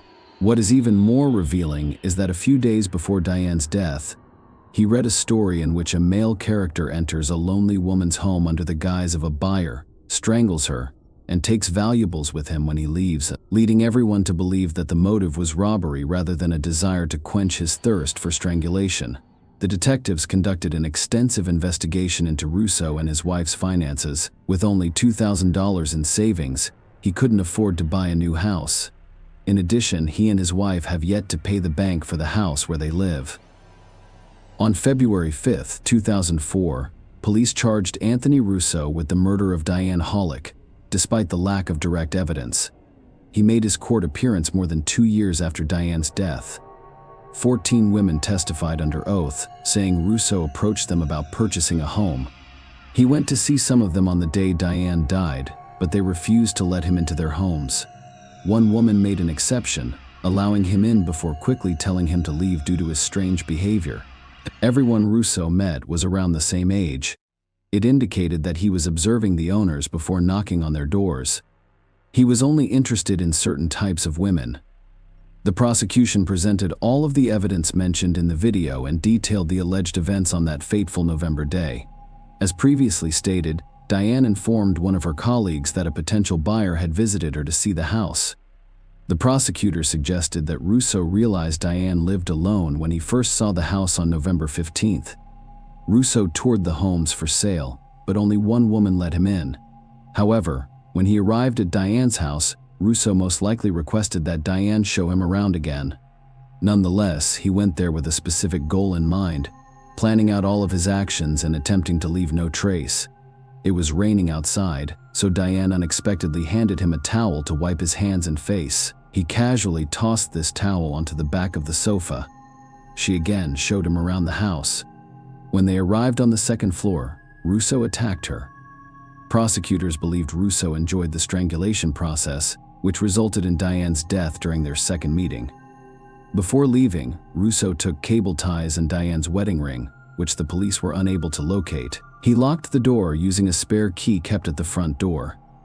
It was a representation of the prosecutor's office. Russo, as former and current wives testified at the trial, both stated that Anthony enjoyed the strangulation process. It's worth noting that the man's first conviction was for a similar offense. After an 11-hour deliberation, the jury convicted Patrick Anthony Russo. The court sentenced him to life in prison, but he never admitted guilt. Regardless of his criminal record, Russo will be eligible for parole again. He can submit his first petition in 2044. He'll be just over 80 years old by then. Share your opinion with us in the comments, and subscribe to the channel for more.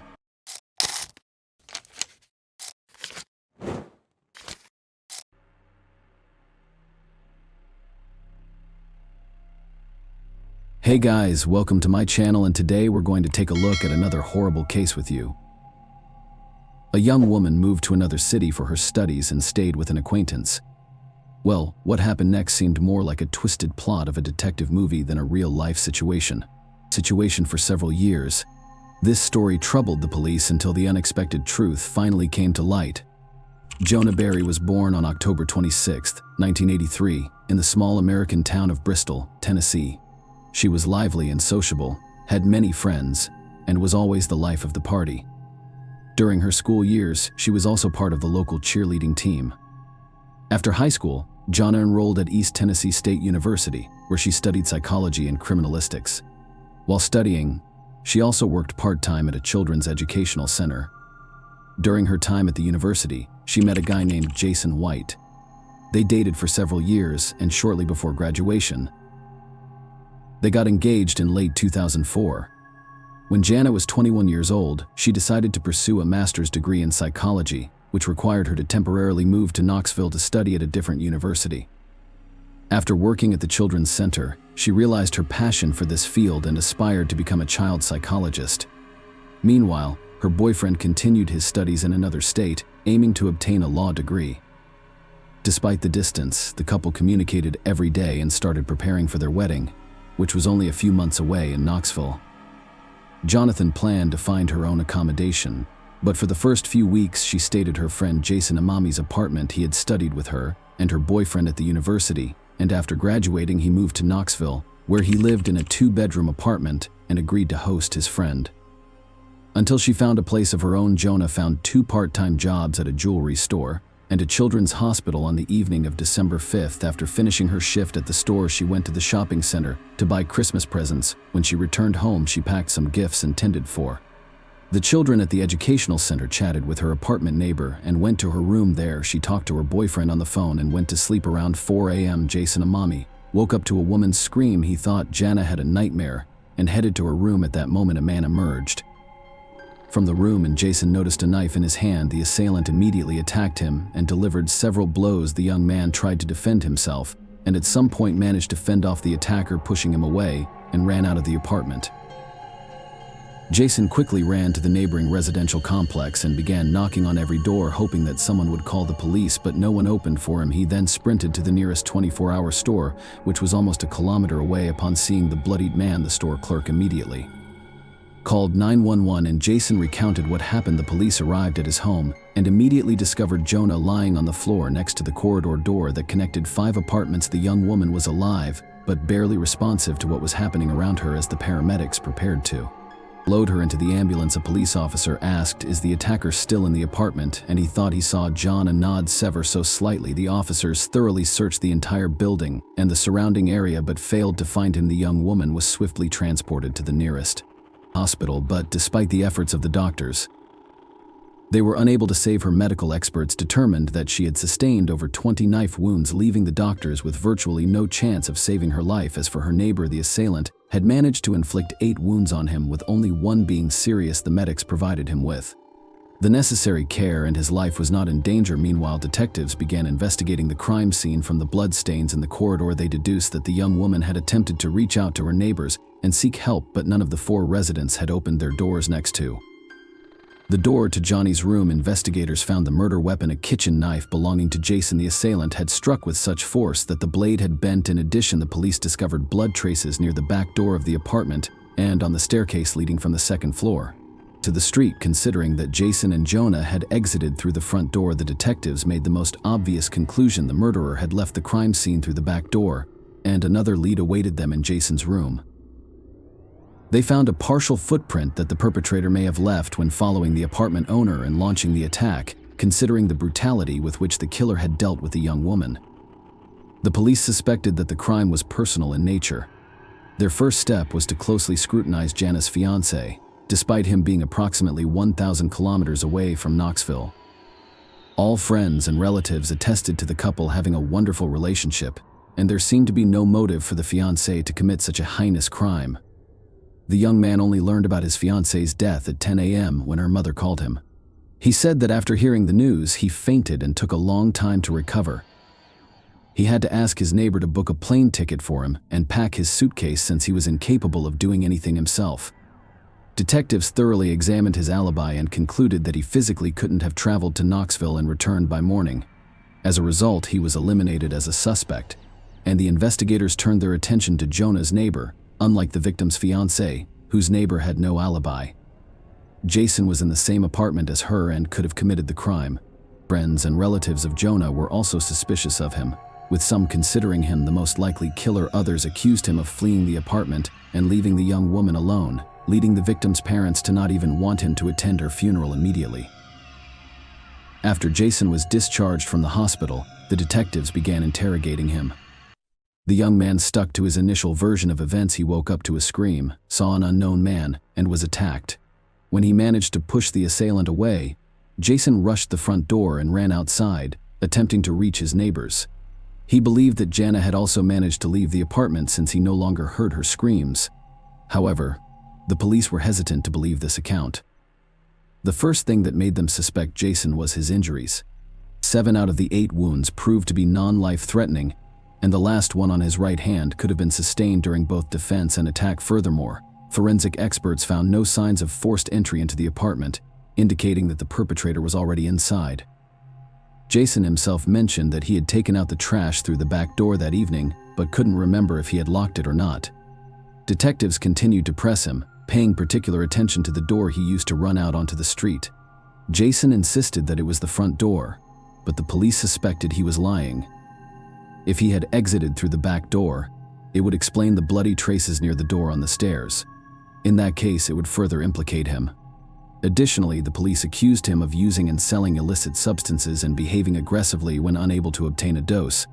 Jason denied all of these allegations, but the investigators kept bombarding him with various accusations. After spending several hours with Jason at the police station, the detectives offered him a polygraph test, and he agreed. They brought in an expert who asked leading questions, and at the end of the interview informed him that the polygraph indicated that he had given false answers. Upon hearing this, Jason entered a state of close to hysteria. He screamed that he had nothing to do with the crime and feared for his life as the real perpetrator was still at large. However, the detectives didn't believe him. Nevertheless, they couldn't arrest him for murder since there was no evidence against Jason. They had to wait for the laboratory experts to finish examining the few pieces of evidence found in the apartment. Then an unexpected turn of events occurred with the knife used as the murder weapon. 3 DNA samples were found, those of the deceased young woman, Jason, and an unknown male. The unknown male's DNA was also discovered in Jonah's room on the back door handle and on the staircase used by the perpetrator to flee. Furthermore, a fingerprint left by the victim's blood was found on the knife handle, and it didn't match Jason's fingerprint. These discoveries made the police doubt that he was the killer. The evidence confirmed that someone else was indeed present in the apartment that night, but comparing the DNA samples to existing databases yielded no results. Despite the detectives no longer considering Jason as the murderer, public opinion remained against him. He was accused of fleeing and abandoning his girlfriend instead of trying to protect her. In addition to that, Jason began to suffer from post-traumatic stress disorder. Soon another interesting fact emerged. It turned out that the polygraph operator had simply misinterpreted the instrument's readings. In reality, there were no signs indicating that Jason was lying. Furthermore, the police had no actual evidence linking the young man to illicit substances. They accused him of it solely to exert additional pressure.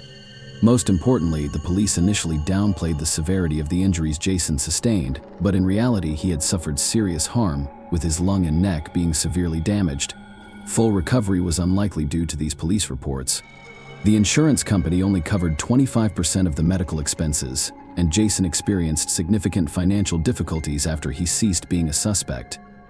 The police began questioning Jason as a witness, and based on his statements, they created an approximate profile of the attacker. The situation was complicated by the fact that Jason couldn't clearly see Asiana's face as the room was dark, and the perpetrator immediately attacked him. When he exited the room, detectives also discovered something interesting in Jonah's room: a camp, and near the back staircase there were scattered discs and a stereo player. Initially, they assumed these items belonged to the victim or Jason, but Jason denied it. According to him, none of those belongings were in his apartment, implying that the killer left them behind. The investigators handed the approximate portrait of the suspect to journalists, and after its publication in the news, the police received hundreds of potential leads. People provided information about acquaintances who even remotely resembled the portrait, and the detectives followed up on each lead. One of them seemed particularly intriguing to a detective. They were informed that in the vicinity of Jonah's murder, there was a group of teenagers known for breaking into houses to commit theft. One of them, a 19-year-old named Michael Perkofow, resembled the suspect's portrait, and the police began searching for him. It wasn't easy since the young man was already wanted for theft. However, now that he was suspected of potential involvement in the murder, dozens of police officers joined the search. They eventually located him and brought him to the station. The investigators immediately noticed his footwear. The pattern on the soles resembled the footprint left by the killer. They collected a DNA sample and fingerprints from him and sent everything to the experts. Meanwhile, they interrogated him, and during the questioning, the detectives were in for an unexpected surprise. Michael confessed almost immediately that he and his friend had indeed broken into Jonah's apartment that night. According to Michael's account, their intention was to steal valuable items from Jonah's apartment but his friend grabbed a knife and attacked her. However, the detectives quickly became skeptical of his story. Firstly, the details Michael provided didn't match the actual facts, and secondly, there were no traces of the presence of two outsiders at the crime scene. The laboratory result only confirmed their skepticism. Michael's DNA and fingerprints did not match those found at the murder scene. The same applied to his shoes. The pattern on the soles was different from the footprint in Jason's room. Eventually, the police realized that the young man was simply lying. As strange as it may sound, such situations occur quite often. Many high-profile cases involve individuals who take on someone else's guilt. Some do it to seek attention, while others lie in hopes of receiving rewards for information. It's unknown what motives drove Michael, but his story turned out to be fabricated. Since then, investigators have interviewed over 1,000 potential suspects and collected around 400 DNA samples. But they haven't found a single match. From the early weeks of the investigation, a reward was announced for information leading to the resolution of the case. The amount increased each month and reached $60,000 in December of 2005, 1 year after the murder. The state governor added $20,000 from his own pocket, which further drew public attention. Despite the numerous leads, all of them proved to be dead ends, and the case remained unresolved for several years. In 2007, the victim's parents decided to advocate for changes in the state's legislation. They found it astonishing that the perpetrator's fingerprints and DNA were not found in any of the databases. Considering the brutality of the crime, the parents refused to believe that it was his first offense. Later, they learned that under the laws of Tennessee, fingerprints and DNA samples were only taken from convicted criminals. Jonah's parents resolved to rectify the situation and participated in the creation of a new law that mandated the collection of these samples from all individuals arrested for violent crimes. The authorities supported this initiative, and in May of 2007, such a law was enacted. 2 months later, a breakthrough finally occurred in the case when the police arrested 22-year-old Taylor Lee Olson for violating the terms of his parole. The man had been convicted of theft, and during a search of his home, marijuana bushes were discovered, leading to his rearrest. Olson had an extensive criminal history, primarily consisting of thefts, check forgery, and car thefts. He had been arrested multiple times, but his fingerprints and DNA were never taken until now. It turned out that Olson had already come to the attention of investigators 5 months prior. They received a tip about his possible involvement in the murder, but for some reason the police never attempted to take his DNA for analysis. However, now that he was arrested for violating the terms of his parole, they finally decided to question him about the Jonah case. Olson denied his involvement in the murder and willingly agreed to provide his DNA sample. It was handed over to experts, and soon the detectives received a report from the laboratory. Taylor's DNA fully matched the sample found in the victim's apartment. Following this, his fingerprints were taken, and they also matched the print found on the murder weapon. Olson was subsequently arrested, and the detectives brought him in for questioning. At first, he denied his guilt, but soon he decided to confess. Taylor explained that on that night he wanted to steal John's car and entered the apartment through the back door to take the keys when he entered the young woman's room. She woke up and started screaming. That's when Olson grabbed a kitchen knife and struck her multiple times, although he claimed he did not intend to kill anyone, and it all happened accidentally. The detectives doubted the truthfulness of some aspects of his account and leaned toward the belief that Taylor had initially planned the murder. It was possible that he had been stalking the victim for some time, indirectly supported by a fact mentioned earlier in the investigation. Jonah's friends told investigators that she had been followed by someone in a car. At the time, they couldn't find any evidence to confirm it, but after Olson's arrest, they considered the possibility that he had indeed been stalking her. Despite the doubt surrounding some details, nobody questioned Olson's guilt. His DNA and fingerprint were found on the murder weapon, indicating that he had inflicted the knife wounds on the victim.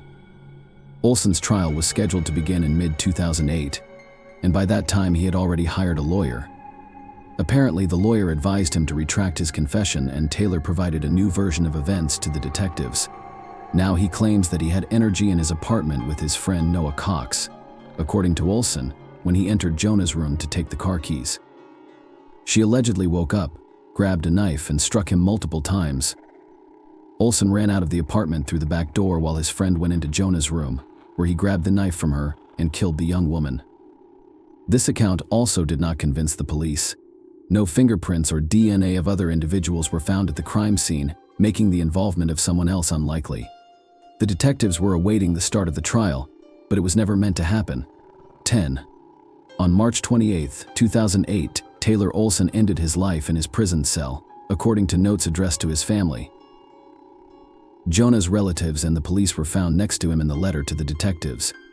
He once again claimed that his friend Noah Cox was the actual killer and apologized to Jonah's family and his own. The detectives continued to believe that Olson was the one who committed the murder, yet they repeatedly questioned Noah, but no evidence of his involvement could be found. Jonah's parents also believed that he lied in their opinion. If Taylor was truly innocent, he would not have taken his own life. It was much more likely that he simply didn't want to spend his entire life in prison, and for several months after his confession, Olson continued to maintain that he entered the apartment alone and that no one was with him. If he was trying to protect his friend, why did he suddenly retract his confession and start accusing him of the murder? Share your opinion with us in the comments and subscribe to the channel for more.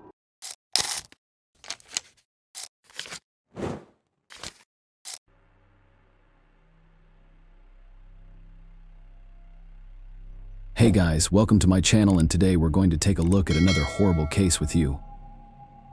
A young woman arrived in the parking lot of her school to go to a sporting event and disappeared. Without a trace, soon a very creepy discovery awaited everyone, and the police got involved in the case. It took detectives a full 28 years to solve this creepy mystery, and none of them had any idea that this case would be the first of its kind. Sarah Yarborough was born on June 12, 1975, in Portland. Her parents soon moved to another state, settling in the town of Federal Way. It is near Seattle and is essentially a suburb of it. Sarah also had two brothers, helped her parents take care of the younger one, and was very close to him from an early age. Sarah was involved in music and ballet. The girl always strived to do well in school so she could get into a good college because of her academic performance. She flew twice to New Zealand in the school program. Later, Sarah joined her school's cheerleading team. She also had a great many friends. She was a kind and non-confrontational person trying to help anyone in need. On Saturday morning, December 14, 1991, when she was 16, Sarah gathered for an event with her cheerleading team. They were together at the school building where the bus would pick them up. She took her dad's car and drove to school, only Sarah got the time wrong. She thought the bus would pick them up at 8 a.m. when in fact it wasn't supposed to arrive until 9. All her friends gradually started arriving at the place, but none of them saw Sarah. Some students saw her car in the parking lot, but there was no young woman inside. Not even when the bus arrived for the students. Her friends thought this was strange, but no one could contact Sarah because none of them had cell phones at that time. Around the same time, two 12-year-old boys were walking around the school grounds, walking through the wooded area behind the school tennis courts. They noticed a strange man. He came out from behind the bushes, looked at them, and walked away in the opposite direction. He seemed strange to the children, but they did not pay much attention and walked just a few meters away. A shocking sight awaited them: a young woman lying on the ground with no signs of life, thinking she was dead. The school children ran home to tell their parents, while the parents of one of the boys went with him to the place. The father of the other decided to follow the suspicious man the children had seen. His son told him that he saw a car that looked like a Chevrolet Nova pulling away from that spot. Given that he lived near the school, his father decided to go outside and try to track down that car. At one point, he managed to locate a similar car, but it quickly disappeared from his sight, and the man was unable to find it again. Meanwhile, the other boy's parents came to the school and realized that the young woman on the ground was probably dead. They immediately ran to the school building and called the police offices. They arrived on the scene and confirmed that the young woman was indeed dead. They were also quickly able to determine that the deceased was Sarah. From the marks on her neck, the officers concluded that the victim had most likely been strangled. Next, the body was some of her belongings, including a jacket, underwear, and socks, with no other items near her. The officers found her purse and car keys inside the car in the school parking lot, leading them to believe that the perpetrator may have attacked her directly next to the car and then dragged her behind the trees. The body was turned over to medical examiners, and the police set about looking for clues. The first thing they did was try to interview all the people who were on and near the school grounds. The two guys who found Sarah gave a rough description of the man who had come out from behind the bushes near her body. They said he was a tall man in his early 20s with shoulder-length blonde hair, a dark raincoat, and black pants. Soon the police found another witness. and here a very surprising story awaited them.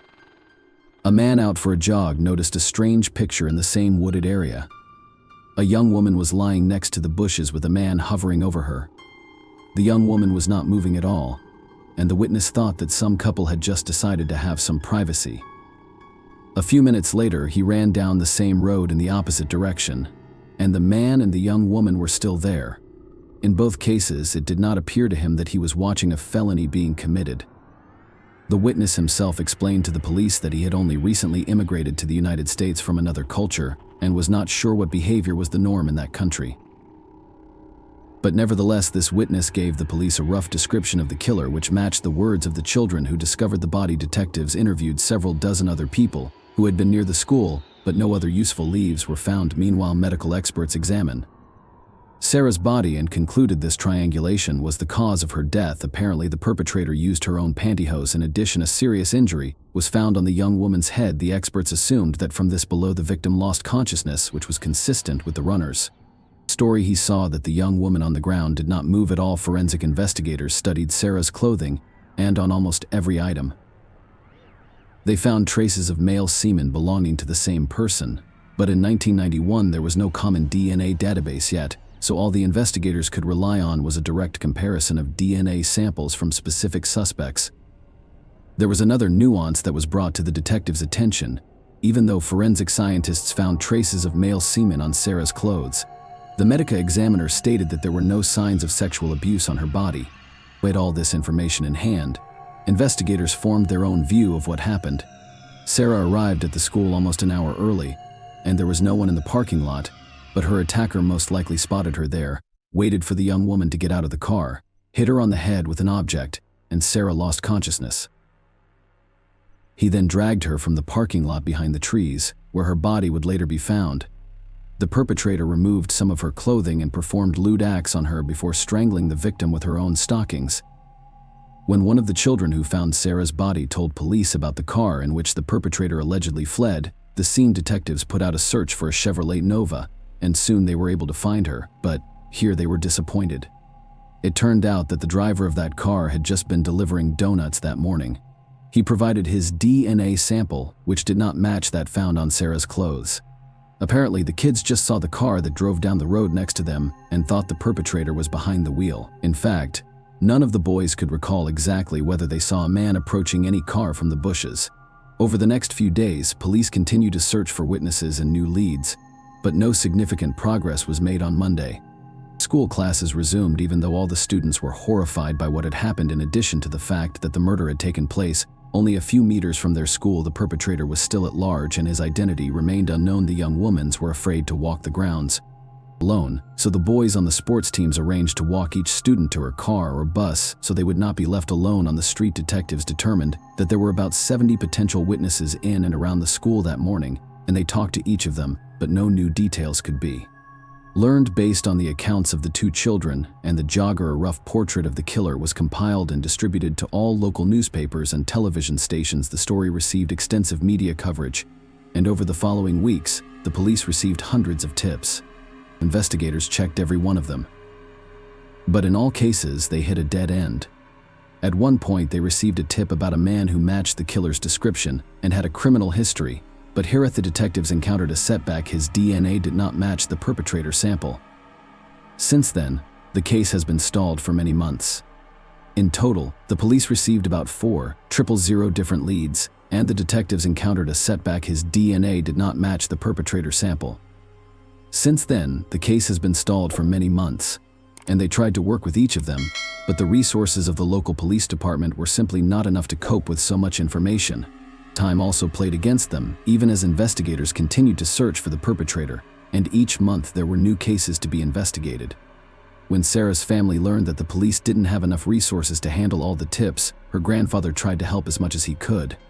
He worked for a technology company and convinced management to temporarily provide the police department with a very powerful computer for $150,000. It was a colossal sum in the 90s, but management still went along for $150,000. With this computer, police officers could store information about all the leads in one place, process them at an increased speed, and sort them in a convenient form for quick study. Despite all this, every lead led them down a dead end. and they made no progress in the years that followed. 2 years later, Sarah's classmates graduated, and before graduation, they decided to memorialize their friend. They raised an impressive sum of money and spent it to create a memorial. It was a bench on which Sarah's things were cast in metal. Next to these things, there was also a picture of the young woman's dog reaching for her purse. Over the years that followed, the case was periodically reopened, re-examining all the available evidence, but the result was the same. They were still unable to get any closer to catching the culprit. During this time, the police interviewed several thousand people and took DNA samples from nearly 300 possible suspects, but all this was inconclusive. He heard about a company that began working in the field of genetic genealogy. The policeman contacted them and asked if they could try to locate relatives of the person who left his DNA on the victim's body. The experts undertook the task, but unfortunately they failed. First of all, in 2011, genetic genealogy was just gaining momentum, and the experts were very limited in their capabilities. For example, they had not learned to search for male and female relatives in one sample.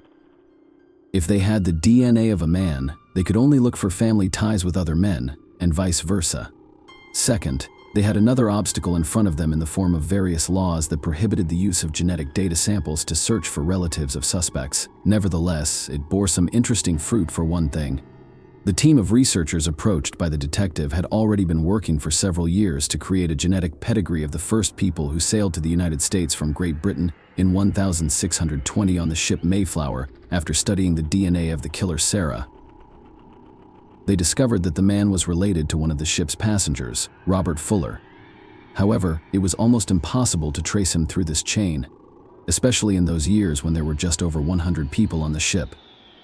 But over the centuries, the number of their descendants has exceeded 25 million, and secondly, the detectives had no idea that he had made the Sarah Yarborough case the first of its kind. Although his idea was not successful, it was the first crime that was attempted to solve. With the help of genetic genealogy, the detective tried to use the information available and tracked down several men with the Fuller surname who were living in the area of his town. At the time of Sarah's murder, he found photos of them and met the only business, a jogger and 2 men who had found the body as children. Unfortunately, neither of them recognized the killer in the photo. Finally, the investigators asked for DNA samples from all Fuller in the area and sent them to the laboratory. None of them matched the DNA of the killer, but something interesting happened here. The experts established that one of those men was indeed a distant descendant of Robert Fuller from that very ship. However, he was definitely not the killer, and also did not know that any distant relatives live near him. The perpetrator may have been so distantly related to him that their families simply never knew of the connection. The detective retired in 2017, and the case was turned over to a new team of investigators who revisited the company, which had taken on the killer's DNA sample in 2011. By that time, the ability to study genetic material had advanced a great deal, and experts agreed to try to trace the perpetrator's lineage. It took 2 whole years. The experts used public databases to find even the most distant relatives of the killer, then manually tried to trace their family ties and reach people who lived in Federal Way at the time of Sarah's death. In all, they had to weed out several thousand people before they finally got lucky. Experts determined that a DNA sample from Sarah's clothes was highly likely to belong to one of the 2 brothers at the time of the murder.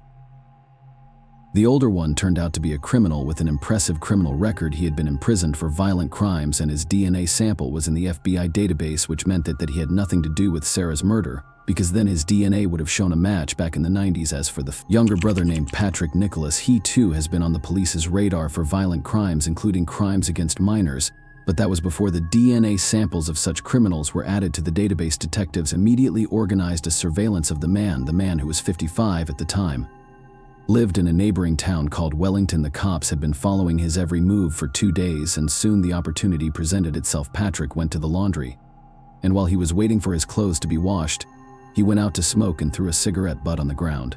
One of the cops immediately took it into an evidence bag and returned to his car. Patrick went out to smoke a second time, and this time a rake handkerchief fell out of his pocket. The men didn't pick it up and went back to the laundry room, and the police were happy to take the second piece of evidence in case the experts were not able to get a DNA sample from the cigarette. However, the experts were easily able to extract samples from all these items, and the very next day they told the detective the long-awaited news: Patrick's DNA was a perfect match for the semen found on Sarah's clothes in 1991. The judge immediately issued a warrant for the man's arrest, and the police took him into custody. It all took 5 days from when investigators first learned his name to the formal murder charges. When his biography was leaked to the media, many began to ask the perfectly logical question: why was a man with such a criminal history not even considered a suspect for all those 28 years at age 19? Patrick Nicholas approached a young woman and got into her car. Where he tried to abuse her, the victim managed to escape, but to do so she had to jump into the river and swim for a long time until she was a safe distance from the perpetrator. Patrick spent 4 years in prison, after which he was released. The next crime that the police caught him for was in 1994 when he tried to abuse an underage young woman. He was arrested again, but his DNA was not entered in any database. The reason for that is strange. The article he was prosecuted for was not hard enough to collect DNA, and the police never came across his name in 3 decades. He also didn't appear in any of the 4,000 leads obtained over the years. It also turned out why genetic genealogy experts could not trace them back to Robert Fulleret. It turned out that Patrick's biological grandfather was adopted and grew up under the adopt-a-family name. One of the men who discovered Sarah's body as children in 1991 immediately stated that Patrick was without a doubt the killer. He admitted that the incident had had a profound effect on him. He was only 12 at the time the body was discovered, and the perpetrator had seen his face for years. The witness was constantly afraid that the killer would come after him, and it was only after Patrick's arrest that he finally felt safe. Patrick's trial did not begin until 2023. The man insisted on his innocence, and his lawyer tried to challenge the main evidence. In his opinion, the presence of Patrick's semen on the clothes of the murdered young woman did not prove his guilt, but this argument did not work.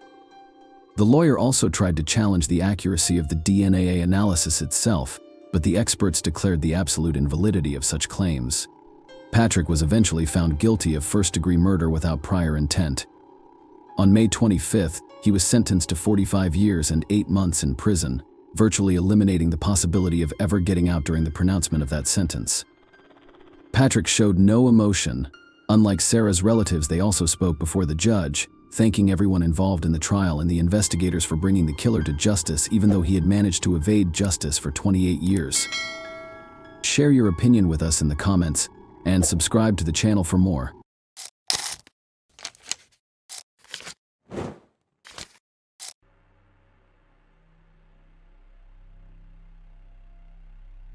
Hey guys, welcome to my channel, and today we're going to take a look at another horrible case with you. The student disappeared on her way to the dormitory, and at first the police thought that the solution was right in front of them. However, with each passing day of the investigation, they became more convinced that there were many tangled moments in this case, and it was only by chance in the end that the truth was uncovered.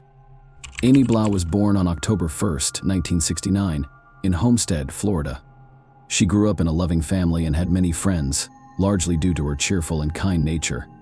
When she was 14 years old, her father passed away. Despite this painful loss, Amy found the strength to maintain a positive outlook on life. After high school, she enrolled at Flagler College, located in St. Augustine, near Jacksonville. Although it was home to only 13,000 people, it was the oldest city in the USA.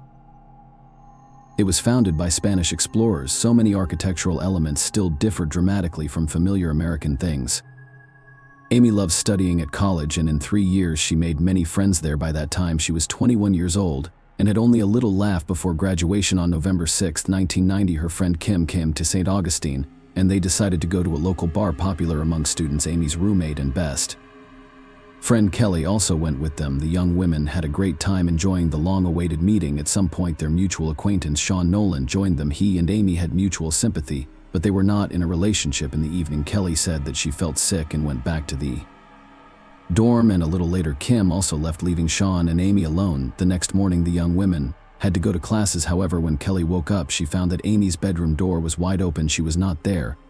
It seemed strange to her, but she decided that she would see Amy in class. However, the young woman never showed up. Kelly and Kim were worried about her absence and decided to talk to Sean, who stayed with her at the bar the night before. The guy worked at a place near the college, and the young women went to see him. His story seemed strange to them.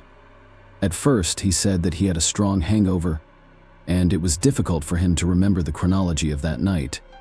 After gathering his thoughts, he finally told them that after the bar, he and Amy went towards the beach to take a walk, but soon they decided to go home. The guy called a taxi from the nearest payphone, and while they were waiting for the car, he and Amy had an argument. In the end, she went on foot to the dorm, which was only a few minutes away. Kelly was upset that the guy left Amy alone and didn't walk her to her dorm. At the same time, she became even more worried. Amy had nowhere else to go but the dorm, but she never showed up in her room. Her friend was afraid that something bad had happened to her and began to seriously suspect Sean's strange behavior only heightened her anxiety. It seemed like the guy was not at all worried that Amy had disappeared. Kelly decided to continue her search and went to the university campus, asking all her acquaintances. If they had seen Amy, the answer was the same. No one had met her that day, and no one knew where she could be. At around 6 p.m., her friend decided to call the police. She informed investigators about the young woman's disappearance, and they began to check the information. They called all local hospitals.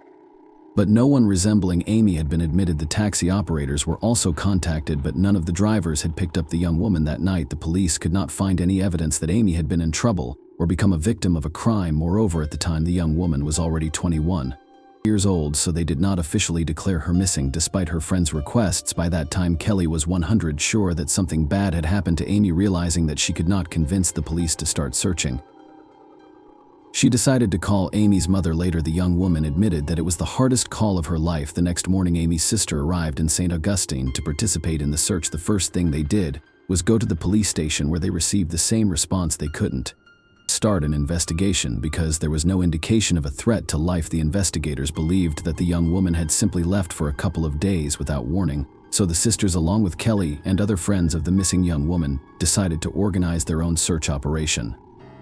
They printed flyers with information about Amy and began posting them all over the city. Soon, a local television channel came to their aid, spreading information about the young woman's disappearance. All of this led to a large number of volunteers offering to participate in the search. They split into groups and began combing both the city and the surrounding area. Volunteers searched forests, beaches, abandoned houses, but they were unable to find any clues. This continued for 3 days until the police finally decided to start an investigation. By that time, the whole town was talking about Amy's disappearance, apparently putting pressure on the local police department and forcing them to take action. The first thing they decided to do was talk to Sean, as he was the last person to see Amy, and here they encountered the first suspicious moment. The guy told them a story that was different from the one Kelly and Kim heard. Sean said that he and Amy left the bar and headed towards the beach, but on the way they decided to split up and go home. He approached the payphone and called the taxi, but when he turned around, Amy was nowhere to be seen. After waiting for some time, he got in the taxi and went home. Investigators found the story strange. How could a young woman disappear from the street in a matter of seconds and Sean, who was standing a meter away from her, not notice? Moreover, why did he give his friends a different version of events? All of this was enough to start considering Sean as a suspect. Decided to verify his story and find the taxi driver who was supposed to take him home that night, and soon they succeeded. The only problem was that his story also differed from the two versions told by Sean. The driver claimed that he did indeed pick up the young man near the phone booth. However, when he arrived at the location, Sean was sleeping on a bench, and the taxi driver had to wake him up. There was no young woman present at the time. On the one hand, this provided the boy with an alibi, but on the other hand, he had for some reason shared his version of what had happened, which only raised suspicion with the detectives. Despite this, there was no evidence against him, so the police continued to search for new leads. 10 days had passed since Amy's disappearance. During that time, there had been no activity on her bank accounts, which only confirmed that she had not left on her own initiative. By that time, the residents of St. Augustine and the police began to suspect that Amy's disappearance might be related to another series of gruesome crimes, about which we have a separate video. In August of the same year, an unknown maniac killed 5 students in the city of Gainesville, which was 120 kilometers away. People began to fear that this criminal had moved to their town and that they were all in mortal danger. Investigators contacted colleagues from Gainesville and began to compare the cases, but soon they realized that there were many inconsistencies. The Gainesville killer attacked students in their homes and left their bodies there. In Amy's case, the police didn't even know if she was still alive or what had happened to her. Furthermore, at the time of her disappearance, the police had already arrested a man who was highly likely to be the killer. Several serious pieces of evidence pointed to him, therefore, soon the detectives stopped looking for a connection between that series of crimes and Amy's disappearance. Meanwhile, the police department offered a reward of $10,000 for any information that would help find Amy. They immediately received hundreds of tips, but most of them were lead. This happens in any case where authorities offer money for information. People come up with various stories hoping to get an easy check. It was also about 6 potentially important leads. Witnesses reported seeing her in different parts of the city, and many of them added that she got into some cars. Out of all this one call was much more interesting. A man reported seeing Amy in the city center on the night of her disappearance. A fairly old car similar to a Chevrolet Camaro pulled up to her. There were 2 men inside, and after a brief conversation with them, Amy got into the passenger seat, and they drove off at that time. This was the most detailed lead in the hands of detectives. However, something in the witness's behavior made them suspicious. After the call, he agreed to come to the station, answered all the questions, and tried to help, but for some reason the investigators treated him with suspicion. Detectives called it a police instinct and couldn't explain their doubts. They offered him to take a lie detector test to verify his testimony, and the man agreed. They asked him only 2 questions: whether he had anything to do with Amy's disappearance and whether he could take detectives to her. The witness answered negatively, and the polygraph operator did not detect any signs of lying. Thus, investigators understood that they finally had honest testimony that could help find Amy. The police began searching for all cars that fit the witnesses' descriptions, establishing the identities of the drivers, and checking their aliases for the night of the young woman's disappearance.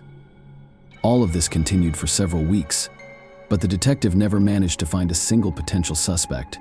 Since then, there have been no leads in this case, but on January 1st, 2 months after Amy's disappearance, a disturbing call was made to the police.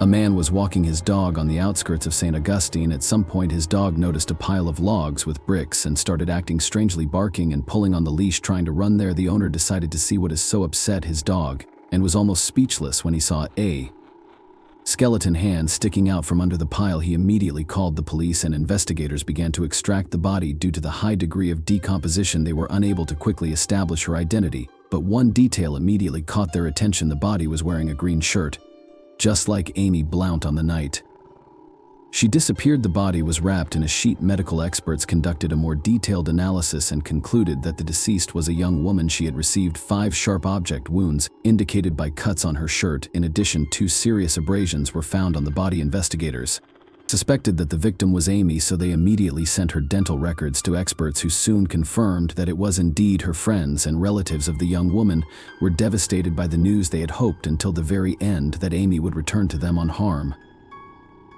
Now the police had to investigate her murder. Along with the discovery of the body, they received their first lead. Amy had been partially buried and covered with logs on the outskirts of a large private property. Upon learning the name of the owner of this plot, they called him in for questioning. For understandable reasons, the man immediately became a suspect. However, after talking to him, the investigators began to doubt his involvement. First, it was a huge plot of land without a fence, and anyone could enter it. Secondly, there were 2 residential trailers on the property whose owners paid the landowner for rent. He added that he constantly had problems with one of the tenants. When they heard his name, the police were shocked. It was the same witness who had been polygraphed. The man was 22-year-old Timothy Gatchell. The police immediately asked the trailer owner to let them search the residence while the man was not at home, and he agreed. The first thing the police saw was a sheet very similar to the one in which Amy's body was wrapped. Upon further investigation, they found long female hair stuck in the mechanism of a floor exercise machine. It was the same color as Amy's hair. In addition, using special chemicals, forensic experts discovered blood traces in the living room. A sheet of paper with the name Toby and a phone number were also found in the house. The landowner said that a guy with that name did often visit Timothy. The police allowed that this person might also be related to the murder and contacted him. Toby agreed to meet with the detectives and told them his story. According to Toby's words, on the night of Amy's disappearance, he and Timothy were driving around town, stopping at different bars. At some point, they saw Amy walking alone on the street. Timothy asked Toby to stop the car, got out, and approached the young woman. He invited her to join them, and she got into the car. Together they went to Timothy's trailer and had a party. However, Toby's story started to sound strange, like a detective story. At first, he claimed that he just dropped off Amy and Timothy near the trailer and immediately left. Then he changed his version and said that he went inside with them, had a beer, then went to the bathroom and left immediately without going into the living room, and got into the car and left. Investigators doubted that he was completely honest with them. They didn't believe that Amy would go to the outskirts of the city with two unknown men at night. In the morning she had to go to classes and was supposed to go to the dormitory right after the bar. It looked like Toby constructed his story in such a way that he couldn't be made, and accomplice detectives did not rule out that Timothy and Toby might have actually abducted the young woman on the empty night street, but could not prove it yet. Moreover, Toby told something else. According to him, in the first week of the investigation, he saw flyers about Amy's disappearance and recognized her. When he asked Timothy what happened that night, he claimed that he took the young woman to the city center and dropped her off there. After that, she approached another car and soon got into it. Toby told him that he should share this information with the police. Despite the fact that his story raised serious doubts, the police had enough evidence to arrest Timothy. They arrived at his house, and the man came out with his hands raised. During the interrogation, he told the investigators the same story. When Toby left, he began to flirt with Amy, but she rejected him. Then he got angry and decided to take her back to the city. Considering that he did not have his own car, he took the owner of the land's pickup truck and drove her to the center, where Amy allegedly got into another car. But the detectives immediately realized that this was a lie. At that point, they already knew that the rental pickup truck had 3 flats and worn-out tires. For many months, the investigators immediately told him about it, and Timothy became nervous. The detectives asked him, "Did you kill Amy?" And the man replied, "I don't know, it seems so." From that moment on, he began to talk about the events of that night. According to him, he didn't remember much of what happened. At some point, he tried to kiss Amy, and the next thing he remembers is her holding a knife. He allegedly got scared that she might attack him, so he tried to take the weapon away from her. After that, Timothy didn't remember anything, as if he had lost consciousness. According to him, this had happened to him before. He had completely lost some memories. When he found the knife in his hand and Amy lying on the floor, showing no signs of life. Scared, he decided to get rid of the body. Timothy went to the shed for the shovel and started digging a hole. He then wrapped Amy in a sheet and buried her there, covering the grave with logs and bricks. After that, he prayed to God. Went to clean up the blood in the room. With his confession in hand, Timothy was charged with murder, but no evidence was found against Toby, so he was only used as a witness.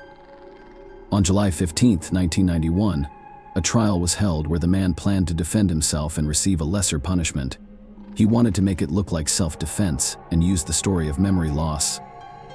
However, everything changed when the prosecutor addressed the judge and requested the death penalty. Almost immediately after that, Timothy stood up and said he was ready to confess the first-degree murder if the prosecution would drop the death penalty in favor of life imprisonment. After some brief consideration, the court agreed to these conditions, and Timothy was sentenced to life in prison. Amy's relatives and friends supported this decision. They all harbored hatred toward the person who took her away from them and wanted him to spend the rest of his life in a prison cell. As for Toby, no charges were ever brought against him. Nevertheless, his story still seemed suspicious, and I wouldn't rule out the possibility that he was directly involved in the murder. Timothy remains behind bars to this day. He is currently 53 years old.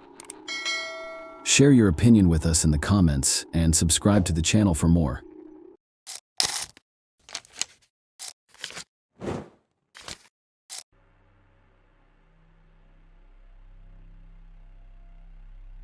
Hey guys, welcome to my channel, and today we're going to take a look at another horrible case with you.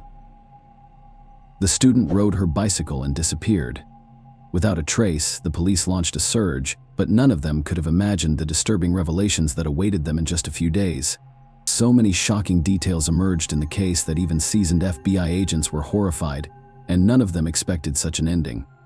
Sierra Jacob was born on February 11, 1996, in the small American town of Delta, Ohio.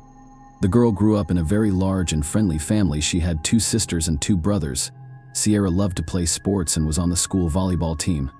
She also loved to travel. The girl dreamed of visiting Italy and put a lot of effort into making that wish come true until she finally managed to go there. During her studies, she started dating a guy named Josh. After graduating high school, they went to different universities. Sierra planned to get a job with her uncle, who owned a metal fabrication company, and the young woman decided to major in human resources.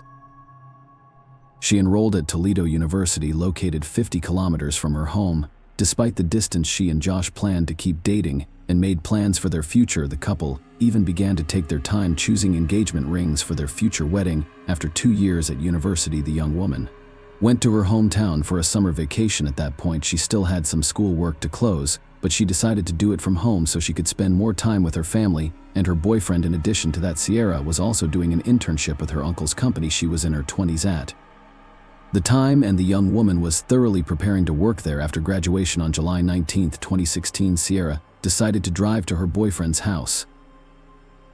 She had bought a new bike a few days before, and she couldn't wait to try it out. The young woman left the house at about 5 p.m. and headed toward Josh's house. Around 9 p.m. her mother came home and found her daughter not there. This struck her as a little strange. She thought Sierra would have come home by now, but it was summer, and it was just starting to get dark outside. Besides, the young woman was already in her 20s, and her mother didn't worry about it. She had assumed that her daughter would stay at the boyfriend's house, but that all changed when Josh called her at 1:30 p.m. He asked if Sarah was home since the boyfriend couldn't reach her. According to the young man, they broke up at about 7 p.m., and she hasn't been in touch since. Considering that more than 3 hours had passed since then, the young woman's mother began to get seriously worried. Together with Josh, they started calling friends and relatives of the young woman, hoping she had stopped by one of them.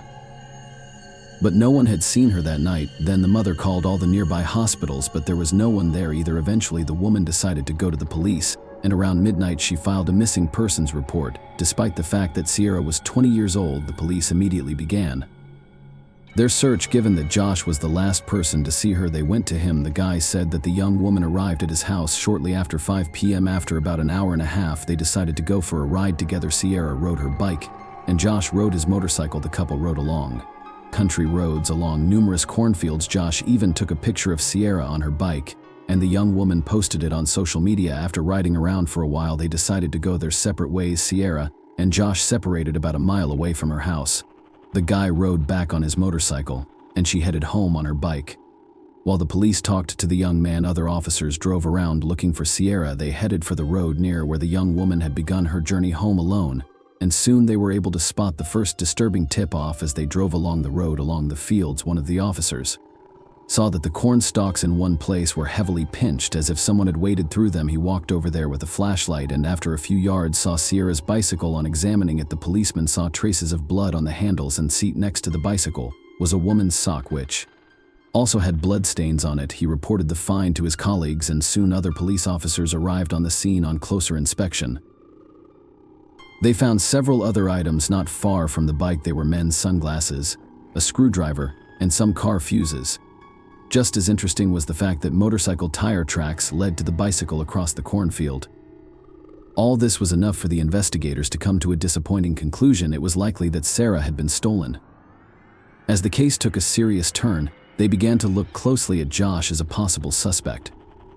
First of all, statistically speaking, it is the people closest to them who are most likely to turn out to be the perpetrators.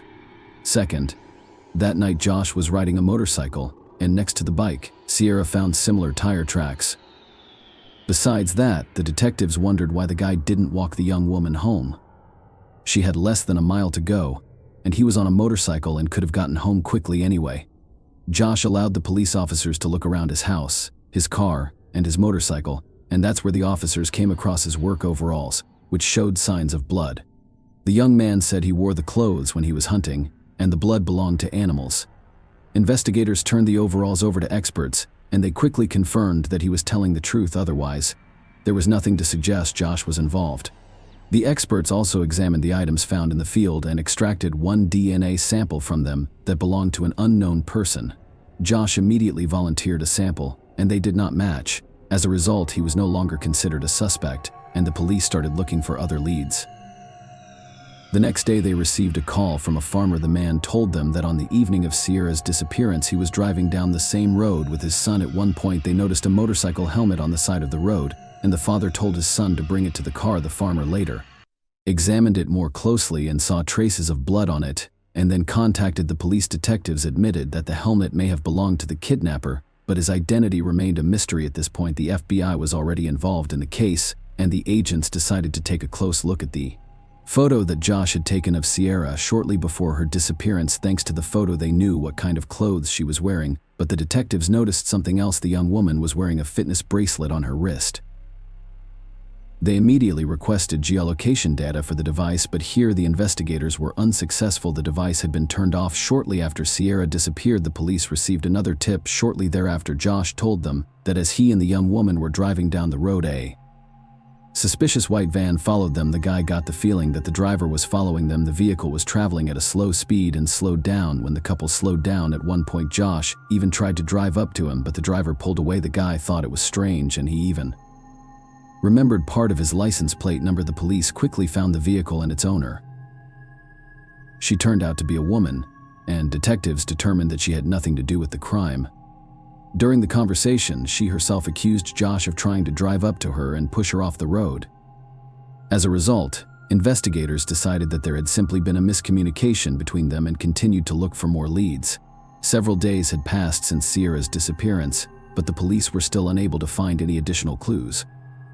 Then they decided to go through all the residents who had been previously convicted of violent crimes and lived in nearby communities. Going through the list of these people, they immediately noticed one man, 57-year-old James Worley. He lived only a few kilometers from the field where Sierra's bicycle was found. The reason the police were so interested in him was very simple. James had been convicted of kidnapping a young woman in the 1990s. She was riding her bicycle when suddenly a man ran over her in his van, threatening her with his screwdriver. He tried to force the young woman into the car, but she managed to escape. Given that Sierra disappeared during the bike ride and the screwdriver was found next to him, police quickly suspected James of kidnapping her. Investigators went to him to verify this theory. The man was clearly unhappy about the visit and stated that he had not killed anyone. Nevertheless, he voluntarily allowed the officers to inspect his home. James and his mother lived on a 120-acre farm, and there were many different structures on this huge property. It took the detectives a long time to look at them all. During this process, James kept repeating to the police that he had not kidnapped Sierra and had only heard about the case from the news. This behavior began to seem strange to them. The man was literally repeating the same thing over and over again, but something more interestingly awaited them next. Suddenly, James said that on the night of Sierra's disappearance, he had just driven along that road and his motorcycle had stalled near the very spot where the police later found the young woman's bicycle. According to James, he saw her bike and decided to get closer, so he headed into the field, pushing his motorcycle nearby. The man added that, as he walked there, his car fuses, sunglasses, screwdriver, and helmet fell out. Suddenly, his motorcycle started up again, and James drove on, forgetting to pick up all those items. As you might have guessed, the detectives were very suspicious of this story. In addition, just a few hours earlier, a witness had approached them and said that the evening of Sierra's disappearance, he had seen a strange van on that road. The witness noticed it because the vehicle was driving at a very high speed, breaking all possible rules. He memorized the license plate number and gave that information to the police. After running the blades, detectives learned that the van belonged to James, and during a search he spotted it near the house. The man also allowed them to examine the van, and the officers found something of interest inside,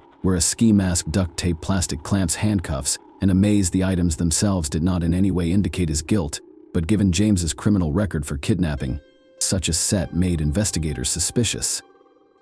But the creepiest finds awaited them in one of the barns. Detectives found a separate room where, behind a hidden door inside which was an air mattress, beside it were chains that looked as if they had been designed to keep a person in the room. Next to the mattress was a refrigerator, inside of which the police found traces of blood. There is also a strong smell of bleach, from which they deduced that the blood had been thoroughly cleaned, but the main clue was the contents of a small box. There were bras and several pairs of women's underwear, one of which had blood on it. All this was enough to arrest James, at least temporarily, while experts examined the collected evidence. The man was taken in for questioning and asked to explain the secret room with the blood and chains. In response, James gave them another dubious story. He said he had made the room because he wanted to set up his own studio to shoot adult material, so it was just his improvised film set. Of course, the detectives didn't believe what he said. The room looked as if it had originally been made to hold people against their will. Nevertheless, they still could not connect it to Sierra's disappearance, nor could they determine her whereabouts. But that all changed on the third day after her disappearance. During a lengthy search, the police found a freshly dug grave in a field that contained Sierra's body. Her hands were handcuffed, and the young woman had a large plastic toy in her mouth. She was also wearing an adult diaper. Medical examiners determined that the victim died from strangulation, but they were unable to determine even the approximate time of death. In addition, they did not find any signs of violence around the same time. Forensic scientists were actively examining all The evidence collected from James' barn, they found female DNA on one of the pieces of duct tape lying next to the mattress, and it matched Sierra's DNA. The cops also obtained geolocation data on James' smartphone. It turned out that on the night of the young woman's disappearance, he had spent almost 2 hours near that location. They received another disturbing piece of evidence from the psychologist James had court appointed for a previous abduction. According to him, during one of his sessions, James stated that he was learning from his mistakes with each new abduction, and then next time he was going to bury the bodies. Apparently, the psychologist decided not to inform the police of such disturbing statements made by his client, and did so only after he had been accused of murder.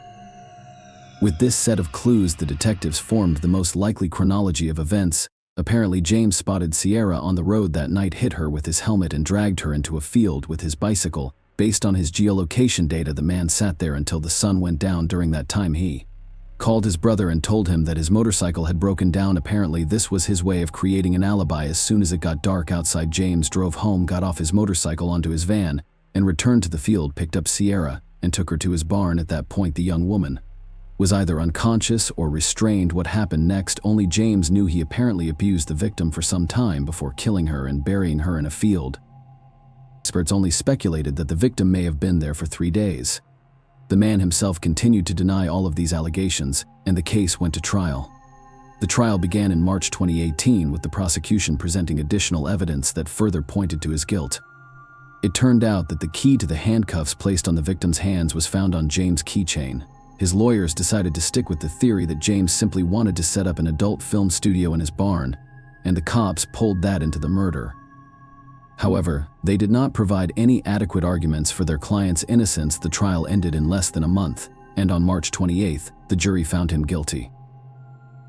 As a result, James received the death penalty, with his execution scheduled for May 20th, 2025.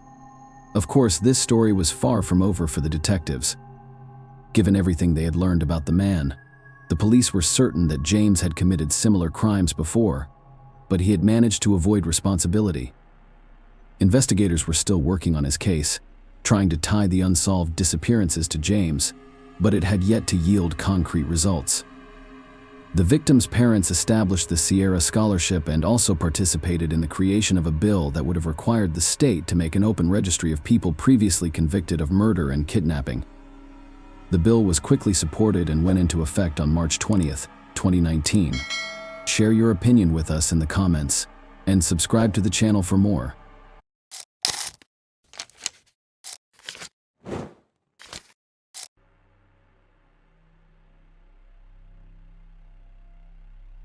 Hey guys, welcome to my channel, and today we're going to take a look at another horrible case with you. On the eve of Christmas, a young woman was abducted from the apartment where she lived with her boyfriend. An unknown criminal tied up the young man and took the young woman out through the back door, disappearing without a trace. The police were unable to identify the perpetrator and the caveman for 36 years until an unexpected truth came to light. Leslie McRae was born on April 14th, 1968, in Jacksonville, Florida. She was kind-hearted, determined, outgoing, loved to have fun, had a sharp mind, and had a great sense of humor. Leslie grew up in a loving family but was particularly close to her 4-year-old cousin Joey. Despite living in different cities, the girls tried to spend as much time together as possible. Leslie even considered moving to her city when she turned 18. After graduating from high school at the age of 17, Leslie enrolled at the University of North Florida, dreaming of building a career in the modeling industry. She moved out of her parents' house and into an apartment complex with her 21-year-old boyfriend Edgar McQuarrie. On the night of December 24th, 1985, they were sleeping in their apartment when Edgar woke up around 3 a.m. to a noise. To his horror, he saw a man with a knife above their bed. The unknown criminal tied Edgar's hands and fed him with ties, threatening him with a weapon to prevent him from resisting. He then tied up Leslie in the same way and took her out through the back door of the apartment. Edgar, still tied up, could only watch in horror as the kidnapper took Leslie away. He took him 3 hours to free his hands, and around 6 a.m., he called the police. The taxis arrived at their apartment, took Edgar's statement, and began searching for Leslie, considering that the room was almost pitch black at the time of the abduction. Edgar could not see the perpetrator's face or any other distinguishing features except for brown hair. The police also did not know what kind of vehicle the kidnapper had used, although it was evident that he had used some form of transportation to abduct Leslie. They received a call at their station 3 hours after the kidnapping. A man went out for a morning run and noticed a female body lying in a ditch next to the road, 8 kilometers away from Leslie's apartment. The investigators arrived at the scene and immediately identified the young woman. Her body was covered in various injuries. Some of her clothing was torn or missing. Medical experts determined that the young woman had received more than 20 sharp object wounds, and there were also many bruises on her body. In addition, the killer had subjected the victim to violence, and experts were able to extract his biological material. Considering the DNA analysis was not yet used in those years, this evidence could not help the police identify a suspect.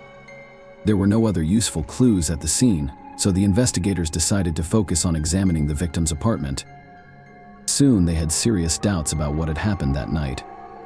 According to the victim's boyfriend, the criminal had quietly entered the apartment, but no signs of a break-in were found, and there were no signs of a struggle in the rooms.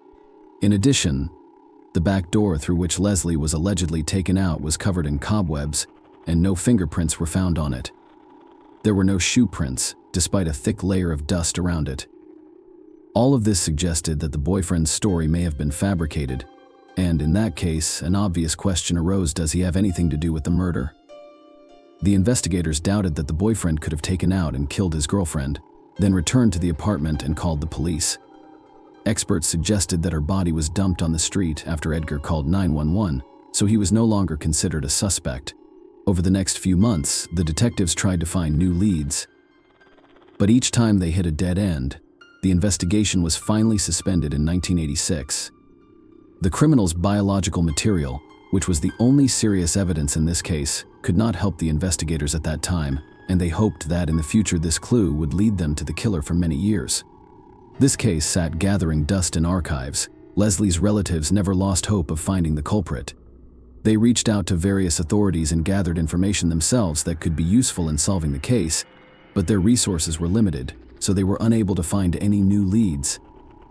In 2010, Leslie's mother, Sarah Adams, was diagnosed with a serious nervous system disease that practically robbed her of her ability to speak.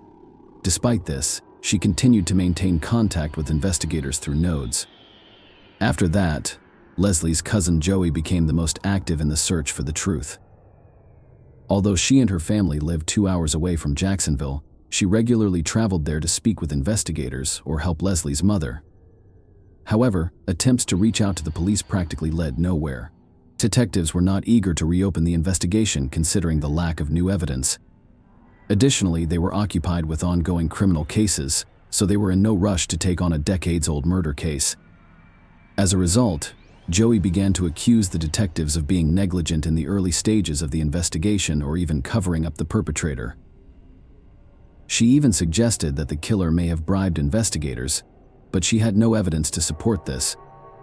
Theory Joey also regularly gave interviews to local news channels trying to draw public attention to the case. She recalled the time spent with her older sister and described Leslie as a cheerful and positive person. She also regretted that her 2 children never got to know what a wonderful aunt Leslie could have been to them. In late 2018, her relatives' persistent efforts produced the first results. They contacted representatives of the Cold Case Files Project, and they became interested in Leslie's case. This non-profit organization, which began in 2015, focuses on unsolved murders in which police have been unable to find the perpetrators. The organization collects and disseminates information, engages in dialogue with investigators and the media. In addition, they provide support to the victims' relatives, advising them on communication with the police and journalists. The organization's employees posted information about Leslie's murder on various resources, trying to attract as much attention as possible to the case.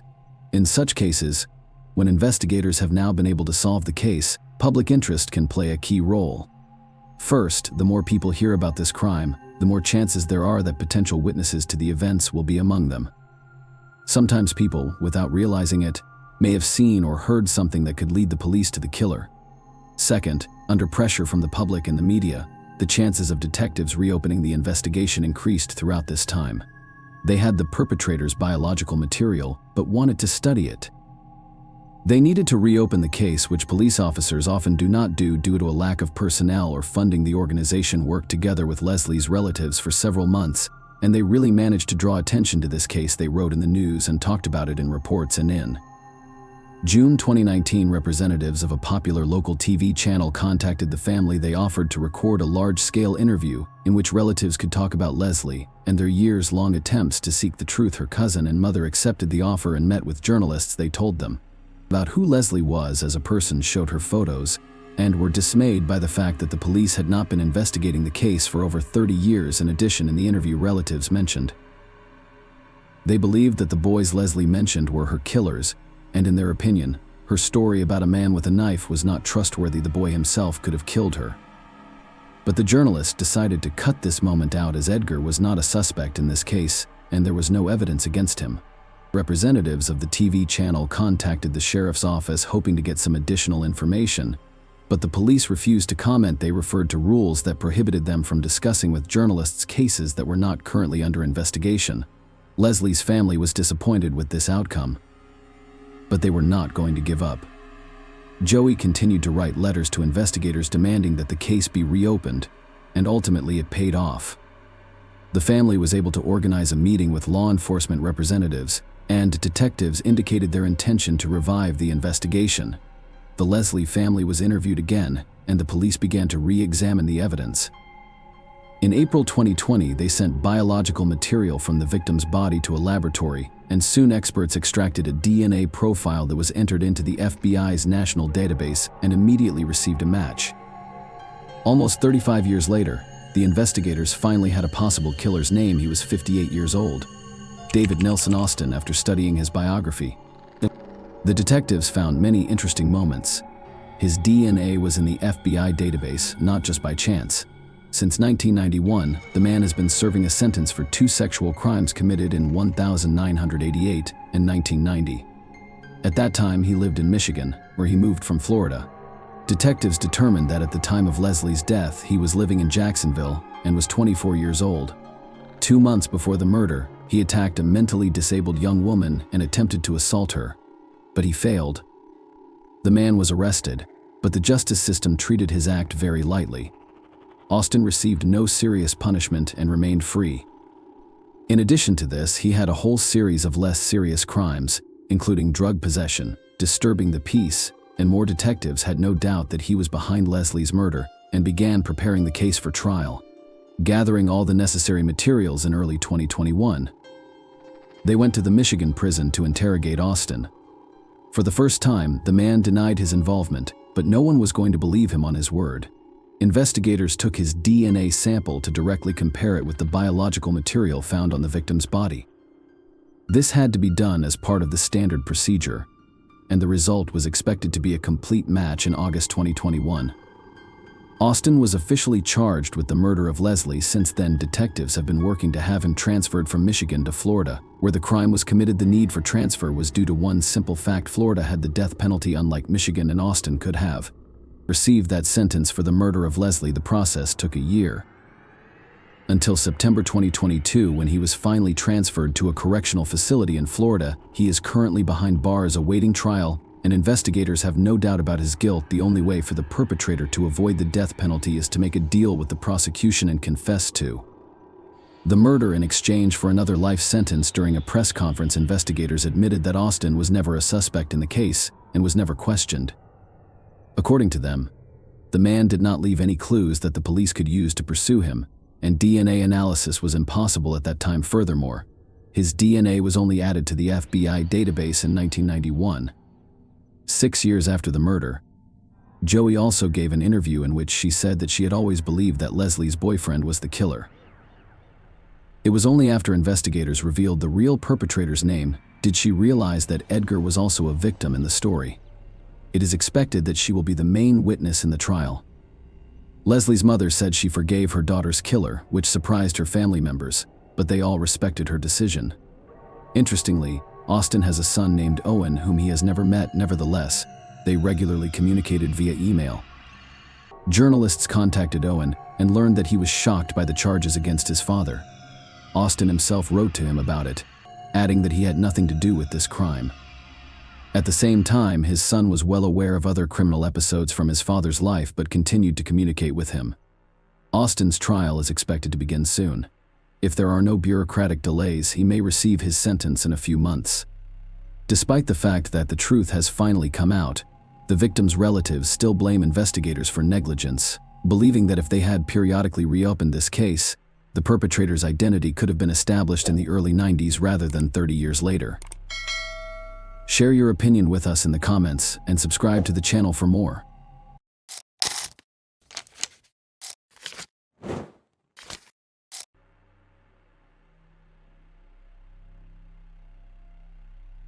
Hey guys, welcome to my channel, and today we're going to take a look at another horrible case with you.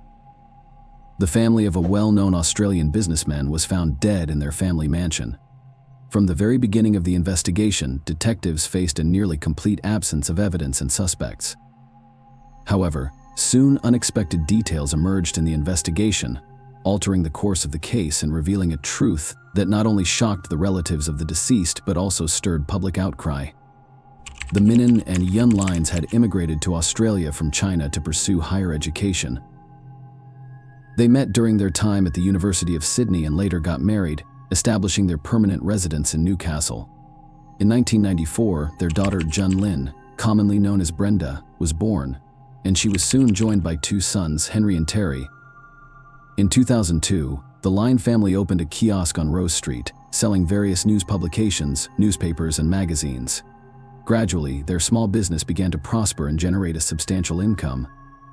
The family was highly respected within the community, known for their hard work as their store operated 7 days a week, and they were seen as loving and caring parents. Their eldest daughter Brenda grew up to be beautiful, intelligent, and kind. Henry was very sociable and had a strong interest in sports. While the youngest Terry kept up with his older siblings, the strong family bonds were reflected in their outward success as their business thrived. The family's income from the store had already reached around $1 million per year, making the Line family one of the most prosperous and respected in North America. Having achieved success in their business, Min Line and Yun Line assisted relatives from China in relocating to Australia. Lily's sister had been living in the same house as her sister and her family since she moved to Australia, helping to raise the children. Min Line organized the relocation of his parents, and the elderly couple settled in Maryland, located a 30-minute drive from North Ephesus. He also helped his sister Kathy and her husband Liam bin Ai, known as Robert, with their move. Kathy and Robert, after an unsuccessful attempt to start their own restaurant business, settled in North Epping, living just a few minutes' walk from the Line family's home, and both of them worked at Min Line's store on the morning of July 18, 2009. The store's regular customers were alarmed to find it closed without any prior notice. This was highly unusual since the store had always been open 7 days a week. Concerned about this, one of the store's loyal patrons contacted Kathy to inquire about the reason for the store's closure. Kathy was unaware of why her brother hadn't shown up for work and failed to notify anyone suspected that Min Line might be ill. In response, Kathy and her husband went to her brother's home upon approaching the house. They discovered the front door unlocked inside the house. When they reached the second floor, they were met with a gruesome crime scene involving the Line family. Kathy immediately reported the discovery to the police, leading to the revelation of the Line family's demise. Police swiftly arrived at the scene and found the lifeless bodies of 43-year-old Yun Line, commonly known as Lily, her two sons Henry, aged 12, and Terry, aged 9, as well as her 39-year-old sister Yan B, known as Irene. Blood splatters were discovered throughout the house from floor to ceiling. In the initial hours of the investigation, the police became suspicious of Manlin, the head of the family, as his body was not found during the examination of the house. Investigators also noted the absence of another family member, the eldest daughter of Jun Lin, known as Brenda, upon inspecting the crime scene. It became apparent that the assailant had not entered her room as there were no traces of blood and the room remained untied. 2 hours after the police arrived at the scene, a man's body was discovered under a blanket on a bed next to Lily, indicating that Lin's family's head was not a fugitive but had become a victim of the attack. To ascertain the identities of the deceased, investigators had to turn to forensic examination as their faces were so disfigured that their relatives could not identify them. The police began a thorough examination of every corner of the crime scene, but at that point they had no leads regarding the motive for the crime or the identity of the perpetrator initially upon examining the bodies. Investigators believed that the assailant had shot the victims in the face from close range. Given the extent of their disfigurement, however, later, the results of a forensic examination revealed that the victims had been brutally bludgeoned to death with a blunt, heavy object, likely a hammer. Additionally, 4 out of the 5 victims exhibited signs of asphyxiation, indicating that they had been strangled before succumbing to their injuries. The time of death was estimated to be between 2 a.m. and 5 a.m. Police learned that on the evening of Friday, July 17, 2009, a large family dinner had been organized at Min Lin's parents' home, attended by the entire family, including Kathy and Robert. According to the parents' accounts, the dinner proceeded in a warm and pleasant atmosphere, with everyone enjoying their time together. The only family member absent was Brenda, who was 15 years old at the time she had left on a school trip to study the French language in New Colonia with Cheltenham Girls High School, and had learned about the brutal murder of her entire family through Facebook. This incident created a media frenzy and shocked the community. Many North Epping residents were personally acquainted with the Line family and were deeply saddened by their tragic demise. The public funeral for the Line family took place at Olympic Park on August 8, 2009, with over 1,000 people coming to bid farewell to the family after the funeral, despite Lan's parents offering Brenda to live with them. Kathy and Robert insisted on taking custody of the girl, citing their advanced age and swiftly formalized guardianship. Brenda returned to school, and Kathy and Robert took over the management of the store. The police continued their investigation, which was filled with rumors and speculations. One theory suggested that the initial intention of the perpetrator might have been a robbery gone awry. Another theory implied a connection to the Chinese mafia, as a few days prior to the murder, Minin had witnessed an armed robbery of a cash and transit vehicle near his store. It was believed that he was killed to prevent him from testifying, and the rest of the family became unintended victims. However, the investigation could not find any evidence linking the crime to the robbery witnessed by Mine. The idea of a home invasion was also swiftly ruled out, as there were no signs of forced entry and nothing had been stolen from the house during the investigation. It became evident that the murders had been meticulously planned, and the absence of any foreign fingerprints in the house, except those of the family members, led investigators to believe that the killer likely wore gloves, given that the murder weapon was not found at the crime scene. Investigators concluded that the perpetrator had carefully planned the crime and had taken steps to dispose of the murder weapon. Detectives hypothesized that to maintain control and prevent the hammer from being dropped during the attack, the assailant likely had it attached to their wrist in some way at the crime scene. 24 bloody shoe prints were discovered, which were determined to correspond to a shoe size of 9.5 in American measurements, indicating that the assailant acted alone.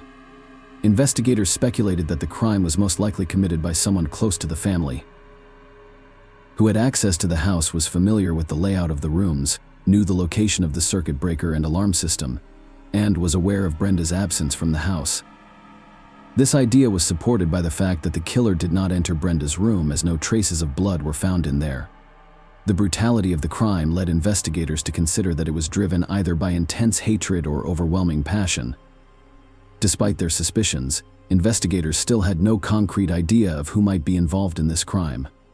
Extensive interrogations of potential witnesses yielded no valuable information. Mel's parents, as well as Kathy and Robert, were questioned multiple times, but no significant information regarding potential wrongdoers was obtained. Kathy and Robert held a press conference organized by the police, urging the public to share any information they might have about the case. However, for several months, the investigation seemed to be at a standstill. The immense public pressure on the police demanded a swift resolution to find and punish the perpetrator.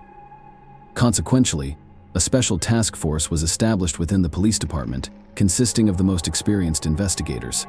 They decided to re-examine all the evidence in the case that had not been thoroughly analyzed before.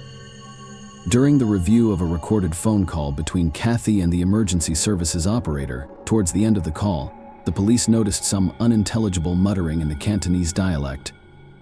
This recording was quickly translated, revealing a woman pleading with her husband not to leave her alone in the house, because she suspected the perpetrator might still be inside. Investigators found it peculiar that Robert had left his wife alone at the crime scene without checking whether the assailant was still in the house or not. This raised suspicions that he might have known for certain that she was safe and that the assailant had already left the premises.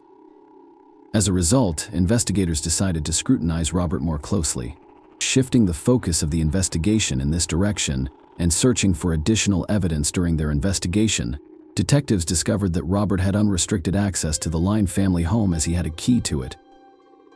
Furthermore, he had a motive for committing the crime. After moving to North Epping, Robert struggled to establish himself in a business and had to work as an employee for Line. Following the Line family's death, all of their assets were transferred to Brenda, but as she was only 15 years old at the time, the legal guardianship of the girl meant that Kathy and Robert had control over all the family's assets, and business police learned that almost immediately after taking custody of Brenda, Robert pressured Min's parents to vacate the house that Minlin had purchased for them. Police suspected that Robert, humiliated by his own failures and driven by jealousy, harbored a plan to seize the fortune accumulated by the Lin family through years of hard work. Despite Robert being the primary suspect in the case, the police only had suspicions against him in the hope of obtaining more substantial evidence. Investigators installed surveillance cameras in his residence as part of a covert operation that continued for 6 months. In May 2010, during another round of questioning with Kathy, investigators intentionally broached the topic of the bloody shoe prints found in the house.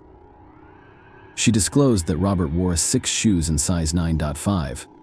This revelation was a breakthrough for the investigation because the A6 shoe model was rare, as it had been discontinued in 2005, and these shoe prints were discovered at the crime scene.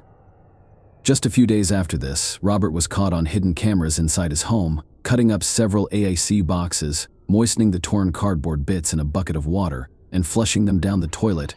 Armed with this information from the surveillance cameras, the police obtained a search warrant for Robert's house. During the search, investigators discovered a stain marked as number 91 on the garage floor beneath a chest of drawers. Subsequent laboratory analysis revealed that this stain was human blood containing a complex mixture of DNA, including at least 4 out of the 5 victims. Experts also determined that the composition of this stain matched the blood found in the victim's house on May 5, 2011, almost 2 years after the crime was committed. Robert was arrested and charged with first-degree murder. He was remanded in custody without the possibility of bail. His trial did not begin until May 2014, and he pleaded not guilty to the charges against him. The prosecution presented a wealth of new evidence against Robert. One of the most crucial pieces of evidence in the case was the testimony of an informant from prison, who revealed that while awaiting trial, Robert had confessed to him. He admitted that on the night of the murders, he left his house without his wife, noticing he had given her a large dose of sedatives. Additionally, he shared that he had purchased the murder weapon, a hammer, from a budget store in town, knowing that the store had dummy surveillance cameras, ensuring there would be no evidence of the purchase. Robert also confessed to a cellmate that he had struggled to dispose of the hammer for a while, fearing he might be caught on surveillance camera recordings. Robert's defense attempted to convince the jurors to disregard these testimonies, suggesting that the witness may have had ulterior motives, such as reducing their own prison sentence in exchange for their testimony. In the end, the entire body of evidence came down to the informant's words against Robert's consistent denials. Despite the compelling evidence in the case, it seemed like the trial might fall apart and the court would not reach a verdict. However, a sudden and unpleasant revelation during the trial changed the course of the investigation. Brenda confessed to her attorney that Robert had subjected her to sexual abuse for many years, starting when he and his wife moved to Sydney and her family was still alive.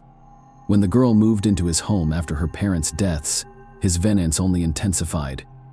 Intensified revelation led to the suspension of the trial for further investigation and the uncovering of these newly disclosed facts. Several months later, in August 2014, the second trial began. The prosecution now argued that Robert was driven not only by jealousy and greed, but also by a sexual obsession with his niece. Despite all the evidence against Robert, the defense continued to assert that he was the victim of public pressure on the police. They also cast doubt on the nature and timing of the garage bloodstain, suggesting that it could have entered the garage floor after Robert and Kathy discovered the bodies at the crime scene, and Robert might have accidentally stepped on blood while wearing the same shoes.